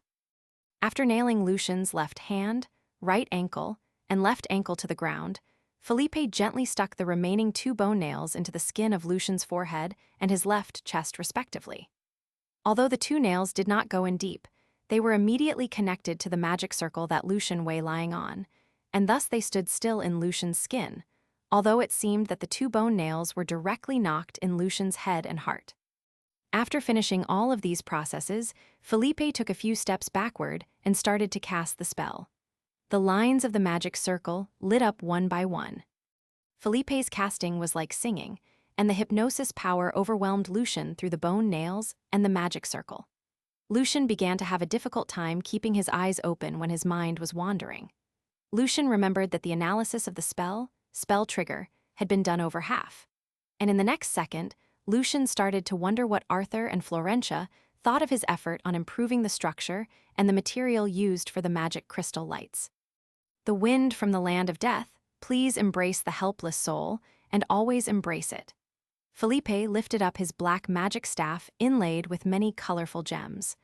The language he used was the special language of necromancers created by the ancient empire of Meshkate. He walked around the magic circle about 1/3 of the distance. A big white gem lit up, and Felipe's long coat flapped in the air like the wings of a bat. The wind smelled a bit decayed. Lucian fell into a deeper trance. The fire from Skeleton Land, please warm the helpless soul. Please bless the soul forever. After walking around the magic circle about 1/3 of the distance, Felipe cast the spell again. The clusters of faint white flame grew out of the magic circle. Instead of doing any harm to Lucian's body, they warmed Lucian and made his soul even purer. Fernando was standing on the side, observing what was going on with his eyes half open. In the white flame, Fernando saw the indistinct figure of a monster wearing a long black robe and holding a sickle, behind which was the background of the wasteland, where countless ghosts were loitering. The coldness from the silent hell, please surround the helpless soul, give him the eternal peace. Felipe finished the last part of the walk, and a silver-colored gem lit up.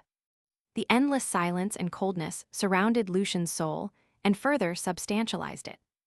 After all of these, Felipe raised his left hand and screamed silently. The 6 bone nails were engorged with Lucian's blood, and now they were distorting like real snakes, and their shadows suddenly rose into the air. The shadows turned out to be the phantoms of some beautiful females. The fair-skinned women were half naked, but their faces were written with great pain. However, as Felipe's silent scream continued, they opened their mouth and started to sing. The singing was beautiful, but it could only be heard by one soul.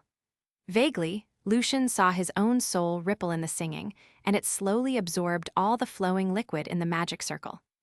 2 minutes later, Felipe's forehead was beaded with sweat. Putting down his left hand, Felipe took out a strange black mirror inlaid with small gems in the shape of leaves and some pale eyeballs. The back of the mirror was covered with the facial skin of a horrible banshee. Felipe tossed the mirror into the air, and the mirror floated above Lucian. The black mirror floated right above him. Felipe started to cast the creepy necromancy spell again. At this time, all the gems on his magic staff lit up together, which even managed to draw Ulferis' attention. The mirror slightly trembled. The 6 banshees' song was turned into a bitter scream. The black mirror then cracked, and a white eye was revealed. In the pupil, the creepy and distorted figures were dancing in a weird manner. The eye looked at Lucian, and Lucian's soul suddenly rose high. Higher above the clouds, high above the sky. His soul went straight upward and finally met his host star of destiny. Lucian could feel that, in the far end, in the place where Lucian could not reach, something had already been connected to his soul. It was overlooking Lucian, with a condescending attitude. The lines of the magic circle started to tremble as if they were alive. Then, Lucian's body was entangled by the lines. The lines went into his body and fiercely pulled his soul back. After shivering for 7 times, Lucian finally sobered up. "I have done what I promised." Felipe wiped his forehead with his white handkerchief. "I don't owe you anything now." Felipe turned around and directly left. Lucian still felt a bit dizzy, for he was not yet used to the power of his soul. After a few minutes, he casually exerted his spiritual power and turned the bone nails into powder. "My spiritual power and soul can interfere with the reality now." Lucian murmured to himself with mixed feelings. He must be the one in the Congress of Magic who made the fastest advancement, but at the cost of his future progress. Lucian stood up, and his body was completely unhurt. The magic circle on the floor had disappeared completely. "What was that eye?" murmured Fernando, feeling a bit perplexed. A grand arcanist like him always saw the nature of the things through the fancy form of the rites. He could understand most part of the rite, but Fernando could not figure out what the last step was. Recalling the last step, Lucian asked a bit concernedly, "Sir, I feel my soul was connected to something very far from us at the end of the rite. Is it normal?" Before this rite, Lucian didn't dare to ask Fernando things like this, because he was afraid of revealing the secret of the spirit library. However, since Fernando also did not fully understand the rite, Lucian could use the rite as a perfect excuse for almost everything strange about him. "That is what I said," Fernando sighed. "Your foundation is not solid. There is still a large portion of the knowledge about becoming a senior rank that you do not know. This is more than normal. It is believed that it is because of the interaction between the cognition and the real world and the illusion produced by the nature of the real world." Hearing that, Lucian was more relieved. Fernando took a glance at Ulferis and asked it to return all the items back to Lucian. Then he said, "Take a rest for a week to get used to the power. Don't rush to hold the rite for your senior rank advancement." "Yes, sir," Lucian nodded seriously. In the advanced warehouse section, on the 28th floor of the Congress. "Red dragon scales." Scarlet tree sap. The green soul-eater flower. 6 sunstones. The brain of Gast. The tear of Ghost. Mr. Evans, these are the materials you need. The warehouse guard, a fifth circle sorcerer, Smith, handed Lucian the materials. He could not help but ask, "So, Mr. Evans, you're reaching the senior rank." Many of the materials used for this magic rite were precious and expensive. So all of the fifth circle sorcerers who were in need could report it to Sorcerer Administrative Department to get the materials from the Congress at half price. Holding the documents, Lucian came to the warehouse. However, he had only gathered 1/3 of the things he needed after almost spending all of his arcana credits and thales. It seemed that Lucian had to give Fernando his following 3 years' annual earnings to collect all the things he needed. Thinking that he still had to pay Ulferus in advance with his subsidy from the Congress and the will of elements to make Ulferus transform into himself during his absence, Lucian's heart twitched. Then he grinned, "I am just preparing in advance." Smith did not believe what Lucian said. He had never heard anyone buying the materials in advance. The warehouse never moved. Smith was deeply shocked by Lucian's pace of advancing. 7 days later, Lucian came to the hall again where his previous rite was held. He was a bit nervous as the rite for pushing him forward to become a senior rank was very likely to fail. 3 to 4 out of 10 fifth circle sorcerers would not get the results they wanted. And for Lucian, this would be even more difficult as his power just came from Banshee's blessing rite. Chapter 373, The Untraceable Destiny. Translator, Chris Liu. Editor, Vermilion. There was a complex magic circle drawn with a silver-colored liquid on the floor. The big array consisted of 13 circles, and at the center of each, different creepy patterns were drawn. The 12 smaller circles surrounded the biggest one, which was decorated with the many symbols representing the Earth and the 6 hexagrams. Between the circles, there were many silver-gray lines connecting them together, forming the mysterious stellar map. In the smaller circles, there were also many constellation signs and symbols of elements. There was more than one magic rite for one to improve to senior rank, as sorcerers majored in different schools and their cognition words also varied. If a rite was more on the necromantic, force field, or illusion side, it would not be appropriate to be applied to a sorcerer who studied elements and electromagnetism. Therefore, there were more than dozens of magic rites. After checking carefully and making sure that the magic circle was set up correctly, Lucian took a short break to be fully prepared for the rite. Fernando, the Lord of Storm, stood beside, and he had no plan to help Lucian with the magic circle. In his eyes, that was something that Lucian should be able to do on his own, and if he made any mistakes, Fernando was definitely going to yell at him furiously. Thompson was in a great shock when he heard that Lucian was about to become a senior rank mage, and now he was also here observing the rite.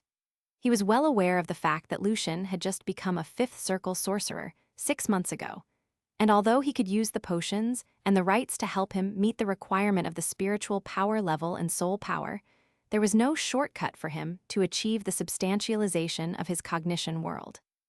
Lucian either had to greatly improve his knowledge of the true world and thus get close to the real nature of the world, or he had to boost his spiritual and soul power to the level that was almost crazy, like the ancient sorcerers did, and then use the rites to help him with the substantialization of his cognition world. However, even if that were the case, Lucian's advancement was still inconceivably fast. It did not make sense to Thompson. When seeking for advancement, most arcanists nowadays often combine the two methods together.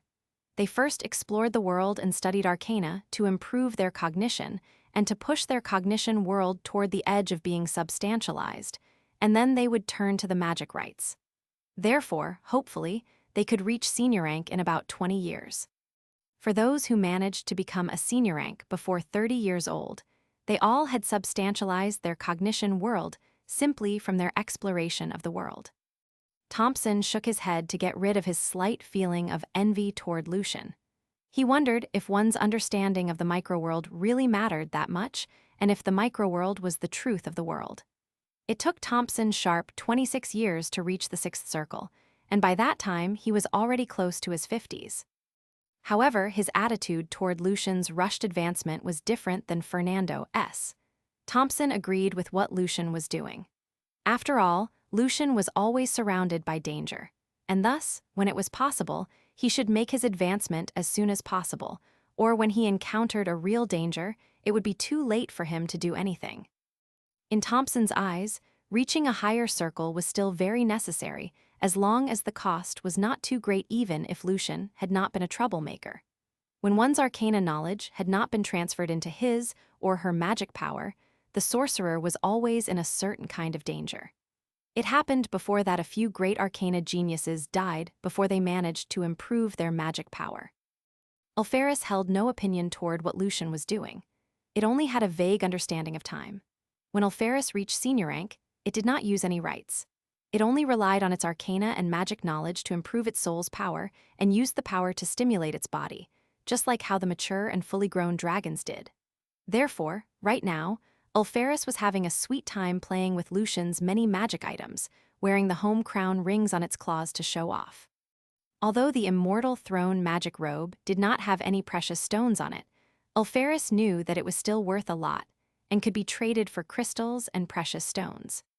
When Lucian was ready, he took out the 12 crystal balls out of his magic pouch. They were made of the different crystals with sunstones, wave stones, scarlet tree sap, and some other materials respectively, each shining in different colors. Some were like stars, some were shining like a sun, and some were mysterious like the ocean. The 12 crystal balls symbolized 12 constellations and 12 elements. Lucian placed the 12 crystal balls at the center of the 12 smaller circles, one at each respectively. The crystal balls were instantly connected to the power of the magic circle and burst out with dazzling lights. The invisible power of the magic circle raised them up. Then, Lucian stepped in the biggest circle in the middle and stood on the symbol representing the earth. Lucian took out another 6 dim crystal balls and put them at the center of each of the hexagram symbols. Throwing the pouch out of the magic circle, Lucian started to activate the core part of the magic circle. The 6 hexagrams burst out silver light and rose into the air, like 6 altars. The 6 crystal balls representing the other 6 kinds of the element were also on the altars. Bright red, dark blue, black, light cyan, jade green, and pure white, the 6 colors of light burst out of the crystal balls like 6 small suns. Lucian cast the spell in a low voice, and then his volume gradually increased, like a song of praise for the starry sky and the universe. Along with the enchanting, the silver lines of the magic circle lit up one by one, and there were also the same lines connecting the crystal balls together. Slowly, the crystal balls started to move around Lucian. There were 12 crystal balls on the outer ring and 6 inside. Although they followed different traces, they did not hinder each other's movement at all. The light covering the magic circle made the right look like a dream. The moving crystal balls were just like the mysterious stars in the sky. Driven by the power of the magic circle, Lucian fell into the half-virtual cognition world. The starry sky was still up there, hanging the invisible gravity strings.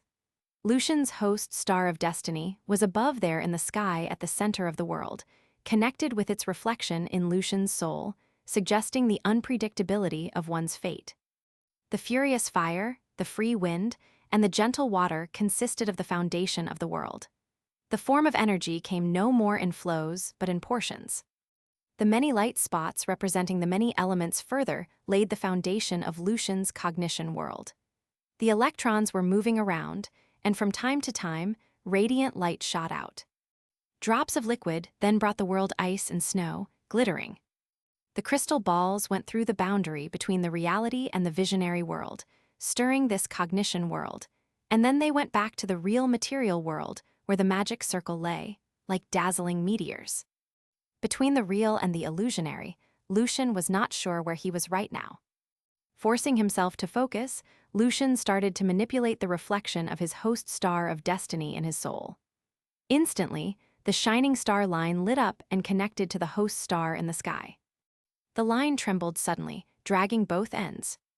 The reflection of the star caused the vibration of Lucian's spiritual power, following which Lucian's soul also started changing. The host star of destiny moved along with the cognition world, and the power from both ends interacted with each other. This could only be achieved after the substantialization of one's cognition world. In the past, when Lucian was doing meditation, he could only control his soul but not his cognition world. One crystal ball spun into the cognition world as expected, and it directly hit the star line. The violent vibration was caused, and the star was broken into shining pieces, which then went into Lucian's soul, his host star of destiny and the elemental light spots. A dazzling spiritual power ray shot out of Lucian's soul and became the first line forming the structure of the spell trigger. There were more and more lines gathering, and the vibration of Lucian's cognition world became more and more violent. The hiding power was going to burst out, as if something was trying to jump out of the illusionary world into the real world and to become part of Lucian's soul.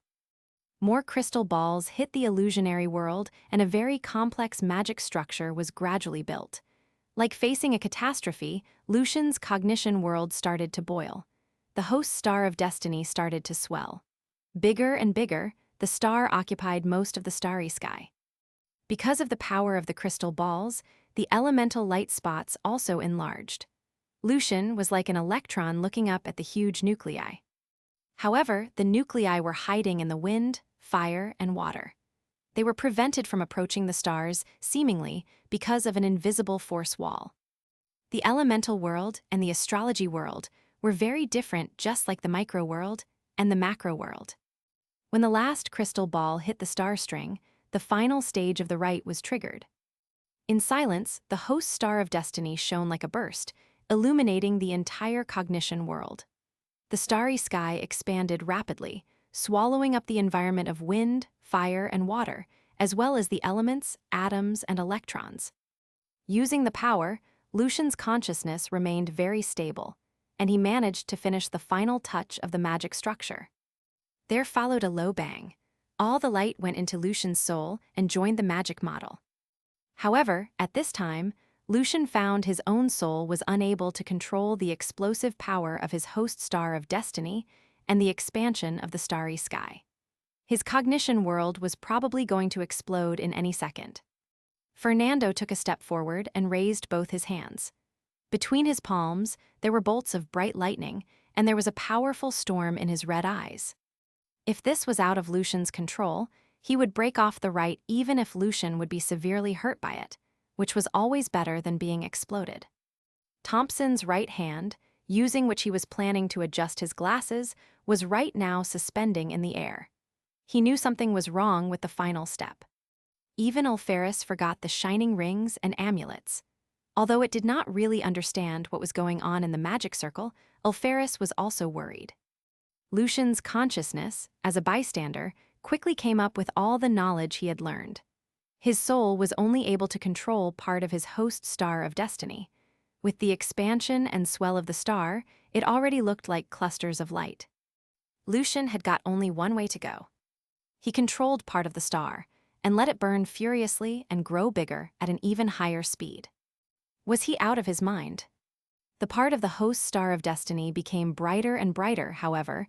After reaching the limit, it suddenly went dim. Lucian did not stop it but kept pushing it to explode, which shaped a sharp contrast to the other part. The expanding of the star had reached the final stage, and the part of the star under Lucian's control suddenly collapsed. Lucian felt the sharp pain in his soul. Bang! The collapsed part of the star formed a black swirl, devouring everything around it, even the light. Using this power, Lucian managed to stop the further expansion of the remaining part of the star. The established magic model's reflection was now in his cognition world in the form of a dazzling star. The rest of the magic models were also cast to the sky, forming the smaller stars. Surrounding the model of Magic Trigger, a galaxy was formed, and it was close to Lucian's entire cognition world. At the center of the starry sky, the host star of destiny was much brighter now. However, when it spun, no one could see what was behind it. There was endless darkness behind it, like a swirl that could devour everything around it, and even the tracks of the light close to it were distorted. The dark swirl and the bright star were like twins. Their reflection in Lucian's soul was also like this. Lucian had no idea whether it was good or bad. Anyway, he had finally become a senior rank mage. When Lucian opened his eyes, the 18 crystal balls fell onto the ground at the same time and collapsed into clusters of dim power. When the back swirl appeared, a bolt of lightning flashed through his red eyes. The Untraceable Destiny. Chapter 374, The Secretive. Translator, Chris Liu. Editor, Vermilion. The dreamlike magic light disappeared. The silver lines on the floor had all turned into burned black as if they were drawn using charcoal. Lucian had never felt more powerful, as the bond between his soul and his cognition world had been further strengthened. He felt that one day he might be able to cast his soul and cognition world into the real material world to turn the virtual into the reality. However, Lucian was aware of the fact that this would at least require the power of a legendary-level archmage. For example, he knew that when his teacher, Fernando, was suffering from the great shift of his cognition world, the entire Aline was covered with the dark clouds, shivering with the flashes of lightning. Lucian finally felt what it was like to be a senior-rank mage. Raising his hands, he looked at them, feeling very encouraged. Although his hands looked still the same, Lucian could feel the power in them from his soul, spiritual power, and his cognition world. "Sir, what did you say?" Thompson asked. "Untraceable destiny." Lucian heard the question. He had no idea what Thompson was saying. What was untraceable destiny? What happened during the rite? Did it have anything to do with his host star of destiny? Lucian had so many questions in his mind. Thompson felt the horrible power in the magic rite, and the words Fernando burst out. As an 8th Circle sorcerer and a member of the Affairs Committee, he had never heard about something like this. What happened to Lucian?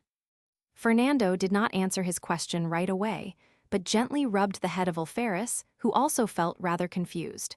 Then, he asked Lucian, "Are you a senior rank now?" "Yes, sir. I managed to stop the expansion," answered Lucian honestly. "Sir, what did you just say? What is this untraceable destiny? When I was trying to control the power, I felt something changing in my host star of destiny." "You're such a troublemaker," said Fernando with a gloomy look. "Couldn't you just wait for another 3 or 4 years to make the advancement? But you just had to do it right now." However, after pausing a bit, Fernando continued, "I should not comment too much on those things related to your cognition world since it is your own business. But if you want to know, I'll tell you something. The untraceable destiny refers to the special group of sorcerers who are free from the constraint of destiny.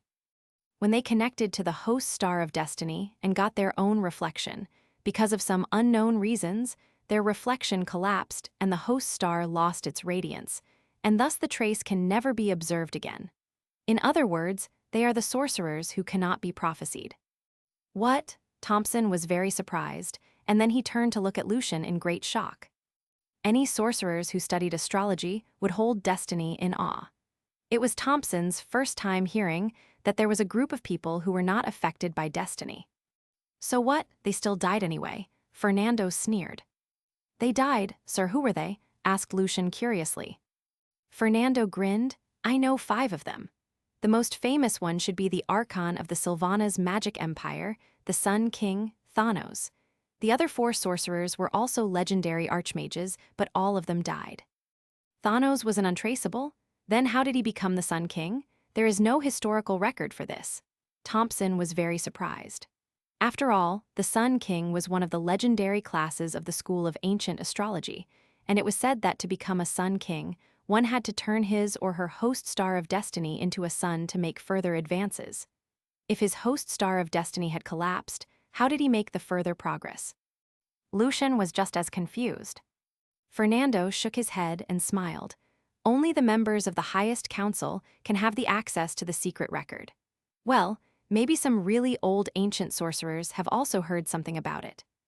Thanos reached the legendary level with an artificial small sun made of a great number of sunstones and the body of an ancient evil creature called Churkara. At that time, almost every single legendary sorcerer believed that a sorcerer using this kind of method to reach the legendary level would not be able to proceed any further. However, in the end, Thanos became the one standing on the summit. So the untraceable always create miracles. Are they the sons of destiny?" As Thompson was saying, he looked at Lucian. Fernando looked at Thompson seriously and said, Don't exaggerate. They are only immune to the prophecy magic, nothing else special. As for why all of the untraceable were legendary archmages, you should think the opposite way. Those ones who did not manage to become a legendary archmage would not be remembered. I believe that there are many untraceable, even among the many ordinary people. This is already very awesome. Lucian hoped that he was an untraceable. I don't believe in such a thing. The so-called untraceable, Fernando sneered. To be more specific, their destiny just cannot be observed. They are still under the control of destiny. With the development of the more advanced methods in the school of astrology put forward by Arcana, we will be able to see the invisible traces. Fernando was rather confident, and his tone was rather firm. As a grand arcanist who had experienced the rapid development of Arcana, Fernando was always confident. So, is Lucian an untraceable? Thompson could not help asking. Alferis was also very curious. Fernando took a glance at Lucian and shook his head. He sounded a bit confused. I thought he was, and I was wondering why did his talent only show up after reaching the senior rank. But now, I think that he is not an untraceable, as his host star of destiny can still be observed. Fernando turned to Lucian and asked, "What happened in your cognition world?" I was trying my best to control the star to stop the expansion, but it did not work well. When I reached my limit, somehow the host star of destiny split into half. One half suddenly collapsed after the sudden expansion and formed a swirl that seemingly could devour everything. The other half stopped the burning of the host star of destiny, and thus I seized the chance. Lucian did not tell Fernando the entire truth. He did not explain the reason why the host star of destiny was split in two, as no one could explain why the untraceable existed. Fernando folded his arms. Why did the star split? How is your cognition world formed? If you don't want to say, you don't have to. There is nothing I cannot say. Lucian grinned. He described his cognition world, but hid the parts about the constitution of fire, wind, and water, and the ice and snow world. As Fernando, Thompson, and Alferis all knew that it was Lucian who put forward the assumption that the form of energy was discontinuous, and they also knew that Lucian regarded electron as part of the inner structure of an atom. What Lucian could not let Fernando know was the fact that his belief in the discontinuity of the form of energy had led to the substantialization of his cognition world. Fernando guessed that part of Lucian's cognition world had ice and snow, but he did not say it directly. Fernando looked a bit confused. I don't see the connection. Where were you born? One's date of birth and some other factors could intervene in the choice of the host star of destiny. Instantly, Lucian was inspired.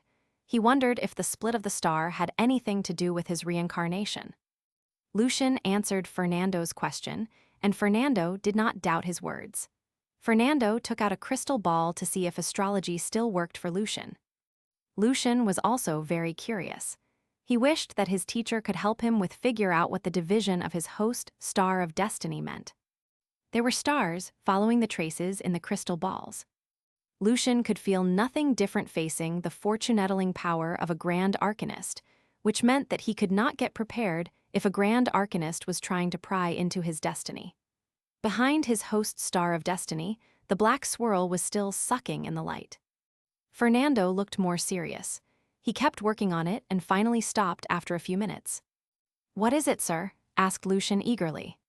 Fernando gently stroked the crystal ball and said in low voice, "I am this close to you.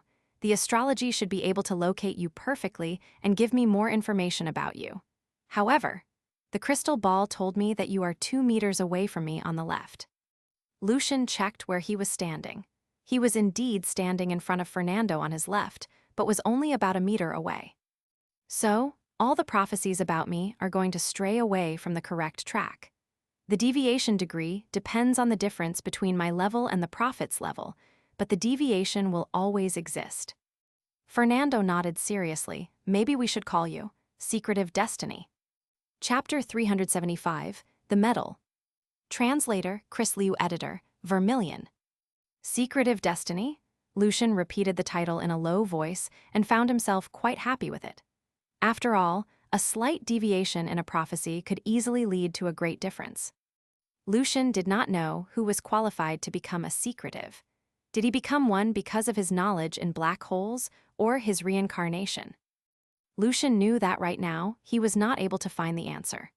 However, what he did know was that if he could apply the knowledge about black holes to the related astrology prophecies, very likely he would be able to observe part of the destiny trace of the secretives.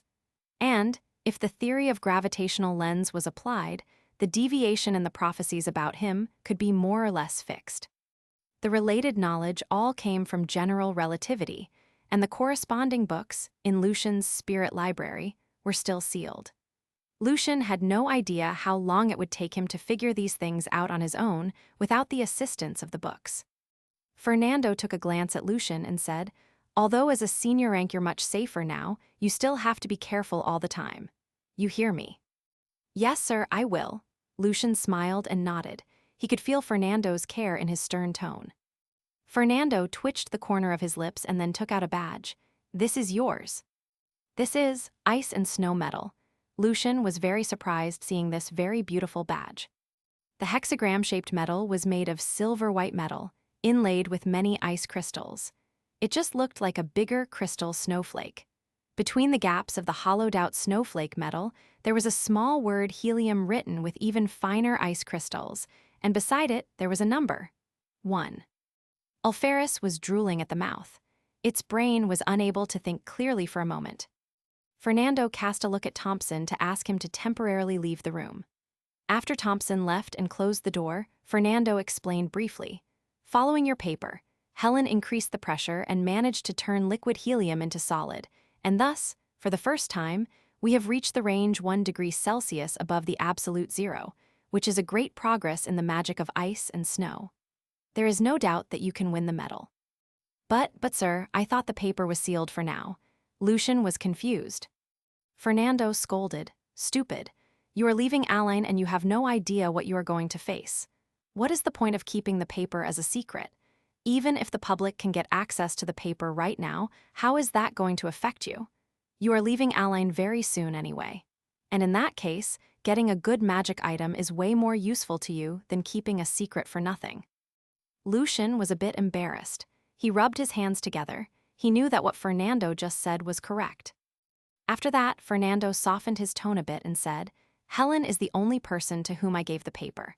She agreed that the paper can for sure win you a medal, and so she made the medal in advance. When you reveal the paper to the public, the awarding ceremony would be given to you later. Now you have won the highest award in 3 different fields, which is worthy of a record in the history of the Congress. Including you, there are only 5 sorcerers who have made this achievement. If Moonsong League did not choose to turn a blind eye to the discovery of the electron, you'd be the only one who was qualified for the highest award in the 4 different fields before reaching senior rank. Of course, nevertheless, you are not even close to me." It was Fernando's habit to be cheap, with giving his students good comments. "So, how many awards did you win before reaching senior rank, sir?" asked Lucian curiously. Lucian was touched by the fact that Fernando took the initiative and talked to Helen Paris to get him one more magic item. "Not a single one," Fernando's eyes rounded.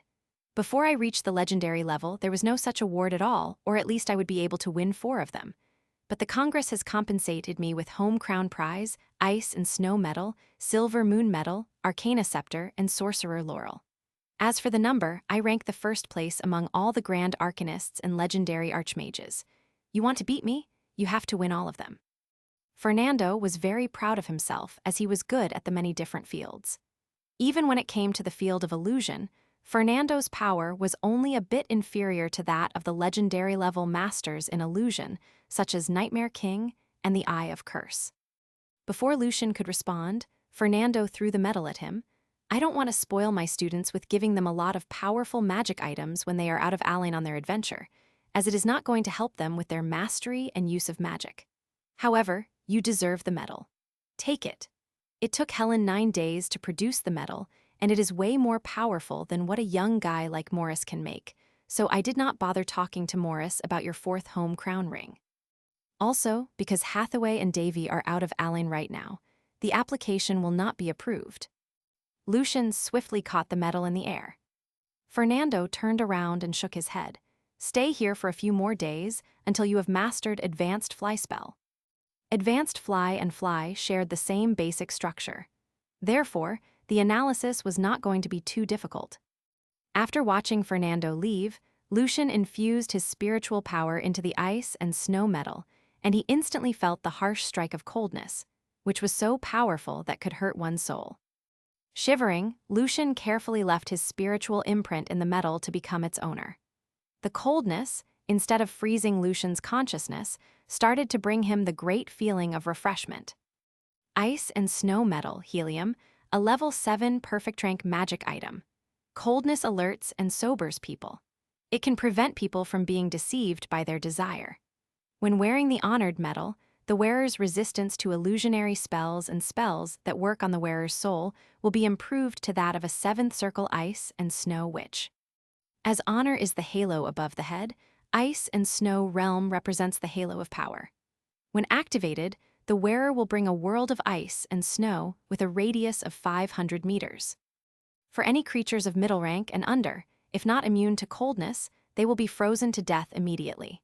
Any creatures of senior rank will be severely hurt by the ice and snow, and their movement will be slowed down to a great extent. Any creature above senior rank, without the protection of the corresponding spells or blood power, will be hurt as every second proceeds, and their movement will be slowed down to a small extent. The slowdown effect will accumulate as time goes on. Ice and Snow Realm, also called Ice Halo, a 7th circle spell, can last 3 minutes when the full range is activated. When casting in a smaller range, it can last up to 15 minutes. The wearer can use it 3 times a day. The unearthly coldness from the Hell of Silence can freeze one's soul, and so can the 7th circle spell, Silence Coffin, which derives from the coldness. The freezing ray that is able to damage one's soul can be cast by the wearer 3 times a day. But remember, since the temperature of the ray is not extremely low, the damage it can do to one's body is limited, and when a radiant knight is prepared, the ray will not be able to penetrate the radiant knight's body and freeze his or her soul. At the same time, due to its special properties, the effect of most defensive spells will be ignored. To approach the absolute zero is the lifetime pursuit for every sorcerer who specializes in ice and snow magic.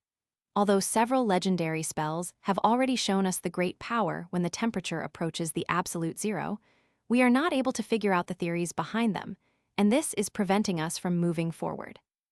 Many thanks to Mr. Lucian Evans for his discovery of helium and the new ice and snow magic that he invented. We are now able to reach the range where we are only 1 degree Celsius from the absolute zero, which is a great breakthrough in ice and snow magic. Mr. Lucian Evans has brought us into a new era in the history of ice and snow magic. Year 819, Month of Gold, to acknowledge Mr. Lucian Evans' great contribution to the School of Thermodynamics in the field of ice and snow magic. The greatest dream among all the ice and snow mages, the absolute zero. From Helen Paris. It is much better than the home crown ring. Lucian swallowed hard out of great excitement. Although the metal only had 1 enchanted magic effect, the enchanted 7th circle was already alluring enough. Without any doubt, the value of the metal was above the ring, not to mention the immortal throne magic robe. Only the sun's corona that Lucian was wearing, whose the 3rd layer of the seal was going to be released, could match the value of the metal. At this time, Lucian heard the swallowing again. At first, Lucian thought that it was from himself, but when he turned around, he saw Ulferus, big eyes staring at him, twinkling. Ulferus, you know what you need to do now, Lucian grinned. Ulferus, carrying Lucian's magic robe and the many magic items, instantly took a few steps back from Lucian and shook its head in grief. After a great inner struggle, Ulferus finally gave them back to Lucian. When Lucian was wearing the magic items, a good idea suddenly struck him. Lucian turned around with a big smile and asked, "Would you like to have a ring, Ulferus?" As he was saying, Lucian took out a ring, the Ice Revenger. Yes, yes, Ulferus nodded hard.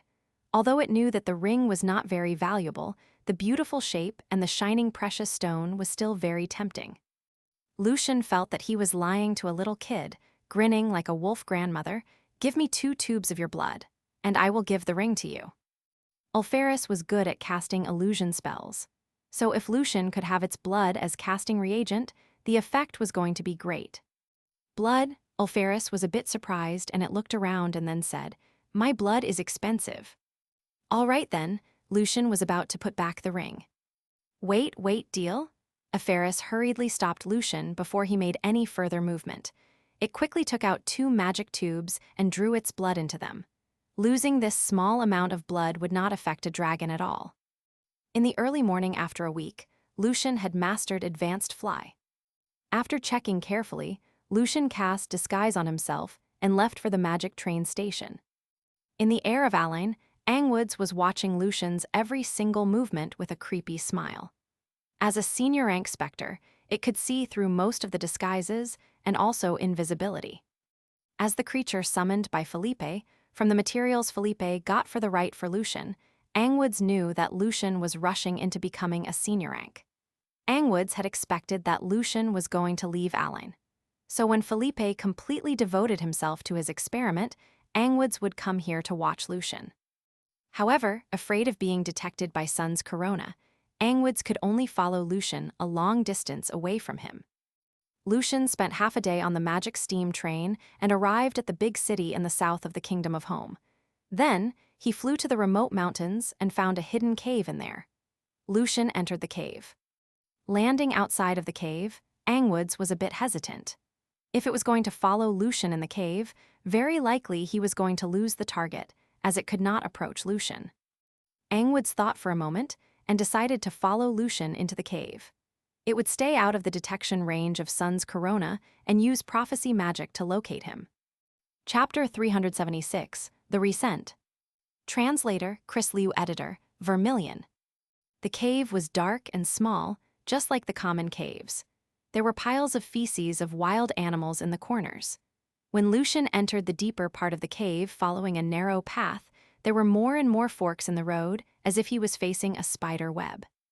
Taking the crystal ball out of the magic pouch, Lucian gently stroked its surface, and with the information provided by Rhine, he cast a simple prophecy spell to figure out which path to choose. Following the fork path downwards, Lucian made his way a few dozen meters and saw a new fork. He recognized the pile of oddly shaped, dark coal ash as Rhine described. The pale coal ash looked like the palm of a person's hand, like a road sign. Lucian had to visit the dark mountain range, the polluted area in the boundless ocean, the desert in the south part of the Gusta Empire, and the capital city of Holy Hile's empire named Antifleur. These places extended from the south to north, west to east, covering the entire continent. Although Lucian had mastered Advanced Fly, it was still very difficult for him to visit all the places with great caution. Therefore, Rhine offered Lucian a dimension under the control of the vampires to help him jump through the space and save a lot of time. Although most common sorcerers would imagine that the formation of the other dimensions and the main material world was just like the many small bubbles attaching to a big bubble, the reality was totally different. The form of the existence of space had exceeded their imagination and what they knew from their experience. Their existence could only be proved by the formulas. The dimensions were connected to the main material world by many space joints. Although these dimensions were way smaller than the main world, despite the different coordinate that 2 dimensions had, say, one in the Dark Mountain range and one in Alain, the distance between the 2 dimensions was probably way shorter. Therefore, using the dimension gates on the space joints was a great way to travel far. However, an unknown dimension could be very dangerous, like a maze. Due to the barrier between the different planes, one would not be able to connect to the main world when in another dimension. Hathaway, the Lord of Elements, when she once explored a dimension called Elk's Maze, it took her 10 years wandering in this dimension trying to find the exit. In the end, she had to use her own connection as a legendary archmage to her demoplane and forced her way by using space drifting to come back, which took her another 5 years. Therefore, Lucian was very cautious and careful when it came to the existence of the world of souls. It was like a chaotic reflection of the main world without any space joints. However, it was, at the same time, connected to the many space cracks and gaps like a spider web. Lucian held the world of souls in awe because of its dark features. Knowing that those very powerful archmages, such as Masculine, had been trapped in there, and that there were many souls, zombies, and specters wandering around, He was worried that one day the world of Soul might destroy the main material world. This was why Lucian decided to help Rhine. It was partly because he once promised Rhine, but more because he believed that the task was still achievable to him. If it turned out that he was still incapable of finishing all the work, Lucian would go back without hesitance and take the risk to report it to the highest council. When seeing the first inconspicuous road sign, Lucian followed the path downward faster and faster. He did not need the help of prophecy anymore. However, Lucian did not put back the crystal ball, but let it float in the air in front of him. He gently stroked the crystal ball 5 times. The crystal ball became brighter and more crystal clear. Suddenly, it went dim and a weird thing was spat out. The thing was only of the size of a thumb. It was all black, with deep creases. Lucian pointed at the thing with his finger, and it rose in the air. The thing opened a crack in the middle that quickly grew bigger, and then a pupil was revealed. It was an eye. The creepy eye became vague, and then divided into 9 equal-sized eyes. After becoming invisible, the 9 eyes spread out toward the different directions. The crystal ball became clear again. The scene in the ball was divided into 9 parts, provided by the 9 eyes. This was the 5th circle astrology spell, Spy Eye. Meanwhile, Lucian also cast a 4th circle astrology spell, Detect Danger, on himself, which could remind him of any possible dangers and spies in the range of 50 meters. Looking at the crystal ball while being very careful with the surroundings, Lucian moved further toward the underground. According to what Rhine told him, there could be some monsters and creatures hiding in this ancient dwarf relic close to the space joint, such as the underground hunters, the specter of the dwarves, the distorted hive mother, and the many evil creatures she produced. Although they would not be a big threat to Lucian, he still wanted to be very careful. The many forks dizzed Angwoods. In this dark, moist, and suffocating cave, it had lost all trace of Lucian, including his smell. After all, on erasing his trace, Lucian was well taught by Natasha, a radiant knight. Angwoods remained rather calm, and the 2 spots of red flame on its rotten face flickered. He cast the spell silently. It started to use prophecy to locate Lucian. Although there were many forks, Angwoods was sure that the distance between them was no more than 1 kilometer, and therefore it was very confident that the prophecy spell would work very well. Angwoods did get the astrology coordinate of Lucian, 159,260, and he knew that Lucian was only 400 meters away from him. With the information, Angwoods carefully picked the forks in the road. As soon as it met a dead end, Angwoods went directly through the wall. There was no such a standard in using astrology coordinate, and there was a prominent difference between how the senior rank specters and the Congress of Magic used the coordinates. For the specters, their magic power came from their inherent talent, and they automatically gained new spells when they reached a higher rank. After going through the walls more than 10 times, Angwoods could feel that Lucian was already very close. Angwoods reminded itself that it could not step in the range within 30 meters of Lucian, or it would be detected by Lucian's divine item. Once Angwoods figured out Lucian's destination, it would be waiting there and launching an ambush at him. With the assistance of the 9 eyes, Lucian was very prepared when the degenerate creatures jumped out. Using the simplest and the fastest cast spell, Magic Missile, he killed them easily one by one. Some of the degenerate creatures were of the size of a human being, and some looked like dwarves. All of them had crooked horns, and the sticky liquid on them had solidified into their black armor. The white bones in their right hand were revealed. Some of them were holding heavy axes and some long swords, and in their left hand, a black shield was carried. They rushed to Lucian in groups, and their roaring sounded very evil, making Lucian feel a bit dizzy. After killing 4 of them, Lucian took a glance at the disgusting liquid produced from their body. Because his magic pouch was already rather full, Lucian decided to give up collecting it. As he was walking, he suddenly felt the burning from the amulet, Sun's Corona. 3 layers of its seal had been revealed, and thus it was more sensitive now. Lucian knew that the powerful specter was only about less than 25 meters from him, and he could feel that it was still following him. He wondered if Rhine's plan had been found out by someone else. Rubbing the ring, Lucian was prepared. Angwoods could feel that now it was only 60 meters away from Lucian, and it became more and more alert. Because of the many powerful magic items Lucian had, if Lucian was prepared, Angwoods would definitely be in trouble. Hiding into the Wold of Souls and going through another gray stone wall, Angwoods popped out of the wall on another fork in the road. However, when it was about to relocate Lucian again, Angwoods was shocked to find that Lucian was standing in the corner, smiling at it. The sorcerer shot a dim ray shot directly at Angwoods, as if he was expecting this for a long time. "It's impossible, how come I'm this close to him?" Angwoods thought to itself in great shock. Before it could take any action, the anti-magic ray directly hit it. All the magic effects on Angwoods had disappeared. Lucian was also a bit confused when seeing the ray just hit the specter so easily. What was it doing there? The situation was a bit embarrassing. Lucian did all he could to get prepared for the ambush, but this senior rank specter behaved in the way like it was just passing by. However, soon Lucian noticed the familiar white patterns and the creepy black robe. He saw them before on the senior rank specter when he was in the World of Souls. After the ray hit the specter, Lucian immediately cast Dimensional Cage. The spell was specifically used for binding specters. Hit by the anti-magic ray, Angwoods temporarily lost the ability to go back and forth between the World of Souls and the main material world, as well as the ability to cast spells. Angwoods, as a specter, was not able to fight hand-to-hand like a Death Knight. Right now, Angwoods rushed toward the stone wall to win a few seconds for itself. It only needed a few seconds to recover.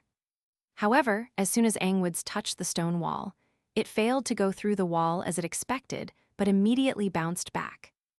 Although Angwoods just hesitated for a few seconds, he had lost its precious chance. At this time, the air surrounding Lucian started to become solemn and sacred, and a halo spread out. The 6th-level divine spell, Exorcist Halo. Dimensional Cage was just a third-circle magic, so Lucian did not have to spend much time on buffering. When covered by the halo, like the melting snow under the sunlight, the entity of Angwoods started to thaw. Its bitter scream lingered in the narrow cave everywhere. Without any defense spells, Angwoods could not protect itself at all. Angwoods did not understand why it never even had a chance to use its power, and why the prophecy magic showed such a terrible difference to the actual situation. Before Angwoods was annihilated, an invisible pair of shackles trapped it and dragged it to Lucian. The spell was from the immortal throne robe, Soul Cage. Lucian definitely would not let the chance slip out of his hand. He was going to get what he wanted to know out of the specter. He started to read the specter's most important memory. Lucian first felt the bitterness, then anger and confusion. Chapter 377, The Lost Civilization. Translator, Chris Liu. Editor, Vermilion. The cave was very dark. The only dim light Lucian could see was from the noctilucent moss. However, with his moonlight blood power, which the church called blessing, Lucian could see very well in the darkness. In Lucian's dark pupil, there was the vague figure of Angwoods, flickering and shivering like a candle which had come to its end. Finally, it went out. "The Lord shall be back," Lucian repeated in low voice. This was what he found in Angwoods' deepest memory, except for its boundless anger and hatred. When Lucian found this piece of information in Angwoods' memory, he could feel Angwoods' great respect and excitement. Lucian wondered if something horrible was really going on in the World of Souls, if the real immortal would wake up and come back. Of course, the Lord that Angwoods referred to was by no means the God of truth followed by the church. Z should be the God believed in by the senior rank specters in the World of Souls. However, Lucian had no idea whether this was a true god or just some kind of abstract representative, or if it was like the ancestor of the vampires, Alterna. Lucian's power at reading one's memory was nowhere close to that of Thanatos, and therefore, this ambiguous piece of information was all that he could get. The only thing that he got to know from it was that he had to take some immediate actions, or something very horrible would definitely happen to the main world. Meanwhile, because of the information that Lucian got from Angwoods, he was more reassured with Rhine's words. Yet, Lucian was not going to force himself to complete all the tasks to save the world. After all, he was just a senior rank mage, and this was something that should at least require the power of a group of legendaries. When it was necessary, Lucian definitely would report this to the highest council. Lucian also got to know that it was Felipe who summoned this senior rank specter, and right now Felipe had not noticed the existence of the world of souls and where the summoned specters came from. In Angwudz's deepest memory, there was its contempt for Felipe's arrogance, and its wish that another senior rank named Adol would end up being tortured and killed by a legendary archmage. According to the general information he got, Lucian guessed that the Hand of Paleness was indeed aware of the existence of the world of souls, but they chose to keep the information to themselves in order to explore it on their own. However, it was used by the senior rank archmages only. A bright cluster of flame grew out of Lucian's palm and completely burnt out the remains of Angwud's. Then, very carefully, Lucian erased all the traces of fighting in this cave, in case some other senior rank specters would discover what happened there. Finishing the work, with the assistance of Spy Eye, Lucian proceeded further toward the underground. In the darkness sprinkled with the dim light spots, Lucian walked in this underground maze for more than 10 minutes. Gradually, Lucian felt that the air had become a bit warmer, and then he heard the sound of a river flowing. Lucian knew that he was already very close to the underground ancient city of the dwarves. He became even more cautious. Turning around a corner very carefully, what Lucian saw surprised him. What was in front of him was a huge passage, 7 or 8 meters high and 20 or 30 meters wide, and the ground and the walls on either side were built by large gray stone blocks, with black pillars in the middle supporting the ceiling. From the pillars, the passage was divided into 3 paths. At a glance, the great sense of grandeur seized Lucian's mind. As the underground passage was already this magnificent, he wondered what would the dwarves' city look like. According to the historical records, the dwarves of ancient times did not have magic, nor great blood powers. The noctilucent patches of mosses growing wantonly on both sides of the walls cast a dim light on the passage. Under the dim light, everything looked very blurry and dreamlike. In this kind of environment where silence and gloom resided, Lucian felt that, at any moment, a corpse would crawl out, or maybe a ghost would float out. After checking around using the eyes, Lucian stepped on the passage. Although he tried to be very gentle, his footsteps still echoed and lingered in the empty space while he was walking on the stone passage. Lucian activated his blood power and accelerated his movement speed.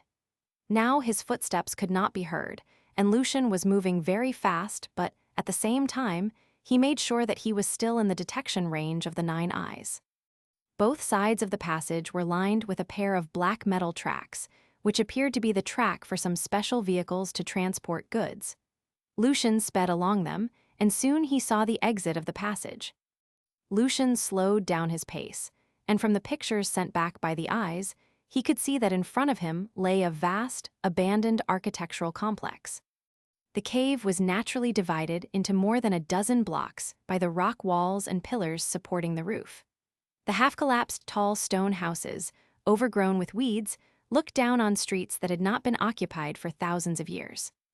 What made Lucian a bit nervous was that the stone houses were joined by a series of metal pipes, which protruded from any parts of the houses and then connected to the huge metal pipes at the top of the cave.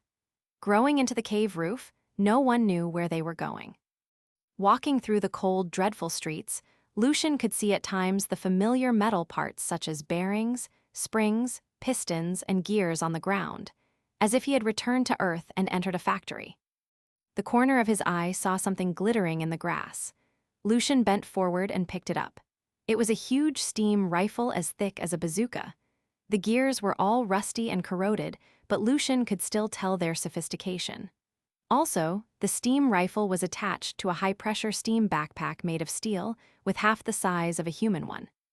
Gently stroking the rusty rifle, Lucian released a sigh, since it represented the loss of an ancient civilization. Before the development of human beings, the dwarves who were good at all kinds of crafts had invented many steam engines and built a splendid steam civilization.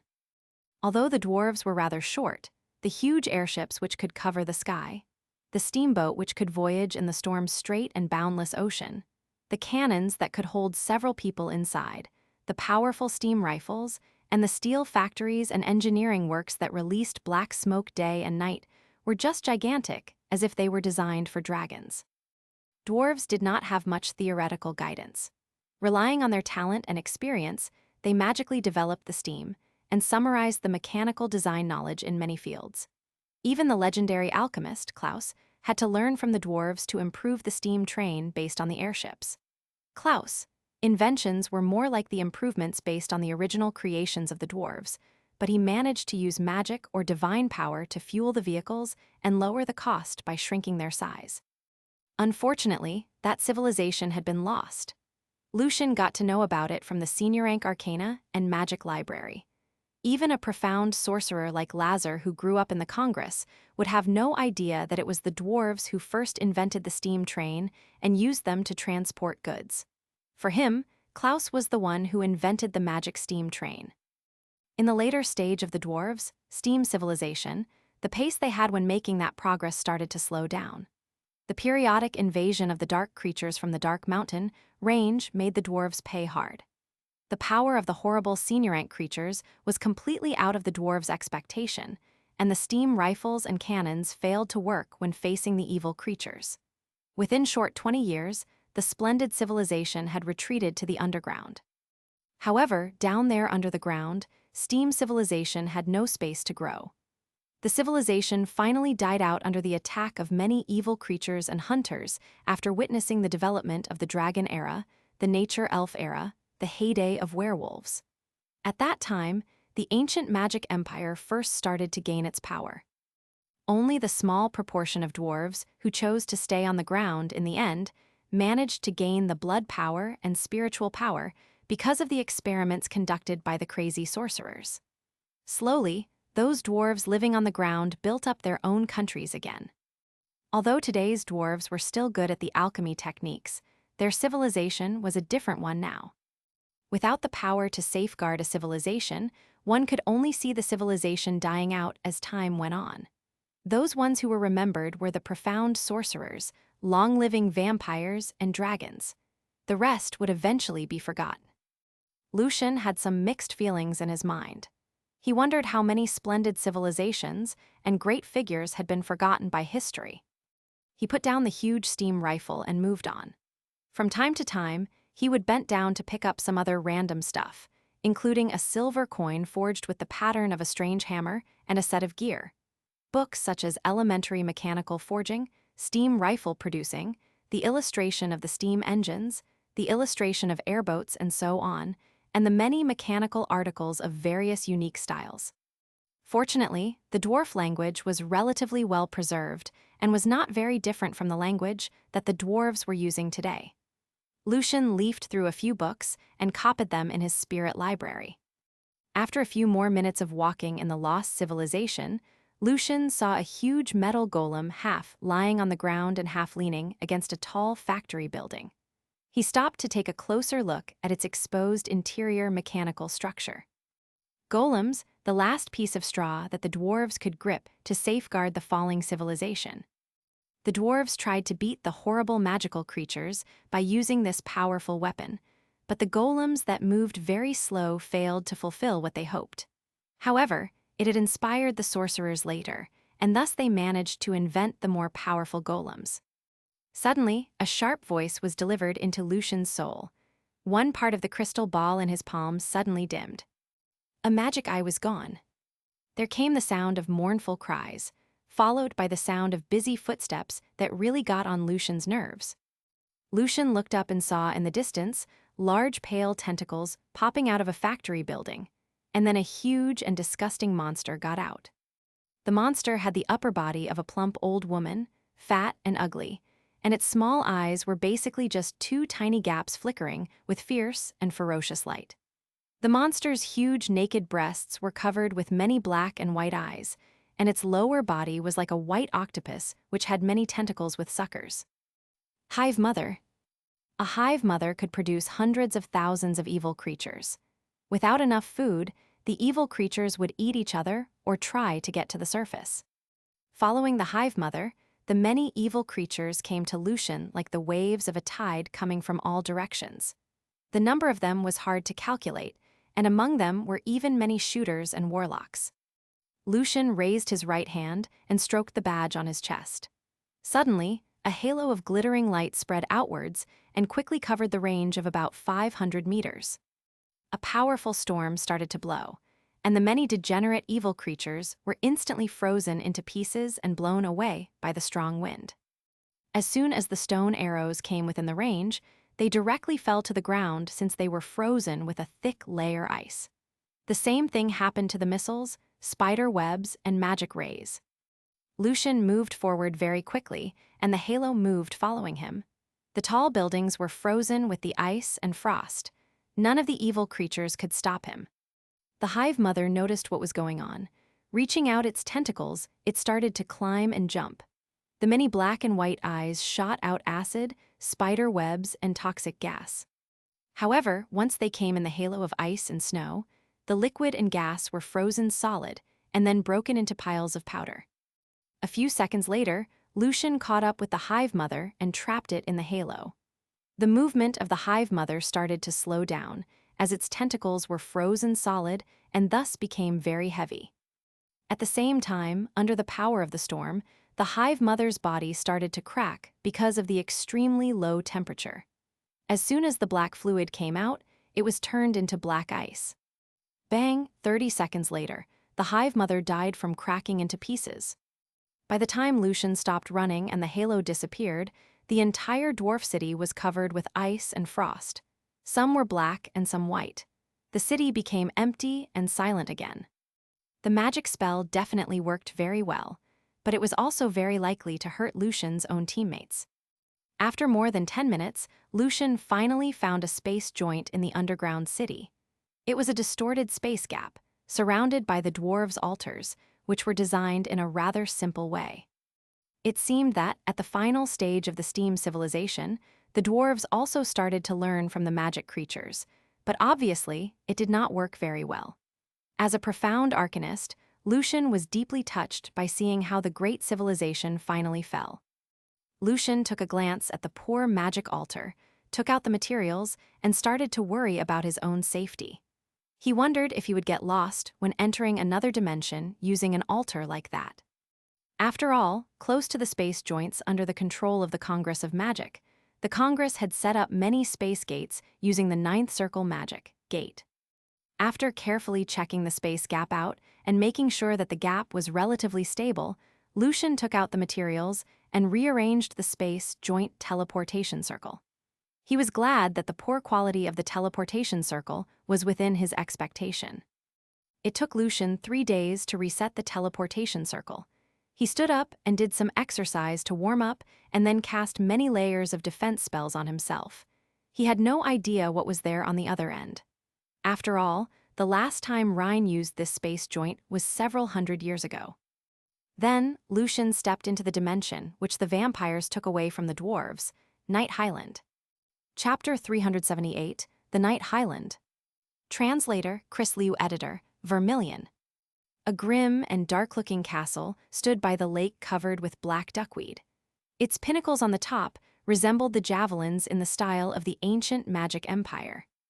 Harold Hammer, carrying a heavy bag of ore on his back, was walking slowly toward the castle's warehouse. As an underage dwarf, he was not as strong as the muscular, fully grown dwarves who could easily wield a huge, heavy hammer like a toy.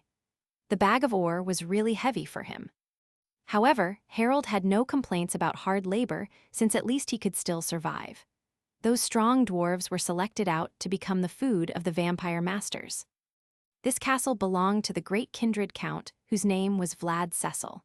The surrounding more than 100 dwarf villages were under his control. The vampires chose the pure blood and flesh from among them for food, and drove the rest of the dwarves as their slaves to do the hard labor in the mines and castle. Day and night, the slave dwarves had to mine the special metal called Nidem gold from the plateau, as well as Karamo iron and mithril for the vampire master. It seemed that the dwarves' destiny was doomed as soon as they were born. They either ended up as food for the vampires or died early from the intense laboring. The only sweet moment was when they found their beloved partner and had their offspring. Though Harold had never left this village under the control of the castle, he heard that the dwarves living in the north were also suffering just like them. All the dwarves on the highland were in great pain, living like domestic animals. Harold looked up at the night sky and the bright constellations over the highland. He was at a loss and depressed, wondering if his life was just going to be like this, without any hope, and if the past glory of dwarves could never come back again.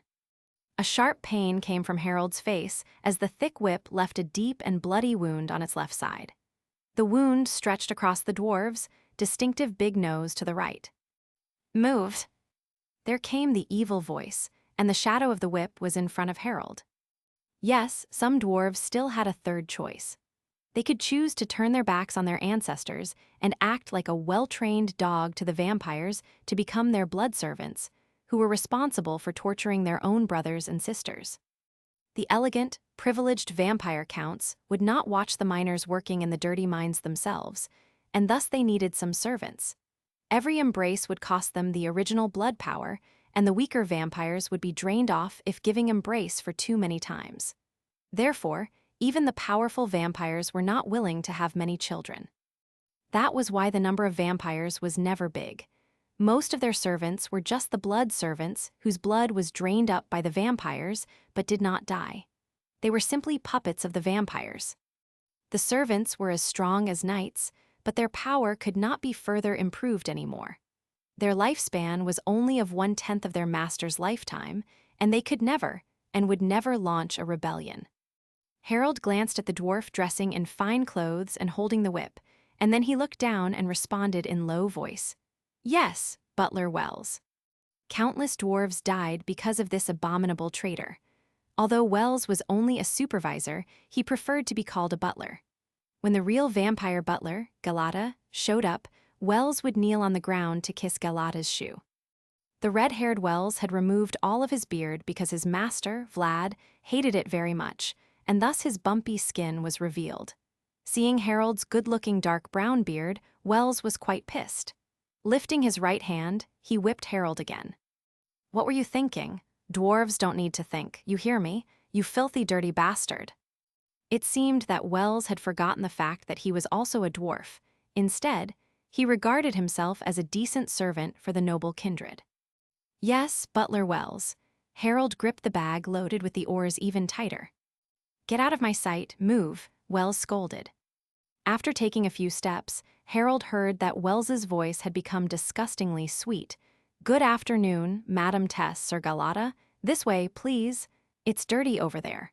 Those filthy dwarves should not be seen." Without looking back, Harold could easily imagine Wells' flattering manner and how well-dressed the tall vampire butler Galata was.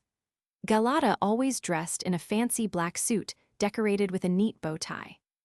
Madame Tess must be the same charming and beautiful. She had the shining blonde hair and proportioned figure. Her jade-colored eyes never changed after she was turned into a vampire by the embrace from Count Vlad. Harold's heart twitched when thinking of Madame Tess. She was the most beautiful female dwarf who was famous in the surrounding many villages, and she was also once the dream girl for Harold. However, she was picked by the Count and then became his vampire bride. The cool wind from the highland reminded Harold what he should do. Harold lowered his head and moved forward slowly, bearing the oar bag. He heard the commands from behind. "Hurry up with the smelting. Be careful. Some dwarves who have managed to escape have formed a rebellion force." When the evening arrived, Harold finally finished the hard labor and could take a rest. After getting the food, 2 black breadsticks, Harold was ready to go back to his place in the nearby village. As he walked, he looked around and suddenly behaved very cautiously. When making sure it was safe, Harold became excited and quickly took a quiet path in the darkness. After more than 10 minutes, Harold had gone through a few thin groves. A common-looking huge stone appeared in front of Harold. Carefully checking around again, Harold cautiously walked to the other side of the huge stone and gently knocked at it. "Steam above," whispered Harold in very low voice using the dwarf language. Although it sounded like a spell, there was no spiritual power involved. The huge stone suddenly split like an opening gate. A dwarf popped out. After looking around, he hurriedly said, "Come in, Harold." Harold went into the gap swiftly. After the dwarf locked the stone gate from inside, Harold gave him a breadstick and said, "Uncle Warren, I should go down there now." "Go, my child, the elder is waiting for you," said Warren. Warren took a bite at the bread and swallowed it down with water as if he had starved for a long time. Harold knew that the lack of food was always a big problem for the rebellion force. He chewed the black bread and gulped the water that he carried with him when walking downward. He was deeply impressed by the underground palace built by the dwarf ancestors. He wondered why their powerful ancestors were defeated by the vampires. Had all the gods decided to abandon them? The wall paintings along either side of the passage were magnificent. There were airboats in the sky, steamboats in the ocean, powerful cannons aiming at the dragons, and running steam trains on the plain. Although it was not Harold's first time seeing the paintings, he was just as excited as before. He loved listening to the glorious stories told by the elder Augustus Heartbroken. When he thought of the honor and glory that once belonged to their ancestors' civilization, Harold's heart was filled with hope. At the end of the passage, there was a big hall, accompanied by 2 rows of small rooms on both sides. The roar of steam kept coming out, and a sturdy dwarf was driving the steam hammer to forge weapons.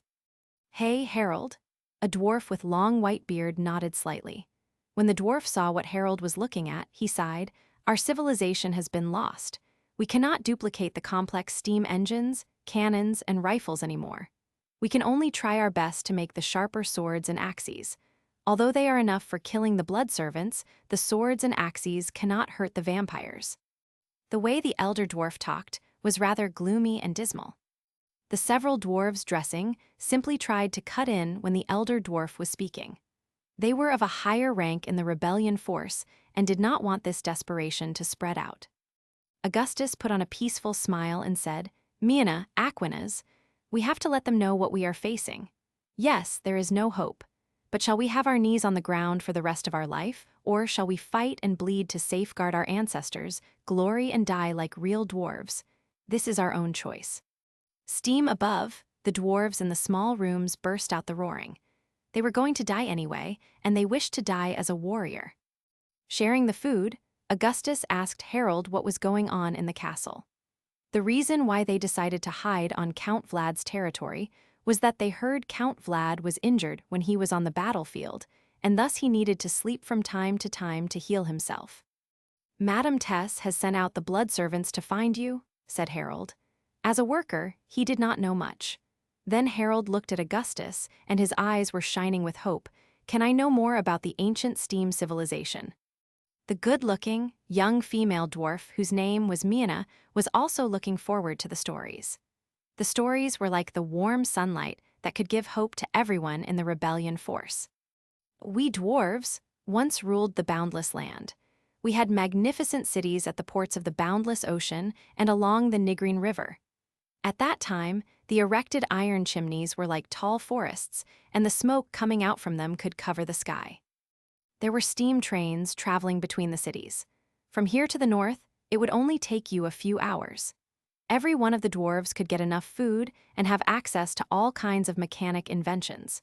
We had the steam elevators that could directly lift one to the top floor of the building, and we always had hot water because of the steam boilers.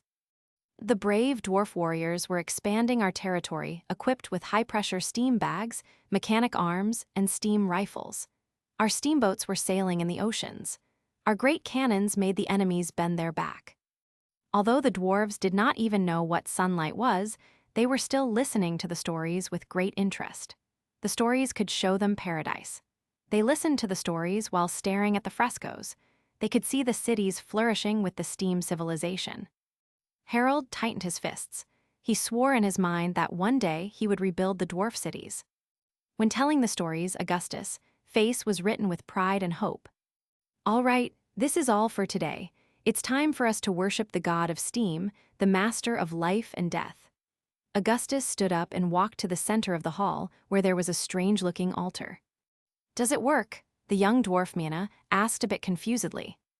Augustus cast her a stern look and said, "When we found this place, we found the right left by our ancestors. They were that powerful and smart, and I am sure that they would not waste their time on things that were useless. Maybe our ancestors were abandoned because they were not showing enough respect to the god of steam. We should be very pious so we can win the mercy of the god of steam again. The dwarves all nodded. In this desperate situation, they were not going to let go of any hope. Therefore, all the dwarves gathered at the front of the altar. Following the elder, they started to dance in a strange way. The almighty god of steam, your devout followers and servants are praying. Chapter 379, The God of Steam's Arrival. Translator, Chris Liu. Editor, Vermilion. You rule everything. You decide life and death. You are the god of gods, the king of kings. The movement of the elder was quite distorted in a weird way, and he moved around in a quite disorganized manner.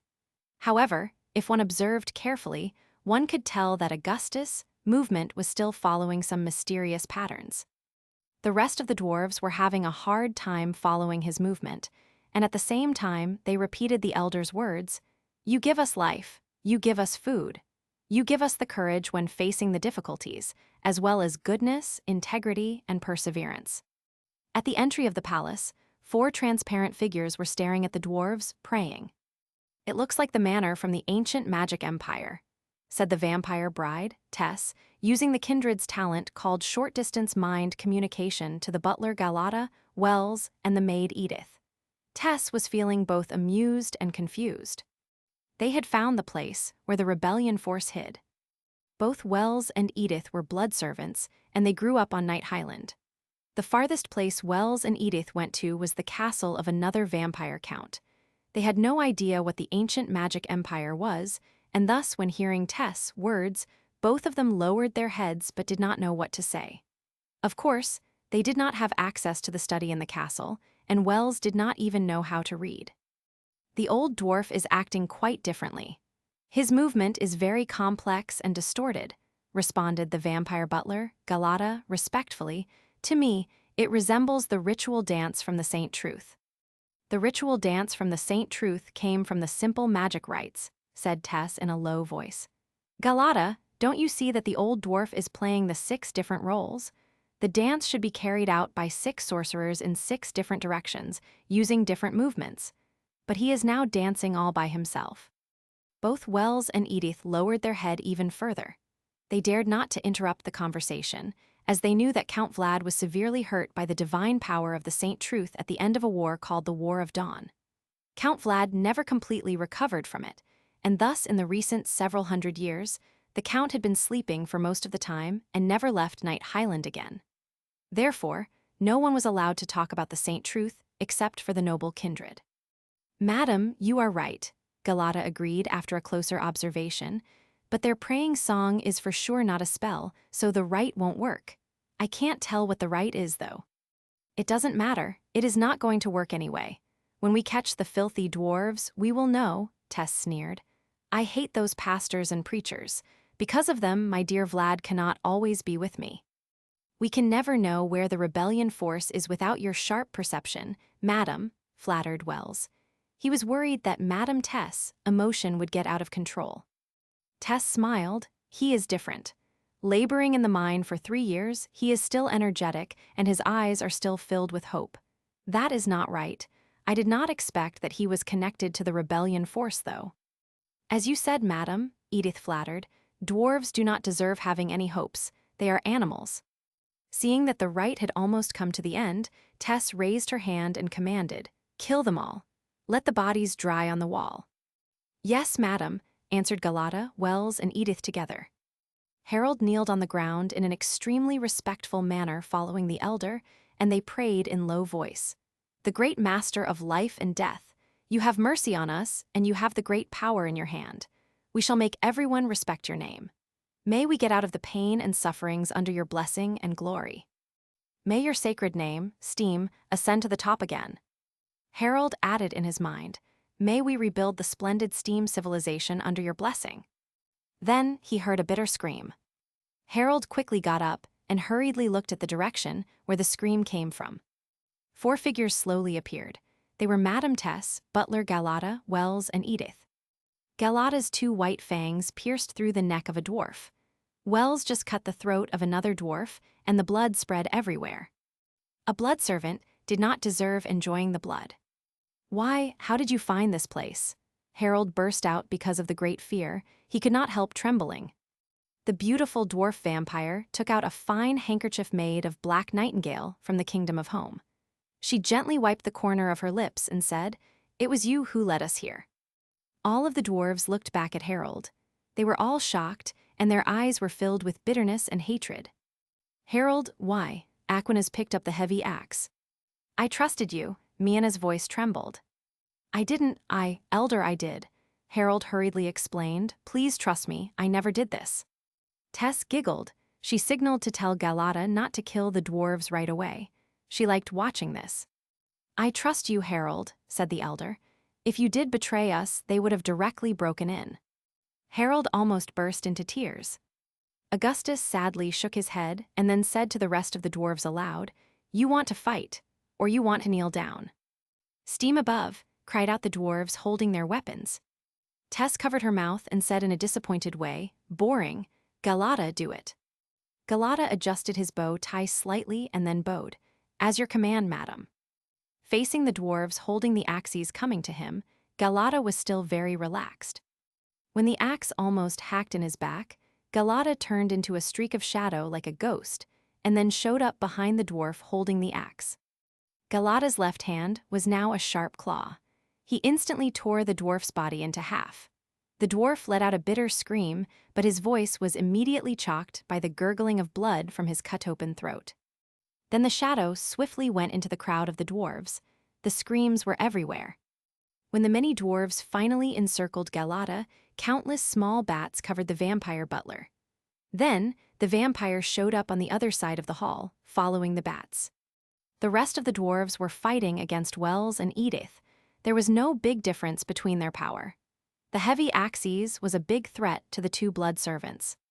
Seeing that there was little hope to beat Galata, Augustus commanded, "Go to the gate, get out." The 7 or 8 dwarves exchanged a look. They burst out a harsh roar and together charged at the vampire butler. They were going to use their life to win time for the rest of the dwarves. However, they died one by one. The time they could win for their people was not long. The rest of the dwarves rushed toward the gate, with tears in their eyes. Wells and Edith lost the gate, and the dwarves almost reached the passage. "Useless," said Tess coldly. 2 white fangs grew out of her beautiful and delicate lips. She raised her right hand, and a cluster of black smoke covered the few leading dwarves. "Oza." When the black smoke disappeared, the several dwarves fell onto the ground, and their blood had been drained up. The rest of the dwarves were scared.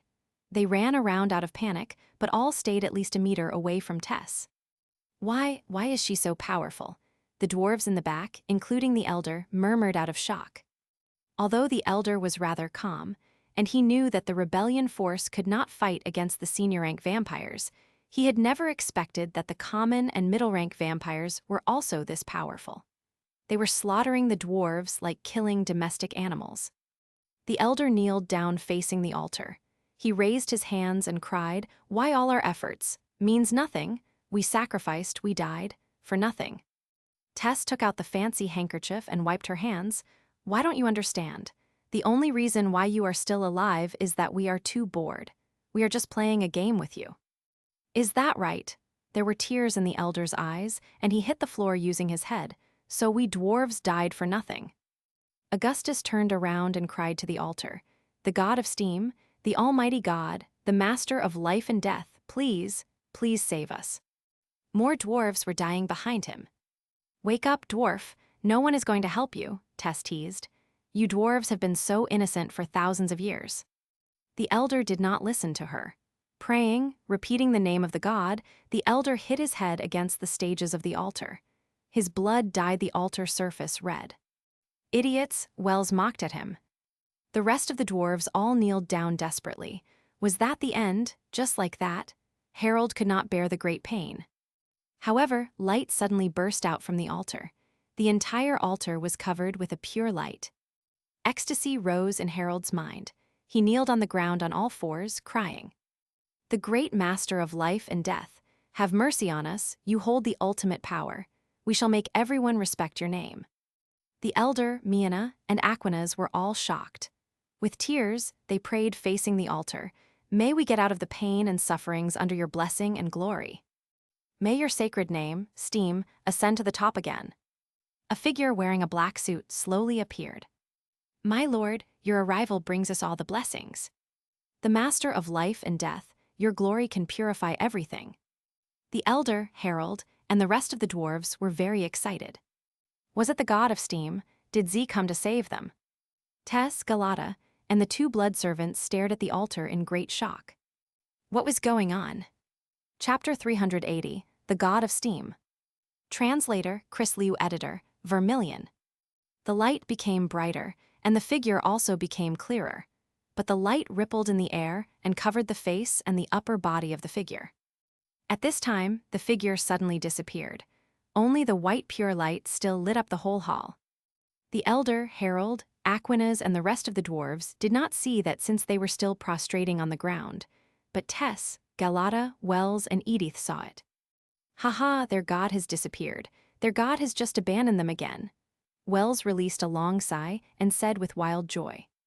When the altar lit up, Wells freaked out. For a moment, he thought that the dwarf's god did come to save them. Wells could not read, and because of all the stories he had heard, he believed in the existence of God. Although he was a blood servant of his noble kindred master, facing the unimaginable power of God as a traitor, Wells' heart was still filled with fear. Edith laughed very hard. See, haha, your God is not going to bless you anymore. The kindred is the chosen one. When the altar lit up, Edith was just as nervous. The dwarves hurriedly looked up and saw the empty altar. Did the god of steam abandon us? What did we do? Desperation spread out among the dwarves who were still alive. For a moment, they thought they were saved. Senior rank invisibility, he is a sorcerer. The profound butler suddenly realized what was going on. That is a teleportation circle, a space joint. Galata, kill him. I am going to inform the count. Tess got nervous, and the black bat wings stretched out behind her. She hurriedly turned around and left the underground hall immediately. The space joint was like the gate for a castle.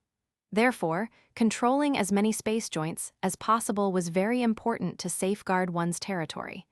Usually, a space joint would change hands many times between the different powers. Both Tess and Galata knew how important it was to control the space joint.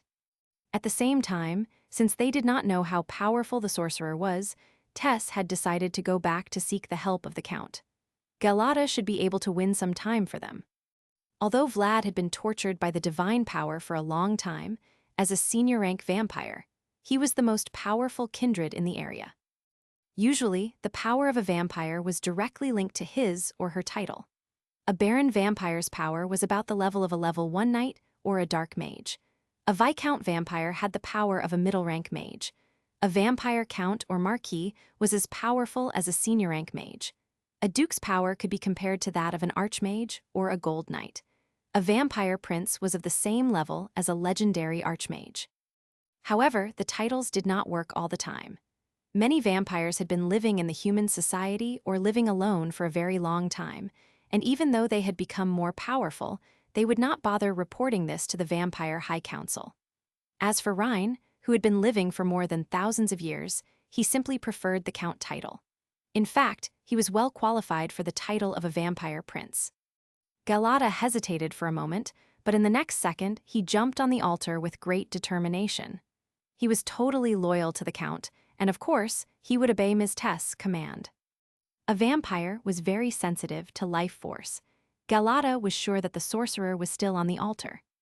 As soon as Lucian was sent here, he saw the dwarves prostrating on the ground, praying and crying around him. He was so confused for a moment that he thought he just jumped into another world again. However, Lucian still immediately cast on himself the fourth circle spell, Invisibility, Advanced, to hide. When Lucian realized that he could still use magic, he was certain that he was still in the same world. After becoming invisible, he started to calm down. As an expert in language, it was not difficult for him to tell the fact that the dwarves were using the ancient language, which shared the same origin with the modern dwarf language. Lucian wondered what the dwarves were doing. However, before he figured out the answer for all of his questions, he heard the vampires saying the words, space joint. When he saw the vampires, Lucian became certain that he had indeed arrived at Night Highland. In the next second, he saw a male vampire coming directly at him. Lucian's eyes slightly squinted. He raised his hand to point at the vampire. He could not let others know the existence of the space joint. He still needed the space joint on Night Highland to make some more jumps between the dimensions. If this was discovered by the vampire princes, Lucian would be in great trouble. Rhine did not tell him which vampire was trustworthy, and that meant he could trust nobody. Harold stared at the empty altar and the pure light that was slowly disappearing. He started to accept the fact that they had been completely abandoned by their god. Was it because they were not devout enough? Was it because the cruel vampires had won the favor of gods? Was their fate doomed already?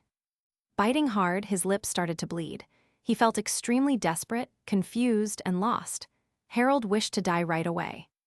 Only death could end the great pain. Only death could bring him the forever peace. Harold was not alone here. All the dwarves felt the same way, even including the elder, who had lost all of his fate. A shadow suddenly swept over them toward the altar. They knew it was Galata, but that was also the only thing that they could come up with.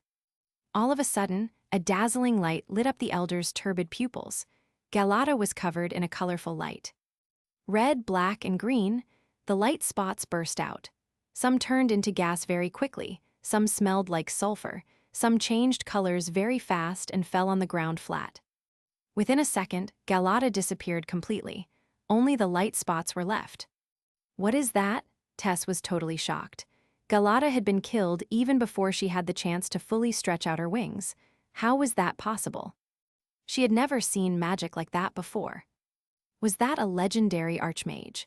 She once heard the legend that Hathaway, the Lord of Elements, had the power to break someone down into countless elements. A great fear seized her mind. She knew that she must run right now. A cluster of black smoke suddenly rose, and countless small bats flew out in all directions. It happened so quickly that Wells and Edith did not even have any time to take actions. Seeing that their god decomposed Galata so easily, Harold's heart was filled with joy and surprise. Their god was still with them. The god of steam still remembered them. He burst into tears. A gentle, warm stream flowed in his body, and it felt like the nice pat that he received from his parents when he was young. "Is this the power of God?" Harold murmured. He could not think clearly, but he heard a bitter scream. He turned around hurriedly and saw that the white smoke rose out of Wells' body, and his rotten pieces of flesh were falling on the ground. Soon, there was only his skeleton left on the ground, and the same thing happened to the maid named Edith as well. Close to the passage, all the small bats had also fallen on the ground, cramping and twitching. Then, the bats quickly disappeared in the holy light. Exorcist Halo. A few seconds later, Harold heard the scream from Tess. Tess and Galata died. The dwarves could not believe it was real. They were vampires, the nightmare that had been torturing them for so many years. Was this the power of God? They did not know. Aquinas was very close to the altar, and the remaining pieces of Galata were right in front of them. He carefully picked up one of the black pieces. His eyes suddenly opened wide, and his hands were trembling. "This is iron and coal. The real god of steam has come to us." He hurriedly threw the pieces in his hands away and prostrated himself on the ground, praying aloud, "The great master of life and death, have mercy on us, just like you have the ultimate power. We will get out of the pain and sufferings under your blessing and glory." The dwarves looked around and became certain that their god had arrived here for them. The mortal eyes cannot see the true God. The ordinary painting brush cannot portray the ultimate power. The real master never appears in front of the mortal. The elder came up with the reason why they could not see their God and exclaimed aloud, "You rule everything from life to death. You are the King of Kings, the God of gods." The rest of the dwarves also hit their head against the ground, with ecstasy toward the altar following the elder.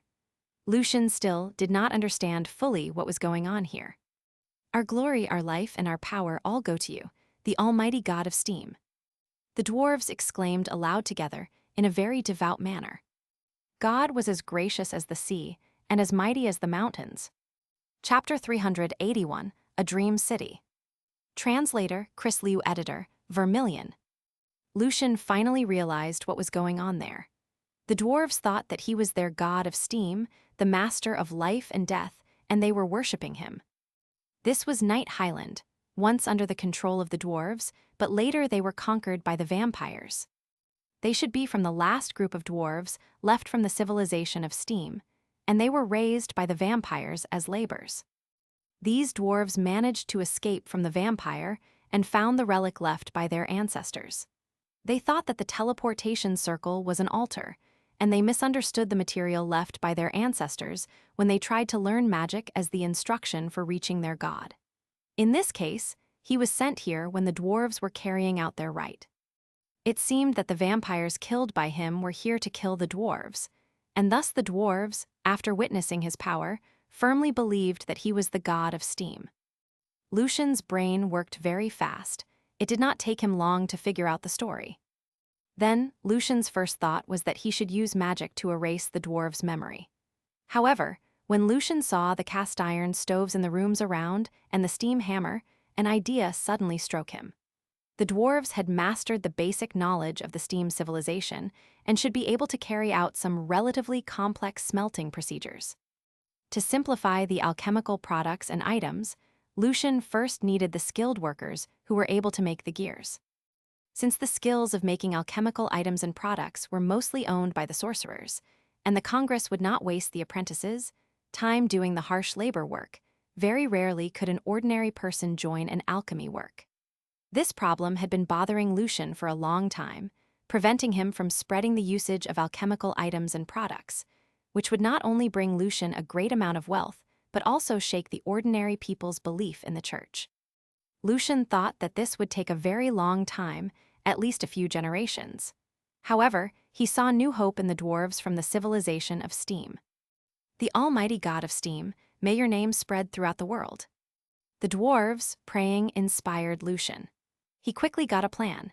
He could make the dwarves work for the Congress of Magic using the name of their god, so the dwarves would be completely loyal to them, and it would also be much easier to make them sign the Magic Compact. Facing the fact that Lucian had saved their life, and could provide the dwarves with a bright future to work as the new workers for the Congress, the dwarves would definitely accept the offer instead of being the slaves for those vampires. However, Lucian still wanted to make sure that the dwarves would be sincerely willing to work for them. Lucian still had his mission to complete.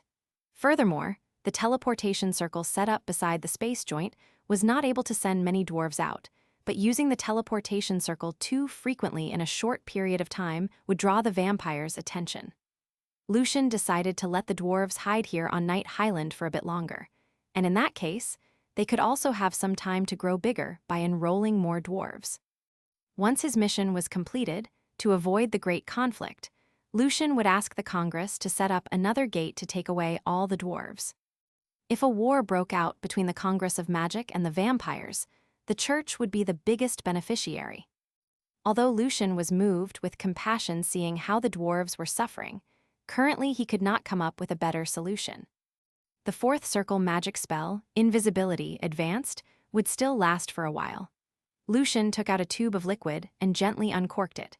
The liquid instantly turned a colorless and odorless gas, which soon filled in the entire hall. The dwarves were still praying to their almighty god, praying for their beautiful future full of hope. Suddenly, Harold felt that the temperature started increasing. When he opened his eyes, to his great surprise, Harold saw that the floor made of gray stone bricks had turned into yellow hot sand. Go deep into the desert to find my kingdom. Go there so you could find everything you want. The sacred and solemn voice came from the sky. The dwarves again deeply lowered their heads and put their faces against the hot sand. Your name is respected. Your will is fulfilled. Master, you dominate everything in the world. The voice then disappeared. After a long time, the elder slowly looked up and saw that they were now in the boundless desert. Close to the horizon line, he saw something green that he believed was an oasis.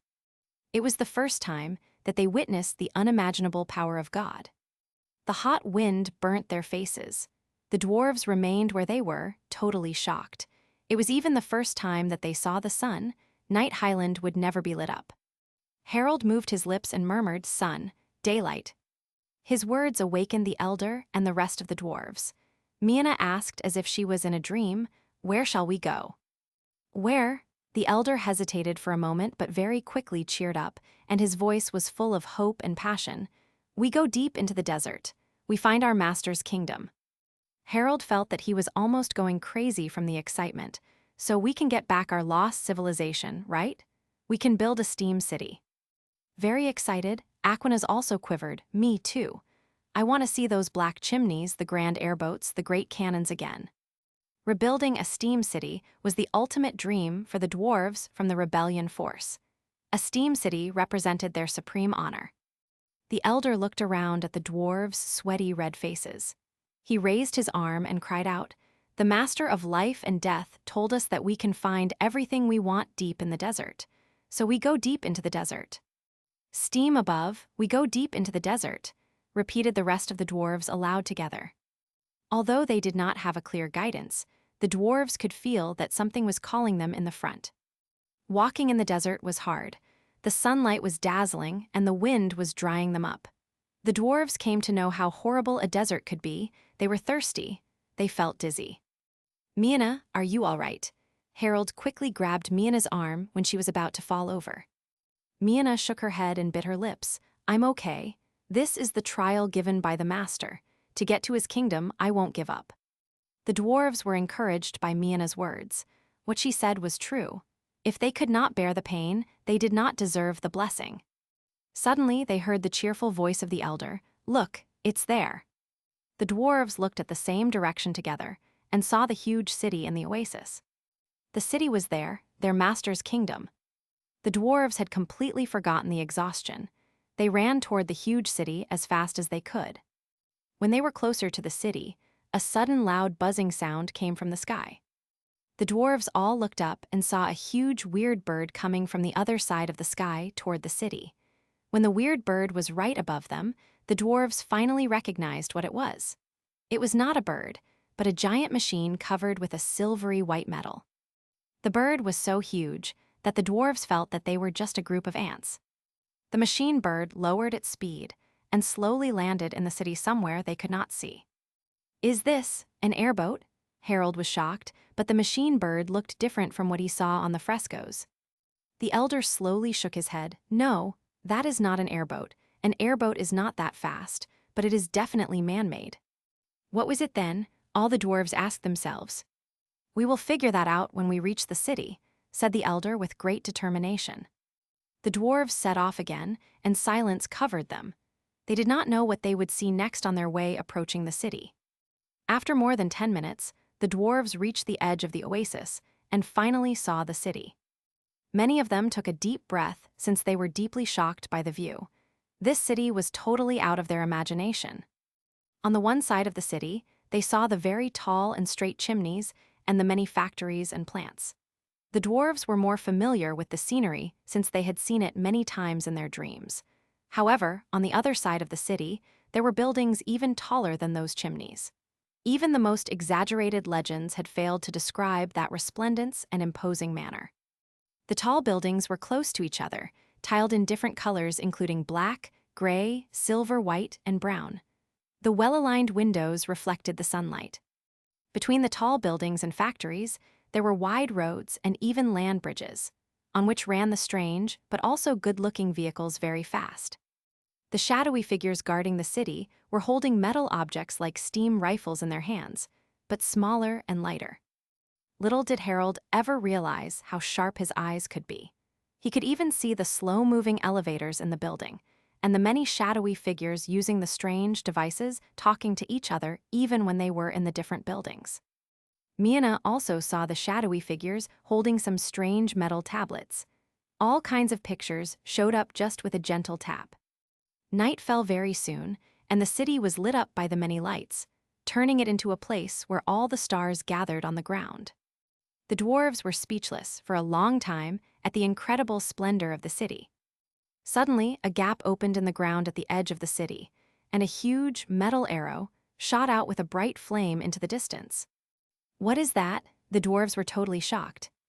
Then, the metal arrow fell to the ground on the horizon, followed by a deafening bang. The ground was shaking, and the dwarves' ears buzzing. There was a new sun at the edge of the desert, burning and glowing, with enough power to destroy the entire world. The bright sun soon disappeared. Heavy smoke in the shape of a huge mushroom was left there at the horizon, as if there was another horrible hell in the distance. Seeing that, Harold swallowed hard. The metal arrow could definitely destroy the entire Night Highland. The look on the face of the elder and the rest of the dwarves were very serious. They held the power in awe. When they looked back at the dreamlike city, the beautiful lights blurred their eyes. "Where is this place?" Harold blurted out, feeling afraid but also excited. "This place is even greater than the steam city described in the elder's stories." "This is," Mina murmured, quivering. The solemn and sacred arrived again. "This is Atlantis, my kingdom." Chapter 382, Count Vlad. Translator, Chris Liu. Editor, Vermilion. The dwarves had never seen anything like that before. The scene had exceeded their ultimate imagination. The tall buildings made them feel so small, and the starlight lights made the city look even bigger and more splendid. The civilization that the city belonged to was way more advanced than steam civilization. The dwarves felt that they were facing the boundless starry sky. They were deeply shocked by how insignificant and tiny they were. This was the power of civilization. After a while, the elder finally sobered up and kneeled down on the ground, prostrating, although the sand was still very hot. "Our almighty god of steam, your kingdom is the domain where all the gods live. Your kingdom shows the ultimate power of steam." Hearing the elder's prayer, the dwarves also kneeled down in an extremely devout manner, facing the city. "Your blessing is as vast as the ocean. Your stateliness is as solemn as the great mountain." The solemn voice arrived again. "My name shall not be revealed to the heretics." It took the elder a second to comprehend the words, and then he quickly repeated, leading the rest of the dwarves. "The name of Master shall not be revealed to the heretics." The solemn voice continued, "Traitors will all be devoured by steam." The dwarves followed. "Anyone who betrays us will be devoured by steam." The voice became ethereal. "Be my people, be my willing servants, no more slavery." The dwarves answered together, "Your glory above." The voice slowly disappeared in the air. At this time, Harold saw the city swelling in front of them and then turned into bubbles and pieces of shadow. In the bubbles and pieces of shadow, the strange vehicles became bigger and the inner complex structure was completely revealed, including the pistons and bearings, as well as the mysterious patterns, which were totally different from that of steam civilization. In the bubbles and pieces of shadow, the strange metal bird also went transparent, and its structure, wires, and gears were also revealed. In the bubbles and pieces of shadow, the structures of the tall buildings, factories, chimneys, and the land bridges were all shown to the dwarves. Feeling extremely dizzy, the dwarves felt that their head was going to explode, since what they were looking at had gone way beyond their comprehension. The bubbles and pieces of shadow surrounded them, and the entire world started to ripple and fall into parts. "I have shown you what you want, and for the rest of it, you have to find it yourself using persistence, courage, and bravery." This was the last message left by the solemn voice. The elder still remembered to pray despite the great dizziness.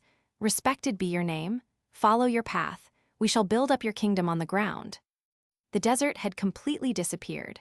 The space started swirling, and the dwarves passed out.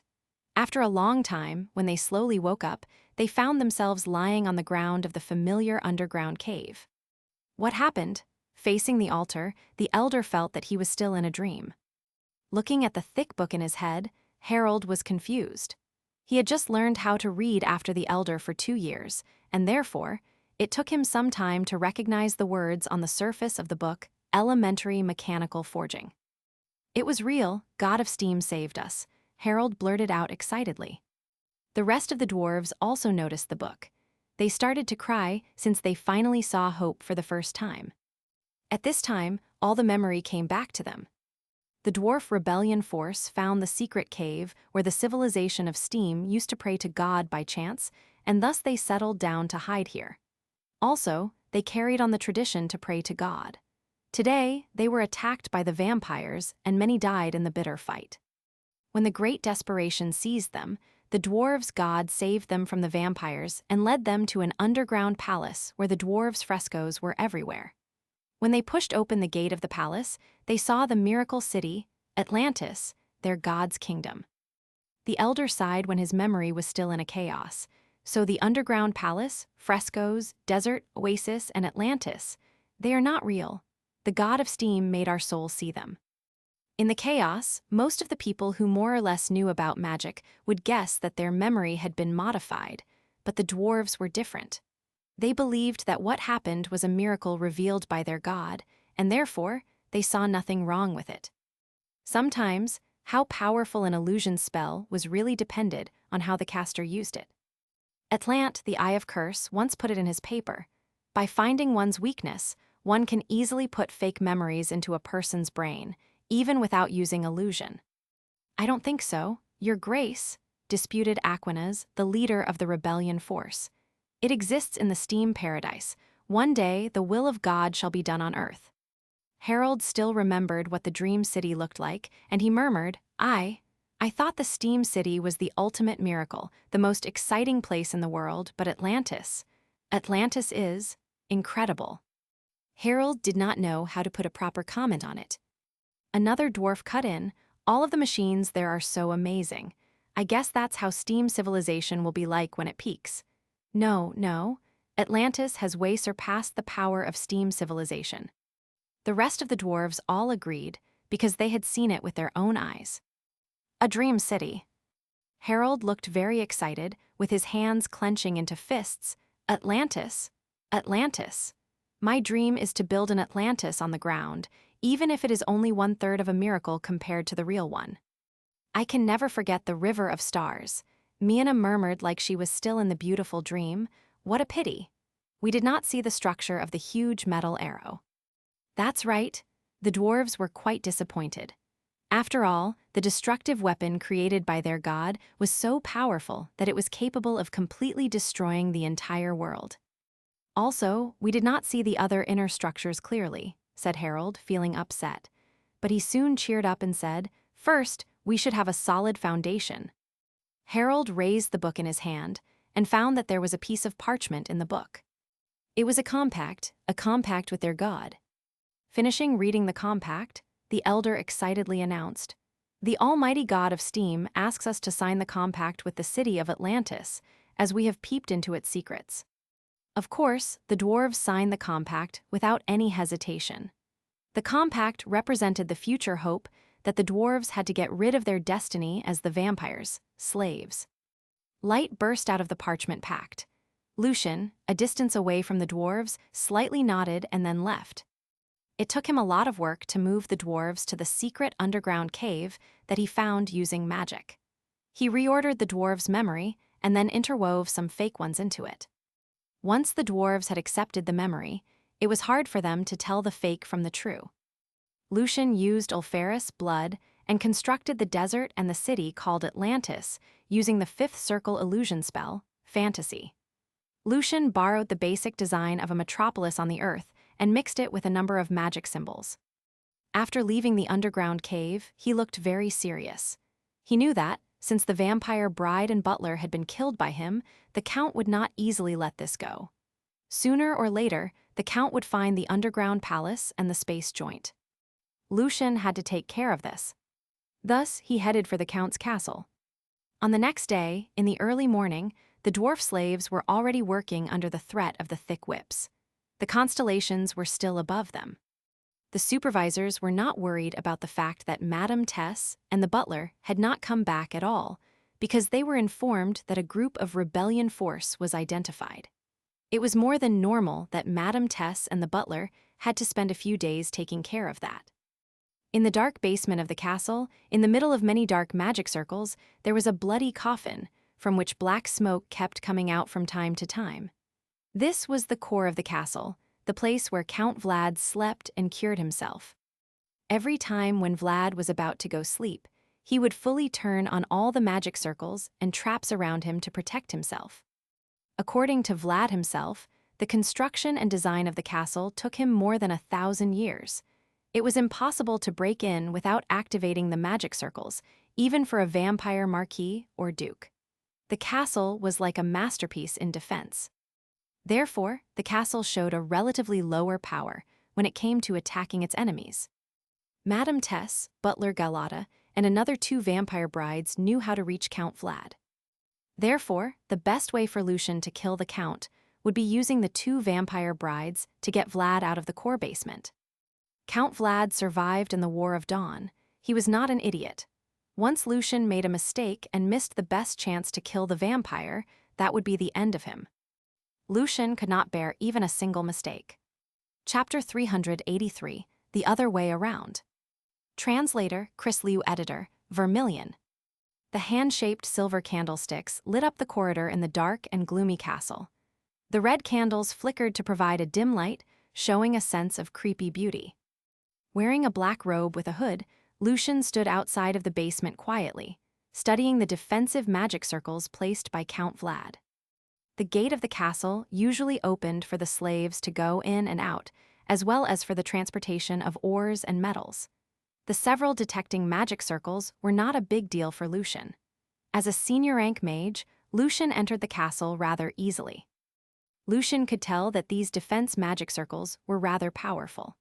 As a vampire who had survived for a few thousand years, Vlad did collect some good magic circles. The 27 dark magic circles had formed a strong protection reliable enough to resist a level 8 divine spell. Fortunately, the castle did not have an alchemical life in it, or there was no chance that Lucian could sneak into this place. On the corridor, the female blood servants walked past Lucian as if he did not exist.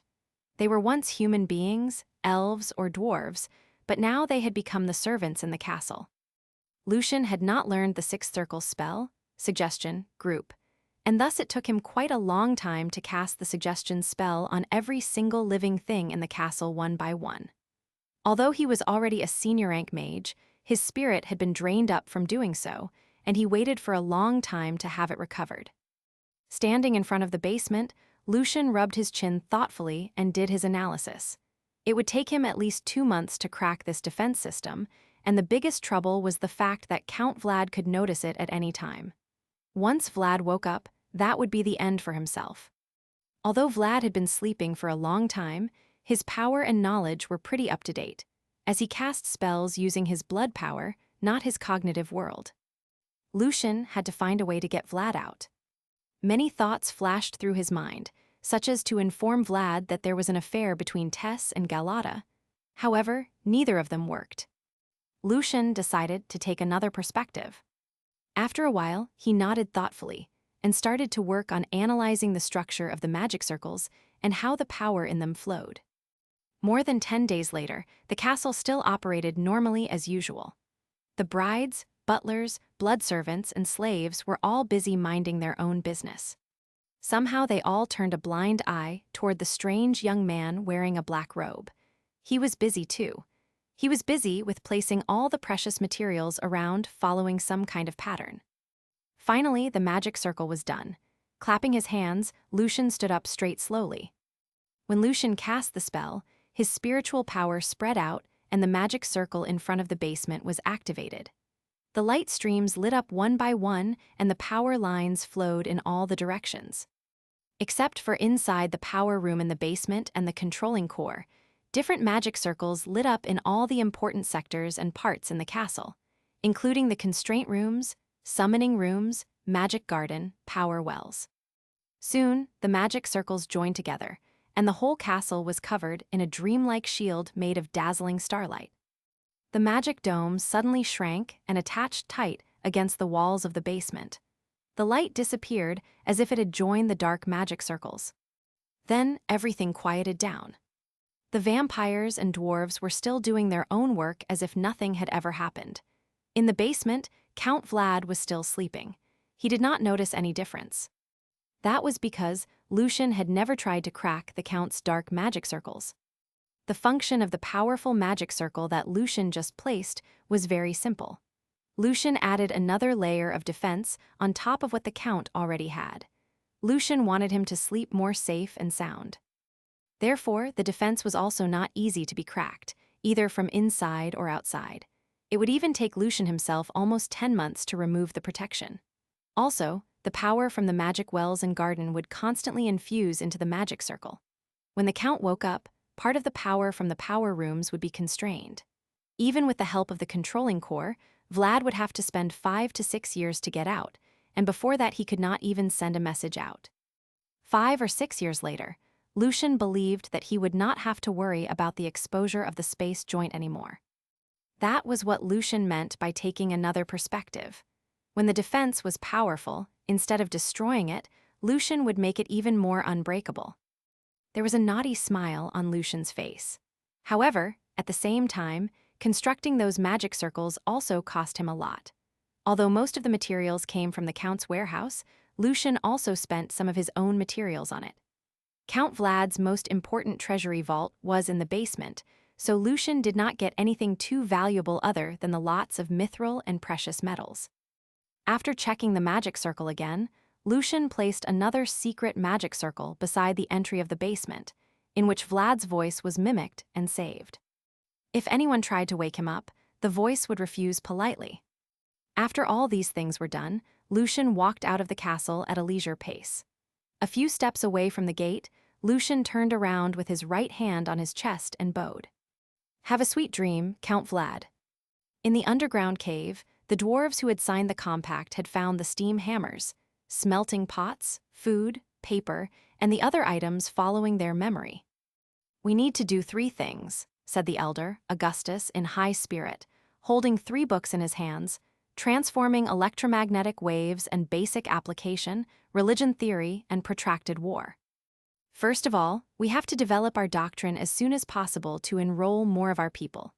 Second, we shall start farming by looking for the farmable soil on Night Highland to end famine. Third, we shall avoid the head-on confrontation with the vampires as much as possible until we grow much bigger and with better weapons." The 3 books left gave Augustus a lot of encouragement. "Yes, Your Honor, steam above." The dwarves raised their arm and shouted. The knowledge from the books had shocked them, and now they longed for knowledge more than they had ever before. They once thought that they had inherited part of the culture and wisdom of the steam civilization, but now they had realized that they were not even close to it, not to mention to the ultimate civilization like Atlantis. The dwarves were full of hope and motivated. When they started working on their own staff, the elder kneeled down again in front of the altar. After praying, the elder took out the paper and quill and wrote, "Machine Revelation. Z has arrived to tell people that when there is gain, there is loss, and when there is the loss, there is gain. All the sufferings have meanings, and by going through the sufferings, one can obtain wisdom and a strong soul. There is an equal exchange. With this belief, one could stay away from falling into hell." After watching these dwarves for a while, Lucian was relieved and started to head north. In the north, there were a few very powerful vampire princes. It was said that one of them, the most powerful one, when sleeping, could turn his dream into reality on Night Highland. However, at that moment, it had nothing to do with Lucian. When arriving in the north, Lucian soon changed his direction and headed for a castle enveloped in darkness. The outline of the castle looked rather vague, as if it was just a projection of a great castle from the main material world. The castle was called the Observer's Castle, and it belonged to Count Silver Eye, Rhine. Rhine was as powerful as a vampire prince, and he was watching one of the space joints connecting to the Dark Mountain Range. Using the magic circle near the space joint, Lucian could directly arrive at the outside of the castle in the Dark Mountain Range. In the fog, Lucian walked in the shadow castle and dispelled the magic traps one by one, following the instructions left by Rhine. Soon, Lucian saw a magic circle on the ground. Stepping on it, he cast a spell. The light devoured him, and he disappeared. On Night Highland, in a luxurious castle of Syracuse style. Holding a glass in his hand, a good-looking man said to his butler, who was standing beside him, "Rhine has been missing for a long time, and the old guy is ready to take some actions." His red eyes slightly squinted, and his attitude toward what he was talking about was rather ambiguous. Chapter 384, Transformation Mask. Translator, Chris Liu. Editor, Vermilion. After the familiar dizziness left Lucian, he saw many creepy red flowers in front of him. The sea of flowers in red was boundless.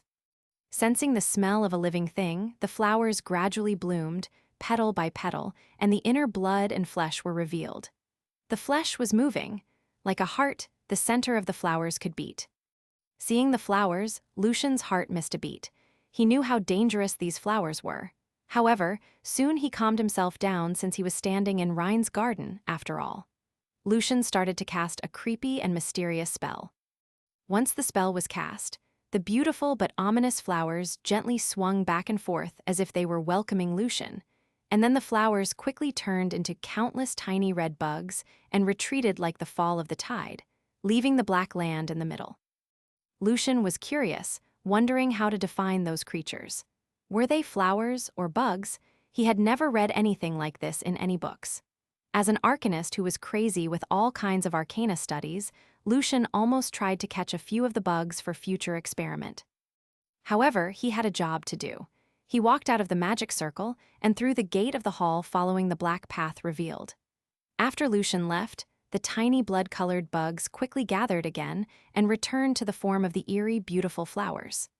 The flowers smelled incredibly sweet, making one feel very dizzy and soggy in his limbs. Lucian immediately cast a filtering bubble to keep away the unpleasant sweet smell. However, the red ocean suddenly boiled and leaned toward Lucian aggressively, like countless ghosts and zombies trying to grab him with their rotten pale arms. Lucian did not expect that the flowers, or bugs, were this sensitive to magic waves. He tried his best to stop himself from casting more spells to protect himself, and instead just simply let the petals gently sweep on his face. Lucian felt a bit itchy and numb. Although no further magic waves could be detected, the furious red ocean was not going to calm itself down. Surrounding Lucian, the ocean was roaring.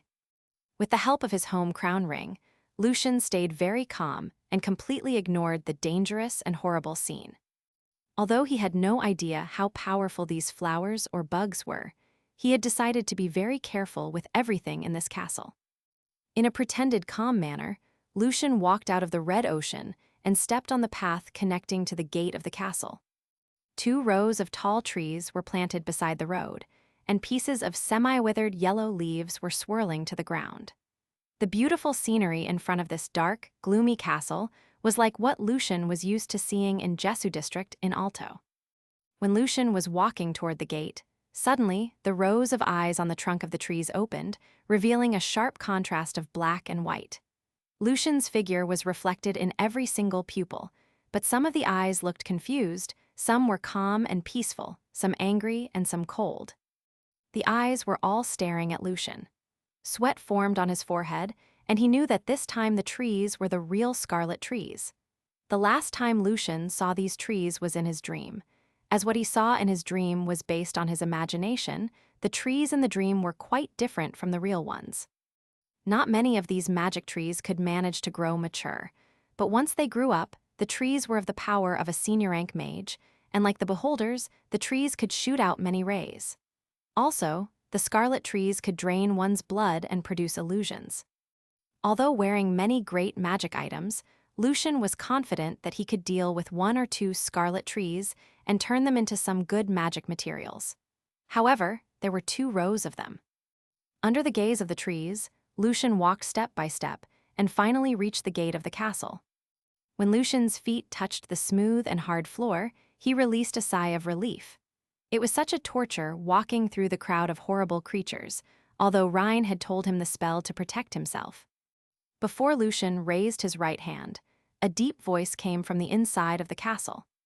"I feel Master's mark on you." "Yes, Mr. Rhine sent me here to pick up a few items," said Lucian, short and brief. Once he was recognized by the alchemical life in the castle, the rest of the mission should be of no risk.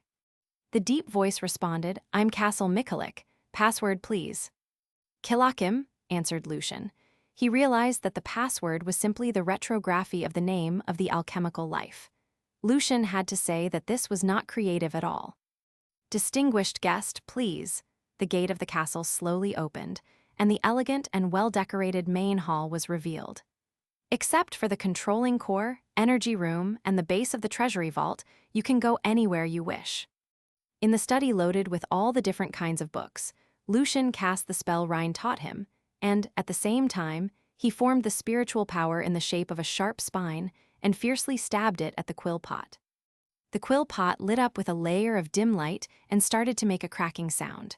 When the pot retreated, a black hole was revealed. After carefully checking around, Lucian took several items using Mage's hand out from the hole. There was a mini statue of a sphinx, a filthy bloody ball, a broom brooch, and a clown mask with a ridiculous smile on it. Transformation Mask, a level 9 middle-rank magic item. The wearer can transform oneself into any creatures of the same gender, but cannot carry on the creature's talents. With the corresponding blood sample, the wearer can become another person completely. Lucian studied the mask using his spiritual power and found that so far the mask had recorded 7,895 kinds of blood, and it was up to the wearer which one to pick. The power of transformation came from the blood, therefore, even a legendary archmage can be deceived without carefulness. The wearer's spiritual power, or willpower, has to be close to senior rank, or the wearer would go crazy. Very often, identity works better than magic, from a mind-split anonymous sorcerer. Lucian got to know the complete information about the mask with the spell, identification. And for the rest of the 3 items, he could only tell that they contained some kind of mysterious and ambiguous supernatural power, and each of them was different from the other. They were the items for activating the 3 magic circles.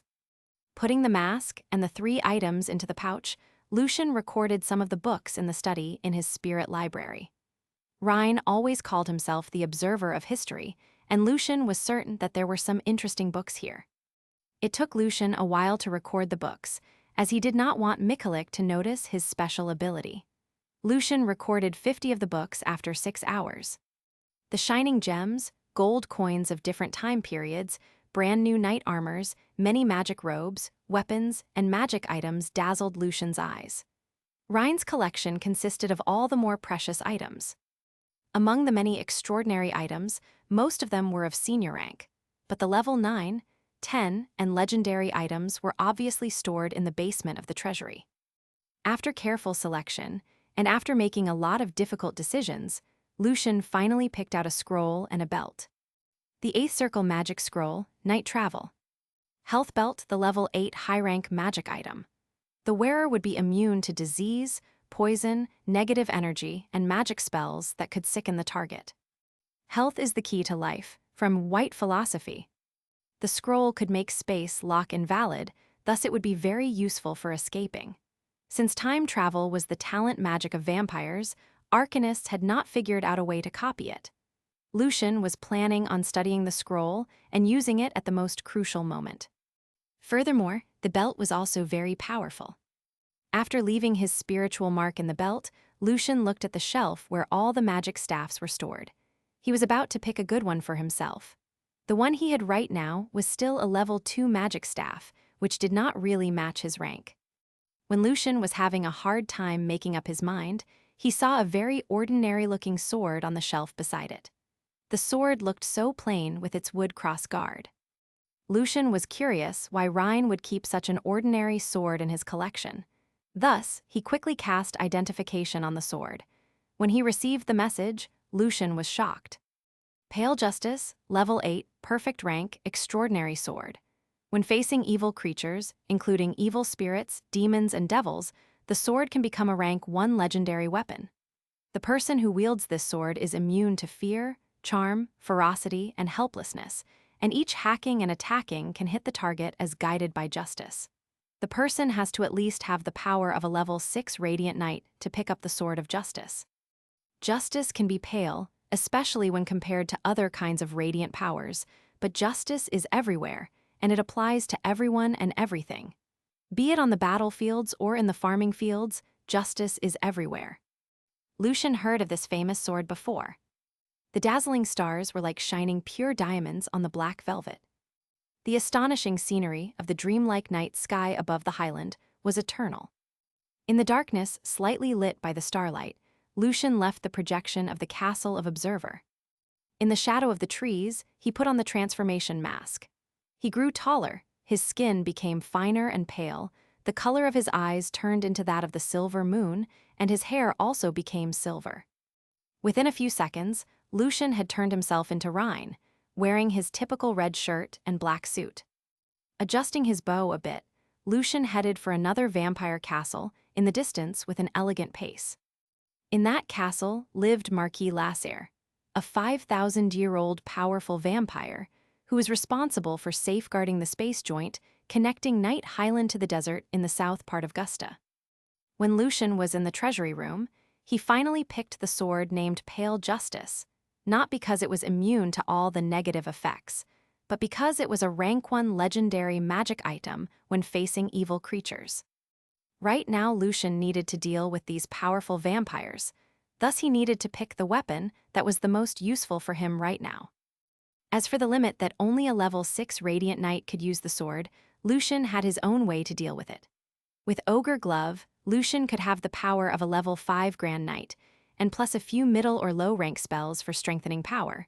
For example, the 4th circle spell, Brute Force, and the 2nd circle spell, Ox Force, Lucian could meet the minimum requirement for picking up the sword.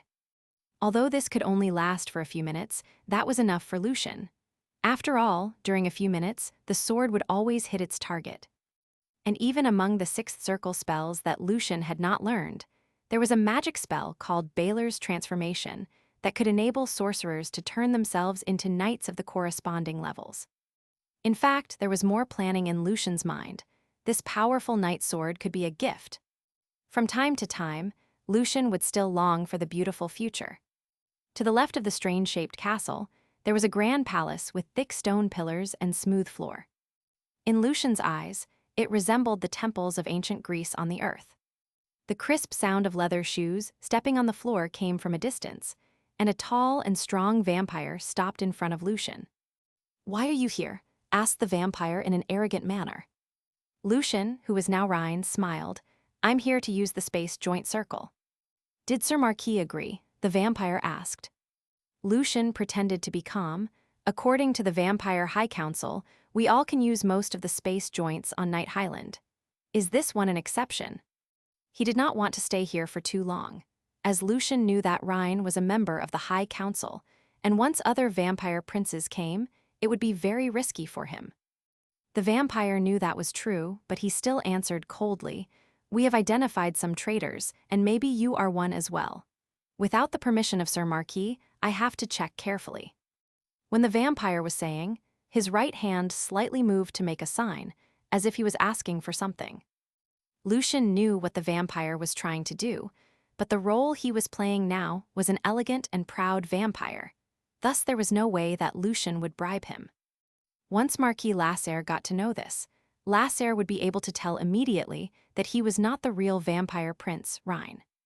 Lucian's silver eyes slightly squinted, and when he was about to tell the vampire to leave him alone, he heard an old voice. "It's been a while since we saw each other last time, Sir Observer." He should be Marquis Lasser. Lucian tried his best to prevent his heart from beating too fast. Right now, he only wished that Lasser did not know Rhine well, or Lasser would probably tell that he was a fake one. "Sir, Observer?" The vampire who was trying to extort money was shocked, and his body trembled. He did not know that the vampire in front of him was, in fact, a vampire prince. When the legendary level vampire squinted, that was almost the end of him. Lucian still pretended to be rather casual and calm. "Lasser, I'm heading for the South Desert." He just wanted to keep everything short and brief, and Rhine told him to call the Marquis name directly. "Sir Observer, Prince Dracula has been looking for you," said Lasser with a mysterious smile. He was an old but elegant vampire who was always holding his exquisite cane. "What does he want?" Lucian turned around, wearing the typical smile of Rhine. Lasser thought that Rhine was playing silly on purpose. Prince Dracula had always been envious of Rhine's talent in being able to borrow the power of the originals. "Prince Dracula wants to see you in the next High Council meeting over the inner conflict of the Dark Council."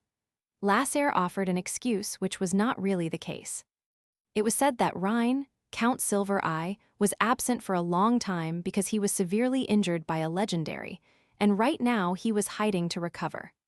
Therefore, Prince Dracula was eager to take some actions, since his talent was to devour and take other vampires' talent.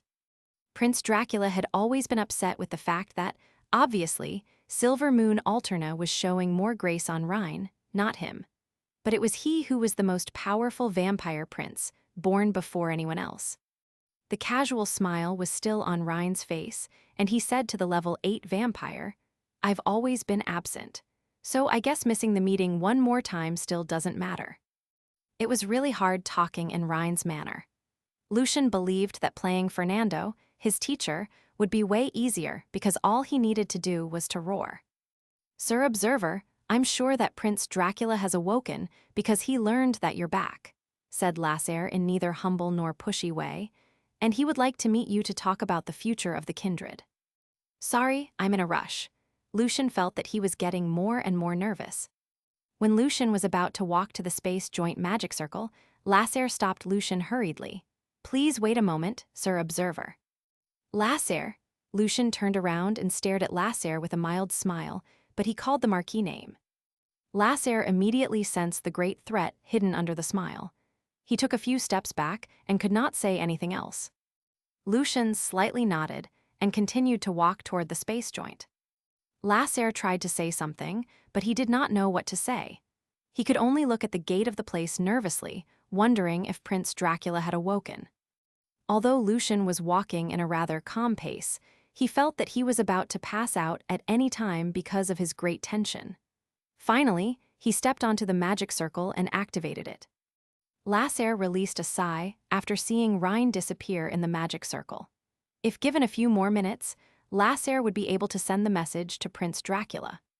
He was not able to stop a vampire prince.